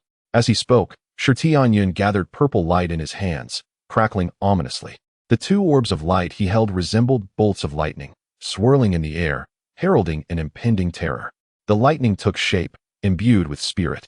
It was the manifestation of divine cultivation. Amidst the swirling snow, the most peculiar scene unfolded. Under Shi Tianyin's power, thunder rumbled in the skies, and the 2 rotating orbs of lightning grew larger, accompanied by a crackling sound, as fine strands of purple light danced around. Zhang Ye retreated swiftly, pursued by the relentless spirit of the lightning orbs, a purple arc breaking free. Simultaneously, a water-blue flying sword ascended from his 7 treasures gourd, spiraling into the air. Surrounding them, waves of water expanded. With a thunderous strike, the 3rd-grade water spirit sword nearly suffered soul death, losing its luster as it rebounded, but fortunately, the application of its properties was timely, guiding the electric strike to dissipate in the air. You treacherous scoundrel, I shall see just how many treasures you possess. Shi Tianyin fumed, seeing his divine ability thwarted. Summoning his thoughts, he returned the water spirit sword to the gourd, preserving its essence. Zhang Ye turned and fled, shouting, What has happened to senior sister Lan Tianying? Very well, I shall clarify this for you. Shi Tianyun pursued. I heard that something occurred at the Kunlun Immortal Realm's Demon Suppression Tower, and only senior brother, Hua Tianlang, has returned. The situation within is something even I do not know. It is an extremely sensitive matter, and the sect forbids any discussion. As Zhang Ye fled for his life, tears streamed down his face. Hearing of his senior sister's predicament, despite the perilous battle, he felt a surge of sorrow, oppressive emotions swelling in his chest. An uncontrollable urge bubbling within him. In a fleeting moment, you have entered the foundational stage. If I do not eliminate you now, future repercussions are inevitable. Today, I shall make you tremble with fear. The voice of Shi Tianyun resonated as two luminous shadows converged above, transforming into a colossal hand that reached down towards Zhang Ye. Zhang Ye, summoning his vital energy to its zenith, surged forward like an arrow. Amidst an array of peculiar and chaotic sounds, the snow blanketing the ground swirled before melting away. The icy shards sprayed in all directions, and the mere impact against Zhang Ye felt akin to being pierced by 1,000 arrows. He dared not contemplate the fate that awaited him should that violet hand seize him. Fleeing was futile. The violet hand surged forth once more. In the depths of his consciousness, the figure clad in purple finally opened her eyes, sensing the imminent danger. However, after previously using the profound mystical arts to thwart the Vajra wolf slash, her essence had nearly dissipated, rendering her incapable of conjuring her divine abilities. As the violet hand loomed closer, Zhang Ye's thoughts raced to Lan Tunying, and a surge of blood erupted from his throat. I cannot perish. I must rescue my senior sister, even if it means shedding rivers of blood. His mind raced with that singular thought. Memories of every interaction with Lan Tunying, the intricate details of the void fist he had practiced, and the principles of the great celestial hand flashed through his mind like lightning, coalescing into a singular entity within his consciousness. All the fragmented structures were mended, and at that critical juncture, Zhang Ye's first divine ability finally crystallized, with intent driving him. His vital energy erupted forth uncontrollably. Despite being at the third layer of foundation establishment, his magical power was instantaneously drained. 10 steps to kill. A fierce glint ignited in Zhang Ye's eyes as the surging vital energy coalesced into a beam of chilling light, slashing towards the encroaching violet hand. Chapter 53. Comprehending the first kill. This is bad. Shi Tianyun's expression shifted dramatically. Having just attained the first layer of spiritual separation, he could scarcely fathom that a mere foundation-level cultivator could exude such a palpable aura of lethality. The fact that a foundation-level cultivator could manifest divine abilities, and that such abilities surpassed his own, was almost inconceivable. Retract. With a mental command, the violet hand immediately withdrew in retreat. The cold light flashed, and amidst the thunderous explosions, snowflakes danced through the air as the earth seemed to peel away. The violet hand, formed from Shi Tianyun's essence, could not escape in time and was utterly shattered. With his innate divine ability shattered, Shi Tianyun felt as though he had been struck by a celestial hammer, spewing forth blood uncontrollably. The gathering of divine abilities typically occurred within the realm of spiritual separation, and for a foundation-level cultivator to condense such a power was indeed extraordinary. Moreover, the ferocity of Zhang Ye's manifestation was so overwhelming that it had drained him in a single strike, without even unleashing its full potential. Now nearly exhausted, Zhang Ye struggled to maintain his footing. Were it not for his overwhelming anger, he would have truly wished to deliver another blow to send Shi Tianyun to the afterlife. With a thought, a jade bottle flew from the 7 treasures gourd, spilling forth 20 gathering essence pills. However, as the pills approached Zhang Ye, their potency was utterly drained, reducing them to mere dust. What? Shi Tianyun immediately ascended into the air to escape, astonished that an outer sect servant possessed such an abundance of elixirs. Attempting to flee? Allow me to unleash another divine ability upon you. Now revitalized, Zhang Ye pursued. Yet he hesitated to casually employ the 10 steps to kill again. Its terrifying nature left him wary. The sensation of nearly exhausting his vital energy to the point of drawing from his very marrow was one he wished to avoid. If his assumptions were correct, it was on the brink of backlash. Until he broke through to the 4th layer of foundation establishment, he could not afford to unleash it again, lest he suffer dire consequences.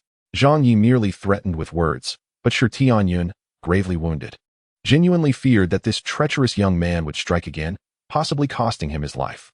In desperation, despite his diminished strength, Shi Tianyun summoned a life-saving artifact. A golden light swirled as a flying sword struck towards Zhang Ye like a bolt of lightning. The speed was astonishing, far exceeding that of the 3rd-grade wind sword he had previously encountered, and several times more formidable. A 4th-grade artifact. Zhang Ye felt a chill within. witnessing a combat-ready fourth-grade artifact for the first time, and the urge to resist surged within him. Fourth-grade artifacts were theoretically akin to the strength of a fifth-layer foundation cultivator. Merely the power alone placed it above Zhang Ye, and as a wind sword, its swiftness was paramount, striking as Zhang Ye pursued Shi Tianyun. There was nearly no evading it, even for a sixth-layer foundation cultivator. Flame sword. Sensing death approaching, Zhang Ye desperately summoned the fire sword. In the final moments, the blazing sword emerged from the seven treasures gourd, its crimson brilliance flashing as it swung horizontally to meet the oncoming fourth-grade flying sword. A peculiar and clear sound echoed as the fire sword shattered into fragments. Nonetheless, the speed of the fourth-grade wind sword was momentarily hindered. Divine Wood King Cauldron. As the wind sword advanced for another strike, Zhang Ye summoned the alchemical furnace. Not a combat artifact per se, its unique and robust material made it a fourth-grade treasure. With a soft sound, the Divine Wood King Cauldron was struck by the wind sword, sending sparks flying, though it was propelled backward. Simultaneously, a surge of four-yang fire erupted from the cauldron. Even a fourth-grade wind sword dared not approach the four-yang fire recklessly. The wind sword hastily abandoned its pursuit, transforming into a flurry of dense sword lights, akin to a propeller, pushing the fire back. Withdraw. Zhang Ye dared not linger in battle. The fire sword had already fallen, and he could not allow the Divine Wood King Cauldron to meet a similar fate. He swiftly retracted the alchemical furnace. Unexpectedly, as he did so, Xiao Bao leaped forth, swallowing the fourth-grade flying sword before the wind sword could launch its next attack. With a bulging belly, Xiao Bao appeared unfazed, retreating to the gourd to resume its slumber. Observing this, Zhang Ye sensed that the little creature had also advanced, now consuming fourth-grade artifacts without spitting out the bones. My cloud-piercing sword. Realizing the connection to the fourth-grade flying sword had severed, Shi Tianyun erupted in anger, spewing forth another mouthful of blood, nearly driven to madness. In that moment, he disregarded his escape, lunging towards Zhang Ye in a frenzy, shouting, "I will fight you to the death. If it is a fight you seek, then let us engage. I will not spare you while you are ill. Future troubles await." Zhang Ye, equally enraged, surged forward like an arrow, unleashing his void meteor fist. Before he could reach, an immense fist, akin to a kite, soared forth. Shi Tianyun, having suffered from the shattering of his innate divine ability and gravely wounded, found himself no match for even a second-layer foundation cultivator, facing imminent demise under Zhang Ye's fist. A blue light flickered in the air. Before he could arrive, a gentle aura pushed Zhang Ye backward, nullifying his fierce assault. The blue light flashed again, and Tan Xichin appeared, as if teleporting, standing between Shi Tianyun and Zhang Ye. Enough, Zhang Ye. You should temper your ambition. As an outer sect disciple, do you truly wish to eliminate a true disciple? That would be a grave transgression. Tan Xichin remarked coolly. Disciple dares not. Zhang Ye lowered his head obediently, reflecting on the recent events, realizing that he had indeed been blinded by anger. To kill a true disciple, even if he himself were a true disciple, would bring calamity, let alone a mere outer disciple who was akin to a servant.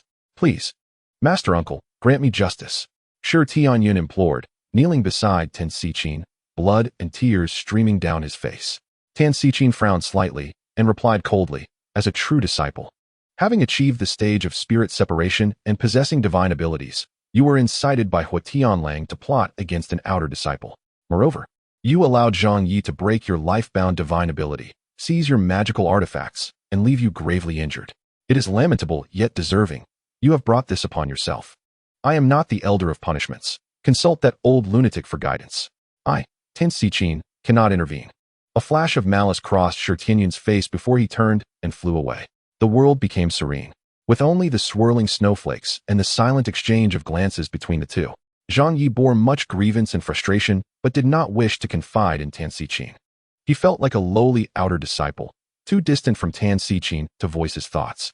Tan Xichin observed him for a long while, noticing his obedient demeanor, and her gaze softened as she remarked, "Well done, Zhang Ye. A mere outer disciple, having ventured out for less than half a year, has defeated the two disciples of the demon path, ascended to the third layer of foundation establishment, slain a disciple from the East Sea Sword Sect, rescued the inner sect sister El Qingxi, and seized the Divine Wood King Cauldron. Now, you have condensed your divine abilities and destroyed Shi Tianyun's decades of cultivation, claiming his fourth-grade flying sword.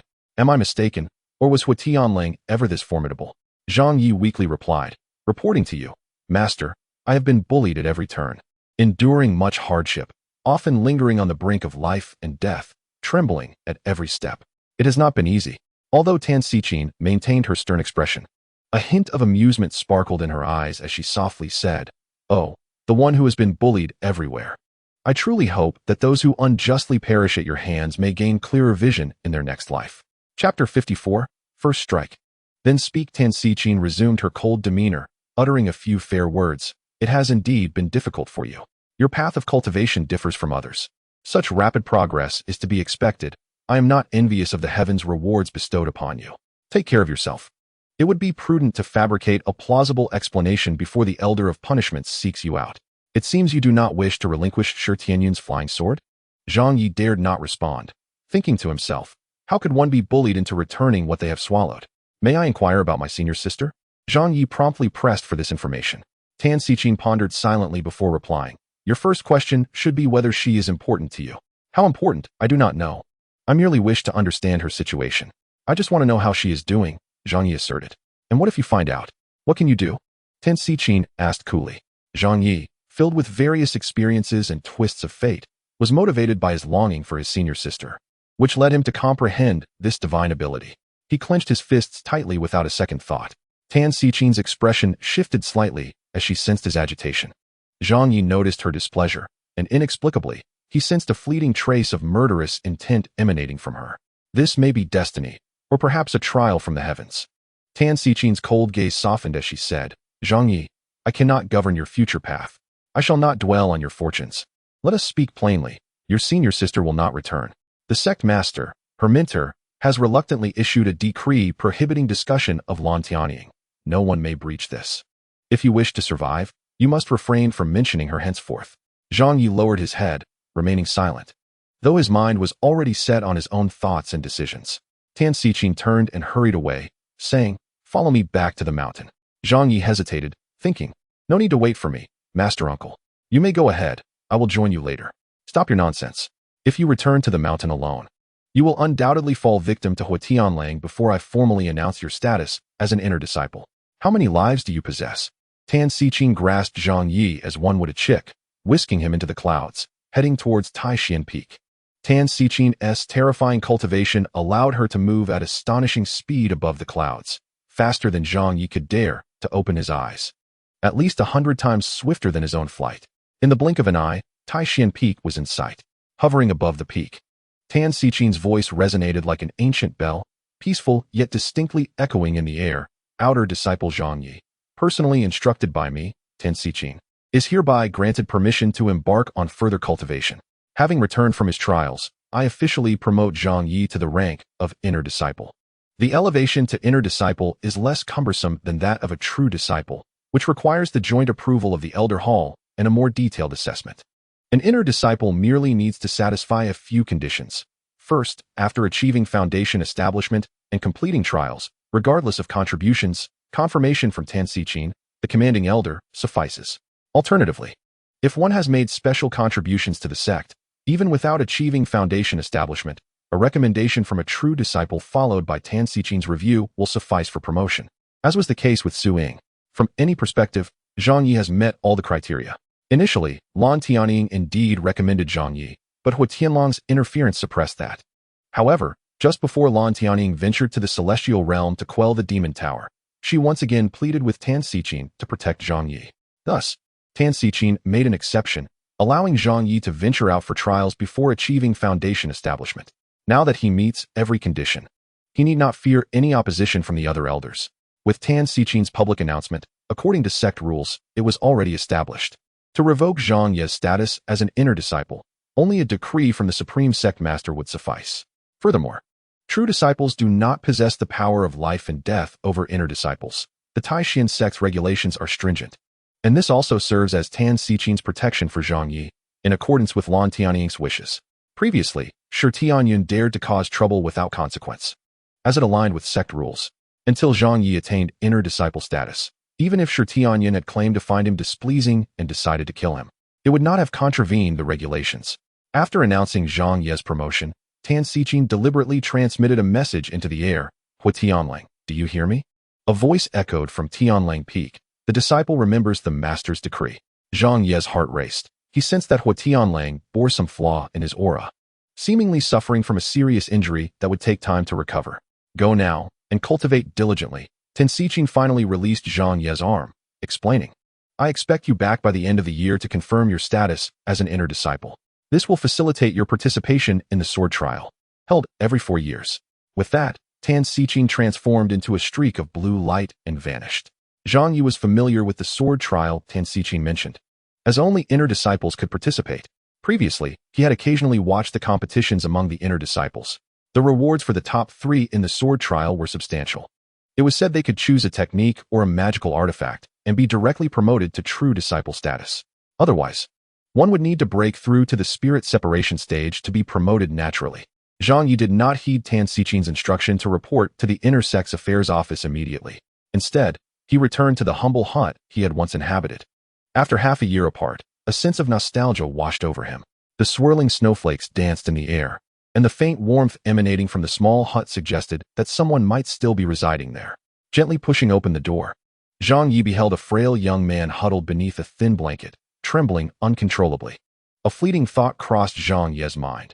Could this youth lying in bed be a reflection of his former self? Ah, are you my senior brother looking for me? The young man, upon discovering Zhang Ye's presence while turning over, inquired. I am Zhang Ye, the former owner of this humble abode, Zhang Ye replied. Oh, so it is senior brother Zhang Ye.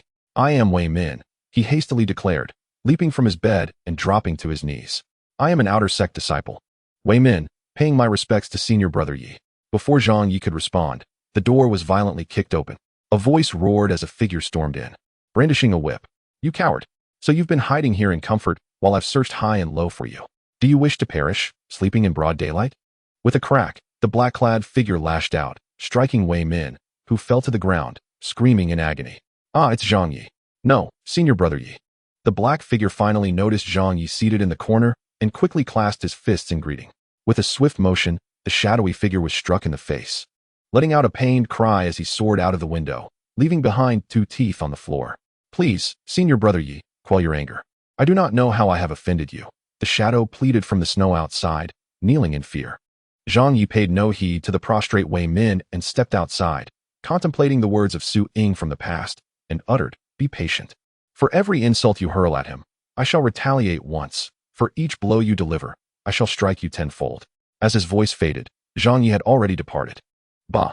The black figure spat blood onto the ground. You think because you are an inner sect disciple you are above all? Who knows how long you will remain in your comfort? It is rumored the Elder Hall is discussing you. Chapter 55. The Debate Above Tai Xuan Peak. In the floating city of Xiankong, the Elder Hall was embroiled in a heated discussion concerning Zhang Ye.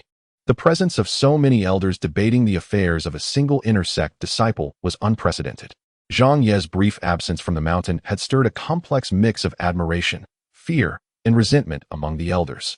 Zhang Ye is an extraordinary talent, a once-in-a-millennium prodigy. My elevation of him to inner sect status is entirely justified. I see no fault in it, Tan Xichin stated.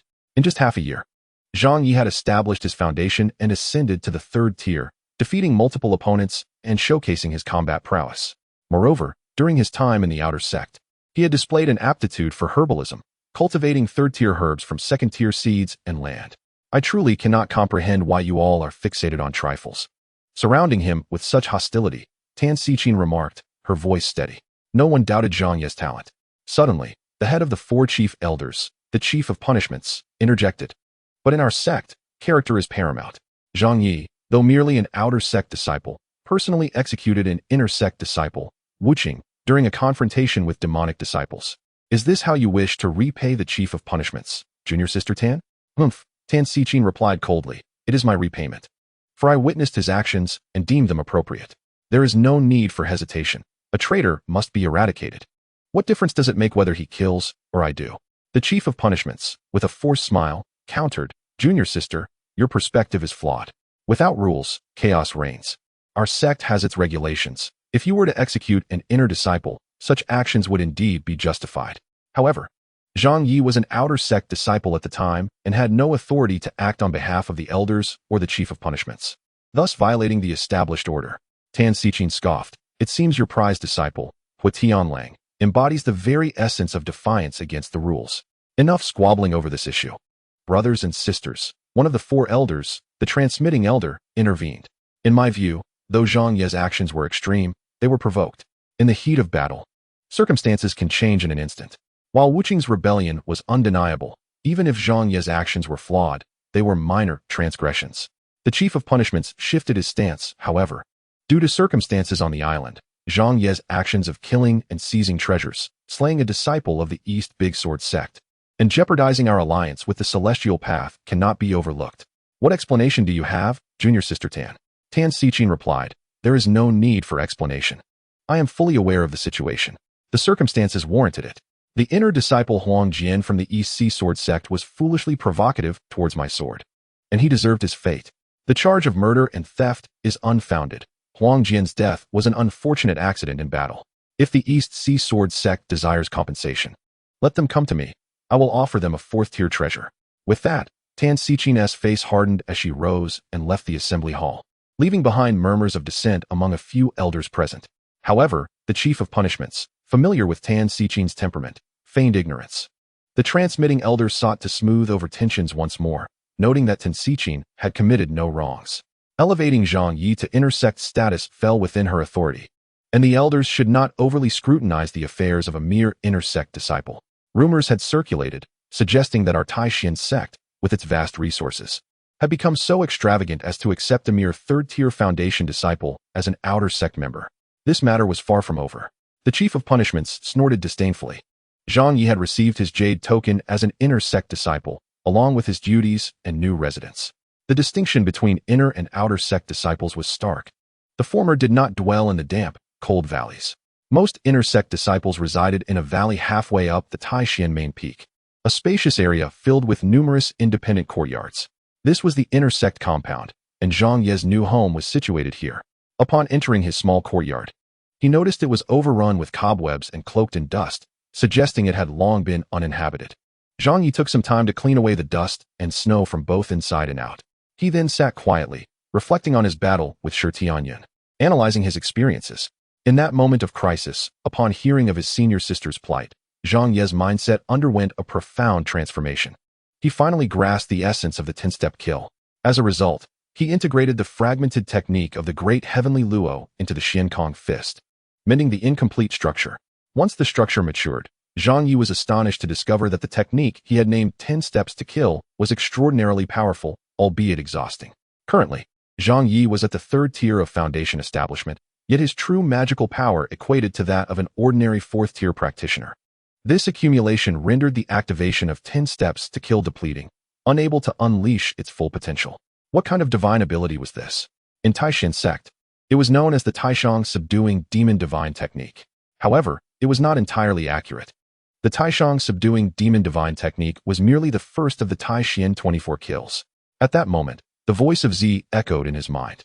Zhang Ye had not anticipated that the Tai Xuan 24 kills would ultimately return to this question. Indeed, it was the first kill of the Tai Xuan 24 kills. Yet the Ancient Ones seemed oblivious to the true nature of the Tai Xuan absolute kill. Thus, they categorized this technique as the sect's grand ultimate skill, deeming it the Tai Xuan Subduing Demon Divine Technique. This skill was not easily accessible even to the true disciples. As for you, it is a matter of your fate and talent. Having gained insight into this technique through reverse understanding, Z explained. Reverse understanding? Zhang Ye inquired, intrigued. Indeed. Z replied within his consciousness. The Tai Xuan sect underwent great upheavals in ancient times, leading to the loss of countless divine techniques. Judging by your circumstances, perhaps deconstruction would be a more accurate term. I once held doubts, but now I am certain that most of the lost techniques were broken down into numerous fragmented spells. You possess the ability to piece together these fragments. Zhang Ye murmured to himself as he meticulously recalled the entire process of the 10 steps to kill. And a sudden realization struck him. Indeed, the previous structure was flawless. However, now that he scrutinized the 10 steps to kill, it revealed imperfections akin to those found in the Tai Chong fist and other techniques. As Z had remarked, it remained imperfect, merely a grand, yet incomplete structure. Zhang Ye immediately inquired, "You seem to know quite a bit about the history of the Tai Xuan sect and possess countless divine abilities. Why not impart them all to me at once?" Z replied softly, "Perhaps I could share some in the past, but now I cannot. Knowing these abilities does not equate to understanding them, nor does it ensure I can teach you. Follow your intuition and continue to pursue the path of combat." Strive to become a true disciple, and at that time, you shall receive more core techniques from the Tai Xuan Sect. How far you go ultimately depends on yourself. In due time, you will come to know who I am." With her voice lingering in the air, Ze returned to the 100-Flower Valley to meditate. Nightfall arrived. Zhang Ye leaned against the courtyard as before, allowing the snowflakes to fall upon him while gazing up at the night sky. He no longer possessed the leisure of old. Instead, he pondered the matter of senior sister Lan Tanying, absent-mindedly scribbling. "In 10 steps, one kills a man. 1,000 miles leave no trace." Su Qing had undergone some changes too, quietly observing Zhang Ye from her nook, refraining from disturbing him. Chapter 56. A new endeavor dawn broke. And the snowflakes continued to dance in the air, completely covering Zhang Ye. He felt no chill and slept soundly through the night. As the new day dawned, Zhang Ye had tasks to attend to. He first visited the outer sect's deacon hall to procure an identity for Su Qing, enabling her to have a role. For outer disciples willing to work, there were no examinations. Even the Black Eagle had previously brought Zhang Ye in as an outer disciple. Now, with a notable reputation within the Tai Xuan Sect, anyone could casually mention his name, and the outer disciples would nod and bow, promptly registering Su Qing's name and allocating her a plot of medicinal fields to tend to.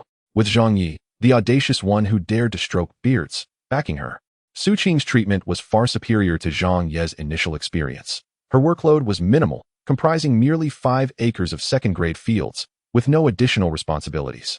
As for her accommodation, Zhang Ye simply declared, "Do not trouble yourselves. She will reside in my small courtyard," thus resolving everything. Consequently, Su Qing not only enjoyed luxurious housing, but also received numerous small gifts from outer disciples on her first day. This girl, when dealing with outsiders, assumed a commanding demeanor, almost reverting to her previous role as a bandit queen, mastering the art of directing and reprimanding the other outer disciples. Zhang Ye found himself powerless against her antics, but he noted that her playful bullying was gentle and harmless, reminiscent of senior sister Lan Tanying's style, and thus he chose to overlook it. As for Zhang Ye, after becoming an inner disciple, his new role remained the care of medicinal fields. The inner sect's deacon hall was still under the supervision of Su Ying, who managed the personnel for the medicinal fields. However, she was unable to arrange anything for Zhang Ye. Su Ying only oversaw second and third-grade fields, with second-grade fields tended by outer disciples and third-grade fields by inner disciples. Fourth-grade fields, however, fell outside her jurisdiction, as they were typically managed directly by Lan Tianying, usually assigned to true disciples. Although Zhang Ye was merely an inner disciple, Tan Xichin unexpectedly intervened, assigning him a plot of fourth-grade fields to oversee. The Tai Xuan Sect possessed few fourth-grade fields, estimated to be under 100 acres, and Zhang Ye was allocated 15 acres of fourth-grade fields located at the summit of Tai Xuan Peak on the Cold Moon Platform. True to his nature, upon arriving at the Cold Moon Platform, Zhang Ye's eyes sparkled at the sight of the unplanted 15 acres of fourth-grade fields. He commenced a thorough examination. Fourth-grade fields were more sensitive than third-grade ones, so Zhang Ye dared not take too much. He merely extracted a thin layer of precious soil, transferring it into his gourd for arrangement. As a result, the land within Zhang Ye's gourd increased by over an acre. Originally at approximately 8 acres, it now expanded to nearly 9 acres, seemingly sufficient for the little golden sprouts to flourish for some time. No one else could conduct such an extraction of spiritual fields. Due to Zhang Ye's exceptional talent, he could communicate profoundly with the land and flora, allowing the plants and medicinal fields he nurtured to mutually enrich one another. Thus, even though some spiritual energy was extracted, the medicinal fields could gradually recover. If anyone else were to attempt this, the fields would be exceedingly sensitive. The removal of any spiritual energy would diminish their vitality. If their nurturing fell behind, the medicinal fields would either decrease in number or quality. Such occurrences would constitute a grave error within the Tai Xuan Sect, leading to severe consequences. If discovered, the perpetrator would be treated as a traitor without mercy. After carefully planting the newly acquired fourth-grade seeds and tending to the medicinal fields, Zhang Ye gazed at the heavy snowfall, which blanketed the fields. This was a positive development. The growth of medicinal plants required not only care, but also the experience of trials and tribulations to achieve maturity. This aspect mirrored the human experience. Previously, many outer disciples had increased their workload, constructing greenhouses for the medicinal fields to shield them from the elements, resulting in slightly accelerated growth. However, Zhang Ye believed those medicinal herbs lacked substantial spiritual energy and would never facilitate the advancement of herbs or fields. The simplest analogy would be that wild chickens hunted in the mountains were undoubtedly tastier than those raised by the sect. It was not until evening that Zhang Ye returned to the inner courtyard halfway up the mountain. Su Qing's work was considerably lighter than Zhang Ye's. She had long awaited his return within the house. Upon his entrance, Su Qing took a cloth to brush off the snow and took his hand, saying, "Young master, I have warmed some wine for you. Come, drink." "Where did you get the wine?" Zhang Ye asked in astonishment. "From the outer disciples," Su Qing replied, sticking out her tongue. "Do not accept such gifts in the future. They, like I once was, have it tough," Zhang Ye remarked as he sat down. "Have you heard? That Zhang Ye has gotten himself into serious trouble again." "What happened?" "It is said that the largest medicinal merchant from the Kunlun immortal realm, a representative from the Tai Xuan Sect, has come specifically looking for Zhang Ye. When it comes to immortal sects, Kunlun is undoubtedly the foremost among the Eastern Sea Sword Sect. Yet in terms of manpower, resources, and influence, it is the Tai Xuan Sect that truly reigns supreme, with their power spread across the 9 realms. Indeed, news has surfaced that Master Tan Xichin personally met with the Tai Xuan Sect's representatives. Although rumors suggest that Master Tan Xichin is on good terms with Zhang Ye, the opponent is too formidable. I fear even she may struggle to protect him now. One morning, countless inner disciples of the Tai Xuan Sect were engaged in gossip. At the suspended city, which oversees the external affairs and personnel of the Tai Xuan Sect, Tan Xichin sat across from a middle-aged man adorned in resplendent golden garments, sipping tea. It had been over 30 years since her last encounter with Brother Wang Shan. Tan Xichin maintained a composed demeanor, unaware of the reason for his visit to specifically meet her inner disciple, Zhang Ye. Despite Wang Shan's unfathomable cultivation, he appeared amicable, resembling a businessman, and said, while Zhang Ye was out in the world, he spent an extended period on the island. The branch there later sent a new elixir he refined, which upon testing, was found to be exceptionally high quality, possessing all the properties of the Spirit Emperor pill, along with those of the Sanyang pill and the concentration pill. Tan Xichin was momentarily taken aback. The Lingwang Dan was a 4th-grade elixir, while the Sanyang Dan and the Ningxin Dan were both 3rd-grade elixirs, each with its own specific use. In terms of value, that was already considerable. Moreover, the amalgamation of various medicinal properties into a single elixir had long been the ultimate pursuit of alchemists, yet the success rate was exceedingly low, hindering its widespread adoption. Who would have thought that Zhang Ye could manage to concoct it? Tan Xichin remarked with an inscrutable demeanor. I am not surprised by Wang Shan's keen sensitivity to financial opportunities. I imagine the quantity of elixirs Zhang Ye can provide does not meet your expectations. Pray, state your intentions plainly. Formulas, Wang Shan stated directly. Although this request seemed somewhat unreasonable, we are willing to exchange a substantial price for it. Chapter 57. The 5 Spirits Divine Cauldron. Tan Xichin replied coldly. Such a demand is indeed rather unreasonable. In truth, Zhang Ye possesses a wealth of unique experiences and remarkable talent. These are his proprietary insights, and it would be inappropriate for us elders to solicit them. If you were in his position, would you comply? Certainly not, Wang Shan replied with a smile after taking a sip of tea. Tan Xichin nodded. Engaging in conversation with an understanding individual is indeed refreshing. It is good that you comprehend. Wang Shan continued. I assume that if I cannot procure it, neither will anyone else. Tan Xichin understood his implication and nodded. That is natural. Wang Shan then proposed, if I were to request exclusive rights to sell this elixir, would that be too much to ask? Tan Xichin frowned momentarily before responding. The request is not excessive, but Zhang Ye's current capabilities and energies are limited. The quantity he can independently produce is undoubtedly finite. Can such a modest amount satisfy your vast appetite? Wang Shan chuckled. Elder Tan, you worry too much. Just because the quantity is small now does not mean it will remain so in the future. In business, I value long-term relationships. Establishing a good rapport is beneficial for me. All I require is your promise, and our bond will be formed. After pondering briefly, Tan Xichin remarked boldly. Your esteemed hall deals in medicinal materials. Thus you must possess ample alchemical treasures. I have heard that Zhang Ye is in need of a high-quality alchemical furnace. At that moment, Wang Shan gritted his teeth and tossed a small cauldron beside Tan Xichin. This is a 5th-grade furnace, the 5 Spirits Divine Cauldron. It boasts a high success rate and efficiency for concocting 4th-grade elixirs, featuring a unique fire formation designed by our Tai Xuan Sect. While this artifact remains under our sect's ownership, I am willing to grant Zhang Ye the right to use it. How does that sound? Tan Xichin nodded slightly, considering it a form of commitment.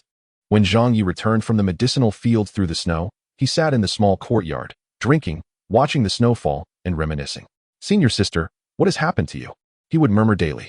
Each time he asked, the golden sprout within the 7 treasures gourd would sway, exuding a sorrowful air, its bitterness intensifying. The golden sprout felt disheartened. However, Xiao Bao appeared quite content after having consumed Shi Tianyun's fourth-grade flying sword. Subsequently, Zhang Ye, feeling heartbroken over the loss of the fourth-grade sword, had forced Xiao Bao to regurgitate it. Having been devoured by Xiao Bao, Shi Tianyun's spiritual mark was erased, allowing Zhang Ye to reclaim the fourth-grade Chuan Yunfeng sword. Yet the cost was that Xiao Bao had devoured all of his third-grade artifacts, including the shattered fire sword, the Merida crude water spirit sword, and all treasures seized from that slender bamboo pole. Xiao Bao had grown significantly, now towering over Zhang Ye, resembling an insatiable, slothful hound. Zi remarked that Xiao Bao had undergone an advancement. Now he could unabashedly consume fourth-grade artifacts, enabling him to digest third-grade treasures at an astonishing pace. However, his growth had begun to slow. Previously, after consuming a few third-grade artifacts, Xiao Bao had grown considerably. Yet now, after devouring the remaining third-grade treasures, he had merely gained a slight sheen to his fur and grown a bit longer. It seemed that to accelerate his growth, he must consume fourth-grade artifacts. Suddenly, the snowfall intensified. Su Qing emerged from the house, draping a cloak over Zhang Ye. "Young master, the snow has thickened. Let us retreat indoors."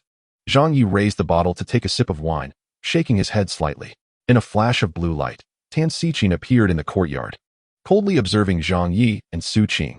After a prolonged silence, she finally spoke. "You certainly know how to indulge, with a maid in attendance and a comfortable life. Have you lost your fighting spirit?" Su Qing, being an astute individual, dared not retort to Tan Xichin and promptly knelt, not uttering a word. Seeing Su Qing's reaction, Tan Xichin's expression softened somewhat as she waved her hand. "You may go inside. Speak with him." "Yes." Su Qing hastily retreated indoors. Once alone, Tan Xichin fixed her gaze upon Zhang Ye. "Is your fighting spirit still ablaze?" "More intensely than ever. I will not relent until I see senior sister," Zhang Ye declared, clenching his fists. Tan Xichin's demeanor softened, yet she frowned. "Did I not say you are not to mention this matter?" Zhang Ye then stood, bowing his head. "I shall remember Master Tan Xichin's admonitions." Tan Xichin nodded, reverting to her previously aloof demeanor. She extended her hand, summoning the Shenmu Wang Ding. "This does not belong to you. Many eyes are upon this matter. It is a treasure of the East Sea. While the inner disciples who perished are of little concern to them, the treasure requires an explanation." Zhang Ye understood that Tan Xichin's request was not something he could refuse. Her asking, rather than taking it herself, was a concession to his dignity. Thus, Zhang Ye decisively tossed the Shenmu Wang Ding into Tan Xichin's hands. "You are quite forthright," Tan Xichin remarked with a hint of amusement. "I am a fair person and will not let you suffer losses. I have specially loaned you this 5 spirits divine cauldron. You have the right to use it, though not the right of ownership. To put it bluntly, it is essentially yours." After leaving a small, colorful cauldron, Tan Xichin took the Shenmu Wang Ding and vanished. A voice echoed through the air. "One must possess a conscience. I care not for the rest. But any Linghuang Dan you concoct using this cauldron must be handed over to me. I shall reward you fairly. I am not stingy." Zhang Ye nearly fainted. Master Tan Xichin was truly formidable. Having reclaimed a fourth-grade alchemical furnace, she had given him an even better one. Now Zhang Ye had gained insight. In terms of both material and spiritual properties, this 5 spirits cauldron vastly surpassed the Shenmu Wang Ding, a 5th-grade furnace. Inside the 7 treasures gourd, Xiao Bao observed the newly arrived exquisite alchemical furnace, circling it several times before extending its tongue to lick it. It was evident that Xiao Bao desired to consume it, yet also felt apprehensive, given that it was a 5th-grade artifact. Zhang Yi too scrutinized it for some time. It bore no spiritual imprint, likely having been cleansed by Master Tan Xichin. At present, however, Zhang Yi was not in haste to establish dominance over the artifact. The theoretical minimum requirement for controlling a 5th-grade artifact was the first layer of the spirit separation stage. Even a furnace with minimal malice would require at least the 6th layer of foundation establishment. Anything below that would carry significant risks in control. Currently, Zhang Yi was merely at the 3rd layer of foundation establishment, equivalent to an average 4th layer. This signified that he must break through to the 4th layer to mitigate the risks involved in mastering the furnace. A breakthrough is imperative. This was Zhang Ye's most urgent desire. Whether it was the mastery of the 5th-grade furnace, the investigation into Senior Sister's incident, or the control over divine powers. All current bottlenecks were tied to his cultivation. The sword testing event was approaching in spring. After becoming a true disciple, he would have access to more resources, allowing him to establish his own faction and cultivate more techniques. To pursue the matter regarding Senior Sister, he must become a true disciple. There was no room for error. Zhang Ye's fighting spirit burned with unprecedented intensity. Each day, apart from his duties in the medicinal fields, he immersed himself in relentless cultivation. Currently, his cultivation technique has been modified into a fifth-grade method. In theory, a fifth-grade technique could elevate a practitioner to the third layer of the spirit separation stage. However, he still has a long way to go. This fifth-grade technique allows for vigorous progress in his training, making him almost frenzied. Previously, he dared not practice so intensely, but now he has embraced it. He has increased his meditation sessions to 3 times a day, each time rigorously challenging his meridians and pushing his limits. After each session, his meridians feel inflamed and numb, his entire being engulfed in discomfort. Zhang Ye is on the brink of losing control, ardently pursuing the fastest path forward without hesitation. Although Ziyi harbors concerns, she has refrained from mentioning them directly. She appreciates this version of Zhang Ye, since comprehending the Tai Xuan divine ability. He has exuded an air of formidable determination. In just a month, miraculously, Zhang Ye shattered the 3rd layer of foundation establishment and ascended to the 4th layer. The trials and dangers he faced during this period were known only to him and Ziyi. Chapter 58. Who do you think you are? Beyond the Tai Xuan mountain range, a chilling glimmer flashed momentarily, accompanied by an unmatched intent to kill. The wind and snow swirled as the earth seemed to peel away. A powerful sword intent surged forth, striking 3 miles away before finally subsiding. With a thud, Zhang Ye, having unleashed the 10 steps to kill technique once more, collapsed in exhaustion. It still wasn't sufficient. His current cultivation level could not fully harness the power of this divine ability. This was extraordinarily intense. Although it was an improvement from last time, he still felt dazed at the onset, his energy completely depleted. Lying in the snow, he gasped for breath. In the inner sect's elders' hall, a faint sound of a little girl crying could be heard in the evening. The notorious extortionist, Abu, bowed her head in tears, too afraid to look up. Beside her stood Su Ying, who also dared not speak. Such a young child, yet so wicked. You have no idea how many complaints have been lodged against you. You have taken numerous gathering essence pills under the guise of your position. A stern woman in a floral robe, adorned with a golden hairpin, was reprimanding Abu. This fair-faced woman was a true disciple. The cherished apprentice of the gate guardian Elder Wang Siki, Tang Tianlu. Tang Tianlu scolded, "Humph. If I hadn't happened to see you like this, who knows how many people you would have deceived? Confess honestly, how many pills have you extorted?" Abu continued to cry, terrified. She had finally encountered a true disciple with the authority of life and death. Su Ying timidly interjected, "Senior Sister Tianlu, Abu is still young. She is just a bit mischievous. If we are to speak of it, she hasn't truly violated any sect rules. Many of her senior brothers and sisters find her amusing and tease her." Tang Tianlu retorted, "Do not make excuses. Youth is no justification. If she truly violated sect rules, would I be so lenient? She would have been dealt with long ago.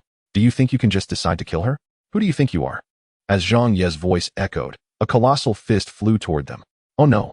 Tang Tianlu thought a genuine disciple had arrived, and seeing the intensity of the punch, she immediately soared into the air. The grand heaven-connecting hand. Zhang Ye's speed matched hers closely as he pursued her into the sky, activating the technique. Tang Tianlu was engulfed by a multitude of palm shadows. "Child's play!" Tang Tianlu exclaimed, unleashing a burst of purple radiance that spread outward. The clash between the grand heaven-connecting hand and the purple light resulted in a spectacular explosion in the sky, akin to fireworks. Zhang Ye's heart sank. To be able to counter the grand heaven-connecting hand so directly indicated her strength surpassed his own. His anger had flared upon hearing someone boast about killing Abu, prompting him to act before even appearing. Now recognizing her as a true disciple, he felt a sense of foreboding. Both parties momentarily halted their assault. Tang Tianlu hovered in midair, astonished to find an inner sect disciple boldly attacking her. She nearly fainted from rage. "Are you so full of yourself that you dare strike me?" Su Ying, upon realizing it was Zhang Ye, turned pale and knelt in the center, saying, "Senior Sister Tianlu, please calm down. Zhang Ye has a straightforward temperament. He did not mean any real offense." "You are Zhang Ye?" Tang Tianlu's cold gaze revealed a hint of curiosity. "Indeed," Zhang Ye replied awkwardly. "A mere inner sect disciple possesses such audacity. No wonder there are so many rumors about you." Tang Tianlu remarked, "Weren't you supposed to have eyes as big as bronze bells and a waist as thick as an ox?" Zhang Ye had no retort. After scrutinizing this reckless youth, Tang Tianlu's curiosity was piqued, yet she felt compelled to maintain her authority, scolding, "Speak. Have you lost your mind to dare ambush me? How do you intend to explain this?" At present, Zhang Ye was a formidable force, nearly overpowering the true disciple, Shi Tianyan. His confidence had grown, and he appeared unfazed. He replied, "This is a misunderstanding. Abu is just a child. When I left the mountain, she gifted me her entire savings of 4 gathering essence pills. I shall always remember this act of kindness. Upon entering, I overheard someone threatening her with death, leading to my misinterpretation. Regardless, senior sister, your cultivation is profound. I could never harm you. Please do not hold it against me. You speak so lightly, thinking you can simply dismiss this, even if you were to kill Abu. That falls within my jurisdiction. When did it become your place to be angry?" Tang Tianlu countered. "Then you might as well try." Zhang Ye bellowed again, startling Tang Tianlu and frightening Su Ying and Abu below. "You dare shout at me?" Tang Tianlu's face turned ashen with fury. Zhang Ye, unsure of what had gone awry, lowered his head and feigned innocence. "Well, if you remain silent, I shall take it as you admitting your fault." Tang Tianlu, feeling awkward, sought a way out. Zhang Ye had little to say. "Humph. Even if you admit your wrongs now, I shall report your misdeeds to the Elders' Hall." With that, Tang Tianlu vanished into the sky. Zhang Ye paid little mind to her departure and landed. "Brother Ye, you came to see Abu. She missed you so much." Abu exclaimed joyfully. Suddenly, 10 gathering essence pills were tossed into the little girl's hands. Zhang Ye said, "Aren't you trying to extort me?" Abu felt a twinge of guilt and hesitated to accept. But it was the largest sum she had ever encountered. Her cheeks flushed red. "Take them. Brother Yi has given them to you, so there is no issue. However, with the senior sister absent, you should tone it down a bit. We can't bear the consequences if trouble arises," Su Ying advised, gently patting her head. Abu took note of this and excitedly accepted the pills, skipping away to hide them. Su Ying then approached Zhang Ye, taking his hand in hers, examining him closely for a long while before smiling. "You have matured significantly upon your return, becoming more assertive. The traces of hardship on you make you even more appealing." Zhang Ye exchanged pleasantries with Su Ying and presented her with 2 jade vases containing 100 gathering essence pills. "What is the meaning of this? Why give me so many?" Su Ying gasped in surprise. "Senior sister, do not refuse them. They mean little to me now. However, the flying sword you gifted me before I left the mountain saved my life," Zhang Ye explained. Su Ying pondered for a moment, since they were comrades. She accepted the 100 pills without further protest. It appears she harbors many unspoken thoughts, and thus, Zhang Ye, who initially intended to probe into the matter concerning senior sister, felt it inappropriate to press Su Ying further. After all, this decree was issued by the esteemed sect leader, and senior sister is the sect leader's treasured disciple. Given the sect leader's stance, there must be underlying reasons that Su Ying could not dare to defy. After much contemplation, Zhang Ye decided against asking any questions, simply stating, "Senior sister Su Ying, you seem busy. I shall take my leave. Should you need anything, you know where to find me. As long as it is within my capabilities, feel free to ask." With that, Zhang Ye turned to depart. "Take care of yourself. With senior sister absent, do not act impulsively," Su Ying called after his retreating figure. Chapter 59. The high stakes bet. Upon returning to his small courtyard, Zhang Ye intensified his cultivation. Today, he inadvertently offended a true disciple once again. This Tang Tianlu, after merely one encounter, gave Zhang Ye the impression that his strength considerably surpassed that of Shi Tianyun, reaching at least the 2nd layer of the spirit division. Had it not been for the support of his caring uncle Tan Siqin, he could only imagine the potential consequences. It was at this juncture that the long silent figure in purple attire imparted a more domineering method of cultivation to Zhang Ye. Surprisingly simple. It involved the substantial use of gathering yuan pills. These pills were primarily restorative in nature. In principle, they held no value when one's true energy remained unspent. However, there existed an exception. During the circulation of true energy, when all of it surged forth from the dantian in a continuous loop, consuming a large quantity of gathering yuan pills at that moment could temporarily deceive a portion of external true energy into joining the cycle. This method, however, was quite aggressive, akin to overloading one's meridians with 110% of their usual true energy, thus refining the internal body. Many were aware of this brazen approach, yet few could endure it due to its immense pain and the considerable expense of the required pills.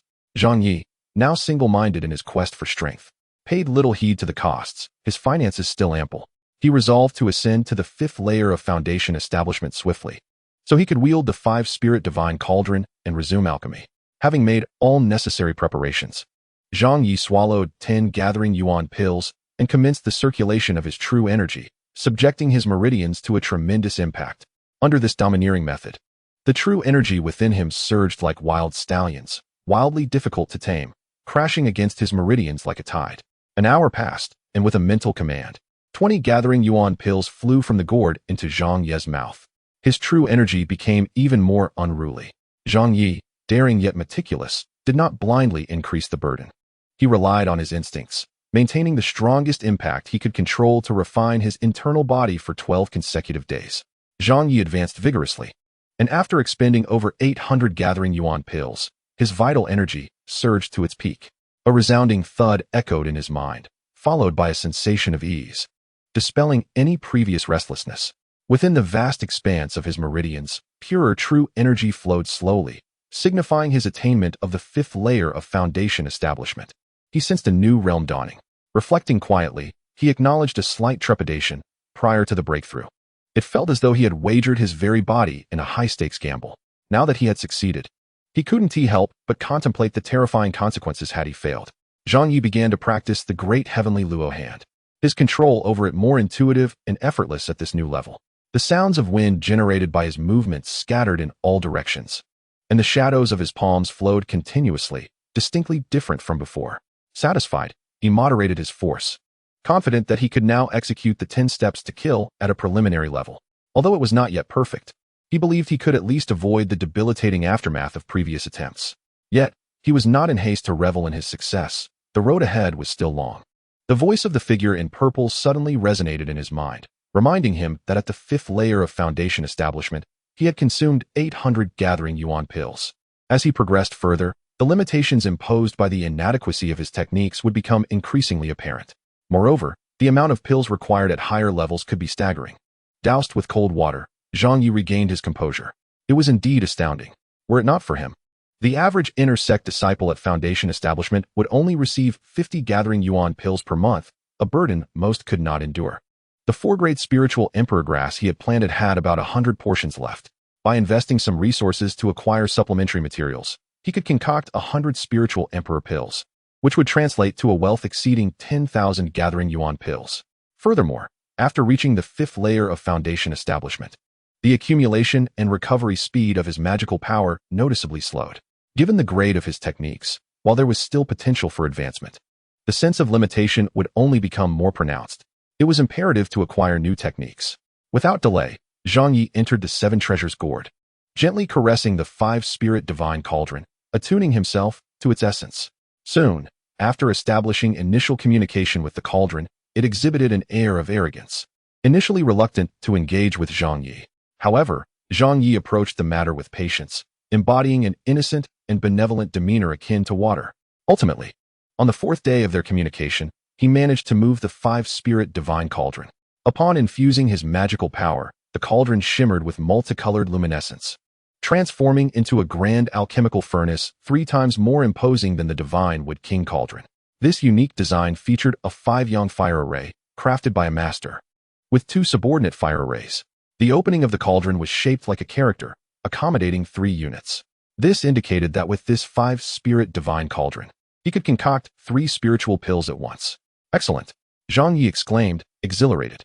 A 5th-grade magical treasure was indeed extraordinary, exhibiting grandeur at every turn, significantly enhancing his efficiency. At that moment, Zhang Ye refrained from hastily concocting pills. He placed his palm on the cauldron, imbuing it with true energy, attempting to master this more complex 5-yang fire array. The consumption was slightly greater than that of the previous 4-yang fire array, but not significantly so. Coupled with Zhang Ye's enhanced strength and refined understanding of alchemy, he found the process remarkably effortless. Afterward, Zhang Ye departed the 7 treasures gourd and visited the inner sect's material management hall, where he found Su Ying engrossed in her tasks. As she lifted her head from her records, she smiled brightly upon seeing Zhang Ye. "Brother Ye, do you require my assistance?" Zhang Ye hesitated briefly before replying. "I need some materials, but it is inconvenient for me to venture out to procure them at the moment. I understand. Uncle Tensichin has instructed that you may freely withdraw materials without concern," Su Ying interjected with a smile. "I will make a record, and in the end, Uncle Tensichin will settle the accounts with you at market prices." Zhang Ye, momentarily taken aback, mused to himself that Tensichin was perhaps overly considerate. "What do you need?" Su Ying inquired cheerfully. Zhang Ye presented a list. Upon reviewing it, Su Ying appeared unfazed. These were merely auxiliary materials, not primary ingredients, and the Tai Xuan Sect had ample reserves of them. Nodding, she confirmed, "We have all of these. A total of 100 portions." I will arrange for them to be delivered to your courtyard tomorrow. Thank you, senior sister. Zhang Ye expressed his gratitude. Su Ying approached, taking his hand gently, and after a long pause, whispered, "It is rare for Uncle Tan Xichin to value you so highly. Yi, you must strive diligently. With senior sister absent, we are nothing in the eyes of others. Behind the scenes, we sisters are counting on you to make an impressive showing at the upcoming sword exhibition." Zhang Yi felt a surge of emotions, but said nothing. Chapter 60. Chief Inner Sect Disciple Su Ying remarked, "There are many things you are unaware of. When you faced difficulties in your cultivation, it was senior sister who summoned her life-bound golden elixir to help you through peril. She even caused quite a stir in the Elders' Hall several times for your sake. To me, you are the one she cherishes the most. She once protected us, but now that she is gone, are you willing to shoulder the responsibilities she left behind?" Zhang Yi nodded heavily. Su Ying couldn't help but chuckle. "But you must not act recklessly. For instance, last time you resorted to violence against a true disciple. Even senior sister was not as formidable as you at that time." "I will be more cautious, so as not to worry senior sister Su," Zhang Yi replied obediently. "Very well. Go on." Su Ying adjusted the creases of his clothing. In the commanding sacred altar of the floating city, Tan Xichin sat solemnly at the top, while a strikingly beautiful woman, entirely different from her, sat beside her. Dressed in colorful robes, the woman wore a languid smile, radiant as flowers in full bloom. This woman was Wang Siki, one of the 4 grand elders of the Tai Xuan Sect, responsible for safeguarding the sect. Without even mentioning her strength, the sheer influence she held over the most powerful protectors and true disciples of the Tai Xuan Sect was daunting. Suddenly, with a flash of purple light, Tang Tianlu rushed into the Elders' Hall in a flurry. Unlike Wang Siki's relaxed demeanor, the cold beauty Tan Xichin immediately expressed her displeasure, saying, "Tang Tianlu, do you think this is a casual place? You come and go as you please." Tang Tianlu pouted, "Aunt Tan, please calm down. I have been wronged and confused." Tan Xichin frowned. "As a true disciple of the Tai Xuan Sect, who could dare to mistreat you?" Wang Siki interjected, "If my disciple has been wronged, speak up, and I shall advocate for you. That brat Zhang Ye hit me." Tang Tianlu stamped her foot. "What?" Both Tan Xichin and Wang Siki gasped in unison, their mouths agape. Tan Xichin thought in frustration, "This boy has truly become reckless." Meanwhile, Wang Siki was perplexed, unable to fathom why Zhang Ye would dare to bully her precious disciple. After a moment of awkward silence, Wang Siki glanced at Tan Xichin meaningfully, her charming smile reappearing. "So it is Zhang Ye. I have heard that name echoing around me lately. Disrespecting seniors, Sister Tan, do you think my sister's assessment is accurate?" "Do not ask me. I cannot intervene." Tan Xichin replied coldly. "All I know is that he took Shishianyan's treasure last time and nearly killed him. If he truly bullied Tianlu, he would not be here speaking." "What?" This time, both Wang Siki and Tang Tianlu were incredulous. Yet, they could not dismiss it. Tan Xichin was known for her straightforwardness and honesty, a fact acknowledged by all. Such an incident occurring without rumors suggested that Shishianyan, a true disciple, had been defeated and robbed by an outer sect disciple, likely out of embarrassment for not publicizing it. After pondering for a while, Wang Siki remarked with a strange expression, "In that case, I ought to thank this remarkable inner sect disciple for sparing our Tang Tianlu." Tan Xichin maintained her stern expression and, whether intentionally or not, said, "You should indeed be grateful. If you do not, I shall go on your behalf." Wang Siki and Tang Tianlu watched in astonishment as Tan Xichin vanished. Seeing her clear protection of Zhang Ye, Wang Siki felt somewhat powerless and comforted Tang Tianlu. "Do not fret, my disciple. Now that Zhang Ye is an inner sect disciple and under Tan Xichin's protection, once the sect leader emerges from seclusion, I will personally advocate for you." Although Tang Tianlu was not lacking in strength, she still possessed a somewhat delicate temperament. Seeing her master unable to offer a solution, she stomped her foot in frustration. Zhang Ye, hidden within the 7 treasures gourd, was tending to the golden sprout, enjoying himself while waiting for the medicinal herbs sent by Su Ying. Suddenly, he felt the world turn upside down, and in alarm, he rushed out. It turned out that Tan Xichin was shaking the gourd in her hands. "Zhang Ye pays respect to my esteemed aunt," he said hastily, bowing. "Spare it," Tan Xichin replied coldly. "Has your head been kicked by a donkey?" Zhang Ye felt a pang of guilt and weakly shook his head. Tan Xichin admonished, "Last time, dealing with Shishianyan was acceptable. He is not a decent person and intended to harm you. However, this time you have caused trouble again." Tang Tianlu can be a bit headstrong, spoiled by Wang Siki. "But I know that girl well. To say she is wicked is absurd. Why would you provoke her?" Zhang Ye was at a loss for words. He certainly could not explain to Tan Xichin that Abu enjoyed extorting others for half a pill. Tan Xichin continued to scold, "Think before you act." Usually, Tang Tianlu has an excellent reputation and is regarded as a promising disciple by the elders. Bullying her is not the same as bullying Shishianyan. You are making enemies everywhere. But I apologized, Zhang Ye retorted weakly. Really? Tan Xichin paused momentarily. However, Zhang Ye's next words nearly infuriated her. At the time, she said that if I remained silent, it would be considered my apology, so I chose to keep quiet, and she left. Tan Xichin felt an urge to kick this boy away. Zhang Ye quickly added, Aunt, please do not be angry. I am not good at expressing myself. In hindsight, I do feel somewhat regretful. It was indeed a misunderstanding. Tan Xichin's expression softened slightly, and she turned to leave, stating, this matter ends here. Such disrespectful behavior must not occur again. Until you become a true disciple, keep a low profile. Otherwise, if others use this as a reason to disqualify you from the sword trial, I will be powerless to intervene, and it would harm your future. Her voice echoed as she vanished. Zhang Ye was taken aback. He realized he truly needed to be more cautious. Losing the qualification of a true disciple would be a disservice to many. Outside the Medicine Valley, the imposing Black Hawk, who had lost 2 teeth from Zhang Ye's punch last time, appeared somewhat inarticulate. Before him stood a tall and handsome young man in riding boots, known as the chief inner sect disciple and one of the most highly regarded figures for this year's sword trial, Yang Zheng. Yang Zheng had always been viewed as a true disciple. With his exceptional talent, he was favored by Wang Siki, who promised him that should he win the sword trial, Tang Tianlu would be betrothed to him. Zhang Ye was your previous charge. In your opinion, what makes him special? Yang Zheng asked coldly. The Black Hawk, seeing his malicious intent, immediately retorted, what is so special about that brat? Just a scoundrel with a pretty face, full of arrogance. Yang Zheng laughed heartily. That is true. He has indeed become arrogant and reckless. To dare offend my fiancée, I shall find a way to deal with him. Brother Yang is wise, the Black Hawk chuckled, resembling a ripe tomato. Yang Zheng tossed a jade box, rewarding the Black Hawk with 2 gathering yuan pills, and chuckled. Do well. Recall Zhang Ye's previous misdeeds. It may prove useful. Furthermore, I am responsible for this place now. Su Ying can step aside. Without Lan Tianying, I will see these girls dance. After the sword trial, I will marry sister Tang Tianlu, and with the support of brother Hua Tianlang, the Tai Xuan Sect will be ours. The Black Hawk grinned. Brother Yang is wise. I shall rely on you more in the future. Chapter 61. How to write the character for death. The drifting snow had lessened, heralding the end of winter. After returning from the medicinal fields, Zhang Ye took the wine offered by Su Qing, sitting in the courtyard to observe the snow while drinking. Turning her head inadvertently, Zhang Ye noticed the faint bruises on Su Qing's face. No wonder she had been sidestepping upon entering.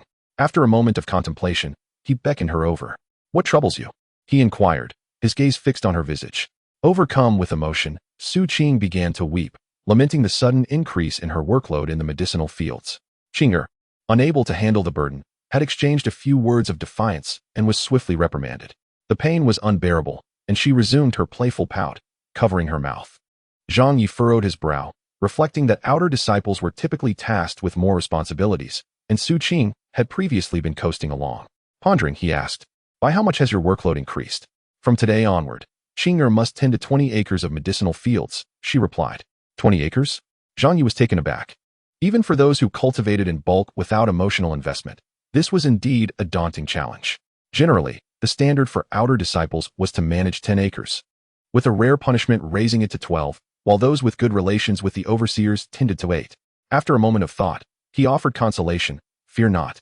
I shall speak to Su Ying and request a reduction to half. 20 acres is truly excessive. 10 acres should suffice, for one must engage in work to feel fulfilled. With teary eyes, Su Qing replied, Master, Su Ying is no longer in charge. You remain oblivious to the world outside, drinking away in bliss. The situation in the medicinal fields has turned chaotic, with many inexplicable individuals being introduced. Su Ying is powerless, Yang Zheng is now in charge, and even the diminutive Abu has been assigned 20 acres. Today, when Abu failed to meet the quota, he was lashed mercilessly. Zhang Ye's fists clenched tightly, envisioning how the senior sister would never allow these individuals to suffer. Reflecting on Su Ying's previous words, he felt the weight of responsibility pressing down on him. No one will perish, he asserted fiercely. You must endure. This is a test for yourselves, a time for unity. Especially during such times, do not falter. Abu is young and naive. You bear the responsibility to support him alongside your fellow sisters. Su Qing appeared reluctant, but after some contemplation, she acknowledged that Zhang Ye might not be able to intervene effectively at this moment. Reluctantly, She nodded. Qinger understands. But this means fewer opportunities to care for you in the future.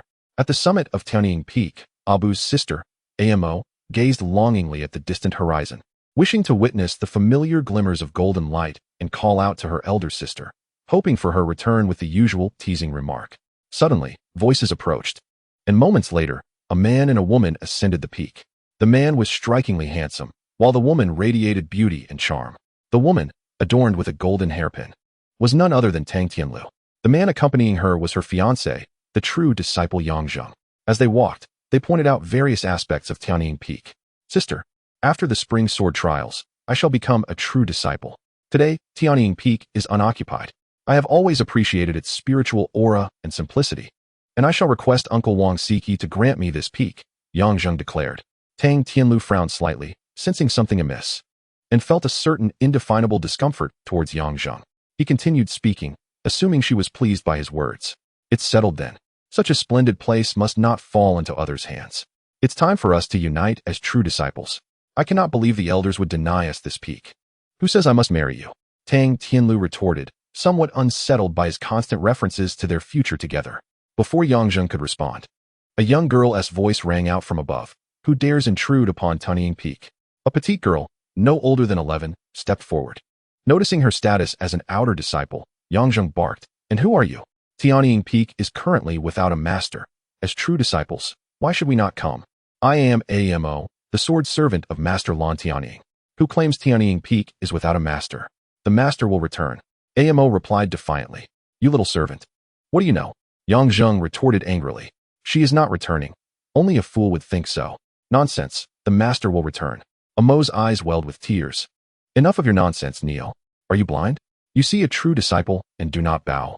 Where are your manners? Yangzheng commanded.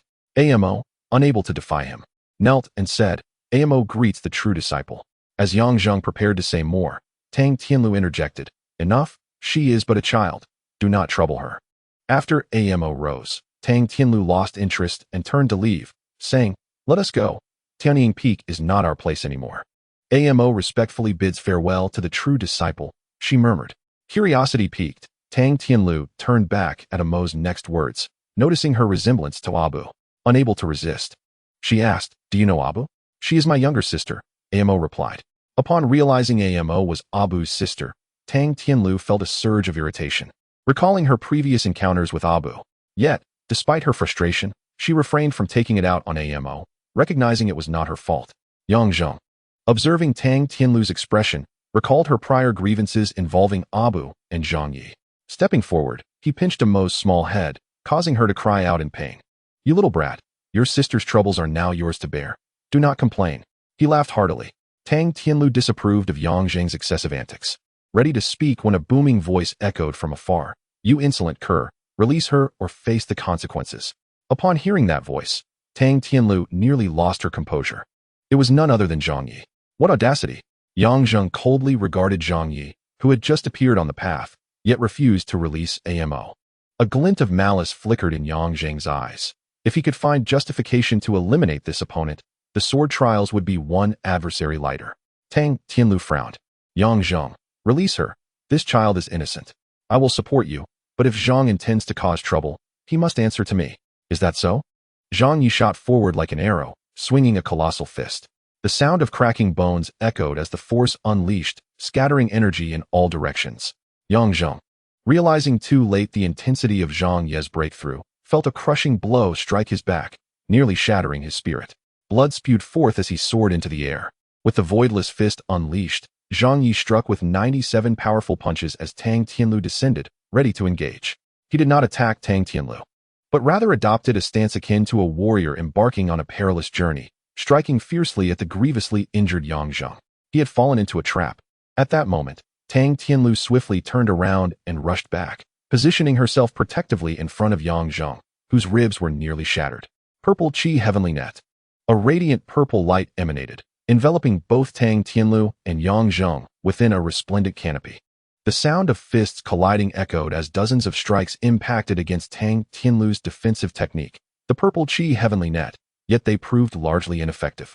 Tang Tianlu's expression twisted with frustration as she realized that this cunning rogue was merely feigning an attack, not genuinely seeking to eliminate Yang Zheng. "Zhang Ye, you are finished," she shouted in exasperation, only to find that Zhang Ye had already fled with little Amo in tow. Enraged at having her fiancé brutally beaten without so much as an explanation, Tang Tianlu nearly fainted from fury. Before the Hall of Punishment, the gravely wounded Yang Zheng lay on the ground as Tang Tianlu's face flushed with anger. "Master of Punishment, please take charge." Inner disciple Zhang Ye has grievously injured Yang Zheng. Failing to punish him would undermine the sect's rules. Glancing at the nearby Tan Xichin, whose face was ashen, the elder in charge of punishments replied with a sardonic tone, "Who am I to meddle in Zhang Ye's affairs? You must consult your master Tan Xichin about that." Wang Siki, one of the four great leaders, smiled enchantingly. "It seems even the master of punishment is at a loss. The task of educating the disciples about moral principles now falls to senior sister Tan." After pondering for a long while, Tan Xichin gritted her teeth and declared, "If it is indeed his fault, I shall flay that wretch alive. However, I must state that if anyone causes trouble without justification, I will not be lenient. Tang Tianlu, come forth immediately." This declaration left Wang Siki, the master of punishment, and Tang Tianlu all aghast.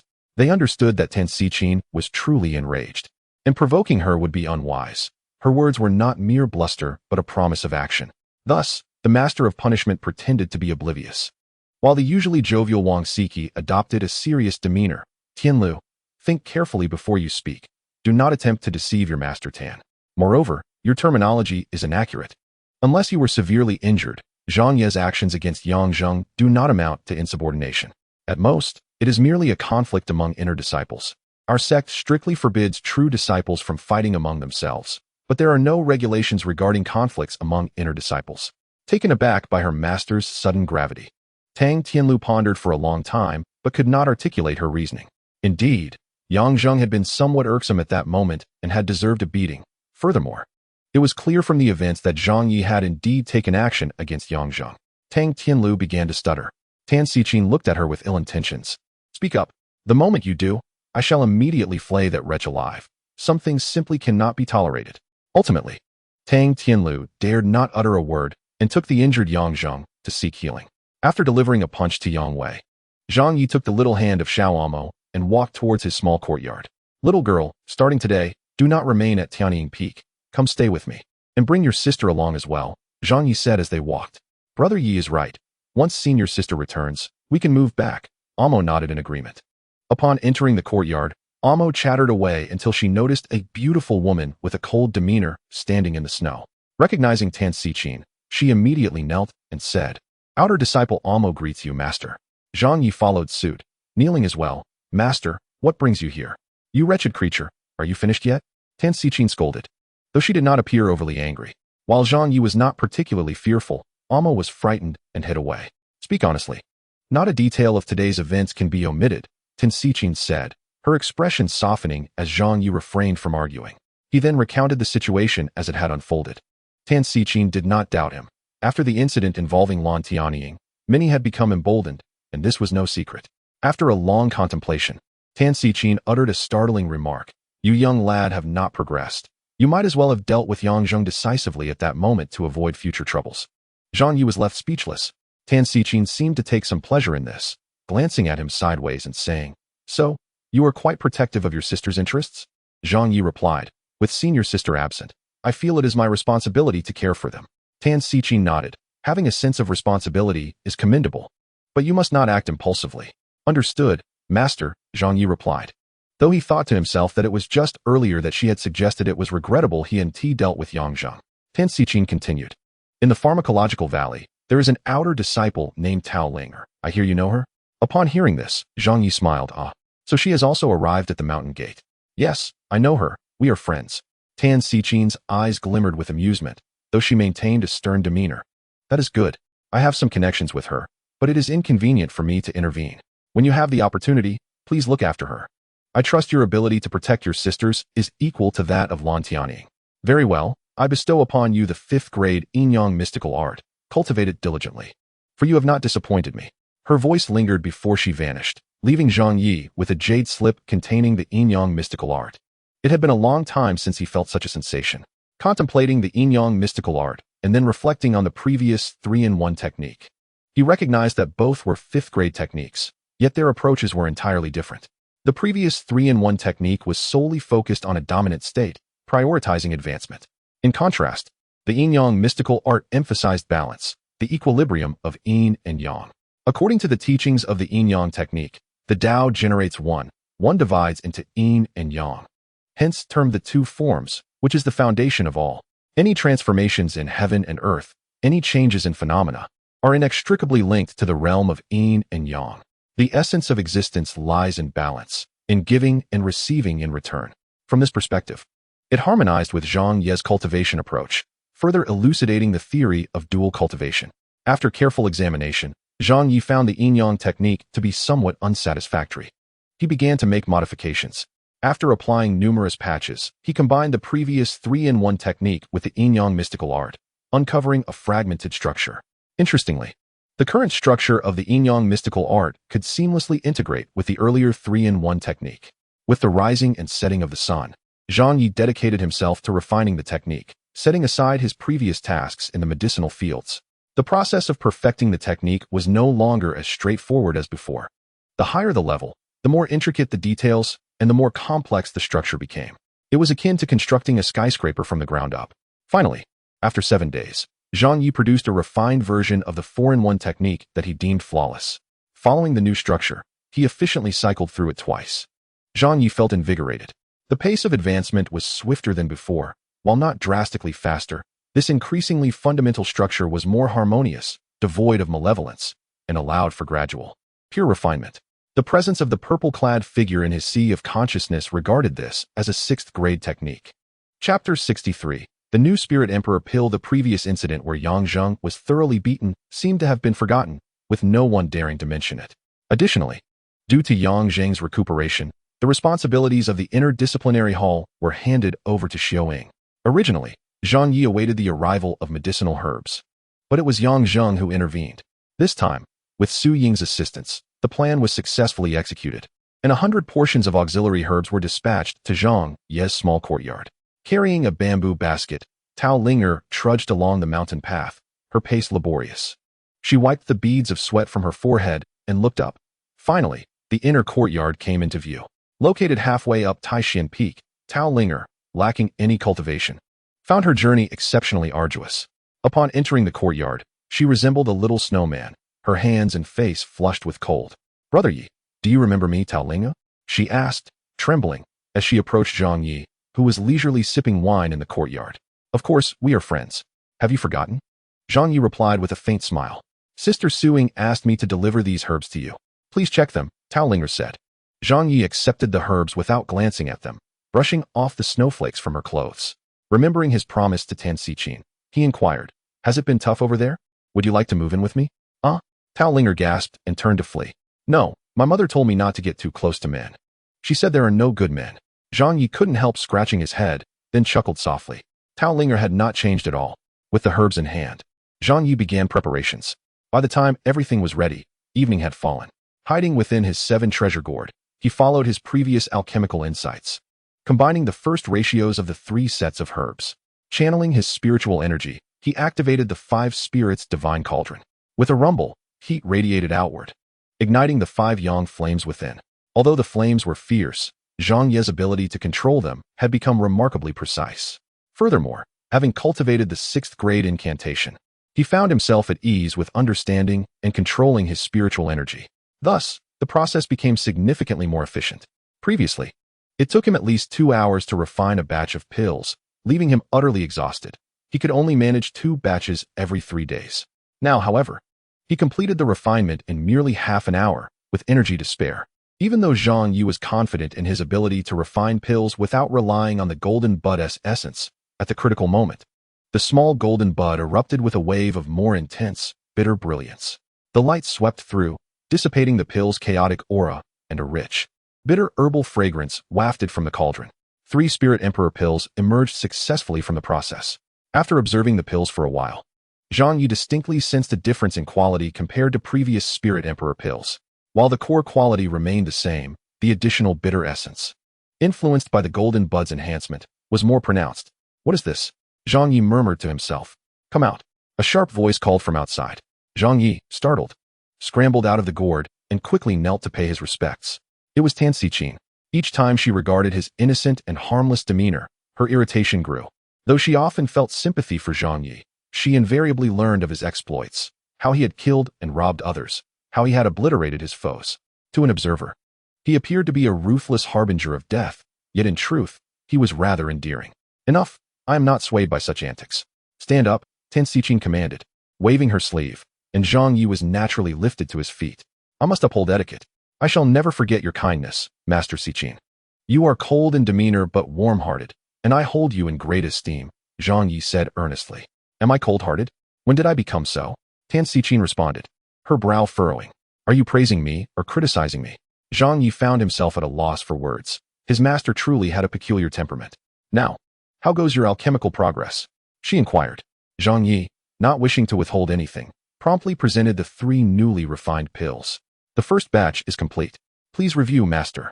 Tan Xuan paused, initially concerned about his progress and uncertain when he would master the 5 spirits divine cauldron. To her surprise, he had already succeeded. Unable to find fault, Tan Xuan appeared somewhat unaccustomed to the situation, her expression stern as she took the pills and examined them closely. The rich herbal aroma and the poignant bitterness struck her. The color was pristine.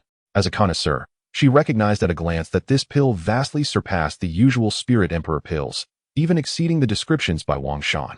Bringing the pill to her lips, Tan Xuan delicately licked it with her rosy tongue, displaying an unexpectedly youthful allure that momentarily stunned Zhang Ye. Concentrated spirit. With a robust 4-yang energy. Excellent, Tan Xuan remarked, tucking the pill away. That fellow Wang Shan even misled me? He claimed your spirit pills contained the essence of 3-yang and concentration pills. To my understanding, they actually embody the powers of 4-yang and concentration pills, altogether forming a 4th-grade Spirit Emperor pill, a blend of 4-yang and concentration pills. The Spirit Emperor pill is used for replenishing true energy, while the 4-yang pill contains the pacifying energy that dispels malevolent forces capable of driving away most toxins. For instance, in the perilous battle against the earth fire spiders, without the ability to dispel them, continuous consumption of 3-yang pills would ensure survival against their venom, though one would endure some pain. Moreover, in the 9 realms, many forbidden places exist with scarce human contact, each harboring dangers that necessitate antidotes for safe passage. Although one can naturally resist extreme poisons at a certain cultivation level, like those in the gold core stage, who can almost disregard toxins of the earth fire spider caliber, having 3-yang or 4-yang pills would ease the burden, sparing one's vital essence. As for the 3rd-grade concentration pill and the 4th-grade gathering pill, they safeguard the mind, proving invaluable in harsh environments. Mental state undeniably influences one's capabilities, and at critical junctures, it can determine life or death. When Suing faced Hua Tianlong's gold core, the disparity nearly cost her life due to sheer domain pressure. As for Zhang Ye, he could disregard all mental states thanks to Z's activation of profound principles. I don't quite understand, Zhang Ye admitted, bewildered. Had the pills been upgraded again? Tan Xuan replied, not understanding is fine. Are you afraid I might deceive you? Disciple dares not. Zhang Ye quickly bowed his head. Do not think I provide you with auxiliary herbs for free. I intend to sell these pills, and from the proceeds, I will deduct the cost of the herbs you received. Tan Xuan's voice lingered as she faded from sight. Zhang Ye felt somewhat guilty, pondering how much Tan Xuan would withhold after the sale. He needed to reserve some for himself. Yet, he understood, for his master had granted him a 5th-grade alchemical furnace. A significant favor in itself. Chapter 64. Profound affection and integrity at the Wolf Peak. Within the observation hall, Hua Tianlang sat in the inner chamber. The brilliance in his eyes dimmed compared to before. Before him knelt the pale-faced Shi Tianyun, positioned at Hua Tianlang's feet. Despite suffering severe physical repercussions from the incident at the Demon Suppression Tower, Hua Tianlang's imposing aura remained undiminished. With a weary expression, he coldly declared, waste. Shi Tianyun spoke softly. Please punish me, Master Brother. Not only did Tianyun fail to complete the task, but my powers have also been shattered, reducing my cultivation to the 6th layer of foundation establishment. My 4th-grade wind spirit sword has been seized. I beseech you to take action on my behalf. How do you still have the face to speak? Let out a snort, but refrained from continuing. He reflected on the time he had summoned his life's golden elixir, aiming for a decisive strike, yet had failed. Indeed, there was something peculiar about Zhang Ye. Never mind. Once I recover, I shall settle this, he declared. Shi Tianyun spoke softly. Brother, my powers have been shattered. I implore you, please divert their attention. If I am relegated to the inner sect, I shall surely perish at the hands of that treacherous lad within a day. Do not fret. The Supreme Leader is known for his magnanimity. I shall request our master to intercede, and you should retain your position as a true disciple. However, you must exert yourself to regain your powers swiftly," replied the sullen Tianlang. Sure, Tianyun breathed a sigh of relief. "Brother, what exactly transpired with the Kunlun Mirror's demon suppression tower?" "Silence," Tianlang snapped. "This matter is not to be mentioned again. It is the decree of the sect leader." "Yes," Sure Tianyun replied, startled, lowering his gaze. After a moment, he continued. Yang Zheng had infiltrated the inner sect's medicinal affairs, gaining control of the situation, but regrettably, he was severely injured by Zhang Ye and will likely miss this year's sword testing conference. I had intended to wait for Tang Tianlu to confront Zhang Ye, but for some reason, Tang Tianlu has been unusually subdued this time. What of Tang Tianlu? Tianlang scoffed. Her temperament is not merely subdued, she is incapable of biting. If Zhang Ye were so easily dealt with, would so many have fallen to him? It appears Lan Tianying was protecting him, and now with her absence, a more formidable presence, Tan Xichin, has emerged. Even I would be wary. Tianlang paused, then tossed a jade box. "Here is a pill. Take it to Yang Zheng.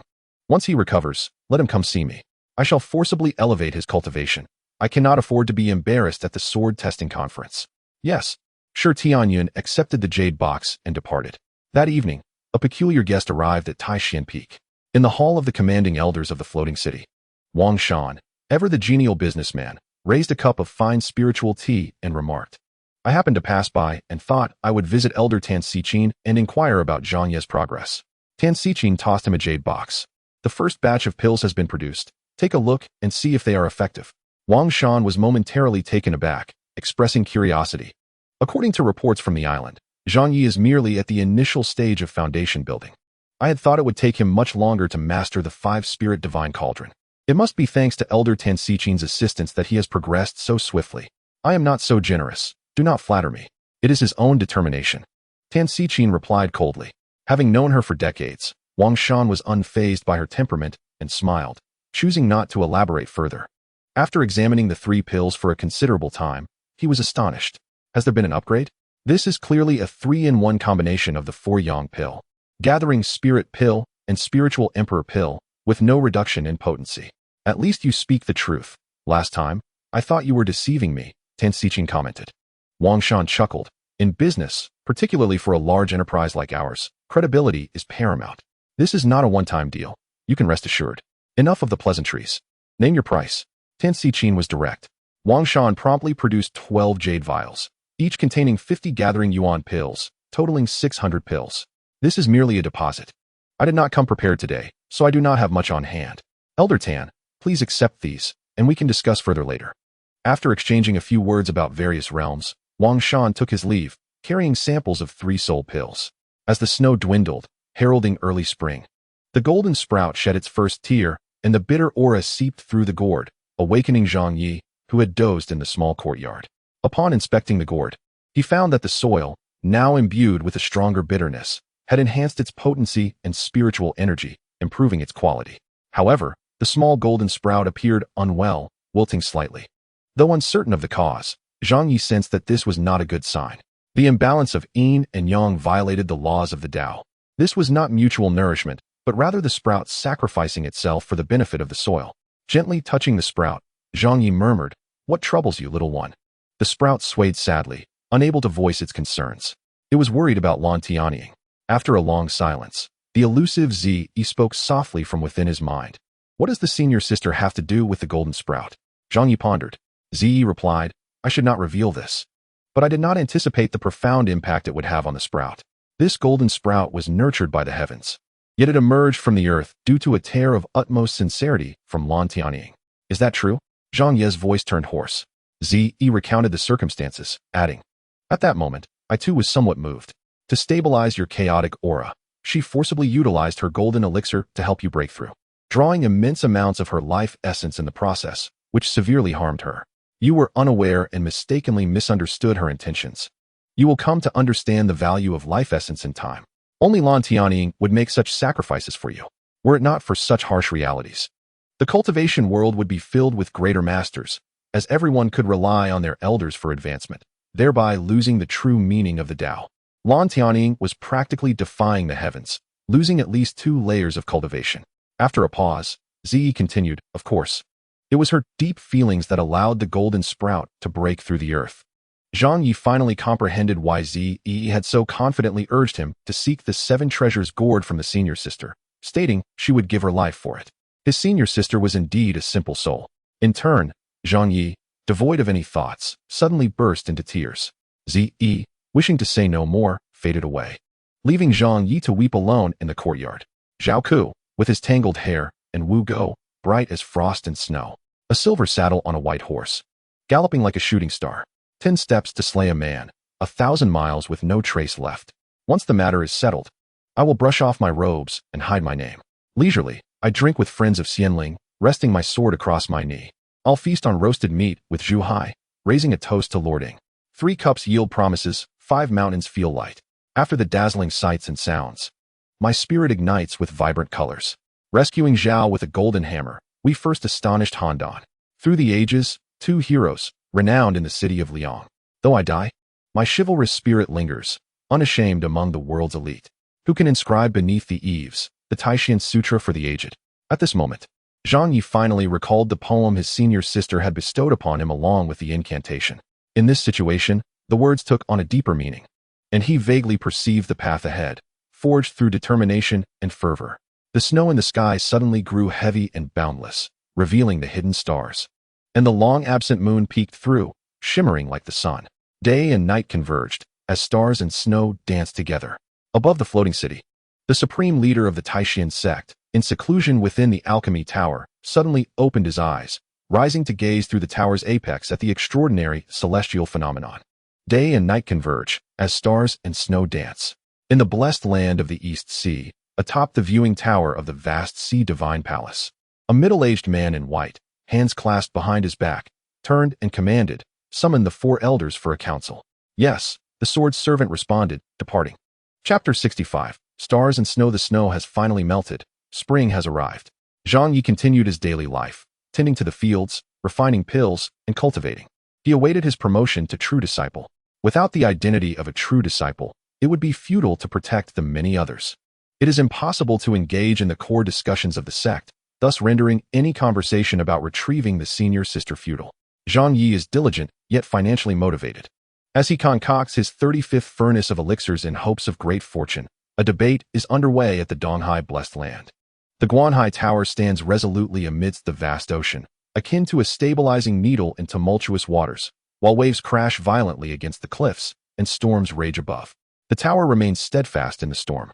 In the council hall, dozens of elders are gathered, positioned behind the 4 prominent figures: the Chief Justice, the Commander, the Guardian, and the Master of Transmission, attentively listening to a white-clad man, ethereal in appearance, recount his insights. This man is Jian Xing, the esteemed leader of the Donghai sect, whose reputation resonates throughout the Kunlun mirror. Master, regarding the celestial phenomenon of the merging of day and night, it has been several days since we began discussing this matter. Yet we remain uncertain of your perspective, an elder interjected impatiently. Uncertain? Jian Xing replied with an air of indifference. Is the meaning so elusive? The signs of heaven must manifest in the world, birthed from the heart, with roots in reality. This signifies an impending catastrophe. The Guanhai Tower connects the essence of water and sky, crafted by our revered ancestor, capable of traversing all cosmic phenomena. At this critical juncture, we must activate the great prophetic divine power to decipher the heavenly signs. The great prophetic divine power, also known as the Great Prophecy Technique, is an enigma of the Donghai Blessed Land, one of the 8 divine powers of the Kunlun realm. Absolutely not. The great prophetic divine power is an affront to heaven. Each invocation incurs a loss of our Donghai blessings, ultimately inviting divine retribution. I oppose this. The elder of transmission vehemently shook his head. The heavenly tribulations have already descended. What harm is there in resisting? Jian Xing stated matter-of-factly. I agree, but who do you think you are to disagree? And what makes you think your opinion matters? The atmosphere grew tense, voices rising in conflict. Elder 5 expanded the meeting, yet to no avail. While others prepare for the upcoming spring sword testing, you stand here lamenting. Tan Xichin silently entered the small courtyard. Zhang Ye weakly replied, Uncle Master, you do not understand. I do not understand what? Tan Xichin interrupted coldly. In any case, without the status of an official disciple, your path ends here. Due to sect regulations, Even I cannot impart techniques to you. By giving you the yin-yang mystical arts, I have already overstepped. Relying on others is sheer folly, the greatest enemy of true enlightenment. Others will not easily trouble me. Seeing Zhang Ye silent, she softened her expression slightly and added, now do you comprehend what is most important to you? Without the protection of the position of an official disciple, making enemies will inevitably lead to your demise. I cannot protect you indefinitely. Zhang Ye humbly lowered his head, acknowledging. Disciple understands. Tan Xichin replied coolly, that is good. The sword testing will be your only path forward, and formidable opponents abound. Sure, Tianyun's divine power has been broken. Despite numerous distractions, he was just demoted to an inner disciple. This means he will participate in the sword testing with near-divine strength to reclaim his position as an official disciple. His master has also set his sights on you. Furthermore, Yang Zheng was severely injured by you, and Hua Tianlang is intervening, forcibly increasing his power to suppress his injuries. Trust me, with the strength of a sixth-layer foundation. Last time he was caught off guard, but this time he comes prepared, possibly with artifacts from the Tianlang Peak or even assistance from Wang Siki, whose strength rivals Shi Tianyun. I only hope you do not attempt to contend with them using tears. Zhang Ye suddenly inquired, Uncle Master, why do you wish so fervently for my victory? Tan Xichin was momentarily taken aback, reminiscent of Yang Zheng during their first encounter, caught off guard by the question. Uncle Master, it would be best if you pretended I did not ask, Zhang Ye quickly added. Tan Xichin felt her cheeks flush for the first time, realizing the embarrassment of being caught off guard in a contest of strength. Suddenly, a massive hand formed from blue energy descended from the air. Wow! Zhang Ye finally witnessed what true power entailed, unable to even conceive of a counterattack or defense, left dazed as he was knocked back. Should you dare to disrespect me again, I, Tan Xichin, will resort to using a whip against you, she threatened after a moment's hesitation. Uncle Master, I am not your match. I shall not defy you, Zhang Ye replied obediently, albeit painfully. Tan Xichin felt an urge to smile, but remained stoic, saying, isn't that obvious? First, you need to focus on defeating Yang Zheng and Shi Tianyun to earn my respect before considering how to win against me. Kneeling, Zhang Ye vowed, I shall not disappoint you, Uncle Master. However, I have heard that Tianlang Peak and Elder Wang Siki have lent out artifacts? He asked, trying to probe for assistance. To ask for artifacts in such a manner is impossible. Dependence is a foolish mindset and the greatest adversary of true enlightenment, Tan Xichin replied nonchalantly. The Grand Master Tai Xuan ranks among the ancient 8 immortal sovereigns, his iron fists defeating countless titans. The so-called first artifact of the 9 realms. The Jilan Wushuang city is indeed a celestial weapon, yet it too was stripped of its millennia of cultivation by our ancestor Tai Xuan, rendered a mere mortal item. To speak of recent events, when Wang Siki first emerged as a prominent disciple, I was merely a lowly outer disciple, akin to a servant. I endured 100-fold more trials and tribulations than others, honing my skills through rigorous practice, achieving foundation establishment, divine separation, and ultimately triumphing in the sword testing. Throughout this journey, I have never relied on artifacts. Zhang Ye listened intently, beginning to understand why Tan Xichin had shown him such care. This celestial phenomenon is peculiar. I must soon venture out to investigate. This is my primary concern, she said, her tone unexpectedly gentle. Perhaps you do not comprehend the gravity of your situation. If you do not seize victory and demonstrate your strength, instilling fear in your adversaries, you will not attain the position of an official disciple under the master. Should I depart, you will be left with nothing but despair. Disciple shall remember, Zhang Ye replied, drenched in sweat. Tan Xichin added, do not complain or fear. The path of immortality is far more ruthless than the mundane world. Power reigns supreme, and the strong ascend. Such is the rule set by our ancestors. Only the best can survive among a pack of beasts. The sect faces immense pressure from larger external sects, and this survival pressure translates directly into stringent demands on the disciples. The master ascended to his position as I did, just as Hua Tianlang fought his way up. How can you mature without experiencing storms? Without battle, you will never cherish the blood you shed.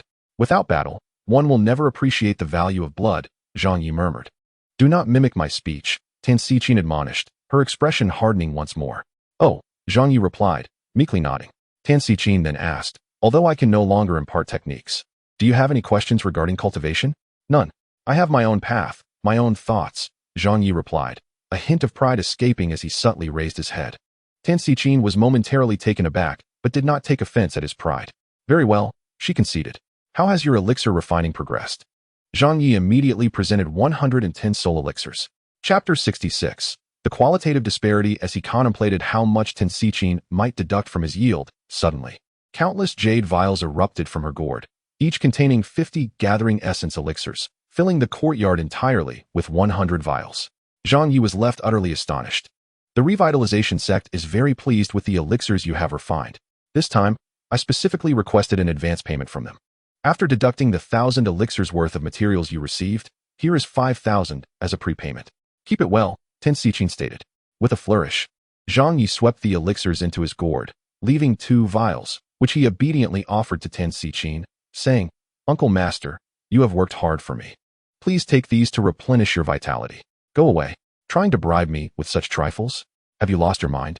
Tensichin soared into the night sky, not even glancing at the elixirs. Eager to save, Zhang Ye happily tucked away the 2 vials as well. In this moment, possessing 5,000 elixirs is truly astonishing. Zhang Ye contemplated the possibility of continuing to use these elixirs to build up a formidable foundation. Presently, his bottleneck lay in his mastery of true Qi. Once he achieves the 6th layer of foundation establishment, he would be able to fully wield the 4th-grade Wind Spirit Sword and the 5-Spirit Divine Cauldron. Stone Tianyan and Yang Zheng, just wait and see how I will deal with you. Zhang Ye clenched his fists fiercely. Suddenly, the long-absent figure in purple appeared within his consciousness. Zhang Ye entered his mindscape and inquired, "Is there something you wish to discuss?" "Discuss?" The figure in purple slightly raised her beautiful face and replied, "There is nothing of consequence." "Then why have you come out?" Zhang Ye asked, bewildered. "Why?" The figure in purple maintained her enigmatic demeanor, doing nothing but expressing a fondness for the current version of him. "I merely wish to observe," Zhang Ye remarked. "This version of me is entirely due to my masteress' guidance. What is she worth?" With an elegant and proud demeanor, the figure in purple responded. "She merely spouted empty words to deceive you. Who says treasures are useless? She understands very little."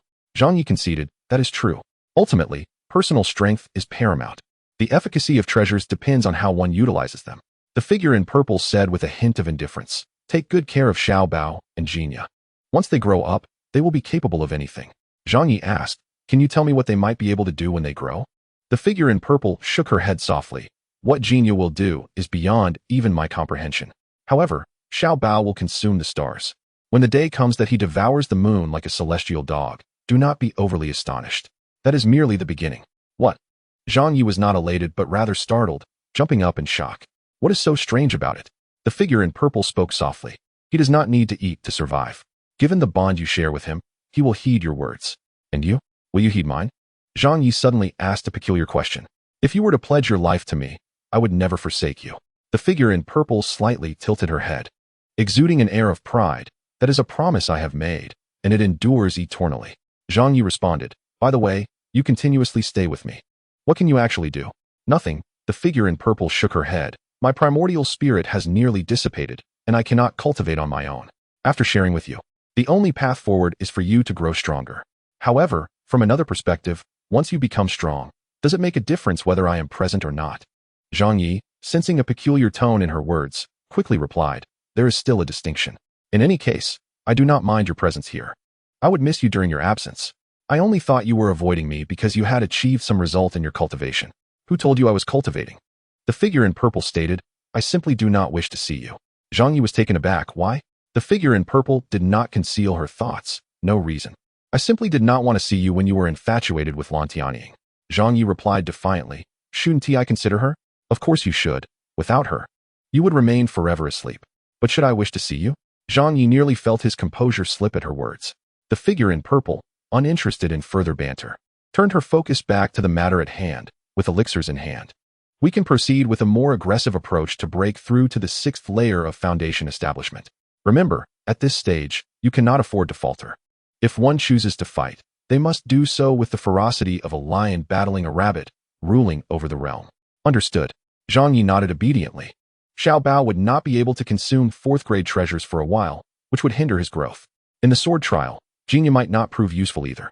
Only by entering the 6th layer of foundation establishment could he truly wield the supreme demon-slaying divine ability. At that point, he would not need to fear any treasures beneath the 6th grade. With that, the figure in purple vanished, retreating to the 100-Flower Valley to meditate. Zhang Ye felt an unprecedented surge of confidence. Now at the 5th layer of foundation establishment, His spiritual energy felt as substantial as that of someone at the first layer of spirit separation, owing to his unique physique and meridian structure. His foundation was inherently more robust than that of the average practitioner, providing a significant advantage. At the second layer of foundation establishment, his spiritual energy could rival that of others at the third layer. Now, at the fifth layer, his true qi wholly surpassed that of the sixth layer. However, in strict terms, it still fell short when compared to the first layer of spirit separation. The transition from foundation establishment to spirit separation marked a significant threshold. This disparity could not be solely quantified by quantity, but also involved a qualitative difference. After spirit separation, the changes within the mindscape enhanced the ability to communicate with the heavens and earth, bestowing practitioners with spiritual awareness. Thus, only after reaching the stage of spirit separation can one imbue treasures with spiritual energy. Similarly, in terms of combat skills, aside from Zhang Ye, few practitioners grasp divine abilities during the foundation establishment phase. As the term suggests, divine abilities transcend the mundane and enter the realm of profound understanding of the cosmos. It is challenging to comprehend them without reaching spirit separation. Zhang Ye, thanks to his innate talent, comprehended the grand principles of divine abilities, but could not fully unleash their potential. This was a pressing issue he needed to address. As Zhang Ye settled in his courtyard, preparing to begin his cultivation, a sudden flash of purple light flickered, and a figure landed in the courtyard, causing the entire room to tremble. Su Qing, startled, rushed out to investigate. To her astonishment, a beautiful true disciple stood before Zhang Ye, exuding an air of authority. Outer disciple Su Qing pays her respects to senior sister Tang Tianlu. Su Qing quickly knelt. Zhang Ye rose casually and offered a greeting, senior sister Tang Tianlu. What brings you to my humble abode? Huh. Tang Tianlu raised her chin defiantly. I am a true disciple. Within the Tai Xuan mountain range, aside from the floating city, I can go wherever I please, let alone in your little inner door courtyard. Zhang Ye felt a surge of irritation, tempted to reprimand her. You still seem angry and unconvinced. Go ahead, strike me. How will you proceed? Tang Tianlu challenged. I heard you nearly killed that waste, Stone Tianyan. What is there to fear? Zhang Ye immediately regained his composure, realizing he could not fall for this woman's provocations. It was one thing to confront her once or twice, but as an inner disciple, it was ill-advised to frequently engage in conflict with a true disciple. He decided to feign ignorance and replied, Senior sister is jesting. I would never dare. That was merely a misunderstanding. I come from humble beginnings, so I may lack in etiquette. I hope senior sister can forgive me. Chapter 67. Daring progress, is that your sincere sentiment? Tang Tianlu stomped her foot, caught off guard. Indeed, Zhang Ye affirmed. Very well. Since you have apologized several times, I shall consider the past settled. Tang Tianlu walked a few steps with a proud air. From now on, whenever you see me, you must pay your respects. Can you do that? Certainly, Zhang Ye responded decisively. One must not breach the rules. And as an inner disciple, he naturally ought to show respect to true disciples. Tang Tianlu was momentarily taken aback, contemplating how to find an excuse to reprimand him further. Little Zhang Ye, she stated, I heard you intend to claim victory in the sword trial? Who wouldn't want to? Zhang Ye murmured. Tang Tianlu admonished. You are not permitted to retort. Is that any way to speak to me? Yes. Zhang Ye lowered his head. Tang Tianlu appeared satisfied and continued. I am merely here to warn you that Yang Zheng's cultivation actually surpasses yours. Do not be overconfident. He is my designated fiancé and must rise to true disciple status through the sword trial. There are only 2 slots available. Do you understand what you must do? I do not. Zhang Ye shook his head straightforwardly. Bold, Tang Tianlu replied. I do not care about Stone Tianyun. Deal with him as you wish. However, if you do not confront Yang Zheng head-on, both my master and I will be grateful. In the sword trial, all would be adversaries. Zhang Ye would give his all against anyone, a lion battling a rabbit. He clenched his fists resolutely. Tang Tianlu's face flushed with anger as she exclaimed, Are you truly intent on opposing me? Do you genuinely believe you can defeat Yang Zheng? We shall see. I shall personally seek out my master. Let us see who fears whom. With those words, Tang Tianlu swiftly ascended into the air, gradually vanishing from sight. Zhang Ye called out to her retreating form. I await your return. Su Qing, trembling with fear, hurried over and said, My lord, you cannot afford to offend powerful figures repeatedly. Unless we wish to forfeit our standing here, it would be wise to refrain from retorting to them. To be honest, I did contemplate striking her initially. Zhang Ye admitted after a moment's reflection. Thud. Su Qing fainted in fright. Upon entering the room, Zhang Ye commenced his cultivation. This time, he adopted a more domineering approach. utilizing the borrowed power of the elixirs to their fullest extent during his energy circulation. At the outset, he harnessed the potency of 50 gathering essence pills to propel the impact on his meridians. After the first 21 cycles, his meridians were nearly overwhelmed, feeling as though they might ignite and be destroyed. Only then did Zhang Ye, with flushed cheeks, cease his efforts. This state is somewhat perilous, yet just right. A voice echoed within his consciousness. If you dare, there exists a more audacious method known as the fiery golden body. The fiery golden body? Zhang Ye queried, perplexed. Indeed, the voice confirmed. It is not feasible under ordinary circumstances, but now is the perfect time. You possess a fifth-tier alchemy furnace.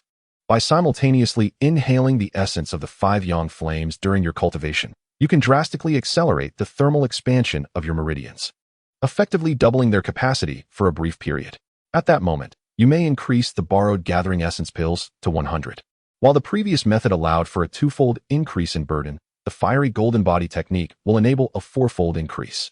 Furthermore, a notable advantage of the fiery golden body is that the associated risks are relatively lower than what you currently face. The 5 yang flames, infused with solar essence, will help dispel malevolent intents, conversely suppressing the aggression typical of your previous methods. Of course, the cost is that you will endure 10-fold the suffering or more. Is this a choice you are willing to make? Zhang Ye pondered deeply. The voice continued, there is no need for hesitation. Your previous displays of strength have already been made clear to your adversaries. Should Shi Tianyun and Yang Zheng have the backing of Hua Tianlang and Wang Siki targeting you, the upcoming sword trial will be a grueling challenge. Only by reaching the 6th layer of foundation establishment before the sword trial can you truly contend with them. I will practice, Zhang Ye resolved, recognizing that there was no detriment in this endeavor, merely some pain, which he deemed worthwhile. At that moment, the voice requested 10 gathering essence pills from Zhang Ye, which, once melted, dripped into the 5-spirit divine cauldron. Although the medicinal energy was insufficient, it was adequate to initially activate the 5 yang fire array, emitting the essence of the 5 yang flames. Whoosh! 2 jade vials soared into the air as Zhang Ye began the second round of forging, integrating the potency of 100 pills into the process, transforming into a torrent of energy that surged through his meridians. Within the 5-spirit divine cauldron, it was as if incense were burning, gently releasing tendrils of red vapor that gradually infiltrated Zhang Ye's nostrils. The meridians within him instantly glowed crimson, expanding to accommodate the vigorous energies akin to rampaging wild bulls. The malevolence was suppressed, yet waves of excruciating pain pierced deep into his mind, rendering Zhang Ye nearly numb with agony. Several times, he felt on the verge of fainting, unable to endure. However, the voice consistently encouraged him, urging him to persevere. The risks are minimal, it is merely suffering. While forging your inner self, you are also tempering your will. Those who comprehend the essence of the universe to attain immortality know that the notion of tranquility and detachment is mere folly. Immortals are, without exception, beings of profound emotion, experiencing immense joy and sorrow, great suffering and hardship, ultimately culminating in profound wisdom. To experience such emotions freely is the essence of immortality. Zhang Ye repeated these thoughts, his mind drifting to his senior sister. She epitomized this essence. Thus, she could not possibly perish. She awaited his return. During his initial experience of this rigorous cultivation, Zhang Ye, overwhelmed by pain, eventually lost consciousness. In his consciousness, the voice observed him for a long moment before murmuring, "You have truly outdone my expectations. Your resilience is far greater than I imagined, managing to endure 7 cycles on your first attempt." The unconscious Zhang Ye remained in a deep slumber until the break of dawn the following day. Unbeknownst to him, his breath had become more refined, and the glow of his skin had intensified. As he awoke and stretched, he felt invigorated, his body in a state surpassing his usual condition, his mind more lucid than ever. The fiery golden body truly possessed remarkable effects. Such significant results from a single session? Zhang Ye's confidence grew. Indeed, the voice affirmed, "You are an anomaly. Ordinary beings cannot cultivate in this manner. Even the most privileged disciples from renowned sects would hesitate to squander resources in such a way." Zhang Ye reflected and added, "This implies that immortals require great fortune and destiny." Quite so, the voice nodded in agreement. Days later, Zhang Ye progressed with astonishing speed, his advancement bold and vigorous.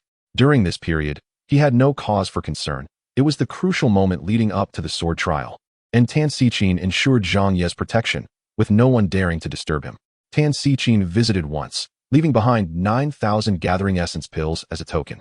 With the imminent sword trial, she refrained from pressuring Zhang Ye to refine elixirs. Upon entering the gourd, Zhang Ye gazed at the mound of gathering essence pills, feeling akin to a wealthy magnate, unable to suppress a grin that left him drooling. Chapter 68. The world has changed. The method of cultivating the fiery golden body was indeed a tremendous drain on elixirs. As the voice had predicted, even the most esteemed disciples of major sects would not dare to engage in such extravagant practices. In merely one day, to achieve saturation in cultivation would require 400 pills, a staggering demand.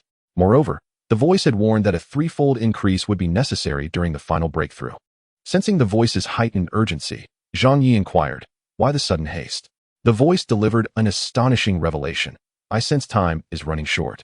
Both of us are nearing our end." Zhang Ye gasped in shock. "What do you mean?"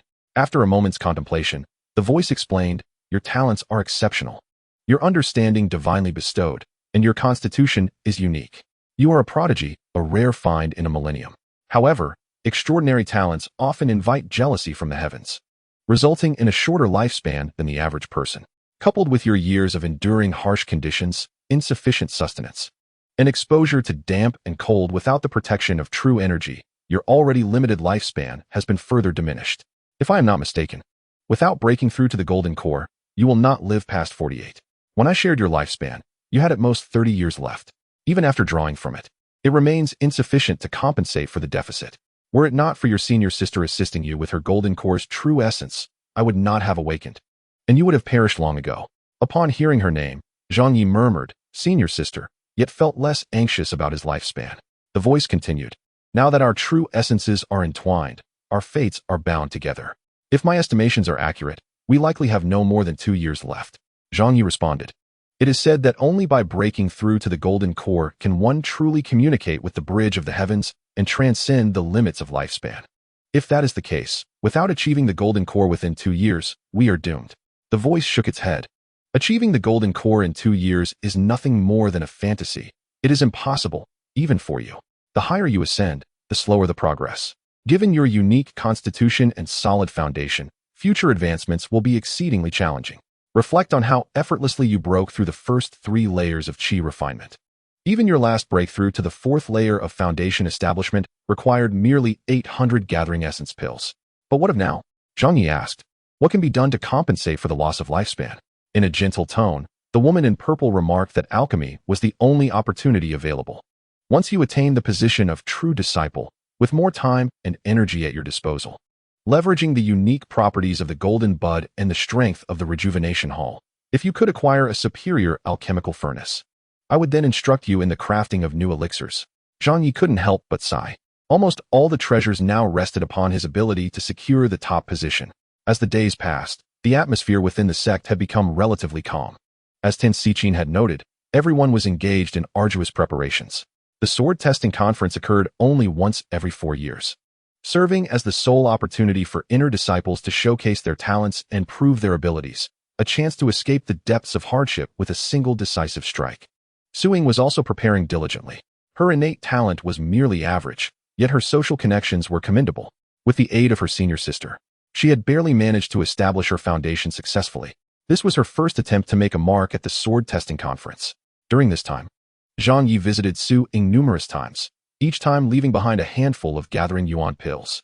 His generosity was astounding, often leaving behind enough for a banquet, leaving Su Ying wide-eyed and at a loss for words. However, Su Ying's opportunities and insights were insufficient to elevate her forging skills to Zhang Ye's level, rendering the excess gathering yuan pills temporarily useless. She could only take a small portion, just enough to make her intentions clear. On his latest visit, Zhang Ye inquired, "Sister, how has your training been of late?" Su Ying replied with a wry smile, "I am indeed dull-witted, wasting the efforts of my senior sister. Despite my unwavering determination since establishing my foundation, I have just barely entered the 2nd layer. The hope of winning at the sword testing conference seems utterly unattainable now. All our hopes rest on you. You must not disappoint us." Zhang Ye felt somewhat troubled by her words. Originally, he had considered gifting the captured wind spirit sword to Su Ying, believing that, if utilized correctly, it could yield commendable results. Although only 2 slots were available for ascending to true discipleship, achieving a position within the top 10 would still yield significant rewards. Unfortunately, the wind spirit sword, a 4th-tier artifact, had a minimum requirement of being at the second layer of foundation establishment, as the risks of backlash were too great. Regrettably, all third-tier artifacts had been consumed by that glutton Xiaobao. In his anxiety, Zhang Ye pondered how he could ensure that such a kind-hearted sister would not be left vulnerable at the sword-testing conference. Su Ying, unaware of the inner turmoil of the usually unassuming Zhang Ye, asked, "Ah Yi, what troubles you?"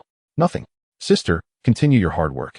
I must be off to the inner sect's deacon hall to procure some medicinal materials for my alchemy," Zhang Ye replied. Su Ying nodded, cautioning him, "Be careful not to offend anyone. I can no longer intervene on that front." Not only has Yang Zheng returned to take charge, but it is also said that Shi Tianyun, who was stripped of his true disciple status, has entered the deacon hall. The various factions are at odds.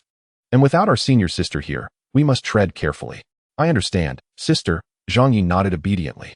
After leaving Su Ying's small courtyard, he hurriedly made his way to the inner sect's deacon hall. As an inner disciple, he was under the jurisdiction of the deacon hall, yet he seldom visited. His current responsibility was overseeing the fourth-tier medicinal fields, a task that had previously been managed directly by true disciples.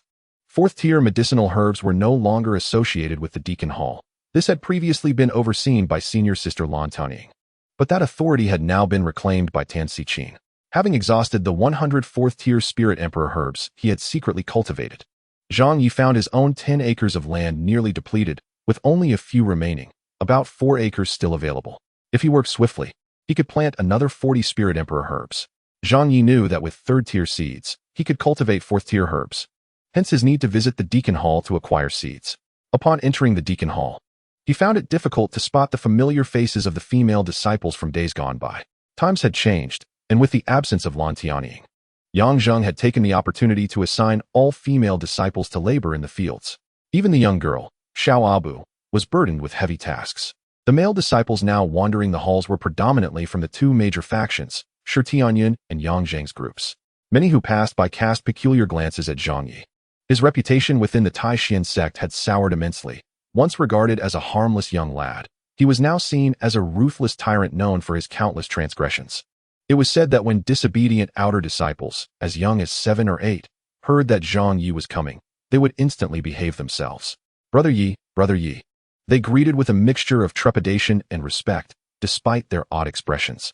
They were fully aware of how their leaders, Shi Tianyun, had nearly lost his life to Zhang Ye's confiscation of his artifacts, and Yang Zheng, the inner sect's chief disciple and favored son-in-law of Wang Siki, had barely escaped serious injury during an unexpected attack from Zhang Ye. Upon entering the main hall, Zhang Ye approached with purpose. A male disciple, startled as he raised his head from his work, stammered, "Brother Ye, what brings you here?" Zhang Ye extended his hand, stating, "I have come to collect some third-tier Spirit Emperor herb seeds." The disciple hesitated, intending to question why Zhang Ye, who was now overseeing the fourth-tier fields, needed third-tier seeds. However, fearing Zhang Ye's wrath, he feigned ignorance and presented him with 2 jade boxes containing 100 third-tier seeds. As Zhang Ye prepared to take them, a voice rang out, "Bold Zhang Ye, what business do you have here? Put down those seeds." Turning to see Shi Tianyun's grim visage entering the hall, followed closely by Yang Zheng, the disciple's face paled in fear. The gathering of such formidable figures created a tense atmosphere, as the responsible disciples found themselves caught between the feuding factions of Shi Tianyun and Yang Zheng, compounded by the unpredictable presence of Zhang Ye. "Brother Shi, how have you been lately?" Zhang Ye greeted with a respectful bow. Despite being demoted to an inner disciple, his rank still required him to address Shi Tianyun as brother. The greeting was a source of humiliation for Shi Tianyun, whose expression grew increasingly dark. Yang Zheng stood by, smirking at the unfolding drama. Zhang Ye continued, "Brother Yang, have your injuries healed?" Yang Zheng, still reeling from the humiliation of having been severely injured in a single encounter, was on the verge of losing his temper at this public reminder of his disgrace. Shi Tianyun, observing this exchange, snickered quietly, realizing that their mutual animosity towards Zhang Ye was their common ground. "Zhang Ye, your presence here to collect seeds is against the rules. Put down the seeds and leave, or it will be considered theft," Yang Zheng shouted. "Indeed, you are tending to fourth-tier fields. What use do you have for third-tier seeds? You cannot justify this, and today will not end well for you," Shi Tianyun added ominously. Zhang Ye felt a chill run down his spine at their blatant attempts to find fault with him. Reluctantly, he placed the seeds on the table and said, "You are both correct. I had forgotten. I have grown accustomed to managing lower-tier fields, and I momentarily lost my bearings. My apologies." After placing the seeds down, Zhang Ye bowed and prepared to leave. Impudent. Yang Zheng was unwilling to let him leave, and immediately bellowed, "Trespassing into the steward's hall and seizing seeds is a grave offense. Do you still wish to escape?" Indeed, all present were witnesses to his tyranny, disregarding the regulations and usurping the seeds. Shi Tianyun added, "However, if you surrender my spirit wind sword, I may show leniency." Observing their expressions, Zhang Ye sensed the impending surge of murderous intent. Take it. Since negotiations seemed futile, Zhang Ye resolved to refrain from further discussion. As the 7 treasures gourd whirled, a flying sword surged forth. The gusts of wind were fierce, pressing against their hearts. To his surprise, this young man dared to strike first even when in the wrong. Both Shi Tianyun and Yang Zheng were nearly driven to the brink of bloodshed in their fury. No one understood the might of the spirit wind sword better than Shi Tianyun. A surge of malevolence welled up within him. After unleashing a powerful gust with his palm, he swiftly retreated towards the door. Not good. Yang Zheng was taken aback, realizing Shi Tianyun intended to take him and Zhang Ye down together while remaining an observer. How treacherous. In a fit of rage, Yang Zheng unleashed a forceful punch, not aimed at the spirit wind sword, but at the fleeing Shi Tianyun. Damn it. You want to drag me down with you. Shi Tianyun, having regressed to the 6th layer of foundation establishment, dared not confront Yang Zheng's attack head-on. In desperation, he turned to absorb the blow while simultaneously conjuring 2 flying swords. Their aura was not particularly strong. They were 3rd-grade treasures. One sword lunged at the imposing spirit wind sword, while the other targeted Yang Zheng. Simultaneously, Yang Zheng and Shi Tianyun's fierce strikes collided. The explosive energy radiated outward, shattering the furniture in the inner hall, causing a low-ranking disciple to bleed from his mouth and nose. Zhang Ye summoned the spirit wind sword not with the intent to kill, but to intimidate. Indeed, in an instant, he had frightened out 2 3rd-grade flying swords. The black and white swords moved in unison, coordinating their assault in a balanced formation, yin and yang dual swords. Though they were 3rd-grade treasures, as long as both swords remained intact, they possessed complementary power, nearing that of 4th-grade flying swords. Sparks flew in the air, under Zhang Ye's precise control. The spirit wind sword withdrew after a fierce clash with the yin sword, having yet to unleash its full potential. Shi Tianyun sensed something amiss. The spirit wind sword could not possibly be so feeble. Before his thoughts could fully form, a flash of golden light caught his attention. Simultaneously, Yang Zheng, sensing impending danger, found himself enveloped in a protective golden light. The golden cicada robe. This 4th-grade treasure, once donned by Wang Siki, was now unexpectedly worn by Yang Zheng. Another burst of sparks erupted as the Yang sword struck him. Yang Zheng appeared unperturbed, showing no intention to evade. The Yang sword rebounded. The yin and yang dual swords were simultaneously repelled, swirling above Shi Tianyun's head, reforming their formation. Meanwhile, within the cramped room, an overwhelming sense of oppression began to manifest. Realizing that Zhang Ye was finally unleashing his full power, Shi Tianyun was taken aback. He had no time to react. The confined space was filled with shadowy palm strikes. The great heavenly net hand was unleashed, its force swirling within, enveloping both Shi Tianyun and Yang Zheng. Not good. I've fallen into a trap. Shi Tianyun was the first to be ensnared. Although he sensed something was amiss, he did not retract the yin and yang dual swords, driving them upwards in a desperate bid to shatter the great heavenly net and escape. However, as the dual swords ascended, he realized it was merely an illusion, a mirage. This is bad. Shi Tianyun understood the gravity of his predicament just as Zhang Ye's 7 treasures gourd ascended. A large yellow dog leapt forth, devouring the yin and yang dual swords without leaving a trace. My yin and yang dual swords. Shi Tianyun was nearly driven to the brink of bloodshed. Shouting in rage as he unleashed a palm strike that resembled a colossal hand stamp, hurtling towards Zhang Ye. Such trivial skills. Zhang Ye paid no heed to the looming handprint. As little treasure retreated into the gourd, the spirit wind sword stood guard in front, unleashing 25 rapid strikes.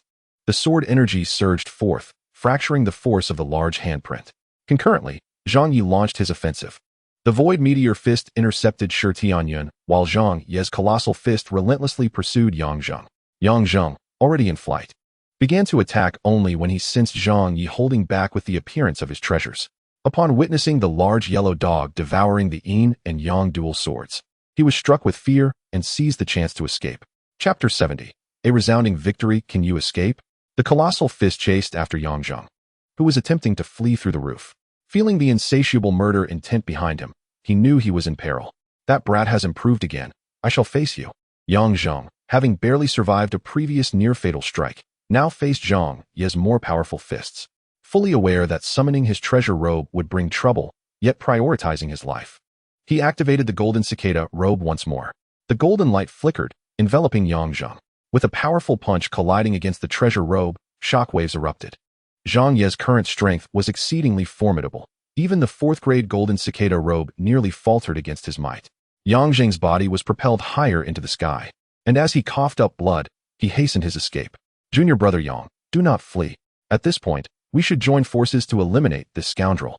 Today presents an opportunity. If we miss it, it may never return. Seizing the moment of shared enmity, Shi Tianyun launched a desperate barrage of 130 ferocious punches from behind. I don't trust you. I'm off. Yang Zhang quickened his flight. Zhang Ye disregarded the frenzied Shi Tianyun behind him, urging the spirit wind sword to defend against his pursuer while leaping into the air. Resembling an arrow as he chased after Yang Zhang, the thunderous punches unleashed by Shi Tianyun were overwhelming. Yet the fourth-grade treasure's strength barely matched that of the fifth layer of foundation establishment, unable to withstand Shi Tianyun's seasoned assault. After enduring dozens of punches, the spirit wind sword was jolted multiple times, nearly breaking free. Retrieve. Zhang Ye summoned the spirit wind sword back into the gourd. Thus, the remaining punches continued their relentless pursuit. Zhang Ye resolved to focus on catching the fleeing Yang Zhang, sacrificing his defense against the punches raining down from behind. The inner hall of the steward's hall shimmered brilliantly as Zhang Ye pursued Yang Zhang, with Shi Tianyun viciously following behind. The previous punches were merely a prelude. Shi Tianyun unleashed a series of devastating strikes, his aura fierce and unyielding. Kill, kill, kill. Zhang Ye, in a moment of recklessness, disregarded his rear and accelerated his pursuit. Fully activating the great heavenly net hand, the dense palm strikes ensnared Yang Zhang. This time, it was no mere feint. Despite the protection of the golden cicada robe, Yang Zhang felt as if he were a mere punching bag, battered by over 100 palm strikes from all directions, his vision clouding. Simultaneously, Zhang Ye concentrated his strength against Shi Tianyun's ferocious onslaught. Blood surged within him, his breath constricted. Were it not for his body being tempered by the fiery gold body, enhancing his meridians, internal strength, and willpower, he would have sustained severe injuries from that blow alone. Fortunately, he managed to withstand it, spitting out a mouthful of blood. Zhang Ye, have you lost your mind? Instead of biting him, you chase after me. Yang Zhang, dazed from the blows dealt by Zhang Ye, could not help but curse.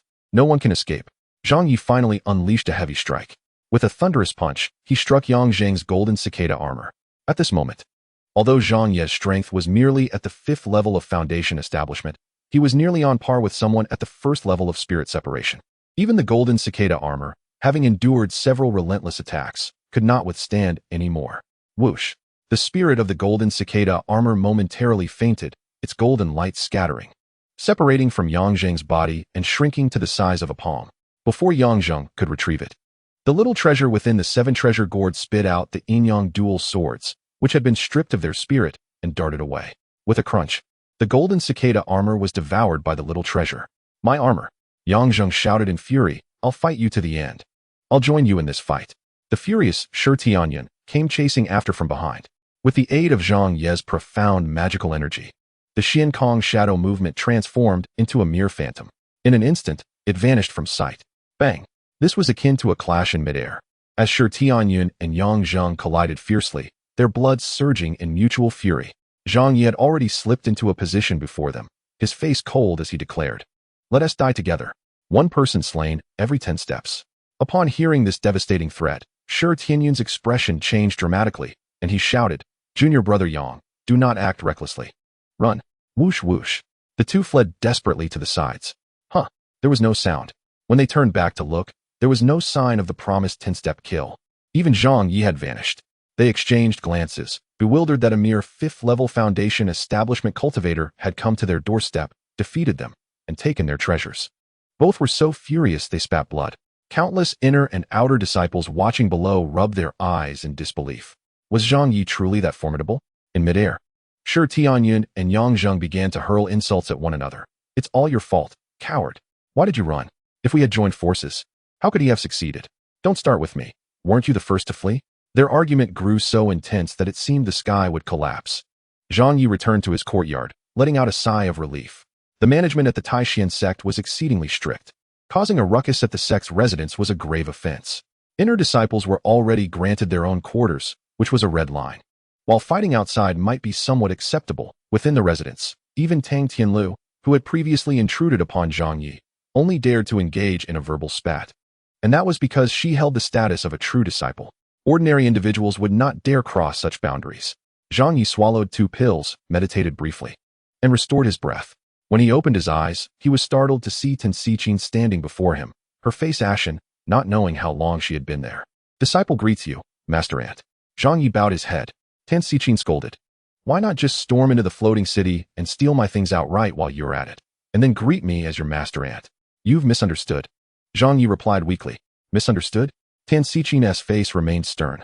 Zhang Ye felt a wave of sorrow, explaining. I merely went to the inner sect's deacon hall to borrow some seeds, but they mocked and attacked me together. I didn't even want the seeds anymore.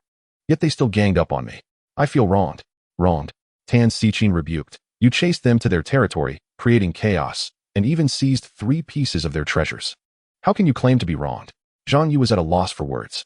After scolding him, Tan Xiqin's mood lightened somewhat. She coldly asked, Is it true what you said? You went to borrow seeds, and they attacked you? Zhang Ye replied.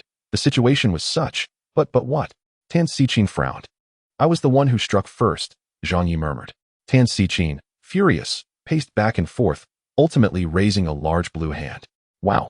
Zhang Ye was sent sprawling to the ground, stars dancing in his vision. You little killer. You charge into their territory, strike first, seize their treasures. And you still have the nerve to complain? She struggled to articulate a threat, but after a moment, she simply sighed. Chapter 71. The wisdom of Master Ant. Seeing her calm down, Zhang Ye hurriedly knelt in apology. Master Ant, please do not be angry. I did strike first. But I had my reasons. I sensed murderous intent from them. They harbored ill intentions from the start. If I had fallen into a passive position, I wouldn't have been able to see you again. You wouldn't see me, and that would be a relief. Tan Xiqin retorted. And by the way, am I really that old? According to my lifespan, I am comparable to a youthful maiden of merely 20. If you dare call me old again, I will not spare you. Zhang Ye felt distressed, realizing that her anger over being called old surpassed her irritation at his misdeeds. Observing his newfound wisdom, Tan Xiqin's expression softened slightly. You do have a point. Sure, Tianyin had previously intended to kill you. When you went to the inner sect for seeds, if they found an excuse, he at the 8th level would strike first and report later. Thus, it is not surprising they harbored murderous intent against you. Thankfully, you did not embarrass me. Good. Tan Xiqin concluded. If there is chaos, let there be chaos. You've given them a good beating rather than letting them incapacitate you. At least you had restraint and did not kill anyone. Now I have grounds to speak in the punishment hall. Zhang Ye clasped his hands together. Master Ant is indeed wise. No more flattery. Tan Xiqin frowned. I ask you, do you wish to hand over the golden cicada armor? Think carefully, for it belongs to Wang Siki. Zhang Ye felt a pang in his heart and argued. Once ingested, how can something be regurgitated? In the battle of cultivators, life and death are at stake. It is all based on skill. They are at fault for being outmatched and instigating trouble, so they deserve what they get. Tan Xiqin pondered for a moment and unexpectedly nodded. True. Wang Siki, bullying the weak and disrespectful of her elders. Lending out a 4th-grade treasure to engage in a conflict among inner disciples. She seeks to embarrass me. Humph. It is only right that you retaliate against her. We cannot allow them to bully us. Master Ant is wise. Zhang Ye felt invigorated. Tan Xiqin eyed him with mischief. If you dare call me wise again, I will slap you. The disciple dares not. Zhang Ye lowered his head. Tan Xiqin then nodded. This time, I will let it go. I, Tan Xiqin, will shoulder all that has transpired. You may rise. Yes. Zhang Ye finally stood up. He welcomed Tan Xiqin into the room and offered her a seat. Zhang Ye, having learned to attend to others, gently kneaded Tan Xiqin's shoulders and lightly patted her arms, a small gesture of filial piety. Despite her frowning several times, she ultimately said nothing and allowed him to fuss over her. Half closing her eyes in enjoyment, Tan Xiqin asked, Zhang Ye, how is the progress of the medicinal field on your peak? Zhang Ye smiled. It is nearing maturity. The spiritual energy in that field has improved somewhat. This batch of Spirit Emperor grass is particularly potent, many reaching the 5th-grade potential, and we will soon be able to harvest. Tan Xiqin was moved. Good for you, lad. Indeed, remarkable. 5th-grade Spirit Emperor grass has only been produced from the 5th-grade field personally overseen by the sect leader in the past century atop the floating city. If you truly manage to submit 5th-grade spirit herbs, even if you cause great trouble, the sect leader will surely suppress it for you. The disciple obeys, Zhang Ye replied. Tan Xichin added, I warn you, do not pilfer any herbs or seeds. Each seed's germination, growth, and harvesting process must be documented. Oh, Zhang Ye felt dejected. Knowing that many of the herbs showing the potential to become 5th-grade spirit emperor grass had already produced seeds, he still wished to keep it. But now that Tan Xichin had exposed him, he felt somewhat apprehensive. Tan Xichin continued, moreover, the elixir you refined last time was made from your own primary ingredient, sourced from your own fortune, and I do not wish to pry further into that. However, from now on, you shall begin refining pills using the medicinal materials I provide. The new Spirit Emperor pill you crafted has garnered immense satisfaction from the people of the Rejuvenation Hall, who have offered a substantial price of 170 gathering yuan pills. The sect is starting to take notice. You must understand that with over 10,000 members in the Tai Xuan Sect, the monthly offerings from the thousands of inner disciples are no small matter. Tan Xichin remarked. Although it is your pill and your formula, you are still a member of the Tai Xuan Sect. The sect supplies you with all the necessary herbs, handles sales, lends you the alchemy furnace, and compensates you with 40 gathering yuan pills for each Spirit Emperor pill. Do you feel wronged? Zhang Ye pondered for a moment. Although the profits were not as great as those from his own refining, sourcing his own herbs and cultivating them involved considerable hassle. The offered price was, in fact, quite reasonable. He nodded and replied, As you wish, Master Uncle. I have no objections. Tan Xichin nodded, thinking to herself that this young fellow was quite gentle and sensible. Despite the numerous troubles he had caused, he had also made significant contributions, enhancing a piece of 2nd-grade farmland for the sect, and now cultivating 5th-grade Spirit Emperor grass to refine extraordinary elixirs, which balanced out his transgressions. When night fell, Tan Xichin did not linger. After leaving behind 100 sets of medicinal materials for refining Spirit Emperor pills, she gracefully departed. Zhang Ye suddenly jumped in alarm after she left. How frustrating. He had forgotten about the 4th-grade golden cicada armor during her prolonged visit. He hurriedly entered the gourd to check, discovering that little Bao had a rather large belly, sprawled beside the golden sprout, fast asleep and drooling profusely. The drool dripped onto the golden sprout, which seemed quite pleased and appeared to have regained some vitality, serving as a form of compensation for its tears from a few days prior. Little Bao, wake up. Spit out the armor. I still need it. I have no protective gear left. Zhang Ye vigorously shook him until he finally roused. Spit it out, hurry. Zhang Ye tugged at his ear. Little Bao looked quite disgruntled, groaning slightly before reluctantly opening his mouth and managing to regurgitate only 2/3 of the armor, having digested the collar, cuffs, and corners. This was problematic. The armor structure had been compromised and was rendered unusable. Zhang Ye felt quite vexed. However, Little Bao seemed pleased, knowing from Zhang Ye's words that he no longer wanted it, and promptly swallowed the remnants before returning to sleep.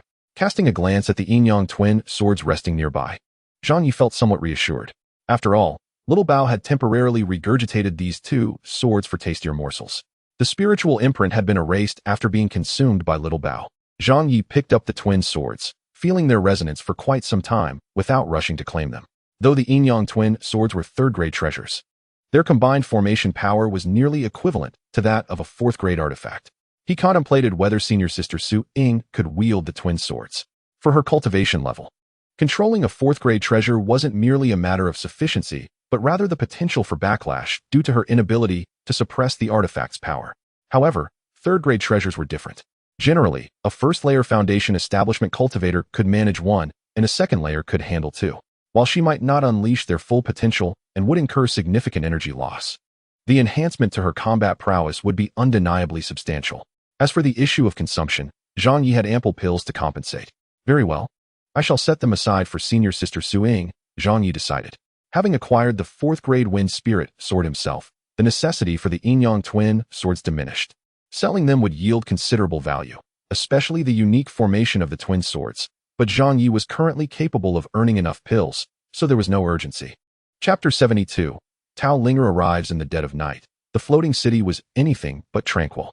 It was said that a member of the Elder Hall, specifically an ordinary elder, had rung the punishment bell before the punishment hall.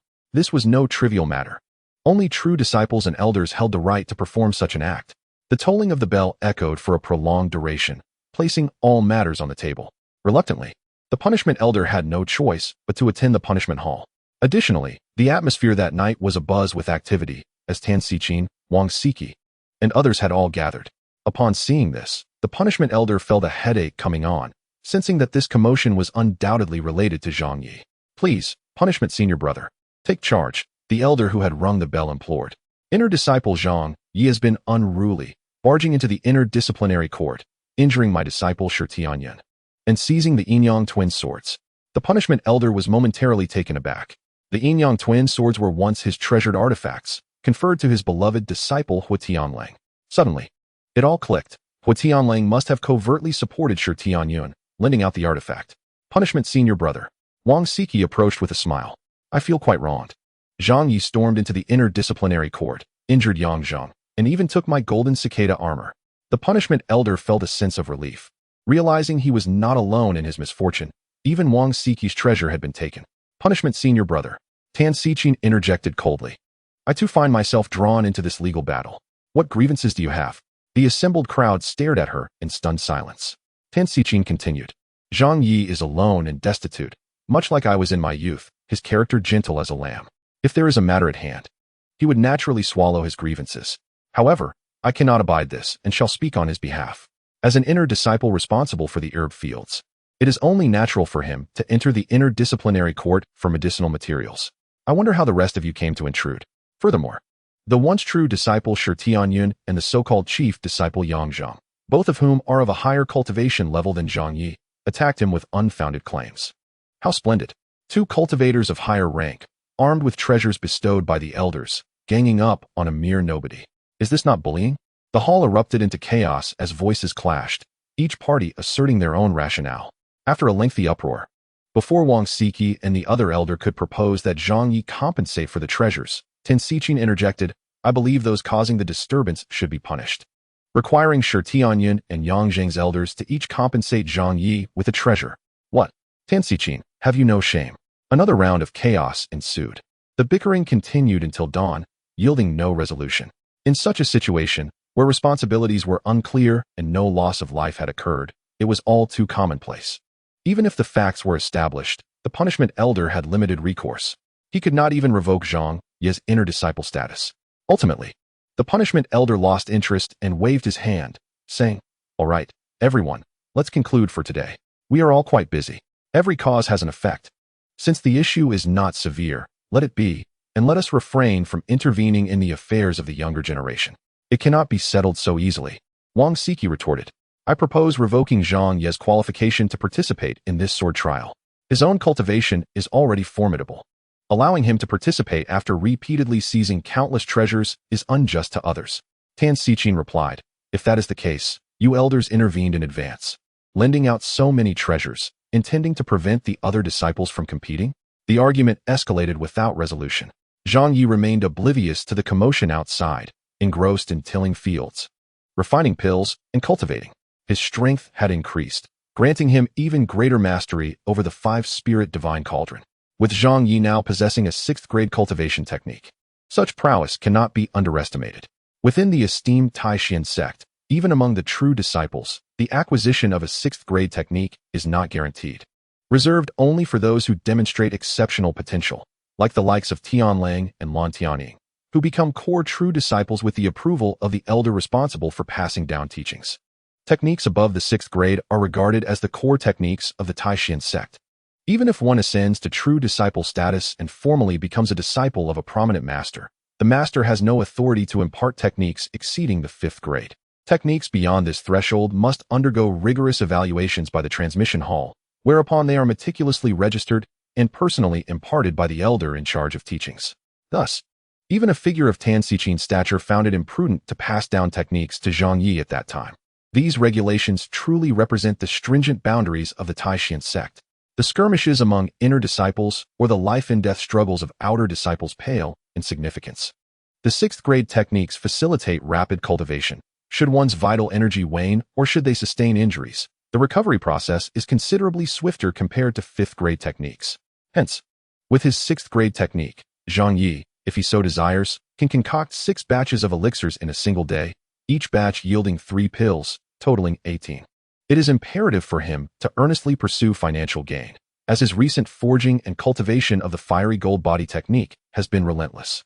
While the results are commendable, the consumption of elixirs is staggering, and the end remains uncertain. Within a mere 10 days, as his cultivation has progressed, the depletion has escalated sharply. The last batch of elixirs sent by Tai Xuan has dwindled to just over 1,000 after various usages. Fortunately, the spirit sovereign pills he managed to concoct amount to around 100. According to Tai Xuan's promised price, he will soon see an influx of 4,000. At noon, upon returning from the medicinal fields, Zhang Ye encountered the young girl, Abu. "Aren't you working today, Abu?" Zhang Ye inquired, curiosity piqued. "Yes, Abu has news," she replied. Suddenly, Zhang Ye tossed a jade box at her, containing 5 gathering essence pills. Abu, thoroughly delighted, secured the gift and exclaimed, "Brother Yi is magnificent. I like you the most." She continued, "Actually, Sister Linger wishes to see you. She fears you might not welcome her, so she entrusted me to ask if you have time." After a brief pause, Abu added, "I'm not trying to extort you. Brother Yi, you willingly gave me the pills. All right. Linger is my friend. Let her come find me," Zhang Ye said, playfully pinching Abu's cheeks to send her on her way. As evening approached, Tao Linger arrived, hesitant to enter, calling out from outside the courtyard, "Brother Yi, are you there?" Zhang Ye opened the door and invited her in. "Linger, come in and sit." "No, I need a favor from you, Brother Yi." "I hope that is all right." Tao Linger appeared bashful, reluctant to enter. She was apprehensive about this seemingly harmless individual who had once sent her away, but had also invited her to cohabitate. "Speak your mind, if it is within my capacity." "I shall oblige," Zhang Ye replied. "Remember, we are friends. I saved you before." Tao Linger said, "I need to venture out of the mountain, but I cannot go alone. Would you accompany me?" "Of course," Zhang Ye responded readily, asking no further questions about their destination as he took her hand and began to walk. Tao Linger, flustered, quickly withdrew her hand. Unfazed, Zhang Ye led the way up the mountain. "Brother Yi, shouldn't we be going down?" Tao Linger asked nervously. "I know someone in the floating cloud valley who can fly faster than I can. Wouldn't it be splendid to ride a celestial crane?" Zhang Ye replied. "A celestial crane? That sounds wonderful." Tao Linger expressed her excitement. Chapter 73. A cup of wine awaiting a beautiful maiden as they neared the summit of Tai Xuan Peak. Approaching Zhang Ye's 4th grade spiritual field, they entered a realm where the Tai Xuan Sect reared spiritual beasts, predominantly celestial cranes. Outer disciples are prohibited from ascending to this height, and even inner disciples cannot summon celestial cranes at will. Adult celestial cranes possess intelligence, are capable of speech, and hold a status akin to that of inner disciples. Many 2nd grade fields yield herbs not for alchemy, but for the nourishment of these cranes. Abu, being of moderate age among the celestial cranes, enjoyed a favorable rapport with Zhang Ye, having received his assistance in the past. Whenever Zhang Ye worked in the Peak's medicinal fields, Abu would often circle above, engaging him in conversation. However, Abu dared not descend, as the sect forbids celestial cranes from landing in the medicinal fields, with severe penalties for violations. A precaution taken due to prior incidents of cranes pilfering herbs, leading to substantial losses. Outside the floating cloud valley, a thick mist enveloped the area, effectively placing them within the clouds. "Abu," Zhang Ye called out telepathically. Moments later, a majestic celestial crane circled overhead. "Brother Yi has come to see Abu. Will you tell me a story?" It chirped. "Quick, take us away," Zhang Ye urged. "Brother Yi lacks the authority to command Abu. I could face repercussions," it replied, apprehensive about descending. "Fear not. I shall soon be a true disciple, so come down," Zhang Ye reassured. "Oh, once you become a true disciple, you must tell Abu many stories," it said before finally landing. Zhang Ye settled himself at the front, gripping Abu's sturdy neck, while Tao Linger sat behind him, wrapping her arms around his waist and gently resting her head on his shoulder. Initially anxious, she soon found the sight of Zhang Ye conversing with the celestial crane utterly amusing, allowing her tension to dissipate. Abu soared into the sky, departing Tai Xuan Peak. When questioned about their destination and purpose, Zhang Ye nearly lost his balance on the crane's back in exasperation. He was utterly baffled by Linger's request regarding a forgotten herb, hoe from her previous mountain hut. "You're not actually going back to retrieve it, are you?" Zhang Ye grumbled.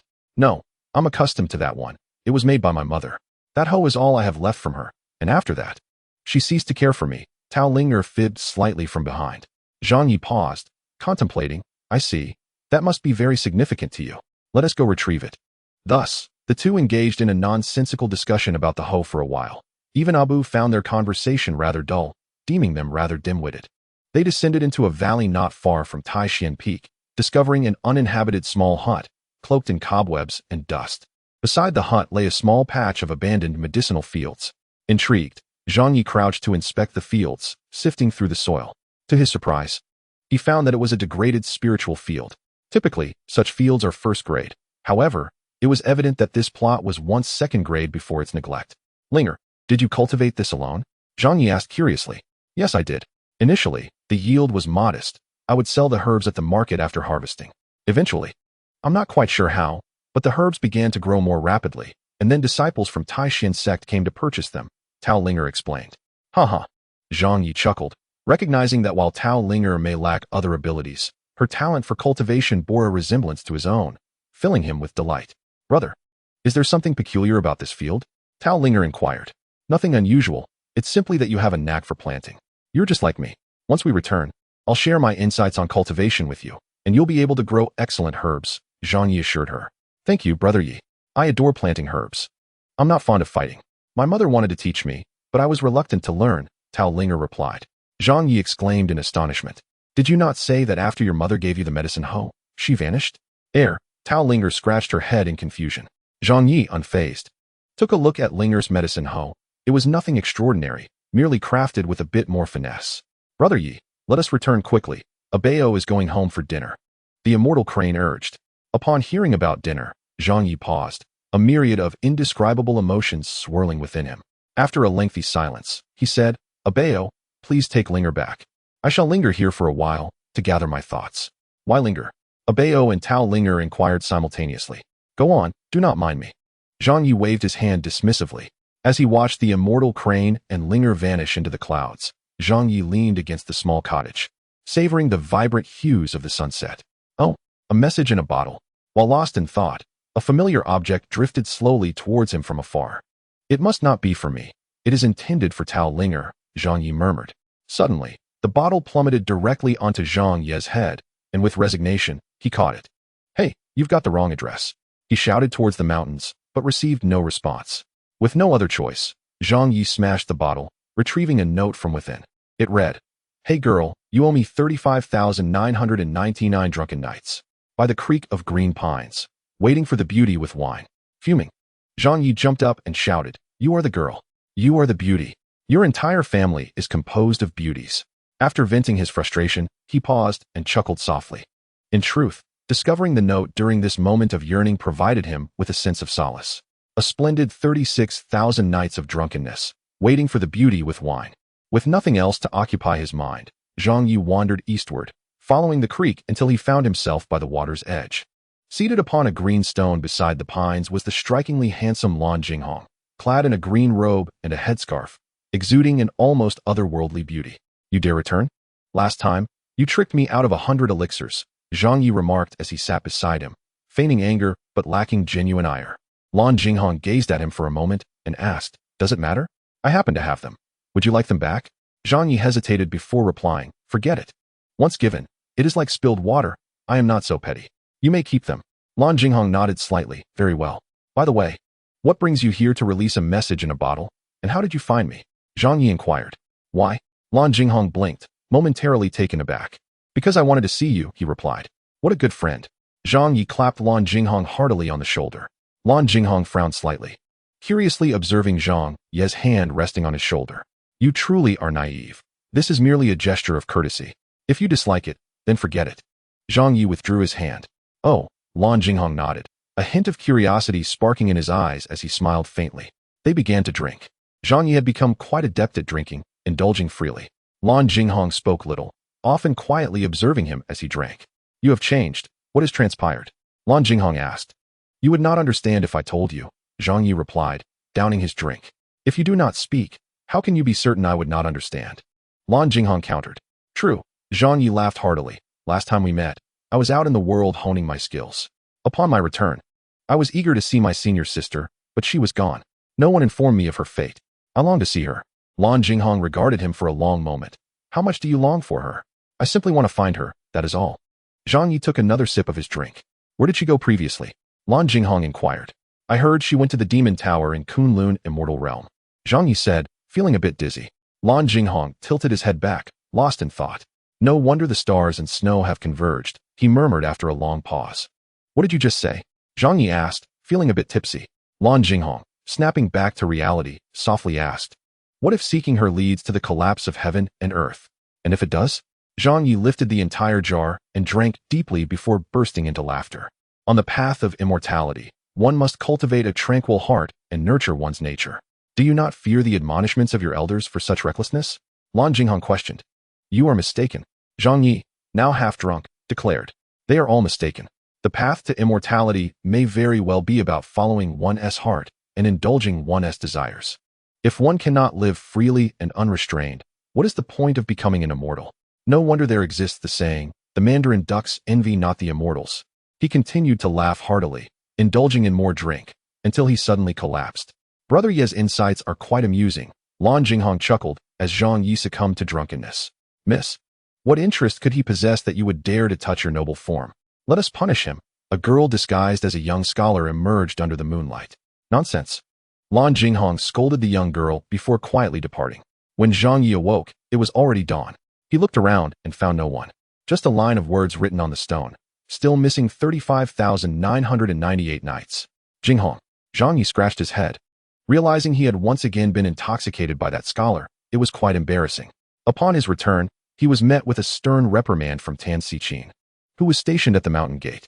Zhang Ye found his master aunt to be quite mad, yet he could not summon any resentment. He obediently listened, nodding continuously in acquiescence. Seeing his demeanor, Tan Xichin gradually softened her tone. Have you learned to stay out all night? Zhang Ye replied, Aunt. I am no longer a child, and inner disciples have the right to leave the mountain. I have not broken any rules. Is that so? Tan Xichin retorted. Then you shall no longer have that privilege. Henceforth, before the sword trial, you are only permitted to remain in two places, the medicinal fields and your small courtyard. Do not let me catch you elsewhere. Oh, really? Zhang Ye replied weakly. What oh really? Do you dare to question my words? Tan Xichin demanded. I do not dare. Zhang Ye complied obediently. I hope you truly do not dare. I have yet to see anything you would not dare. After finishing her statement, Tan Xichin waved her sleeve, tossing a large pile of jade bottles, which contained the reward for the 100 Spirit Emperor elixirs Zhang Ye had recently concocted, for 1,000 gathering yuan pills. Thank you, Master Aunt, he said, elated. What is there to thank? It is not my merit, Tan Xichin remarked sternly before departing. Zhang Ye visited the medicinal fields and did not return to his courtyard until noon. As soon as he entered, Su Qing leaped into his arms, pouting, Wu, my lord. Do not abandon Qinger. Did you go to drink at a flower house? Zhang Ye was at a loss for her sudden outburst. It was utterly astonishing. Allowing her to prattle on, he finally asked curiously, what is drinking at a flower house? Su Qing blinked and replied, Would you like me to accompany you for a drink, my lord? At that moment, an inexplicable change came over Zhang Ye's demeanor, as he raised his proud face slightly and declared, Get lost. Su Qing was enchanted by his elegant, yet demonic demeanor, her heart racing. But she dared not defy him and obediently took her medicine to tend the fields. Zhang Ye snapped back to reality, scratching his head and pondering that it was likely the mischief of the one in purple attire. Now, the little scholar by Zhang Ye's side had transformed into Amo. As only Amo was unoccupied, the others, including Abu and Su Qing, had all been sent off to tend the fields. Presently, the inner sect was managed by Shi Tianyun and Yang Zhang, who had been severely beaten by Zhang Ye twice and dared not trouble him with trivial matters. Therefore, they had significantly reduced the workload for Abu, Su Qing, and the others, assigning them a standardized quota, 10 acres of land each for Tao Linger and Su Qing, and 8 acres for Abu. In the quaint little courtyard, Zhang Ye cast a sinister glance at Amo, contemplating, perhaps I should also arrange for her to have an 8-acre field? However, this thought quickly dissipated, and he commanded, Go find Tao Linger. Yes, Senior Brother Yi. Amo replied, displaying a level of obedience quite unlike her sister Abu, as she trotted off. Before long, the little girl returned empty-handed and reported, Senior Brother. Sister Linger refuses to come. Zhang Ye, perplexed by the antics of that individual, assumed an air of authority befitting an inner sect disciple and declared, Take my jade token and summon the outer sect disciple Tao Linger. With a swift motion, the girl dashed away once more. After a considerable wait, Tao Linger entered. Her head bowed, obediently following behind Amo. She greeted, Senior Brother Yi, what is it that you summoned me for? Zhang Ye, still not in the spirit division stage and unable to craft jade slips imbued with spiritual energy, handed her a handwritten manuscript. These are my diaries, chronicling my experiences, thoughts, and insights regarding cultivation over the past 5 years. They reflect my diligence. Since your talents are akin to mine, I hope you will take the time to peruse them. Amo, elated, exclaimed, Sister Linger, express your gratitude to Senior Brother Yi. He is a master of agriculture, and our senior sister always praises him. Naturally, Toiling, who had an inherent fondness for farming, was delighted. She accepted the manuscript gratefully, promising, "Thank you for your guidance, senior brother. I will strive to excel." She then inquired, "If there is nothing else, may I take my leave?" Zhang Ye pondered for a moment and asked, "Why do you seem to be avoiding me?" "I have to tend to the fields," she replied hastily before scurrying away. Both Zhang Ye and Amo were left bewildered. Zhang Ye then ventured into the inner sect once more. This time, he found even more individuals attempting to evade him, all of them timidly addressing him as Senior Brother Ye. The palpable sense of reverence was unmistakable. Zhang Ye felt a twinge of familiarity. Not long ago, he too had been bullied and had shared that same trepidation in the presence of inner sect disciples. He sought out Su Ying, who, as always, had no specific duties and appeared quite leisurely. "Sister, I have brought you 2 flying swords for the upcoming sword trial. Spend some time familiarizing yourself with them, and by the time of the trial, you should understand their characteristics fairly well." As he spoke, he produced the yin-yang twin swords from his gourd. Su Ying was taken aback and quickly declined. "How could I possibly accept such precious items? I am merely at the 2nd level of foundation establishment. Managing a single 3rd-grade magical artifact is already challenging, let alone 2.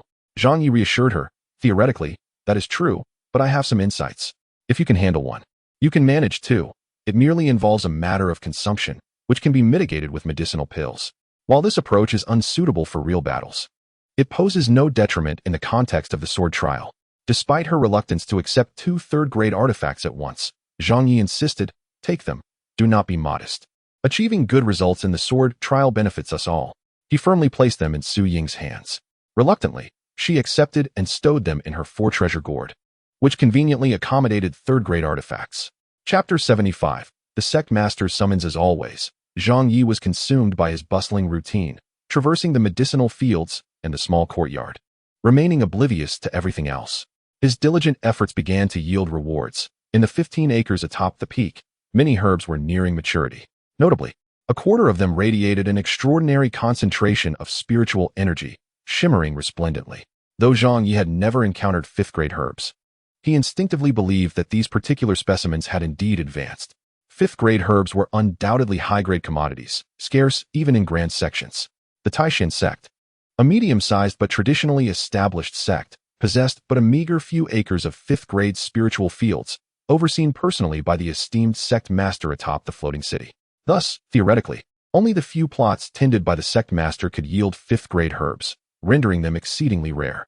The quantity of 5th-grade herbs directly determined the future prosperity of a sect.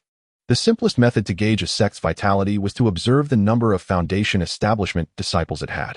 Foundation establishment marked the beginning of a mortal's communion with the heavens, a perilous transition from the mundane to the spiritual realm. Post-foundation, individuals could be referred to as law bodies, possessing abilities to transcend their limits, such as flight. Thereafter, while further transitions remained challenging, they were no longer fraught with peril. Many individuals spend their entire lives unable to establish their foundations or perish during the turbulent process of celestial conflict.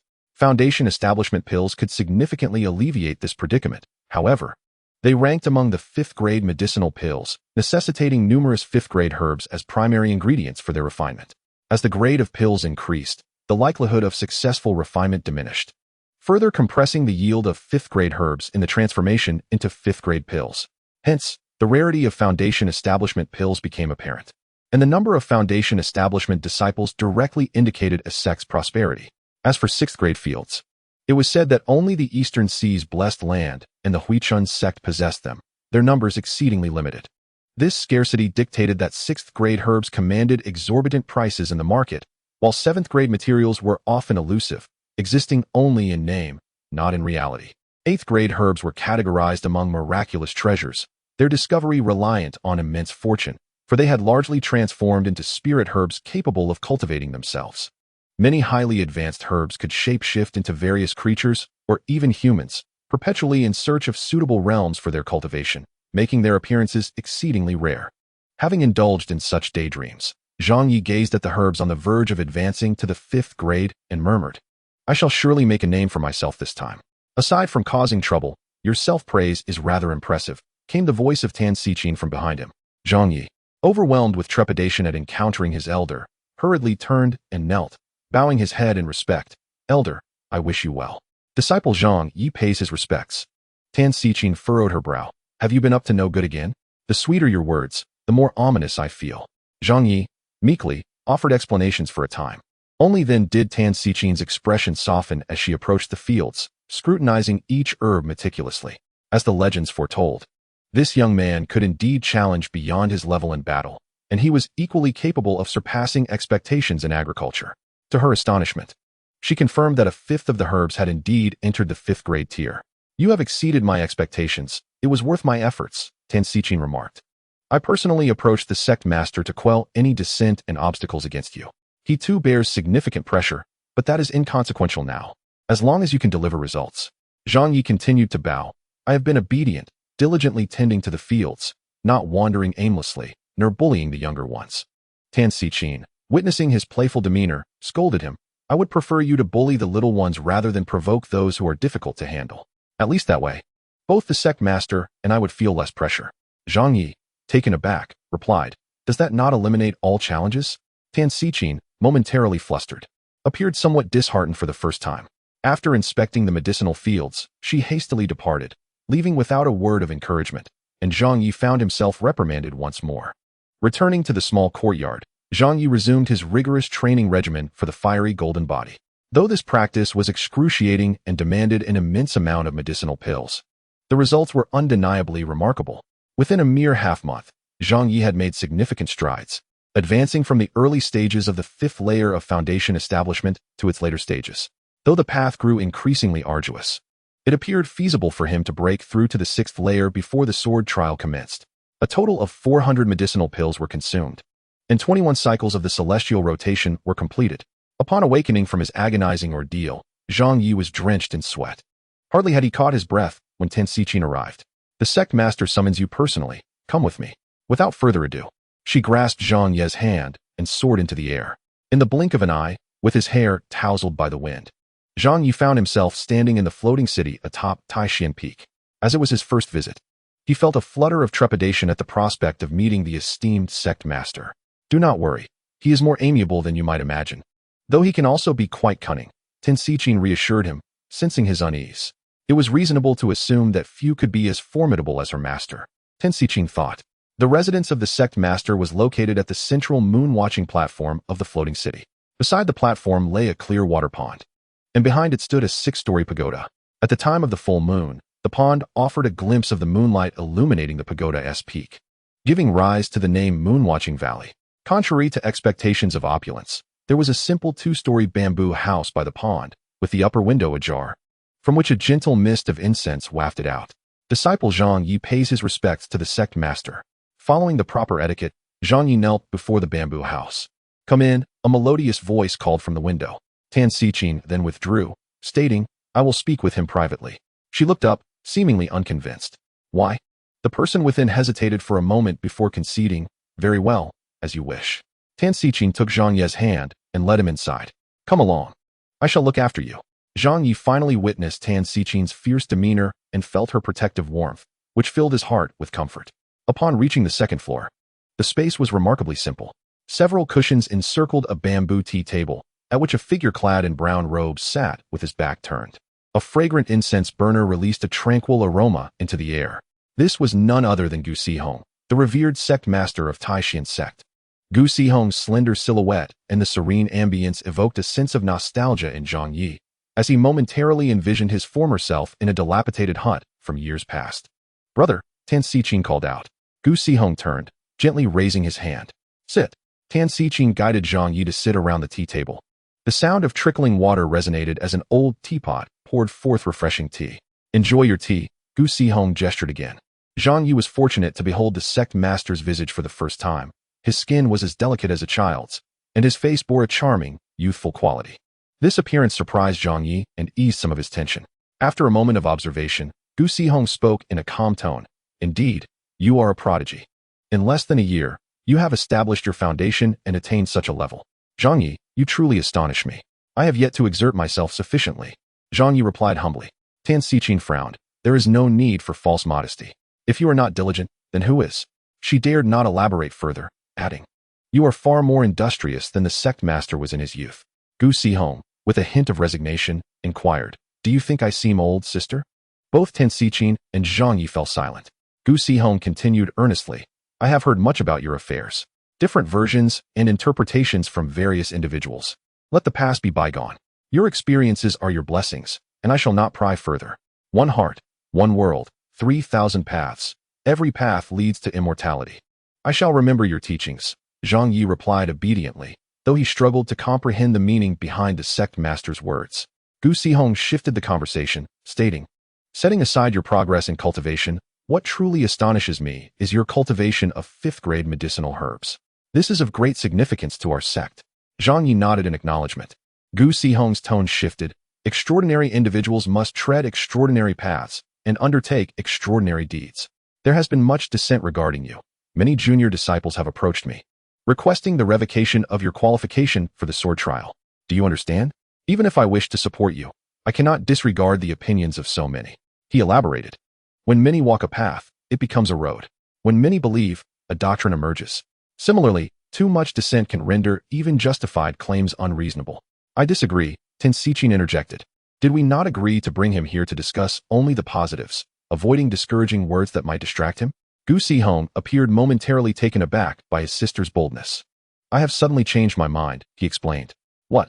Tan Xichin exclaimed. Do not think that just because you possess a youthful visage, you can act like a child. Zhang Ye wiped the sweat from his brow, realizing that his master was not merely a source of frustration. Sister, must you interrupt me before I finish? Gu Sihong expressed his exasperation. Fine, Tan Xichin relented with a nod. After a moment of contemplation, Gu Sihong stated, given the multitude who have approached me with grievances, I must acquiesce to their wishes and officially revoke your qualification for the sword trial. What? Both Zhang Ye and Tan Xichin jumped in shock. Gu Sihong quickly added, do not be hasty. I have not finished. After taking a sip of tea, under their scrutinizing gazes, he continued, however, I have decided, in the name of the sect master, to promote Zhang Ye to a true disciple, allowing him to participate in learning the Tai Xuan Sect's techniques and contribute to the sect. Zhang Ye and Tan Xichin stood agape. This was indeed extraordinary. For nearly a century, all true disciples had risen through rigorous evaluations, beginning with the sword trial. The position of true disciple requires the sect master's approval and must be passed by the elders' council. While there are rules, can reasons persuade the elder hall? Tan Xichin inquired. Gu Sihong responded calmly, if I propose it, few will oppose. Zhang Ye has made significant contributions by increasing our sect's stock of 5th-grade herbs. This is a major matter. And dissent will be even less likely. As for Wang Siki and her peers, are they not always worried about Zhang Ye participating in the sword trial and blocking their junior's advancement? If Zhang Ye is directly promoted and does not participate in the sword trial, there will be ample opportunity for Wang Siki and Hu Tianlong's disciples, leaving them with no grounds for opposition. After much deliberation, Tan Xichin finally managed to say, after all, the sect master is astutely cunning. I have no objections to this. Zhang Ye felt a wave of disbelief wash over him. Had he inadvertently leveled up? Gu Sihong regarded Zhang Ye. Now, do not overthink it. Focus on your cultivation and herb planting. The sect will not neglect you. I shall heed the sect master's teachings. Zhang Ye bowed his head. Gu Sihong nodded slightly. A teachable child. As for the timing of your promotion announcement, it must be postponed until after the sword trial for several reasons, to prevent participants from harboring doubts, to allow me ample opportunity to converse with the elders, and to initially declare the revocation of your sword trial qualification, which would appease the concerns of Shi Tianyun and Yang Zhang, preventing further escalation of discord. Thus, after the sword trial, you will all be promoted together, and with the passage of time, conflicts will dissipate. How cunningly astute. As they departed, both Tan Xichin and Zhang Ye thought to themselves. The decree of the sect master, revocation of Zhang Ye's qualification for the sword trial. A severe reprimand was issued. Yet his status as an inner disciple would remain under observation. Early the next morning, a clear transmission echoed throughout the Tai Xuan mountain range. Cheers erupted. Many rejoiced, while others wept. Zhang Ye nestled within the warmth of his blanket, soundly asleep, oblivious to the world outside. Brother Ye, this time, has been unjustly wronged. Yet, it must be acknowledged that he has faced considerable challenges. For some neutral bystanders, their perceptions of Zhang Ye have softened. During his previous moments of glory, they harbored negative sentiments, but now that he has stumbled, their perspectives have shifted.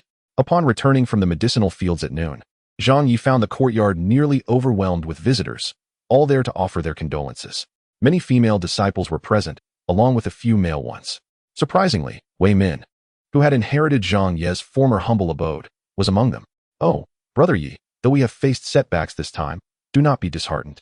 Keep your spirits up. Having retained your position as an inner disciple, you shall rise again," they encouraged. A little girl named Abu, tearfully running through the crowd, presented Zhang Ye with a tightly clutched jade box. "Here, 3 gathering yuan pills as tokens of comfort," she offered. Zhang Ye graciously accepted the gift.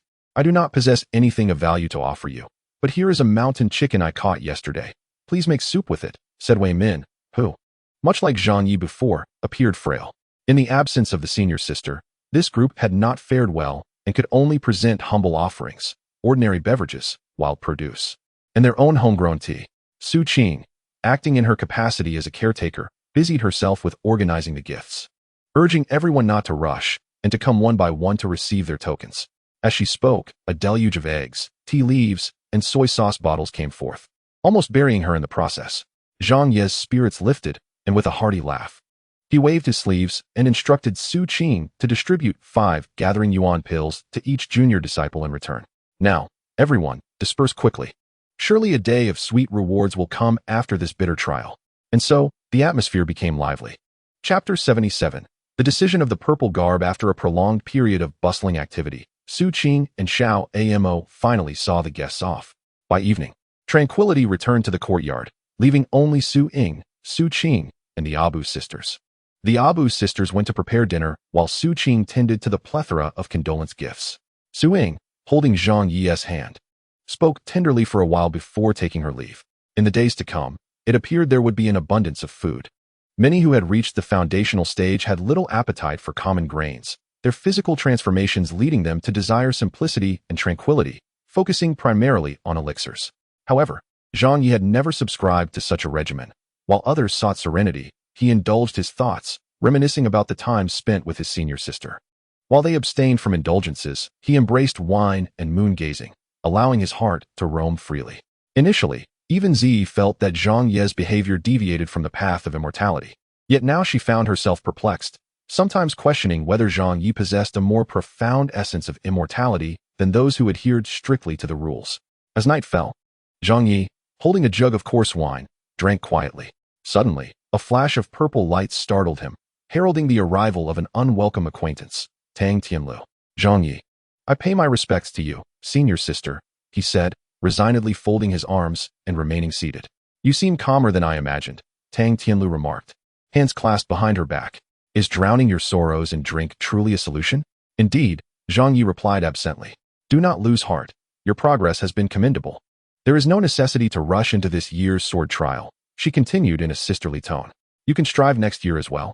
After all, you would not be a match for Shixianyan and Yangzheng this year. If their incompetence has shaken your confidence, you might be mistaken. Should I participate, I assure you they would flee upon seeing me, hastily hiding their treasures," Zhang Ye countered. "What?" Tang Tianlu exclaimed. "You, a mere junior disciple, speak so boldly and dare to contradict me? I am aware of your underhanded tactics in ambushing Shixianyan and Yangzheng, and that you absconded with their treasures, shrinking away in cowardice. I truly do not believe you can defeat either of them in an open contest." Zhang Ye found no desire to engage in further dialogue. It seemed those two fools had surely spun a narrative to save face, recasting the battle in their favor to relay to Tang Tianlu. He chuckled inwardly, considering that Yang Zheng, if faced with defeat, would certainly not disclose the truth to her. "Are you afraid now? Do you recognize your limitations?" Tang Tianlu taunted. "Begone," Zhang Ye retorted, rising to retreat indoors. "You dare insult me?" Tang Tianlu's face darkened. Zhang Ye turned back. "My apologies. Zhang Ye is merely a rough and solitary individual, lacking in decorum. I beg your forgiveness for any offense." Tang Tianlu stamped her foot, momentarily at a loss for a reason to lash out. Each time she visited, her intent was simply to find an excuse to reprimand him under the guise of a true disciple. "Zhang, would it kill you to show a modicum of courtesy and respect towards me?" she huffed, her demeanor resembling that of a spoiled heiress. "I am learning," Zhang Ye replied. "Such wasted goodwill. I had long wished to find an opportunity to toss you into the latrine to wallow in filth, and now, upon hearing of your punishment and removal from the sword trial, I thought you had received your due. Yet tonight, you dare defy me again? Do you wish to end your days?" Tang Tianlu threatened. Zhang Ye felt a wave of frustration. "What enmity exists between us that you would wish to cast me into a latrine? If you sincerely apologize now, I might reconsider my stance." I am sorry, Zhang Ye stated. Is that all? Tang Tianlu was taken aback. Before he could elaborate, a voice from within called out, Young master, come help. My bosom is too ample to fit into my bodice. What am I to do? Both Zhang Ye and Tang Tianlu were momentarily stunned. Ah, you little rogue. Even at such a young age, you are already so wicked. I shall report you to the master for elimination, she shouted, transforming into a streak of purple light and fleeing faster than ever before. After Tang Tianlu's hasty departure, Su Qing emerged, a smirk playing on her lips, seemingly having orchestrated the entire scene. Zhang Ye felt no urgency to inflict torment upon himself. His recent practice of the fiery golden body had significantly diminished.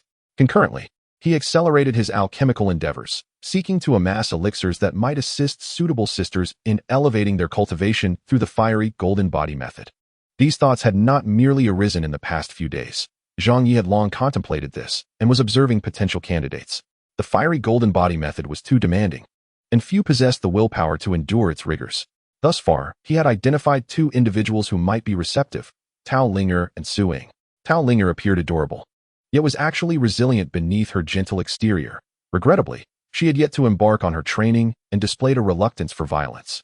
As evening settled, Zhang Ye reclined atop the courtyard roof, sipping wine. Su Qing watched anxiously from below, noting that his physical condition seemed increasingly poor. His already pale visage had grown even more ashen, and the color had all but faded. He had been drinking excessively. Su Qing had broached the subject several times. Yet Zhang Ye remained oblivious. In the realm of the 100 Flowers Valley, Zi's condition mirrored Zhang Ye's. She appeared increasingly haggard compared to previous times, silently observing the ethereal stream that represented Zhang Ye's subconscious, which seemed to dwindle, showing signs of desiccation. In a hushed murmur, Zi reflected. I never anticipated it would come so swiftly. I miscalculated. Our lifespan is indeed nearing its conclusion. A tinge of desolation colored her tone, an uncommon sight upon her usually proud visage. What shall I do? She pondered silently. After a brief moment, she seemed to arrive at a decision. Extending her long, graceful fingers, she inscribed a line of text upon the meadow of blossoms. Subsequently, Zi reclined slowly, her lips barely moving, her form peculiar, as though she were enacting some ancient sacrificial rite. Unbeknownst to her, she was uncertain if she would awaken from this slumber. She merely wished to procure a bit more time for Zhang Ye. Meanwhile, Zhang Ye continued to indulge in wine, basking in the sun atop the rooftop. He appeared increasingly weary these days, though he couldn't quite discern the reason. The medicinal fields atop Tai Xuan Peak had finally ripened after the harvest. He found himself feeling fatigued for the first time, reluctant to tend to the fields or concoct elixirs. Each day, he simply lay quietly on the rooftop, lost in thoughts and memories.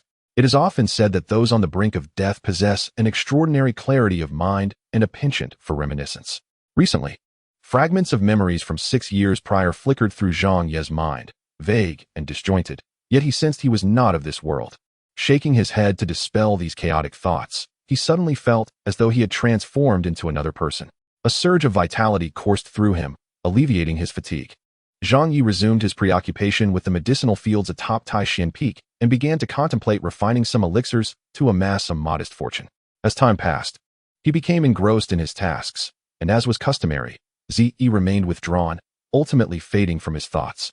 Chapter 78. Never Let Go the Deep. Resonant chime of a bell echoed through the midday air, ringing thrice. Such a sound was rare, seemingly summoned to convene the elders for urgent discussions.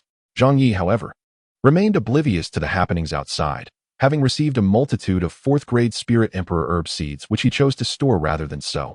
Upon entering the gourd to inspect, he initially intended to plant a few of his own Spirit Emperor herbs, only to discover, to his dismay, that the entire 10 acres of 4th-grade fields were suffused with a bitter aura, all claimed by the little golden sprout.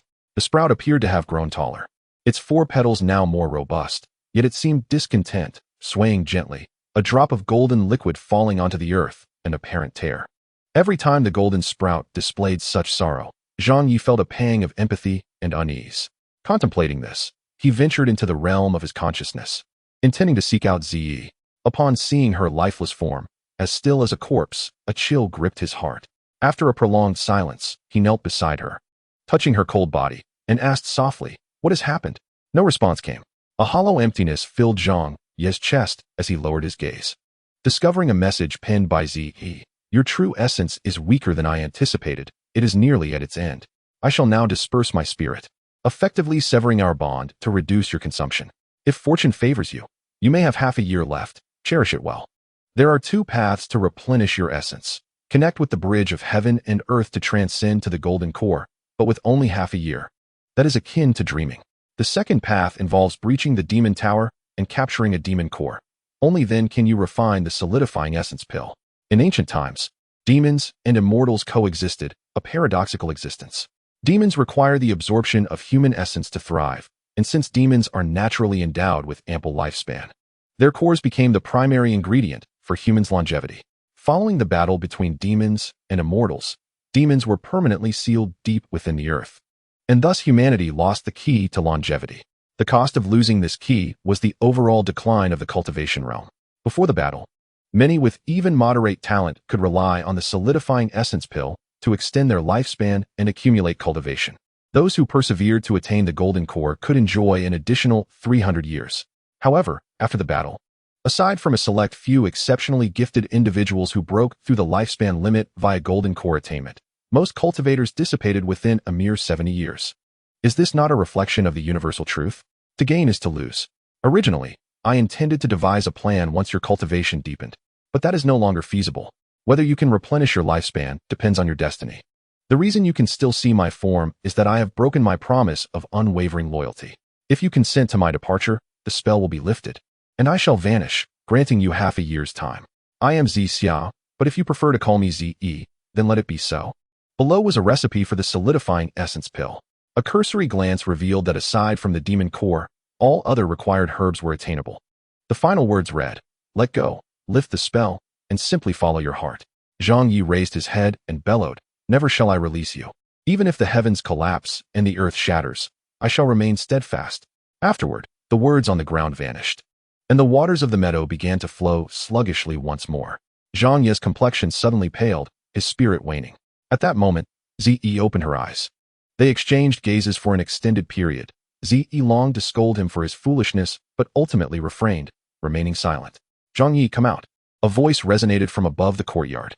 Zhang Ye exited the realm of his consciousness, his heart brimming with frustration, seeking an outlet for his anger. Upon emerging, he beheld Tang Tianlu soaring through the air on a celestial crane. "Do you possess the courage to accompany me into the depths below?" Zhang Ye stood dumbfounded. "Have you turned into a mole?" Near Huanxiao Mountain, fissures stretching for miles had appeared, rumored to harbor the presence of demons, prompting warnings from various immortal sections. I was dispatched to investigate and sought a companion for the journey. However, since the incident with Lan Tunying and the return of the gravely injured Hu Tianlang, cowardice has prevailed. No one dares to venture forth. Tang Tianlu remarked, "You seem bold enough. Do you dare to join me?" Realization dawned upon Zhang Ye. The earlier urgent elder meeting had indeed pertained to this matter. Fortune favors the bold. Let us depart. Zhang Ye surged upward like a rocket, startling Tang Tianlu, who feared he was about to launch an attack. As he rode the celestial crane, Tang Tianlu blushed, exclaiming, "You fool, where are you flying to?" "I have my own steed. I want to ride with you," Zhang Ye retorted, accelerating towards the floating cloud valley. "You." Tang Tianlu nearly leapt in frustration, yet refrained from saying more, lest she scare him off. In truth, Tang Tianlu felt a twinge of apprehension, reluctant to embark on this journey. The sect had dispatched only one individual, while the rest of the elders gathered for discussion, forbidding any from venturing out. With no close ties to others, and given the sensitive nature of the situation, Tang Tianlu had intended to invite Yang Zheng, only for him to decline under the pretext of his unhealed injuries and pressing work, revealing his cowardice. This left Tang Tianlu seething, ultimately seeking to provoke Zhang Ye into action. To her surprise, it worked. "A bow, we shall go." Upon reaching the skies above floating Cloud Valley, Zhang Ye transmitted a thought. Moments later, a bow emerged from the mist, dashing forth to carry Zhang Ye upon its back. With two individuals and two cranes, they soared eastward, gradually distancing themselves from the Tai Xuan mountain range. "Pighead Ye, this journey is extremely perilous, a matter of life and death. You must heed my commands. Understand?" As they flew, Tang Tianlu, in her capacity as a true disciple, asserted her authority. "Abeo, let's head back. We are not going." Zhang Ye swiftly turned around, gripping Abeo's feathers. "What on earth are you doing?" Tang Tianlu, feeling helpless, commanded the crane to return and encircle Zhang Ye, blocking him in midair. "Are you finished yet?" Zhang Ye inquired. Tang Tianlu hesitated, her jaw clenched, her demeanor softened slightly, yet she remained silent. Zhang Ye decided not to dwell on it, giving the crane a pat. "Abeo, let us charge forth." With a whoosh, Abeo spread its wings, accelerating to its utmost speed. Sitting atop the crane, Zhang Ye pondered, suppressing a chuckle. His recent attitude towards Tang Tianlu seemed markedly different from before, perhaps stemming from subconscious reflections of past fragments, subtly altering his demeanor. The crane flew rapidly, and by noon the next day, they approached the outskirts of the Huangxiao mountain range. As they passed a village, not a wisp of smoke was visible. Sensing something amiss, Zhang Ye guided Tang Tianlu down to investigate. The village lay in eerie silence. Branches surrounding it were withered, and a dog lay lifeless by the roadside. Its form a sickly gray. Tang Tianlu averted her gaze, retreating behind Zhang Ye. After examining the dog for a while, a voice resonated in his mind. "Indeed, there is a trace of demonic energy. I did not expect it to arrive so swiftly." Zhang Ye entered his consciousness to ask, "What do you mean by so swiftly?"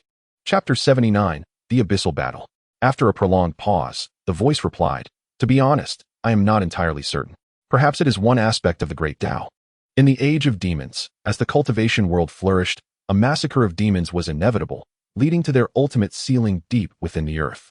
However, the absence of demons resulted in the decline of the cultivation realm over the long years.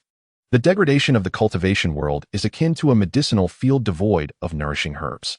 This is why the spiritual energy of heaven and earth cannot coalesce on a large scale, inevitably causing the deterioration of the 9 realms demon suppression tower, thus allowing demons to emerge from the earth's core. It is a cyclical phenomenon of the great Tao, leaving an imperceptible root. Zhang Ye chose not to dwell on such profound matters for the time being, leaving his consciousness and continuing along the dirt road. The once vibrant village now appeared lifeless, devoid of any vitality. A gust of mountain wind swept through, scattering the remnants of the dead trees. In total, there were 237 gray corpses, young and old alike. "We should leave." Tang Tianlu's voice trembled. Zhang Ye narrowed his eyes, recalling the words from the voice in his mind, murmuring, "Those who are not of my kin will have a different heart. Very well, let us depart." With a whoosh, they leapt onto the crane and soared into the sky.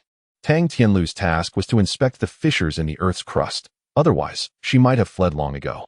She may not fear facing stronger foes, but as a sheltered young lady who had rarely ventured out, she was terrified of these legendary harbingers of gloom. By evening, they had flown several hundred miles. Beneath the setting sun, a vast chasm stretched across the ground like a river, extending for miles, its depths unfathomable and emanating a chilling aura. "It is getting late. Let us find a place to converse and return tomorrow, shall we?" Tang Tianlu suggested, her unease evident. "What do you mean tomorrow? Do you think there will be many tomorrows?" "Charge down," Zhang Ye commanded with a wave of his hand. Abeo, frightened, protested, "No, Abeo is still young and cannot fight." Even this time, Abeo appeared hesitant. Zhang Ye sighed, realizing that bringing Abeo along had become a liability. "Abeo, you shall circle above and wait. Do not approach the chasm. And be ready for my signal." Zhang Ye leapt from Abeo's back, accelerating towards the unfathomable chasm below. "Wait for me." Tang Tianlu, anxious, could not follow but felt compelled to pursue. As the last rays of the setting sun vanished beyond the horizon, darkness descended. Zhang Ye and Tang Tianlu entered the chasm in succession, plummeting rapidly downward.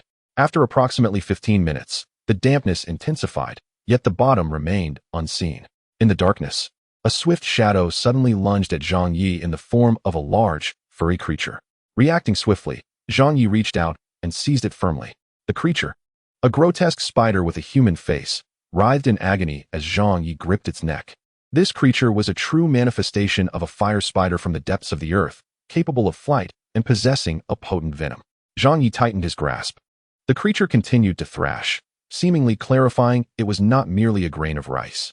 With a sudden motion, Zhang Ye unleashed his vital energy, obliterating the creature. "Ugh!" Tang Tianlu, catching up, felt nauseated and exclaimed angrily, "Zhang Ye, can you refrain from such revolting acts? Must you always resort to such methods?" Zhang Ye was at a loss for words. Did one need to employ finesse even in slaying a spider? This woman was truly bothersome. The sounds around them intensified, the cliffs on either side teeming with activity and endless rustling. Zhang Ye and Tang Tianlu, adept in sensing their surroundings, could discern the approaching threat even without sight. Oh no! Tang Tianlu's hair stood on end. The number of fire spiders had multiplied alarmingly. The previous creature was merely a scout, and now the main force had arrived. "Run!" Zhang Ye bolted deeper into the earth, determined not to be encircled by these larger spiders. Killing 1,000 may be manageable, but what if faced with 10,000? Or worse, 100 billion? Help! They are coming. Tang Tianlu cried out in panic. These spiders had evolved, carrying the essence of the demonic energy from their prolonged existence underground. There is no avoiding it. I have brought forth these beasts, the voice in his consciousness warned. Zhang Ye turned and charged upwards, confronting the swarm of fire spiders head-on. As the Fengling sword and 7 treasures gourd were summoned, a massacre ensued. In truth, these large fire spiders were more manageable than their smaller counterparts, allowing the sharp and swift Fengling sword to shine in its purpose. The sword light flashed, instantly slaughtering over 1,000 spiders, their ichor splattering in the darkness. The spiders emitted frantic cries, realizing they could not withstand the flying sword, and the remaining horde retreated like a tide. These large spiders had developed a rudimentary intelligence, unlike their smaller kin who would charge heedlessly to their doom. Can you escape? Zhang Ye transformed into a beam of sword light, piercing through the densest cluster of spiders like a dagger. As the Xiankong wooing fist was unleashed, a multitude of punching shadows spread across the area. The cacophony of chaos resulted in yet another 1,000 of the human-faced fire spiders being obliterated, with each spider's demise. As the voice in his mind had prophesied, a trace of gray essence lingered momentarily in the air. This mass slaughter suffused the surrounding atmosphere with a gray demonic energy, enveloping an area of approximately a zhang. As the 7 treasures gourd was summoned, all of this gray demonic energy was entirely absorbed within. Entering the gourd, the malevolent energy surged chaotically, seemingly attempting to escape in multiple directions, yet it could not break free from the confines of the 7 treasures gourd. A voice resonated within the sea of consciousness, belonging to the figure in purple. Do not concern yourself with these. They are not demon cores, merely malevolent energy. Once we return, we shall gradually refine them using the 5 spirits' divine cauldron. If you were to vanquish another 1,000,000 spiders, the energy would suffice to forge 2 demon cores. What? Zhang Ye felt a wave of disheartenment wash over him. Despite his relentless efforts in slaying thousands, the yield was disappointingly meager. Yet, upon reflection, it made sense. These were not true demons, but rather creatures that had merely absorbed malevolent energy due to their prolonged proximity to it. Pighead Ye, are you done yet? The spiders have plans to return home, and you're still pursuing them? Tang Tianlu would rather face a golden core expert than contend with these 8-legged monstrosities. Thus, Zhang Ye had no choice but to abandon the hunt and delve deeper. Inside the 7 treasures gourd, the malevolent energy flitted about aimlessly, with no means of escape. At that moment, Xiao Bao awakened. With a swift motion, Xiao Bao leapt up and inhaled deeply, drawing in all the chaotic energy, causing his belly to swell significantly. His close companion, Jin Ye, promptly expelled a small luminous circle into Xiao Bao's nostrils. Subsequently, Xiao Bao's belly fluctuated in size before eventually settling down. From this, he expelled a grayish crystal the size of a grain of rice.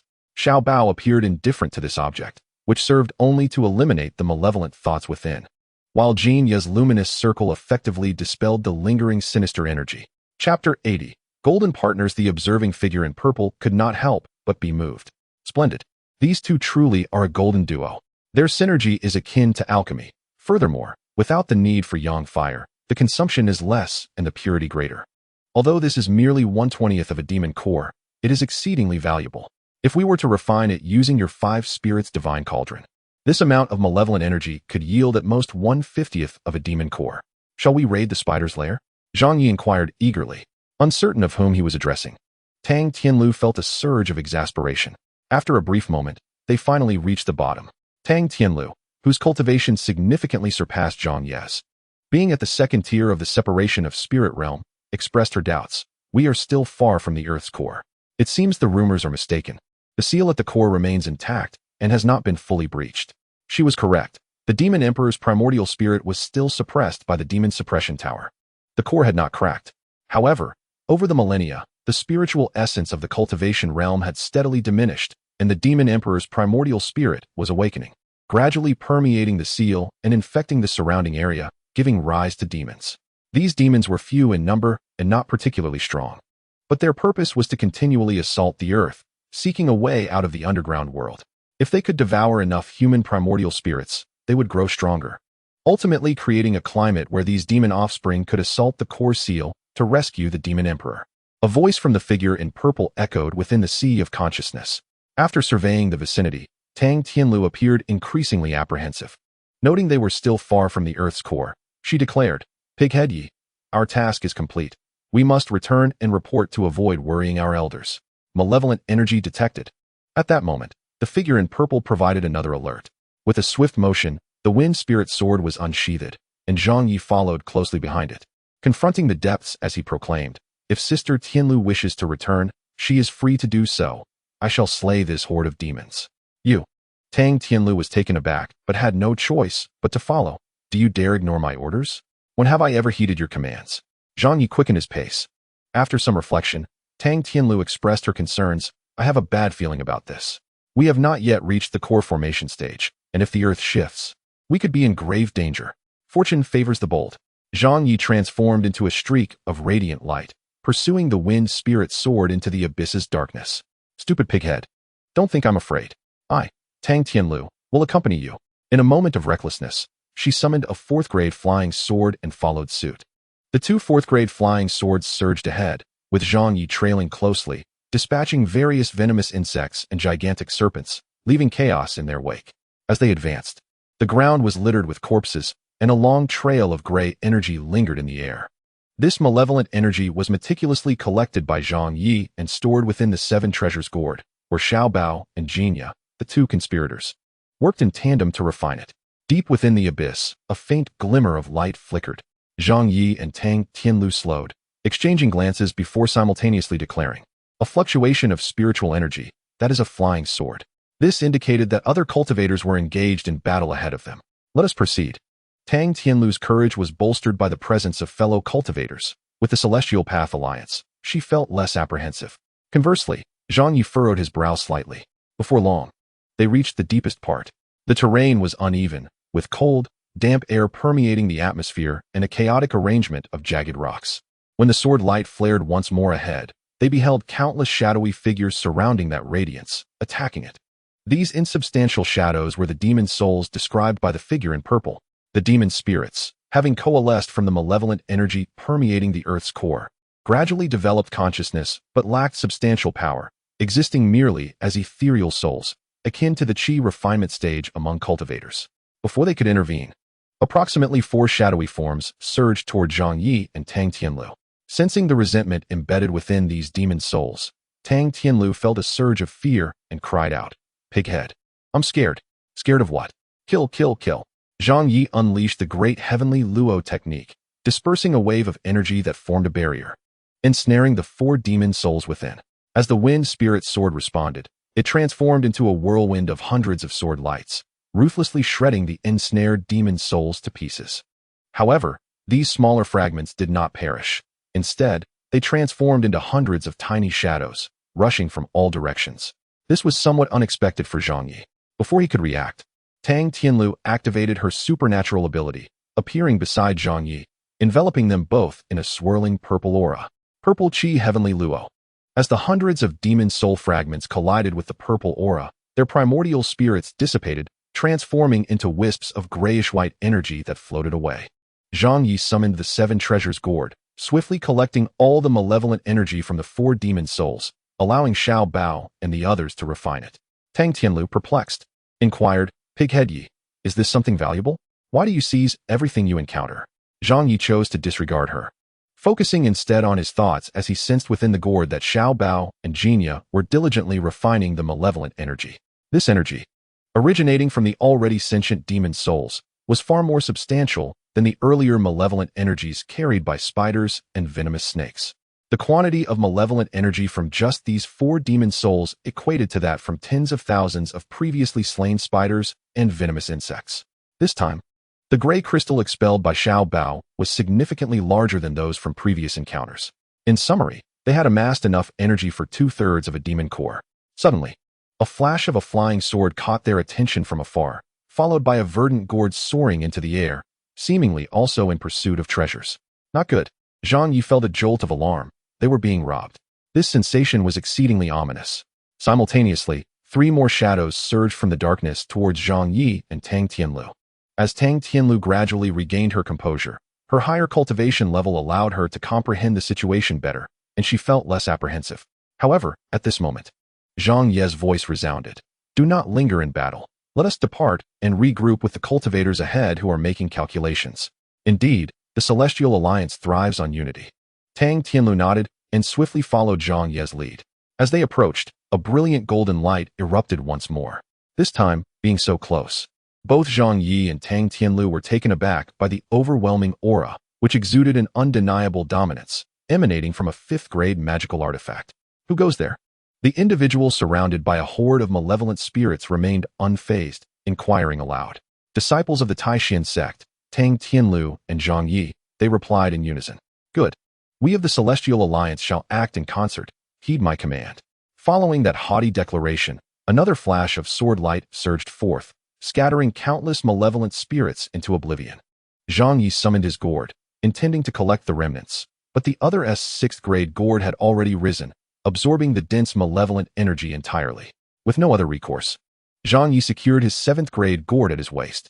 Ah, you possess a seventh-grade gourd? The individual clad in azure robes turned to Zhang Ye, gazing at the gourd for a moment, seemingly lost in thought. Senior brother, may I ask your name? Tang Tianlu inquired. Si, by Wenzhong, he casually replied, clasping his fists.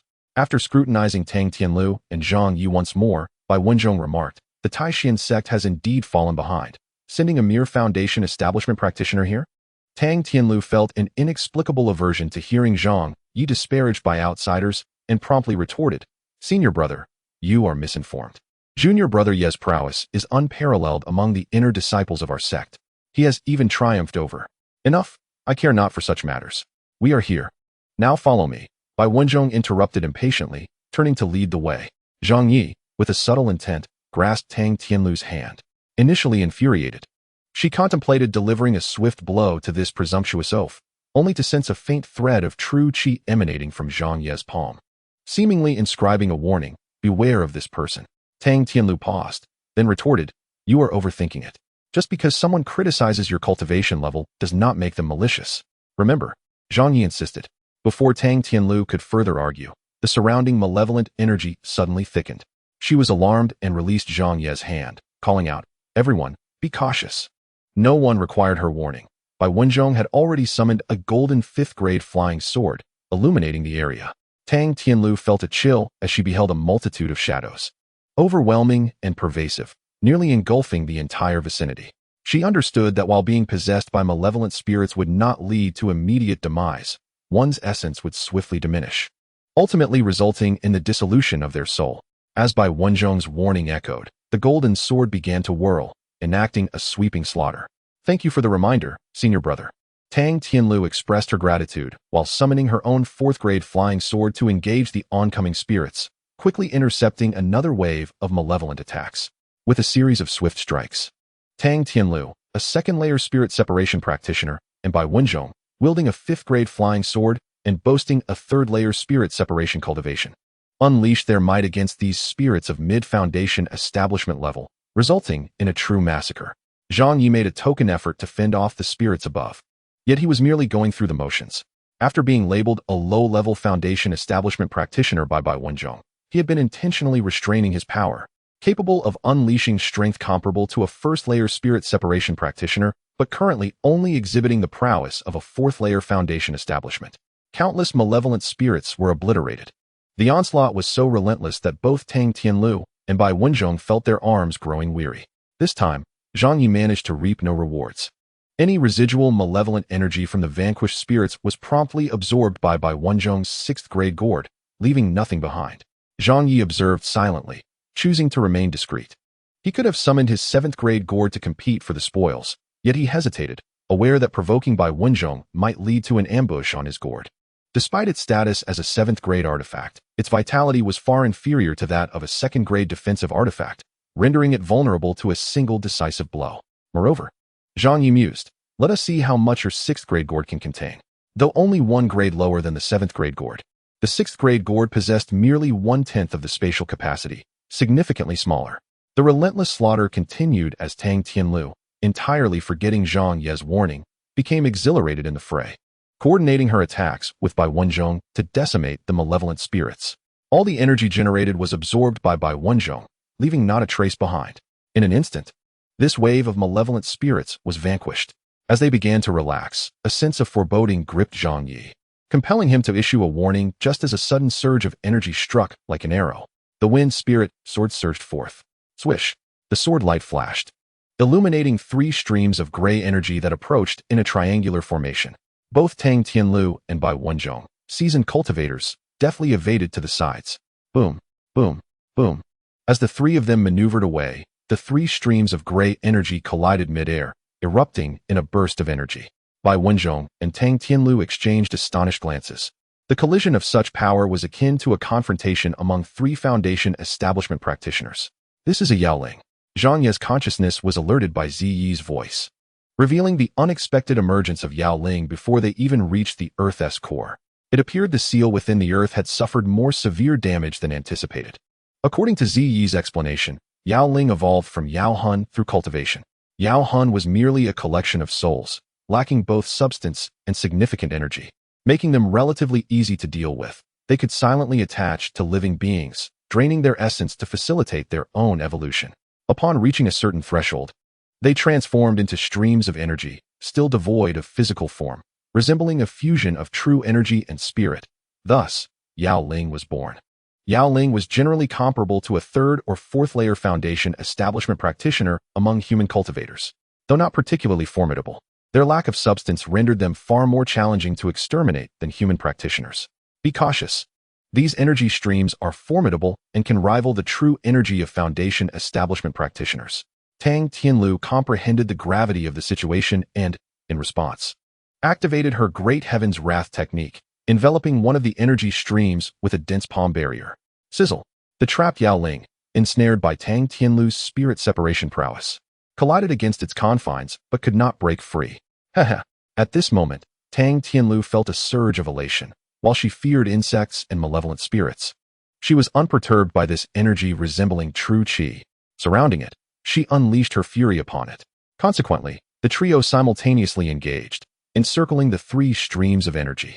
Each focused on discerning the structure and core of their true Qi, as it was only by identifying the core that they could eradicate the Yao Ling. There is no need for such complexity. Simply apply the Great Heaven's Wrath technique, continuously compressing until you can unleash a single powerful strike to obliterate it. Came Ziyi's commanding voice. At that moment, Zhang Ye unleashed his true power, comparable to a 1st-layer spirit separation practitioner, as he urged forth his true energy, compressing the Great Heaven's Wrath barrier. Creak! The trapped energy stream emitted a terrified wail. Ultimately, that mass of true energy was compressed into a fist-sized orb, seemingly on the verge of self-detonation. No need to panic. I shall accompany you on your journey, Zhang Ye declared, unleashing his formidable strength with the Xiankong fist. The force radiated outward, delivering a colossal iron fist upon the compressed energy. A thunderous explosion ensued. The demon spirit transformed into a pure white aura, exuding an exceptionally dense demonic energy. This essence is far superior to the earlier demon soul's aura. It is now collected, heard a voice from Ziyi. Observing Zhang Ye's decisive action, Bai Wenzhong immediately abandoned his siege on the demon spirit. With a sudden flash, he appeared beside Zhang Ye, coldly instructing, "Go. Assist your senior sister in combat. I shall handle these matters." Bai Wenzhong swiftly summoned the 6 treasures gourd to absorb the white, demonic energy. Claiming Zhang Ye's victory as his own, Zhang Ye narrowed his eyes, sensing the previously confined demon spirit frantically rushing toward Tang Tianlu. "All right," he called out as he dashed towards her, "leave these to Brother Mao." Bai Wenzhong's heart swelled with joy as he intensified his energy absorption. When the demon spirit attacked Tang Tianlu from behind, she instinctively unleashed a flash of purple light, activating her defensive divine ability, the purple Qi Tianluo. The demon spirit emitted an eerie shriek, as if corroded, and retreated immediately. However, it was ensnared by Zhang Ye's palm barrier, which constricted relentlessly. With a fierce determination, Zhang Ye unleashed another powerful punch, obliterating the spirit. Chapter 82. The counterattack of Bai Wenzhong. Meanwhile, having discovered the method to combat the demon spirit, Tang Tianlu also compressed her own demon spirit and, following Zhang Ye's lead, delivered a decisive blow. 2 orbs of rich white demonic energy hovered in the air. In a flash, Bai Wenzhong rushed over, preparing to absorb them once more with his 6 treasures gourd. "Oh no, my gourd is full," Bai Wenzhong exclaimed in dismay. Zhang Ye blinked, awaiting his next words. After a moment of hesitation and a glance at Zhang Ye's 7 treasures gourd, Bai Wenzhong pointed decisively. "You shall collect this demonic energy in my stead. These energies are dangerous. Once we escape the Earth's core, you can hand it over to me. Tang Tianlu, feeling indignant, raised her voice. What are you saying, Brother Bai? These demons are dead. How could they still pose a threat? Whoever collects the energy is entitled to it. You have already reaped enough. We should be allowed to take some back to our sect as proof of our ventures underground. Bai Wenzhong narrowed his eyes, conceding, indeed. Sister Tang makes a valid point. Sensing Bai Wenzhong's darkening demeanor, Zhang Ye laughed heartily. These entities are quite peculiar. If Brother Bai desires them, I shall collect them on behalf of Brother Mao, but I require 50 gathering yuan pills as compensation. Bai Wenzhong's expression brightened. Zhang Ye, you are straightforward. It is a deal. It was not surprising that Bai Wenzhong was somewhat complacent. Those at the foundation building stage typically held the status of inner disciples and did not receive significant offerings. 50 gathering yuan pills represented 2 months' wages. A reasonable expectation in his view. Amidst the observations from the sea of consciousness, Zhe grew increasingly bewildered by Zhang Ye's cunning nature, genuinely concerned for Bai Wenzhong. Tang Tianlu, in frustration, stomped her foot, muttering, "Pig-headed Yi, such a greedy fool." Zhang Ye raised the 7 treasures gourd, swiftly absorbing the 2 orbs of demonic energy. As the energy entered, Xiao Bao leapt up and devoured it. Little Jinya and the others conspired, emitting 2 rings of light to aid Xiao Bao in refining the demonic energy. Moments later, a complete demon core was expelled, slightly smaller than an egg and glistening gray. Had it been a demon core, Bai Wenzhong's 6 treasures gourd could have contained numerous specimens. However, without Xiao Bao's unique ability to refine the energy on site, the gourd quickly filled, as the demonic energy occupied considerable space within. With newfound confidence in confronting demon souls and spirits, the trio pressed deeper into the earth. From that point onward, they encountered fewer demon spirits, primarily facing demon souls. Advancing, they wielded a 5th-grade golden sun sword and 2 4th-grade flying swords, vanquishing the demonic energies with ease. Now, it was Zhang Ye's turn to be audacious, as he collected wave after wave of demonic energy into his 7 treasures gourd. Despite the prior agreement to assist Bai Wenzhong, the increasing influx of energy into the gourd rendered Bai Wenzhong increasingly restless, his expression darkening. The 5th-grade golden sun sword, hovering ominously above Bai Wenzhong's head, subtly emanated an air of malice. A sudden realization struck Zhang Ye, recognizing that they had reached this critical juncture. The golden sun sword, a 5th-grade weapon associated with the element of metal, was characterized by its lethal nature. During combat, if the weapon was sufficiently powerful, its mere aura of slaughter could influence the mental states of lower-tier opponents. The condensing spirit pills were designed to alleviate such negative mental states, maintaining combat effectiveness. Thus, it was no surprise that the golden sun sword exuded a killing intent. However, the minimal presence of such energy was peculiar for a 5th-grade sword.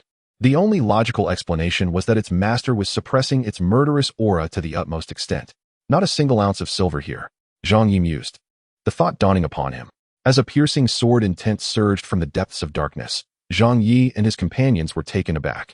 This was not the golden sun sword's attack, but rather an emanation from the abyss's depths.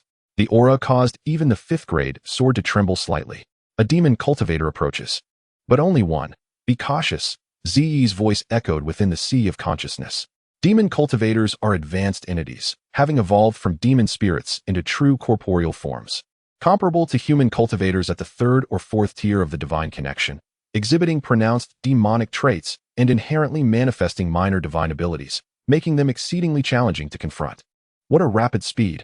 What manner of demon is this? Bai Wenzhong bellowed but did not charge forward. Instead, he retreated slightly. Zhang Ye immediately sensed something amiss. Enveloping himself in true energy as he ascended sharply, simultaneously retrieving the Lingfeng sword that had been at the ready. Tang Tianlu, too, felt an unprecedented pressure. Upon Bai Wenzhong's warning, she conjured a protective aura of purple energy, activating the purple Qi Tianluo. Be careful, Tang Tianlu. Do not activate your divine abilities. Retreat. Zhang Ye called out, urging her to rise swiftly. However, Tang Tianlu, confused, did not heed his warning. At that moment, the 5th-grade golden sun sword gleamed with golden light. Launching forward, Zhang Ye's instincts proved accurate. The sword's target was not the approaching demon cultivator, but rather Zhang Ye himself as he attempted to escape. Had Zhang Ye not retrieved the Lingfeng sword in time, the 4th-grade weapon would have surely fallen victim to the golden sun sword's lethal strike. Instead of confronting it directly, Zhang Ye executed a backflip, 5 gathering yuan pills held in his mouth. As the 5 spirits' divine cauldron emerged, Vibrant colors radiated as it spun out from the seven treasures gourd, instantly enlarging. Despite being a fifth-grade Dan furnace, it was shattered by the unmatched killing aura of the Golden Sun Sword, scattering sparks in all directions and trembling incessantly. With but a single strike, the five spirits' divine cauldron suffered damage to its primordial spirit, yet it successfully blocked the Golden Sun Sword's assault. The five spirits' divine cauldron was immediately summoned back into the gourd by Zhang Ye for recuperation. The Golden Sun Sword, having collided with the fifth-grade Dan furnace, was repelled and quivered as it awaited a second wave of attack. How could Zhang Ye allow it a moment's respite? The Xiankong meteor fist erupted with a surge of true energy, channeling a powerful strike that shot forth like a meteor across the sky, aimed at the suspended Golden Sun Sword. The fifth-grade magical treasure possessed strength comparable to that of a second-level spirit separation expert, surpassing Zhang Ye's own capabilities. However, after its clash with the five spirits' divine cauldron, the Golden Sun Sword had already expended considerable energy. A thunderous explosion of energy surged forth, stirring up sand and stones within the dark abyss. Zhang Ye was jolted back by the impact, blood surging within him. As he felt a significant depletion of his true energy, he immediately performed a backflip to retreat, swallowing 5 medicinal pills he had held in his mouth. Zhang Ye's combat prowess was unquestionable. He was always prepared. As he replenished his energy with the 5 pills, he readied another 20 in his mouth. The fifth-grade Golden Sun Sword, having endured 2 hard collisions, suffered even greater damage to its primordial spirit than the 5 spirits' divine cauldron and was sent hurtling backward.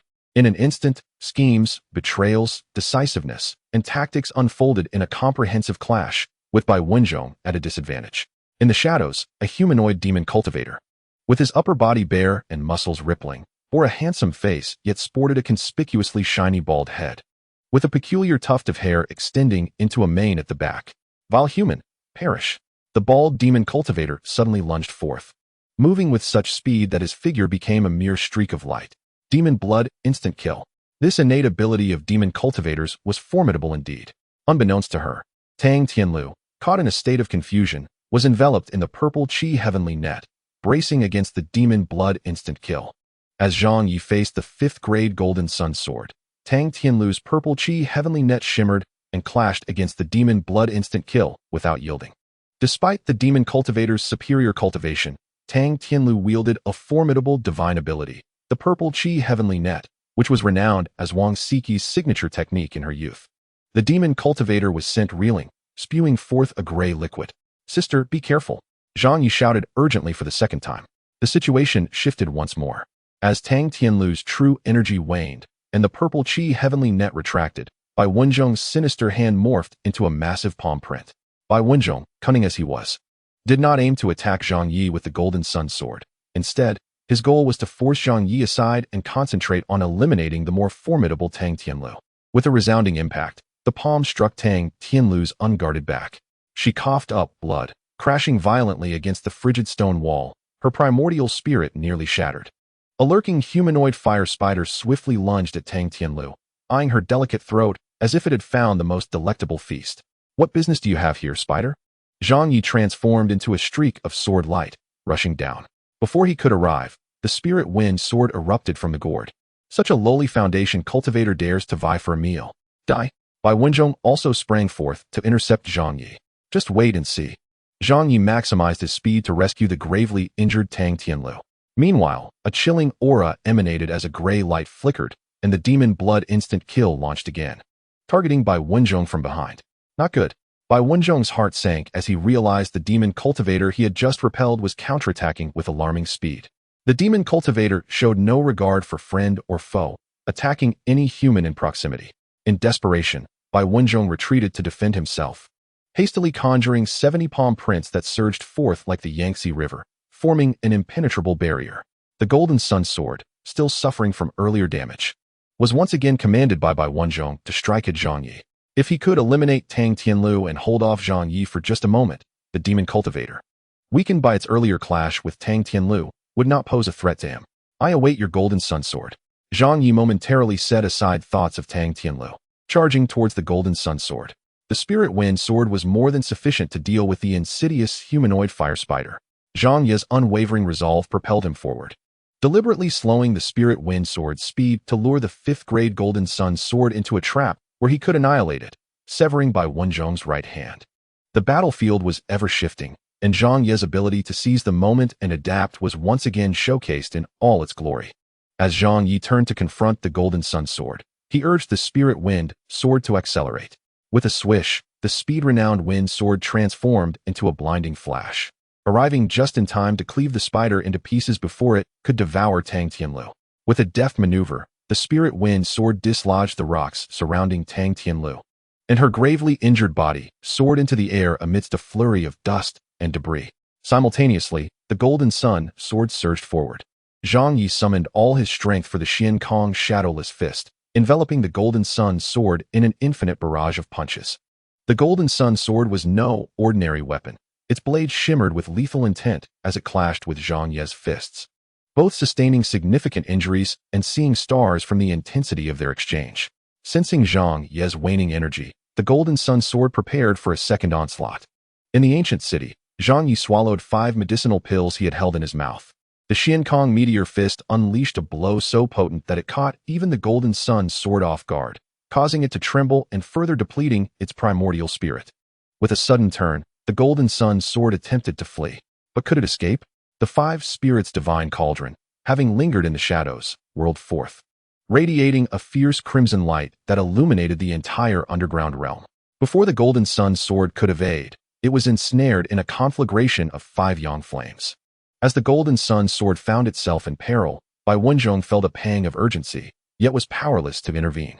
The demon cultivator, nearly equal in strength to him, rampaged mercilessly, a veritable beast unyielding in its assault. This bizarrely formed demon cultivator possessed exceptionally tough skin, akin to that of a wild boar, giving it an advantage in their confrontation.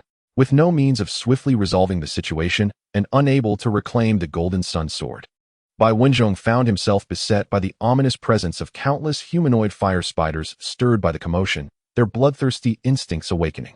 700 to 800 flying spiders began their relentless assault on the airborne Tang Tianlu. Zhang Ye clashed with the Golden Sun Sword while Bai Wenzhong battled the demon cultivator, each embroiled in their own struggle. The situation was critical. Zhang Ye suddenly retracted the 5 spirits' divine cauldron, extinguishing the 5 yang flames and granting the Golden Sun Sword a moment of respite. However, before it could escape, a golden hound erupted from the 7 treasures gourd, forcibly devouring the Golden Sun Sword in one gulp. The little beast then appeared to writhe in agony, retreating into the gourd to roll about. My Golden Sun Sword. With a thunderous roar, Bai Wenzhong disregarded the demonic cultivator below and swiftly turned to attack Zhang Ye. In response, Zhang Ye fled, and as he focused his thoughts, the Spirit Wind Sword above changed its trajectory, descending upon Bai Wenzhong. Simultaneously, a horde of earthfire humanoid spiders surged towards Tang Tianlu's side. The shadowless Qian Kong manifested as a flickering fist silhouette, and in a flurry of motion, countless predatory spiders were obliterated. As Zhang Ye caught Tang Tianlu with one hand, he swiftly retaliated with a fierce palm strike, using the wind sword to fend off the approaching Bai Wenzhong. A resounding explosion of energy erupted, scattering not only the surrounding hundreds of ravenous spiders, but also forcing Zhang Ye to spit out a mouthful of blood as he ascended rapidly. Though Bai Wenzhong remained unscathed, he was momentarily pushed back. Before he could pursue, the demonic cultivators below launched a relentless assault on him, their frenzied attacks leaving him dazed and cursing furiously. Have you lost your mind? Why do you keep chasing after me?